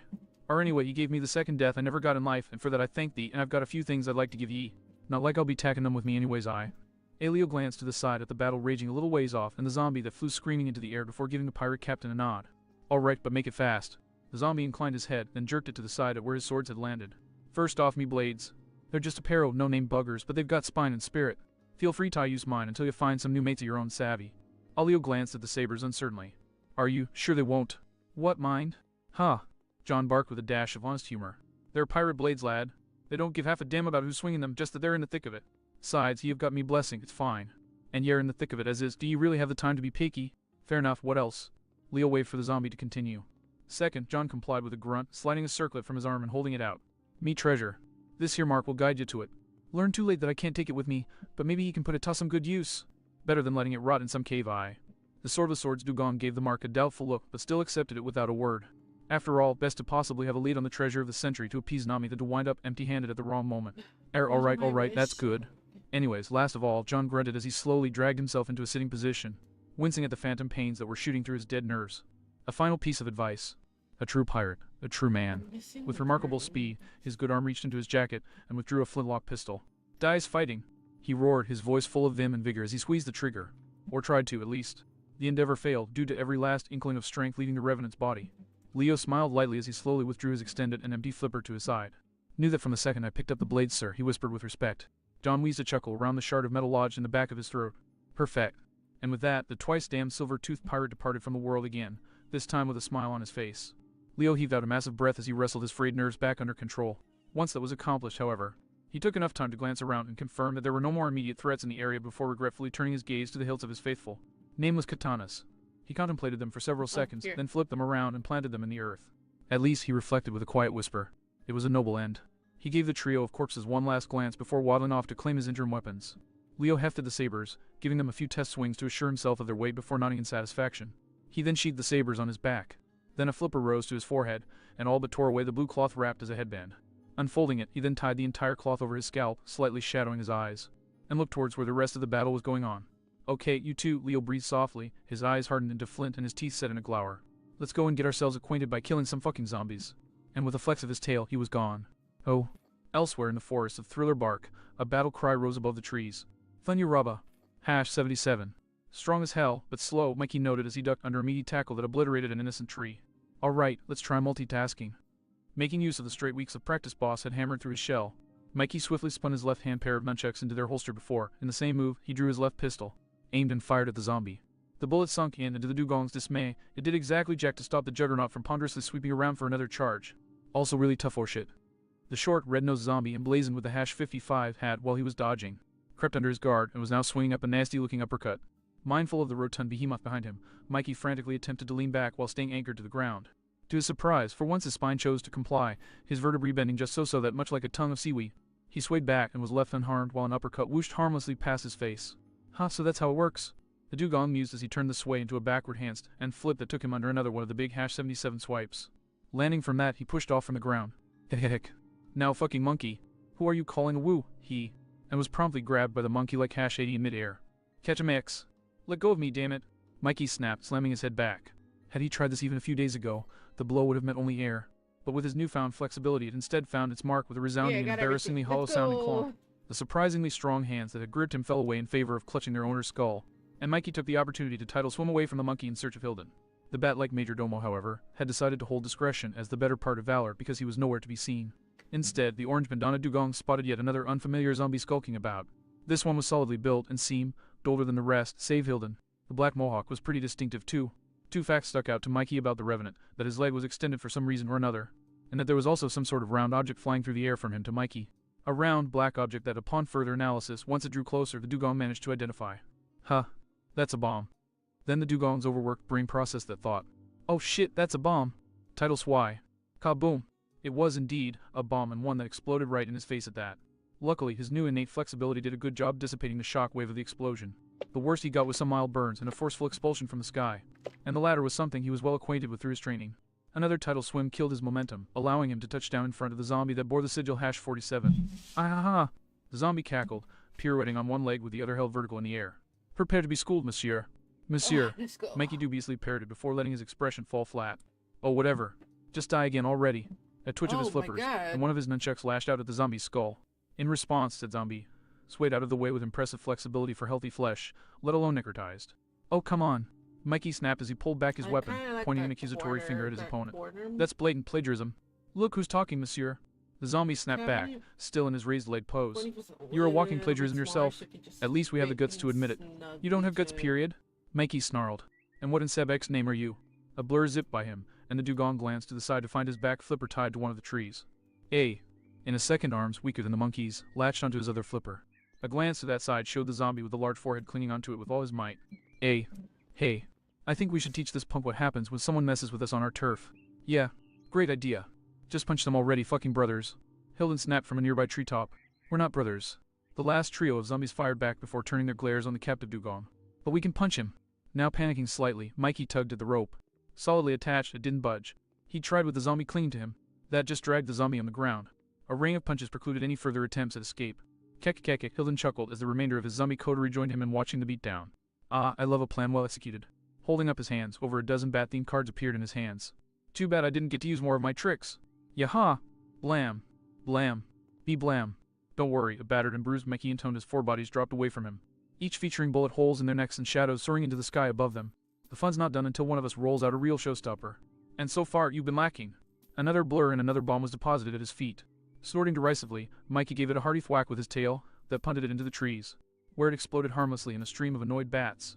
Still lacking. If he was worried, Hilden didn't show it.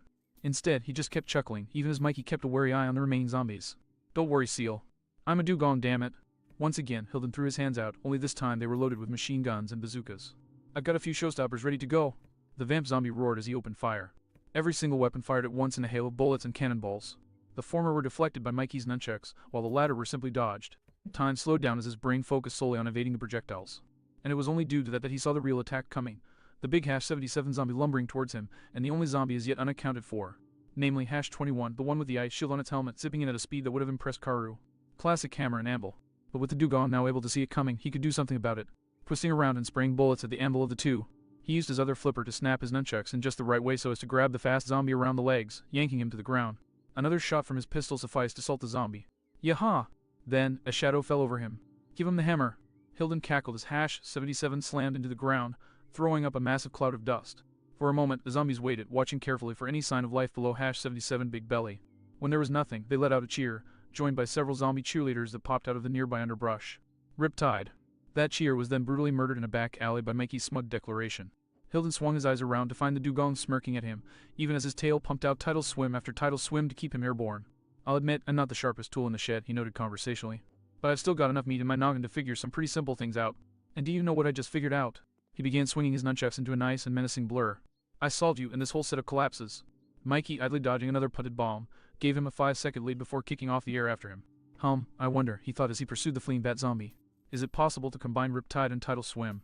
Kick 10 times off the air. Have to ask boss about that. The time for idle thoughts was soon over as Mikey came within striking range. His next tidal swim was not one of the simple pushes he'd done before, his tail coil folding as far as it would go, the muscles in his gut and back getting in on the action. This push wasn't so much a push as it was a rocket going off. Rearing back a flipper, Mikey reached Hilden with just enough time for the major domo to look panicked before a heavy wooden stick slammed into his face with all of the dugong's momentum behind it. Crash. Or in layman's terms, Mikey's extra strength tidal swim gave the nunchuck hit enough force to send Hilden flying into and through the roof of the manor, the dugong riding the body down to the floor. At least, until Hilden slammed into it head first, throwing the dugong off. Hilden was quick to jump back to his feet, but going by the way he was stumbling about and his eyeballs were spinning like pin wheels. He was most likely suffering from a severe, purely psychosomatic concussion. We'll come to Thriller Bark, he mumbled dizzily. We hope you enjoy your sta. Blam. Hilden's corpse crumbled into a pile of flesh and bones without even a whisper. Sorry, Bub, Mikey snarled, smoke wafting up from his pistol's muzzle. We're just passing through. The dugong slowly stowed his firearm away as Hilden's shadowy soul ascended into the mist and out of sight. A brief glance to the left and right showed him to be alone, and the instant that was clear, he flopped onto his back, allowing his screaming tail muscles a reprieve. Man, I knew we'd be getting stupidly strong here, Mikey panted wearily. It might just kill us first. He lay panting for a few moments longer, before allowing a savage smirk to cross his muzzle. Sweet Horace, I love this crew. Oh, you know something funny? Wielding a Dachshund bazooka that was shooting a continuous stream of fire, alongside an angel with her own bazooka shooting a continuous stream of fire, accompanied by a talking radio snail and a talking fox and getting radio advice from a talking reindeer doctor, while spelunking in the esophagus of the corpse of a positively titanic giant with the assistance of many disembodied arms. All in the middle of a massive freezer in a haunted mansion on an island that was converted into giant pirate ships sailing in the scariest sea known to sentient life this side of the Red Line. Not as much fun as you'd think. I mean, the experience itself was novel, sure, but that was it, and the novelty wore off fast. I mean, the stench of it all and the awkward position were bad enough, but what I really hated, it was that, in spite of standing a mere foot from a pillar of continuous hellfire, I was still freezing my tailbone off. Not to mention I was possessed by an urge. An urge I was fighting, but I was also about to give in to. Are we there yet? I complained. Not one, no matter what anyone else says. If you're feeling bored from the monotony, I can put on a soundtrack till the soundbite offered. The innocent smile he was wearing doing absolutely nothing to mask the golden glints of mischief that his eyes had become.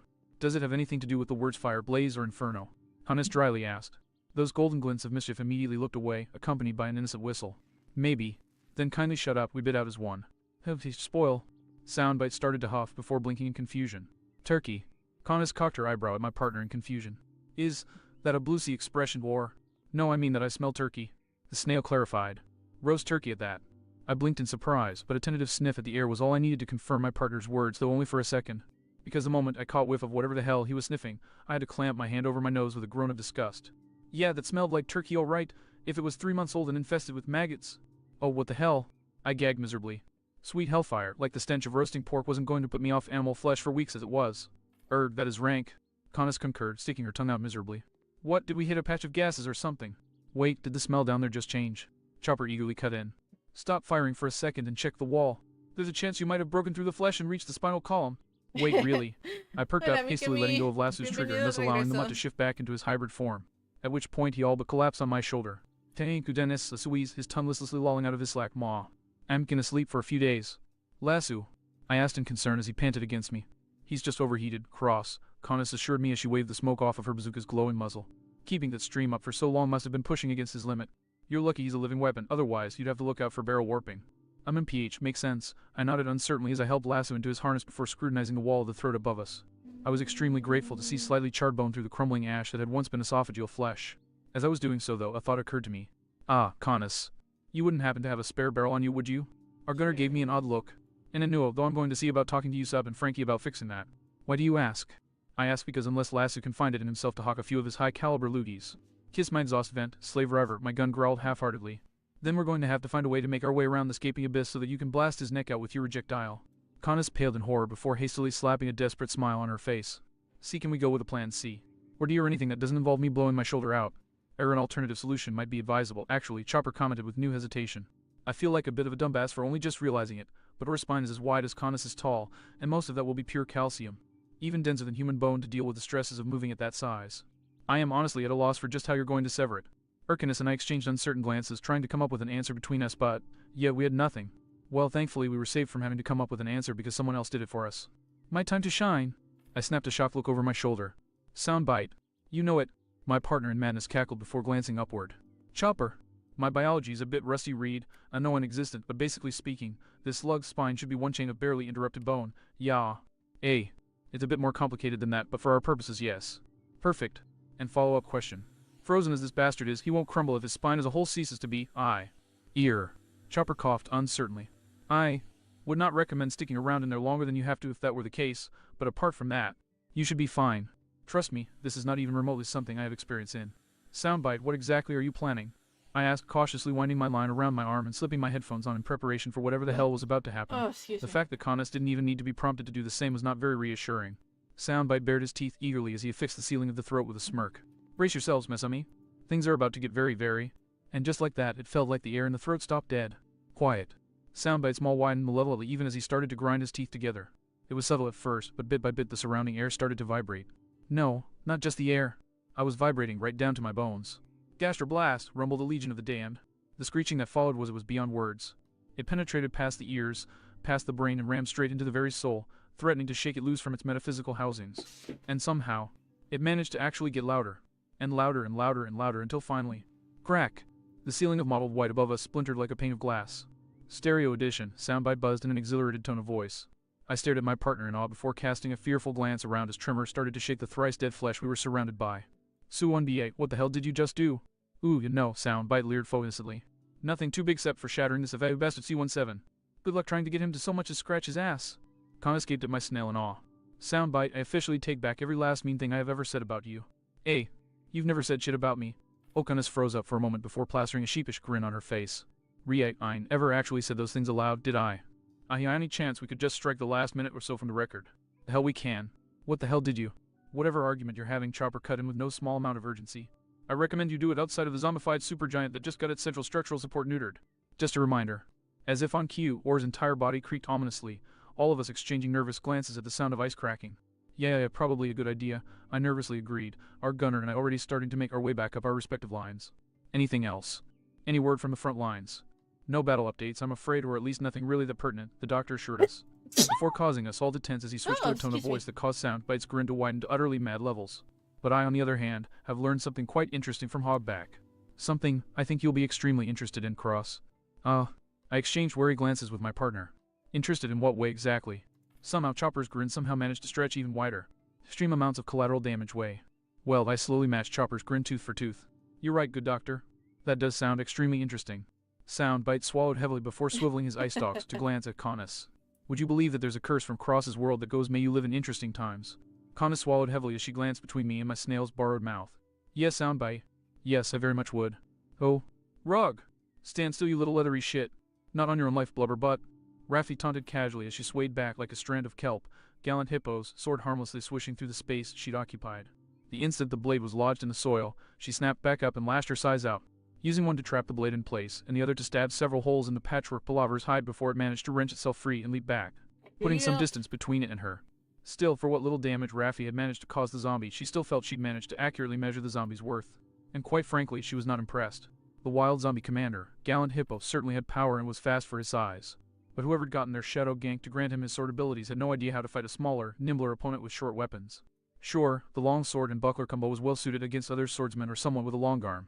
But if her opponent were still alive, he'd have likely passed out from blood loss by now, and that was only if he'd managed to avoid acquiring a nick in his femoral artery. In short, Tino the Tita de Vuis had complete confidence in the fact that she could take him. Thwack! Gog!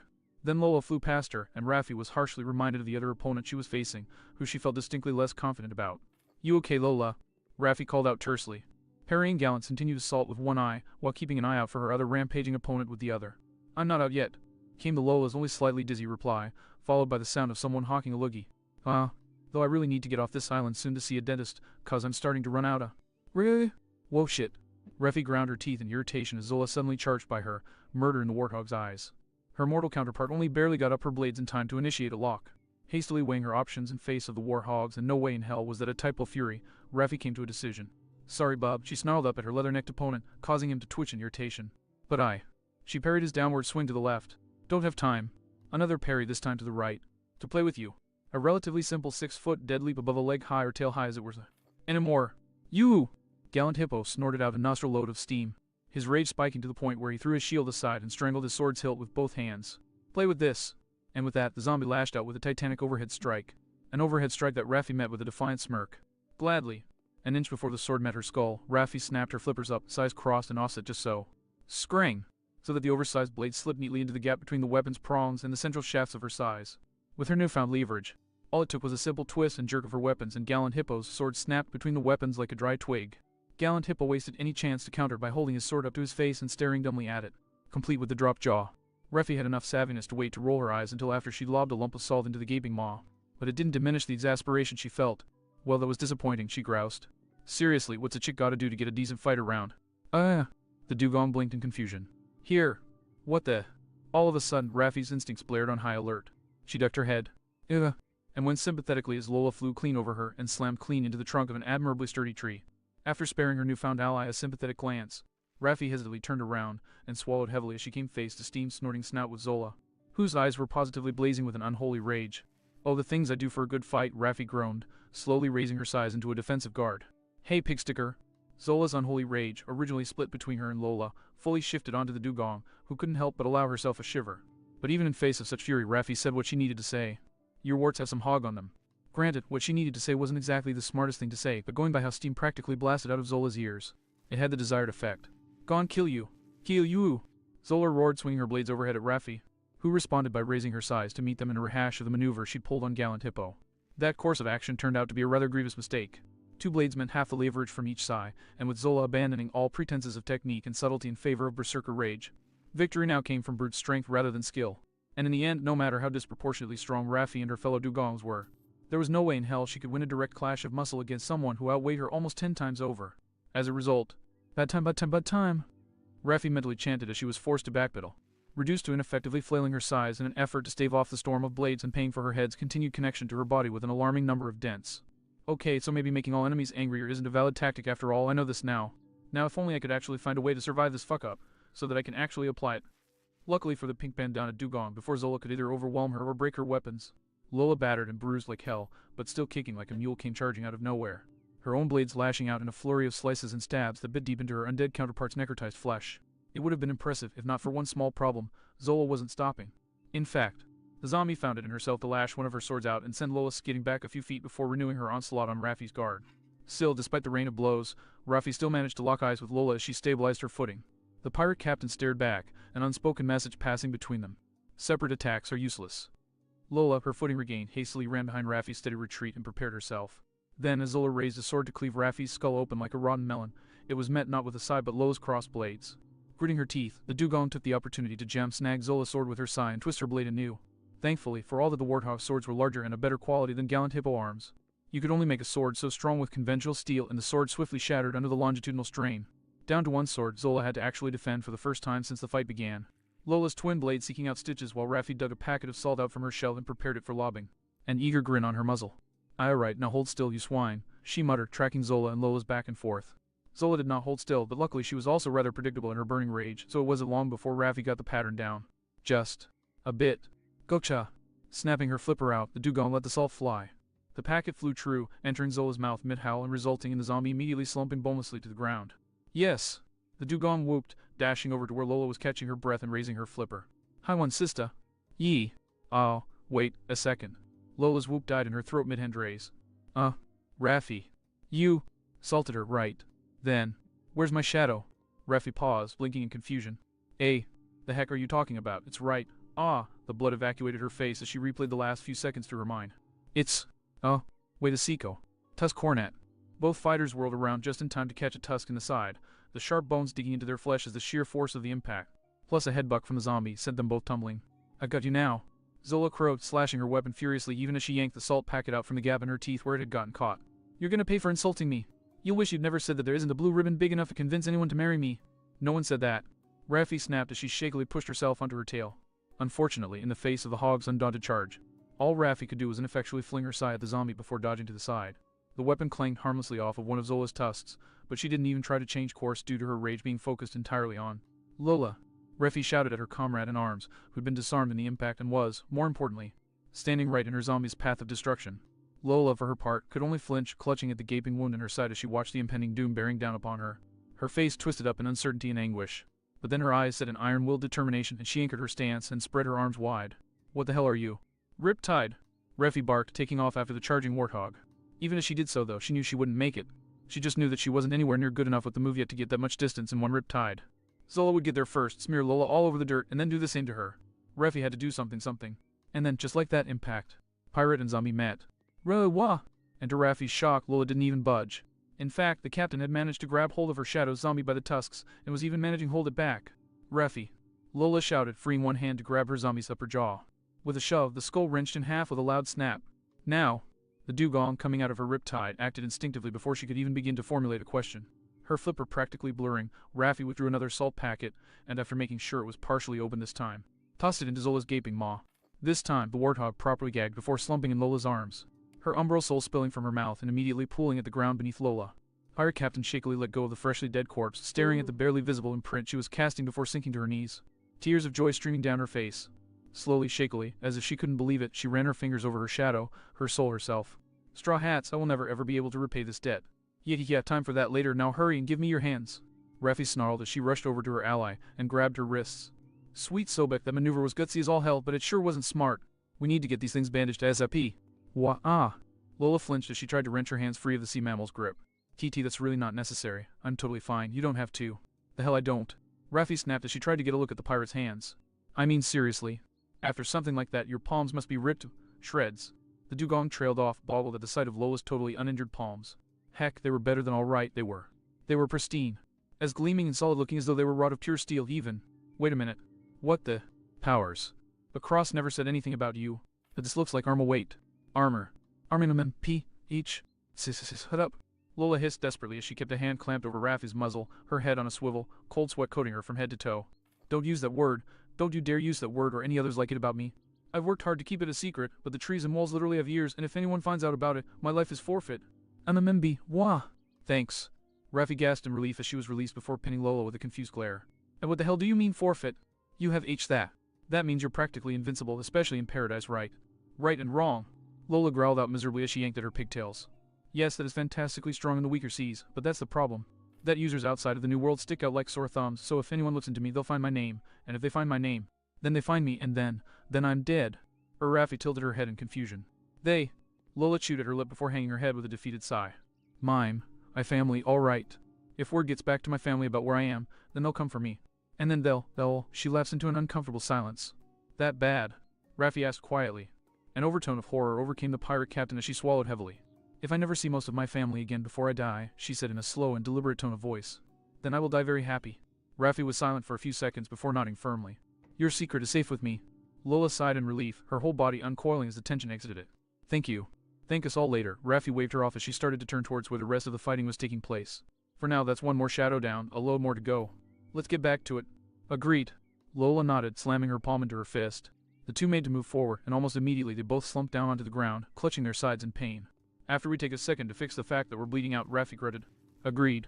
Oh. Glancing back to confirm that the zombie he'd been fighting wasn't in sight, Donnie leaped up into the nearest tree, his lack of tidal swim doing nothing to slow his ascension. And those bastards teased me for learning. Parker, Donnie huffed in frustration as he balanced on a branch, leaning against the tree trunk while he caught his breath. But my rage against them will be fucking nothing compared to what I'll do to Cross, if he knew about this 11 times damned. So, hiding up in a tree, eh? Thinking it's all safe and sound. Let me show you something.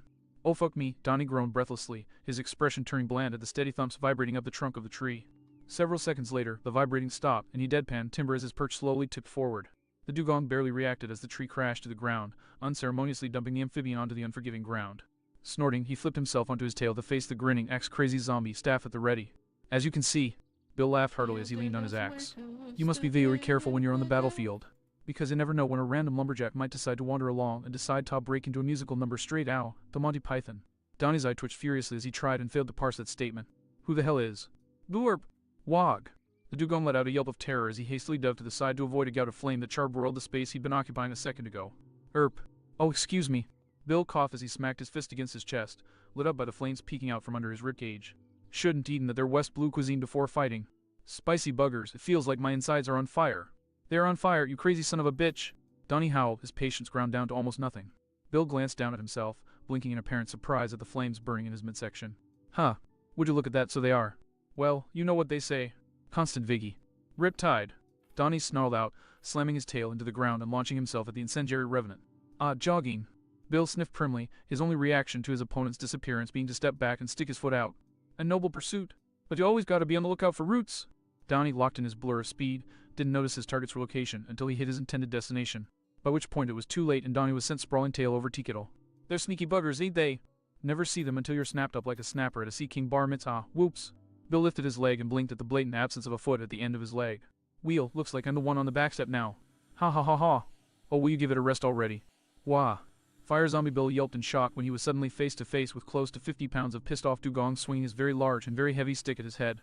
It took all the speed the General Zombie had to snap his axe up and keep up with the dugong, fending off blow after blow from the student. "Let me tell you something, you literal flaming idiot!" Donnie snarled in the Revenant's face, his adrenaline allowing him to forge through the heat the living pyre was giving off. "You are the most infuriating, reckless, whacked-out nutjob I have ever had the sheer displeasure of fighting. And that is damn well saying something." "I'm sorry to hear that, sonny boy," Bill replied, voice dripping with insincerity. In fact that. Donnie's staff jamming into his throat tragically aborted that line. "I said," the dugong bit out, shoving the General Zombie onto his back.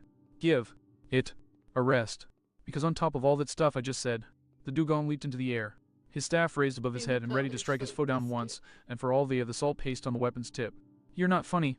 "Not funny," Bill parroted as his opponent came down from the sky, sounding bewildered. "Not funny." All at once, a change came over the zombie. Stiff tension drained away, and the underbite grin fell away into a light, flat smile. Languidly standing, his hand shot out, grabbing Donnie's staff before he could react. "What the JRK?" And in one fluid motion, the other hand lashed out, flaming fingers searing Donnie's flesh as he bodily rammed into the nearest tree. "Bitch!" fire zombie Bill's mouth drawl, darkness and murder oozing from every decibel. "I am hilarious." The zombie's arm then swung out to the side and flung Donnie halfway through another tree. Taking a minute to shake off the pain and dizziness, the dugong groggily pulled himself up. One look at the advancing Bill, his head held low and axe dragging in the ground as he slowly stumped his way towards Donnie was all he needed. "Nope," he declared. Riptide. Blurring from existence, he reappeared behind a nearby tree. Poking his around the trunk, he saw Bill pause several feet away, glancing about. "Okay," he sighed in relief. "Right. How am I gonna beat this guy? This super strong, super crazy zombie, with a fire axe." Groaning, he slumped onto his flippers. "Oh, this is gonna suck. Why couldn't Leo be here? Or hell, Raffi, or even Mikey? They'd be all over this shit." Well, you're right about that. Only Donnie's prone position saved him from the axe biting into his snout. Instead, it sprayed splinters everywhere on its way to cleaving straight through the tree he'd been hiding behind. Slowly, the dugong glanced up at the grinning, flame-wreathed face of the axe-wielding devil himself. "You don't strike me as the type to enjoy something like this," Bill drawled, raising the axe. "Shell body," Donnie hastily yelped, crossing his flippers. And none too soon, the axe screaming down to slam into the iron-hard guard. Sadly, mere iron turned out to be inadequate to the task. Axe and body collided with a loud clang, the head biting slightly into his flippers. Donnie flinched from the trench rent into his limbs, and Bill didn't give him time to counter. Instead, he raised the axe, dugong still attached, and slammed them both into the nearest tree. "Arg!" Donnie yelped, both from the pain of his collision with the tree and the axe head biting an even deeper crevice in his flippers. "Son of a... back! Off! Sure!" And just like that, a boot planted itself in Donnie's sternum and wrenched the axe from his flippers, leaving Donnie to slump to the roots, cradling the rent flesh of his arms. "Arg!" Donnie groaned, glancing up in confusion. "Wah! Why did you?" "Wheel, you see," Bill replied, swinging his axe up and balancing it behind his neck. "The thing is, at the moment I'm a bit at a loss, really. I don't usually have to ad-lib this much, usually have time to plan my routine." The zombie's manic grin widened as he took a step towards the prone dugong. "So, what I need you to do is run." Donnie blinked. "Run." "Yes." Bill swung his axe out and pointed it into the woods. "Run. Flee. Abscond. Whatever verb you want to use, I don't particularly care. Just do both me and yourself a favor, would you? Be creative about it." He swung his weapon down, so that the blade was hovering right in the middle of Donnie's face, madness glinting in his rotted eyes. "Or else." Donnie stared with bald-faced shock at the zombie. He was giving him a chance to run. Why would? The sudden appearance of the zombie after he'd fled the first time popped up in his brain. Right, because he could do that, and it looked like he was seriously sadistic. Still, Donnie wasn't about to look more time to live in the mouth, however furtive. But how to be creative? What would everyone else do? He muttered under his breath. Internally grateful, Bill seemed to be inclined to wait for the moment, though the way he was running his finger over his axe's blade did not exactly inspire what one would consider confidence. Unbidden, an image of Leo popped into his head, blades drawn and a determined look in his eyes. "Well, if it were me, I'd just chop him up, easy peasy." "Yeah, save that I have neither the tools nor the skills to actually do that, you sword con." An image of Boss popped into his head, chest puffed out and his cigar pointed straight at him. "I'd hit him hard enough to knock his head off his neck. If I could do that, I'd have done it already." Boss faded away, to be replaced by Raffi, who was sporting a wide smile and giving him a thumbs up. "I'd use you as bait and run." Donnie's expression actually fell flat at that. "Gee, thanks." "How, no prob. Wait a minute, I'm a representation of how you view the real me, you jackass. You really think I'm that much of a bitch? When I get my hands on you, I'm gonna..." Donnie hastily derailed that train of thought in favor of conjuring Mikey into his mind's eye, smiling as though he'd just come up with the best prank of all time. And the idea he proposed was... Donnie blinked in surprise. Of all the things he'd been expecting, it sure as hell wasn't an idea that was honestly not that terrible. "Screw you, asshole." Jerking out of his thoughts, Donnie snapped his attention up, took a swift survey of his opponent and identified the one point on Bill's body that wasn't on fire, his presumably fireproof helmet. As Mikey always says, if it's stupid and it works, the intellectual amphibian muttered, moving his tail into position. "Then it's not stupid." "Riptide." Bill sighed as the dugong zipped away. "Spoil sport. Fun while it lasted, though. Ah well, plenty of other intruders too." He paused, his eyes narrowing as he saw Donnie throw his staff into the ground and then landed on it, the wood bending alarmingly. What bends back must return, and so the staff snapped forward, hurling Donnie at Bill, the latter of whom raised his axe to block. Instead of getting chopped in half, though, the dugong managed a graceful flip in midair and landed on Bill's helmet. Riptide, and then kicked off again, soaring off into the forest while simultaneously sending Bill for a loop, which in this case meant twisting his skull around a full 180 degrees. Bill, for his part, was left stumbling around as he tried to sync his newly disjointed perspective with his body. Or rather, his body stumbled around while his head tried to direct it appropriately. No, left. Left, you ignoramus. Just reach up and twist me to the left. No, my left. MMRPH, this is why I'm the brains of this operation. Far away but not too far, Donnie leaned against a tree, a silly grin on his face. That worked. I can't believe that worked. The grin promptly died painfully when he realized he was missing something. Except that I left my staff behind, damn it, Mikey. Erg. He needed the bridge of his nose miserably. Great, just great, that's gonna make this even harder. This being beating Bill. Not an easy task, even with his staff. The only plan he could think of was drawing the axe-crazy zombie to someone who could actually beat him. Slow clapping sounded out through the clearing. Well, I gotta admit that was creative. Props. Boot, it looked like he wouldn't have time for that. Gulping, Donnie angled his head back to stare at Bill as he loomed over him, preemptively preparing his shell body. So, the zombie stated, tapping his fingers on the handle of his axe. Wanna see a magic trick? For a brief moment, Donnie pondered saying no, but one look at the crazed zombie's grin killed that idea stone dead. Sure. A coin flashed into Bill's free hand, an odd silver piece with one side marred by a jagged X. Got this from an old friend, the zombie informed him, twirling the coin between his bony fingers. Now I'm going to make this coin disappear. And just like that, the coin vanished. Worse, Donnie couldn't tell where it had gone, and he was pretty good at spotting sleight-of-hand tricks. Then Bill reached for him, and the tension ratcheted up another order of magnitude. He stayed still, eyes on the axe, as his opponent grasped something at the back of his head. Wham! And then Bill pulled Donnie's head into his knee. Gog! Donnie wheezed in agony as he reeled back, the pain centered around the chunk of metal he could feel lodged square between his eyes. There we go, Bill drawled as Donnie stumbled back, his mind spinning as he tried to grasp at the coin lodged in his freaking skull. That'll do.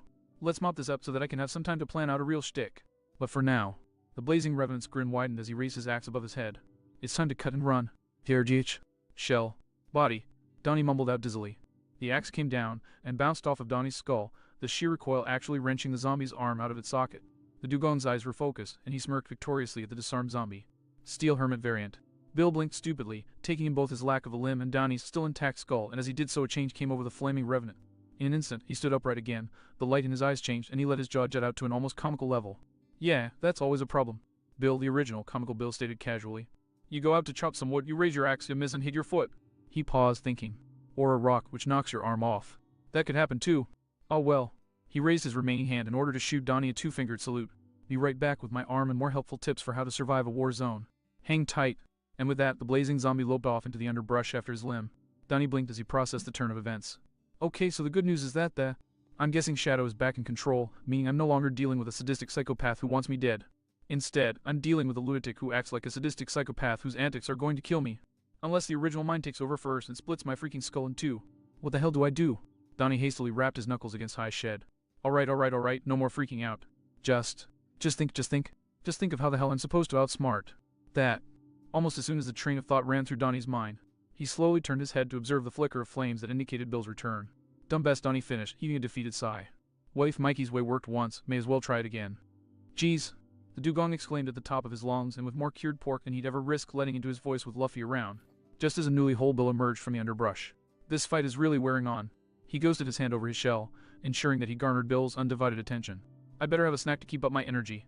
Moving fast, Donnie reached into his shell, pulled something out, and the second his hand was halfway to his mouth, Bill all but blurred over to him and snatched the object out of his flipper. Mid-battle snack, huh? The zombie barked, looking over the rice ball he was holding. Innocent dudette, ain't it? A nice and yummy treat to get your spirits up. Let me show you something.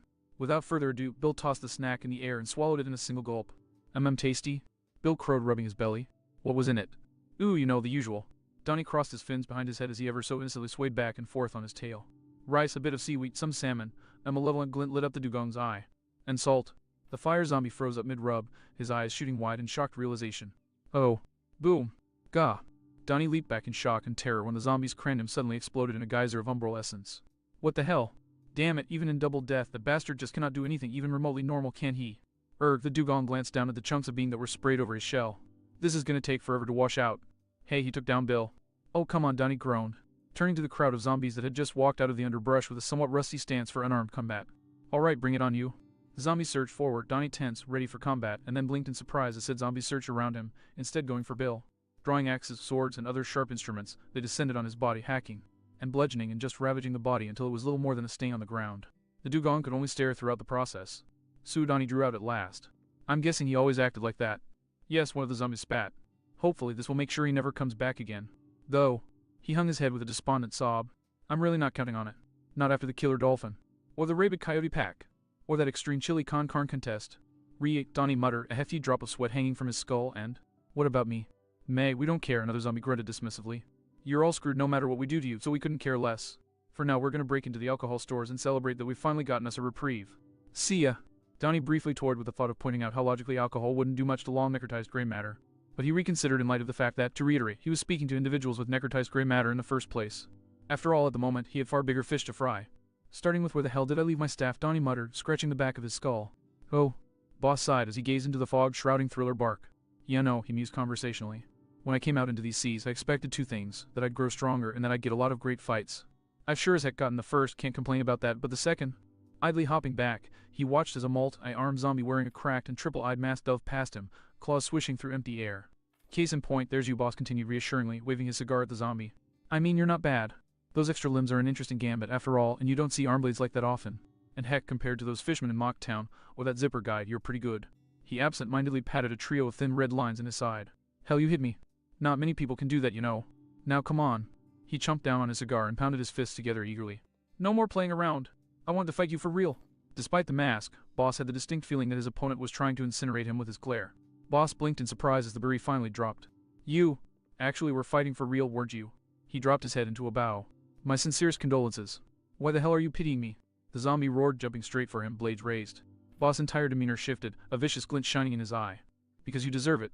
And with that he swayed under the strike, swung his hook about the zombie and then riptied it away, dragging his opponent along for the ride. Upon coming to a halt, Boss gave his rope dart an extra firm yank, accelerating the general zombie's airspeed to the maximum. Squall pistol, Boss smirked sadistically as he reared his finger back. Water spout shot. The self-identified Juragumo's flight ended with him getting all but impaled on Boss' finger. He only remained in place for a moment though, as the second boss's brawn overpowered his momentum. The zombie was sent careening back into the nearest tree, and then through it to slam into the one behind it, and then onto the one behind that one. Needless to say, beyond a few scant twitches and spasms, it couldn't have moved even if it wanted to. Boss observed his opponent's downform for a few moments before scratching the back of his skull with a defeated sigh. So disappointing, he groaned. Then he blinked as a dozen gun barrels were shoved in his face. Well, this is certainly one way to make a guy feel special. He glanced around at his newest set of opponents, but stopped and grinned when his gaze happened to go upward. Too bad I won't be your dance partner at the moment. Shell body. The zombies blinked, their confusion lasting just long enough for a black sphere to land between them. Blam! And detonate, sending solid rock salt scything every which way. Every zombie surrounding Boss was simultaneously shredded and unshadowed. And those who were further away got no reprieve as several hundred pounds of frustrated cyborgs slammed into them like a certain prototype train engine. Giarver, Odd, I'm starting to get super pissed here. Frankie growled in aggravation as he mowed down line after line of zombies. This is like the Bridge of Hesitation all over again. Except those bastards had the decency to stay down once you hit them enough. The statement was backed up by how for every zombie Frankie knocked down two got up, almost twice as pissed as before. No kidding, Typhoon Lash. Boss barked, the razor wind kneecapping several zombies. That still didn't stop them, as the cadavers just swapped to crawling. God, the one time I find a doggedly persistent opponent and they're just annoying. Hey, you're taller than me, any clue how the rest of the fight's going? Absently backhanding a zombie trying to sneak up on him, Frankie flicked up his sunglasses and looked around. On the one hand, Lola's crew was trying desperately not to get overrun by the zombies. Exhaustion and a steady depletion of salt badly hampering their efforts. Hell, even Mary, previously occupied with treating the many wounded, had waded into the fight, using one of the bigger zombies as a club. On the other hand, the rest of the Straw Hats were steadily grinding their way through the horde, though even there, the image of the Bridge of Hesitation continued to assert itself. Vivi was huddled behind Nama's eyes in cloud, clutching her ribs with a visible wince, and even Zoro's meat grinder impression was fast losing momentum. Not good, the cyborg grunted, spinning the nunchaku again to clear some space. Lola's crew is barely hanging on, and Zoro's group will probably stop advancing soon. Hell, the only reason we haven't been completely buried in bodies is Beruwo. Gum stamp Gatling. Yeah, that. That in question was Funk, freed in full elephant mode, rampaging through the crowd of zombies, lashing out with nose, leg, and razor-sharp tusk. The elephant was putting on a particularly good showing, most notably through profligate usage of his latest technique, Paki Riot, which used the jet and water dials that had been installed in the elephant's sword's hilt to blast a stream of high-pressure water out of the zone weapon's nose. Unfortunately, the water wasn't salt-infused due to the combination making Funk freed nauseous, but even unsalted, the blasts of liquid were sowing immense disarray amidst the zombies' ranks. Honestly, between Funkfried's mass and the SWAT levels of liquid being utilized, Luffy riding on the elephant's back and stamping any zombies he could reach almost seemed like overkill. Though since no matter what the Straw Hats and their allies did, there always seemed to be more of the bastards waiting in the wings. Overkill was a completely foreign concept for the situation. Damn it, when am I going to get a good one-on-one match? Boss groused, lassoing a half-dozen zombies and swinging them out to bowl over a cluster of the undead. I'm tired of fighting sardines, and the generals are just trout in comparison.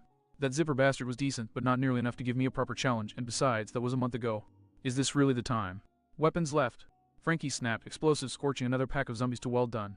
For a moment, Boss didn't respond as he decapitated the walking dead. Sorry, he eventually replied with a sigh. Not the time, I know, I'm just a bit frustrated is all. I feel like a hamster on a wheel. It doesn't matter how hard I try, I just don't get anywhere. Frankie paused for a second before returning to his bashing with a sigh.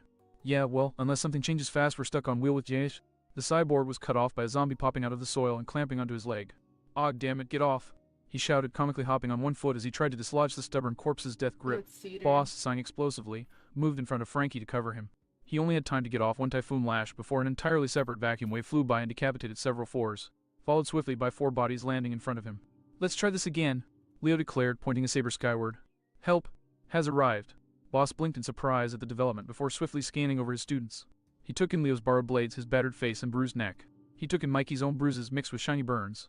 He took in the crudely bandaged, bleeding wound in Rafi's side and her sigh, deaded to hell and back. And finally, he took in Donnie, his flippers bleeding, his face one big bruise and his staff nowhere in sight. Not to mention how all 4's tails were quivering with sore, exhausted muscles. Once he was finished taking stock, Boss stood to attention and puffed his chest out firmly. "Boys," he called out, feeling a twinge of gratification at just how fast the apprentice martial artist snapped to attention. "You all live like shit. Go get patched up by Mary before you all keel over. Especially you, Rafila. Don't think I don't notice that sucking wound in your side." "Riptide." All 4 dugongs yelped, blurring out of existence. "Ah," Boss sighed, allowing himself to sag in relief. Exerting control over the younger generation, is there no better stress relief? He then perked up with newfound energy. Welp. Before he could return to the fight, though, a commotion from the distant mansion caught his attention. He glanced over, and his jaw hit the dirt and his eyes tried to throw themselves out of his head. And from the way all sounds of combat had just ceased, he wasn't the only one. "Oh, no. 4 on the list of things I've always wanted to say," I proclaimed as I stood atop my mount's skull, arms crossed defiantly. "The cavalry has arrived." It was immensely gratifying to me to see the entire legion of the dead, the unfeeling immortal army that my crewmates had been fighting, freeze with more horror than they inflicted when they caught sight of me. Or, far more likely, they froze on account of my rather atypical mount. Of course, my crewmates' identical reactions were equally gratifying and far more amusing. Anyway, I could have urged my mount forward and mowed the enemy down then and there, but hell, where would have been the fun in that? As such, I took the better option. "Zombies of Thriller bark," I announced, flinging my arms out wide. Which is to say, I grandstanded like a champ. "Allow me to take this opportunity to clear up 2 misconceptions that you might have. Misconception the first." I held up a finger for all to see. "You all might think that I am currently riding atop an undead cybernetic Tyrannosaurus Rex. This is categorically false." I widened my grin as I raised one of my feet from the skull of the long dead titan lizard I was riding. "The truth is that I am riding atop an undead cybernetic Tyrannosaurus Rex." I rammed my heel into the small of my mount's skull. "Screw wonk," and it promptly reared back and let loose both an iconic roar straight out of Spielberg's films and a flesh-searingly intense gout of flames. "That breathes fire." I cackled malevolently, sound bite joining me in howling like the suicidally crazy morons that we were. Honestly, there really was no other course of action after fusing Hogback's cutting-edge technology, Chopper's explosives, the necrotized tissue that had clearly been harvested from Little Garden, and a few million volts. Really now. If not like that, then how the actual fuck were we supposed to react when we were charging into battle on the back of a zombified cyborg? Tyrannosaurus Rex, the likes of which would make Harry Dresden eat his heart out that also breathed fire. I have to say, I was very proud of just how brightly Luffy's eyes were lit, but still, before I could properly assault the enemy with our game changer, I really did need to set the mood. "Misconception the second," I bellowed out with soundbite's aid, regathering the zombie's attention to my second raised finger. "Some of you might be optimistic in light of the fact that you are mostly beyond the bounds of mortality. I intend to correct you all from this grievous error in judgment by asking that you consider this one simple question." I ground my heel into my ride's skull, prompting it to lower its head and glare at the zombies as it rumbled out a growl, both its organic yellow and mechanical red eyes glowing with pure malice as oil and saliva dripped from its fangs. Just how deathless, I leered tauntingly. "Do you really think you are?" Slowly, ever so slowly, the zombies looked away from the monstrosity before them and at each other. 2 seconds they exchanged looks. And 1 second later, they promptly fled for the nearest non-existent haven. "Yeah, that's what I thought," I smirked victoriously before raising my fingers and letting loose a resonating snap. "Charge!" Scray wonk. And so, as I rode my undead fire-breathing cyborg T-Rex into battle against the zombie horde, I did the one thing I could do. Honestly, do I even need to spell it out at this point? Hoo hoo, ah. Didn't think so. Oh. Vivi gaped at the scene through a gap in Nama's eyes and cloud. Cross. Riding a T-Rex. A zombie cyborg T-Rex. That breathed fire. Honestly, the fact that Conus, Usopp, Robin, and Chopper were using their own specific methods to take down zombies from behind the heels of said T-Rex barely even registered. It was a miracle that anything could have caught the princess' attention at that time, but something most certainly did. A clinking sound caught her. That of glass against stone. Unimportant in the grand scheme of things, but it was there. Curiosity piqued, Vivi glanced down to see a glass bottle rolling her way, some sort of liquid sloshing back and forth in it. Leaning down, she picked it up, popped off the cap, and gave it a sniff. The scent of organ-killing grades of alcohol assaulted her nostrils, and before she knew it, Vivi was the bottle to knock a drink back. Only for a set of deceptively strong fingers to deftly pluck the bottle away. "You are not developing a habit," Nami flatly stated as she scrutinized the booze. Spluttering for words, Vivi finally just swung her hands towards Cross Rampage. "He is riding a zombie cyborg T-Rex," she protested weakly. "That breathes fire. Apparently Zoro." Vivi spared a second to snarl. Lola snorted as she took advantage of the lull in the zombies' decorum to rendezvous with her allies. "Fair warning, princess. If something like that bothers you now, you're going to rot your liver out by the time we reach the new world." "What?" Vivi." Karu cut him with a raised wing. "Say, Was is fighting a zombie apocalypse while fighting a Fia B, wedding undead cyborg T-Wex. And winning. I think your argument is invalid."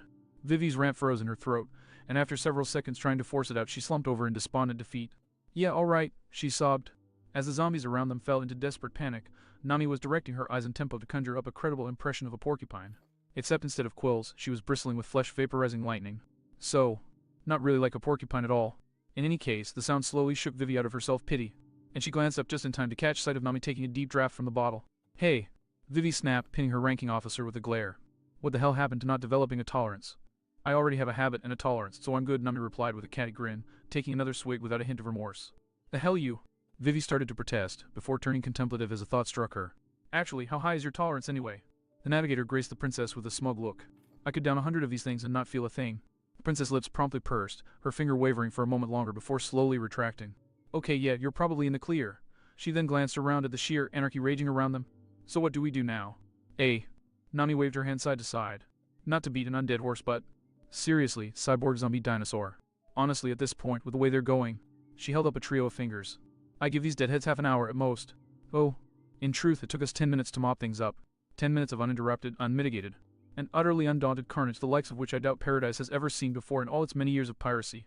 But unbelievable or not, it was simply fact. In 10 minutes' time, Thriller Bark fell silent. Victory was honestly a bit disturbing, I will freely admit. I mean, it was one thing to wade through a bunch of Kaio and groaning enemies, but this... Well, this time I was literally walking on top of a sea of bodies. Between the smell, the footing, my own mind ranting at me that I was walking on what had once been, for the most part, people, and the various watchers wandering around and stabbing corpses at random, occasionally freeing the shadows of zombies we'd missed. Yeah. Never had a Straw Hat victory tasted so gruesome. The ever-present gloom and doom of the Florian's fog wasn't doing us any favors either, but honestly, that was kind of a positive seeing as we didn't need it anymore. At least that was one aspect of the celebration we weren't missing out on, the sheer joy of victory. The rolling pirates were all celebrating, cheering and dancing ecstatically at the retrieval of their umbral counterparts, and the prospect that they once again had the freedom to live in the sun. I decided to try securing such joy for myself as I moved over to where the rest of the crew was gathered. Soundbite on my shoulder, lasso on my back, and the other 20 all gathered in an area reasonably devoid of corpses, with Chopper fussing over everyone. "Well, Cross, this may have been rough, but if we're comparing this to a nice lobby, I think you should try flipping the script more often," Nami muttered, slowly flexing her stiff shoulder. "Yeah," Luffy nodded eagerly. The motion and exuberant mood making for a weird image when combined with the hockey mask he was still wearing and the chainsaw that was still affixed to the end of his pipe. "This was really fun, Cross. Especially the dinosaur. I get to ride it next." "Ha, you look pretty cool too, Luffy." I grinned at him. And don't worry, I jerked my head back at where my mount was rooting through the battlefield, looking for anything it could consider to be fresh. "That thing's not shadow-powered, so you'll have ample time to ride it." Luffy perked up eagerly. "We are not taking it with us," Nami blithely ordered. "And deflated just as fast." I still can't believe that there's even the possibility of it coming aboard," Vivi groaned, dragging a hand down her face. "Neither can I, and I actually built it." Chopper agreed.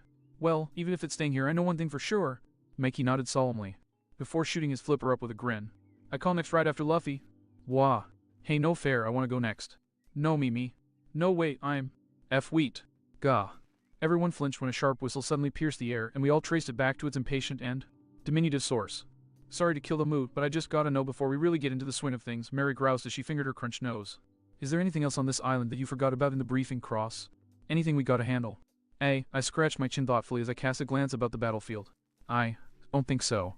But I could be wrong, seeing as this has been hectic as hell to keep up with, so let's do a quick rundown. Trapped shadows, including those of the rolling pirates and our new musician. Restored, Brook confirmed with a tip of his hat. And whatever ones aren't will be soon, Boss added, gesturing back at the corpse-stabbing rolling pirates.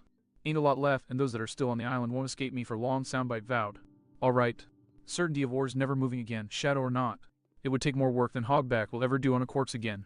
Chopper said vindictively before thoughtfully and normally tapping his chin in thought. Not to mention more calcium than I think he could get in a lifetime. Absalom.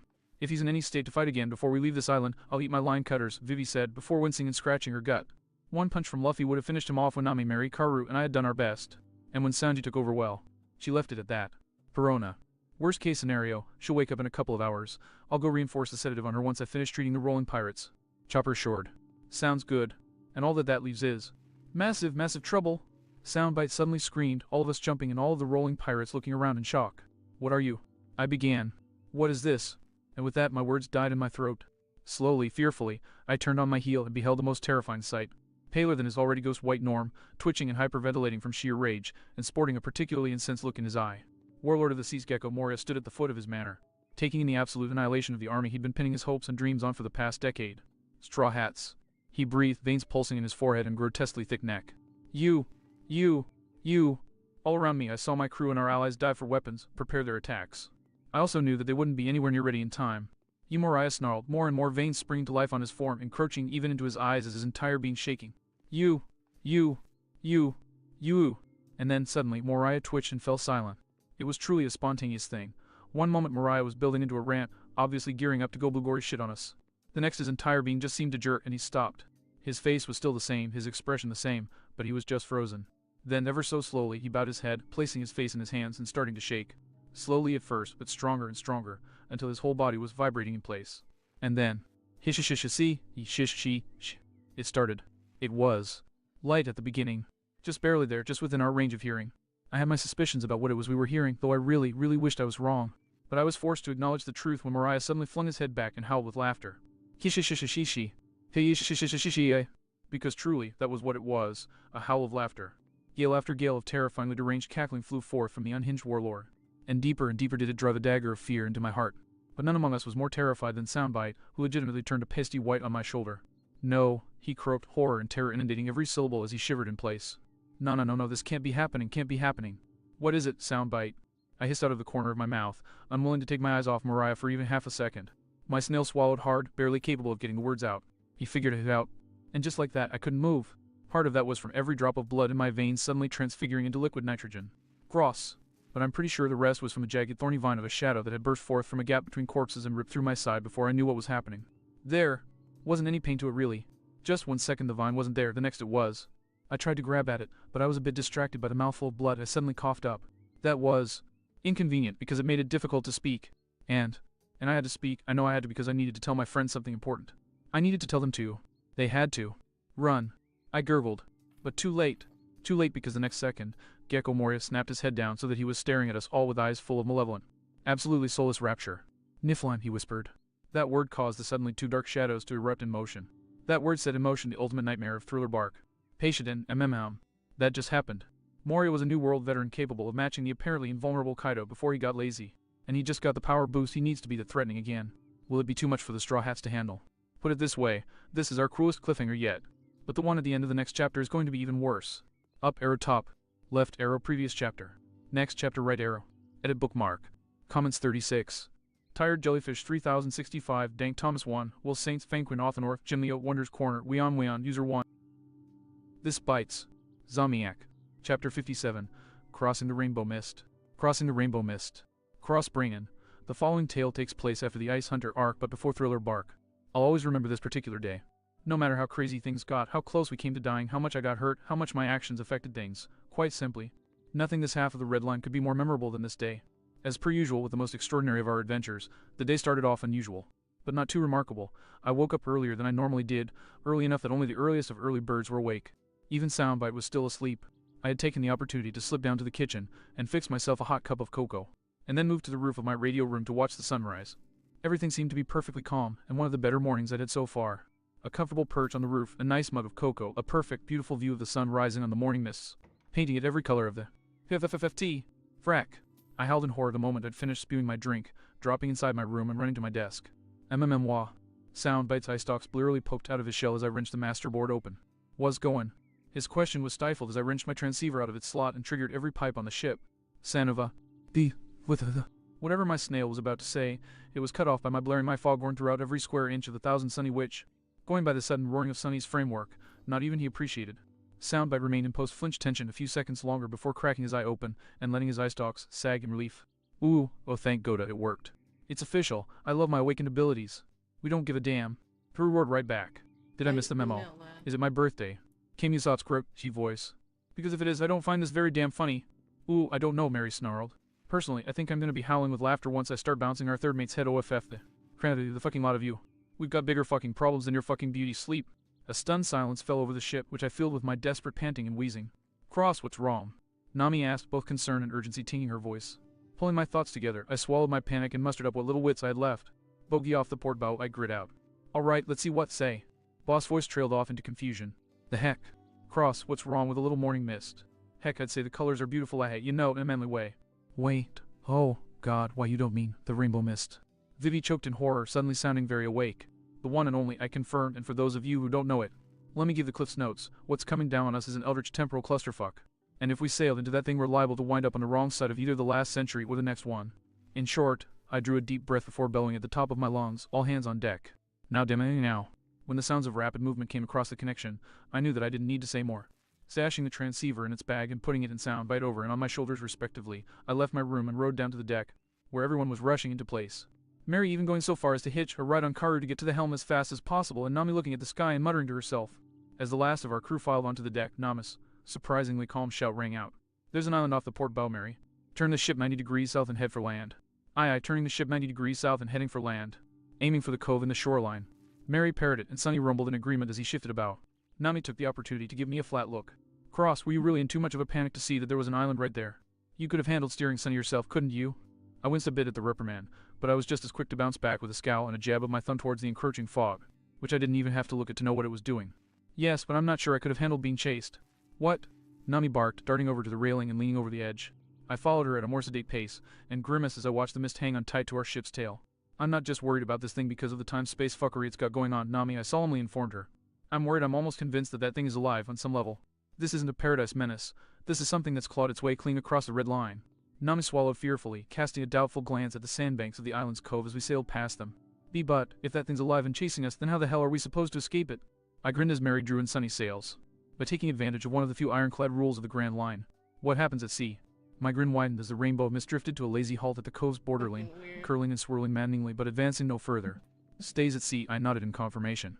The rainbow mist is a purely maritime menace that preys upon vessels at large, and it can even come into port, but it does not make landfall. I shot a victorious smirk at Nami. Good thing the crew had enough forewarning to get us to safety in time, huh? Respect. Soundbite barked. Nami sighed in defeat, casting a wary glance at the hostile case of cryptometeorology that was lurking behind us. Fine, your excuse of it being an emergency stands for using that stupid horn to wake us all up. So, she clapped her hands together, drawing attention from the whole crew to me. Any idea how long we'll have to wait here before that damn stuff shoves off? Yeah. Mikey piped up in agreement. We had a Sea King hunt planned for noon.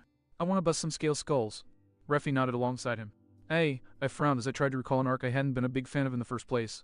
From what I remember well, as I said, on some level the mist is alive. Chances are it'll only shove off when it's good and ready to. One time it was only in an island's port for about an hour, but anywhere from an hour to a day. Oh, Luffy groaned, leaning his head back. See, Muan. That fog stuff's pretty and all, but I want to get back to sailing. Can't we just go through it? What's the big deal? You did hear the words Eldritch Temporal Clusterfuck, right? Usopp demanded incredulously. Well, besides the fact that I doubt Luffy knows what those first two words mean, Caunus interjected. I don't. Luffy cheerfully confirmed. I'm a bit curious myself of what the danger is, our gunner continued with a helpless shrug. I mean getting lost in time. How does that work? I'm not clear on the mechanics of that place myself, Robin answered, her head bowed and her chin in her hand. But I do know some of the lore of the mist, thanks to the existence of a series of books concerning it. According to the books, the rainbow mist is meant to act as a gateway of some sorts, transporting to a mythical land of the gods known only as Apes Concert. Land of the gods, Sue repeated in equal parts eagerness and fear. Land of the gods. Mary giggled ecstatically, all but vibrating in place. Land of the gods. Frankie asked doubtfully. Land of the goods. Luffy squeaked, a massive grin stretching across his face. Davy Jones' locker more like, I snorted grimly. Don't get your hopes up, people. Apes Concert is nothing more than a dimensionally lost roach motel of a ship's graveyard. That place is a complete and utter gold mine. Senovabich. Gah. Soundbite, and I both yelped when Nami suddenly squealed at ear-shearing levels and sprouted a very luminous pair of brie eyes. Countless derelict ships from all across time gathered in one spot with their cargoes intact. Nami cackled ecstatically, a not insubstantial line of drool escaping the corner of her lip as she gazed upon the mist. Suo much gold. Jewels. Pure Trisuyur. I must be in the millions. The hundreds of millions. The Billy. Snap out of it. Slap. Yo. Nami flinched as her own palm slammed into her cheek before shooting a grateful look at our resident princess. Thanks for that. Ooh, don't thank me yet because I'm not done saving us from your greed yet. Vivi huffed, grasping our navigator's shoulders and staring her dead in the eyes. Nami, I actually met the author of the Rainbow Mist books, and he told me about his experiences in that place. The reason why you don't hear more about the Land of the Gods is that it's a trap. Anyone who enters the place becomes unable to leave it because of space itself keeping them from exiting. Time loses all meaning because people within the mist neither age nor grow hungry. The timeless years drive people mad, and they either escape through sheer luck like the author, or they kill themselves. Trust me, Nami, when I say that there is no reliable way to emerge from Apes Constant in one piece. I bit the inside of my cheek at that. My reaction Alright. was on account of the image of a certain I think tower, I'm all but gonna harpooning leave it mist here coming for to mind. now. But there was no way in hell I was gonna tell. Cross just flinched, Sue blithely stated as she examined her paw. You furry little bye. I tried to I'm jump at the flea bit so that I could wring her tired. neck. I'll see you Cross. guys later. Thank Gah. you guys so much for Boo, watching. the dream was put on I hold by my really leg getting appreciate snatched out it. of midair. But I'm gonna go sleep now. Alright, bye, good night. Love you guys. See you guys later. Bye.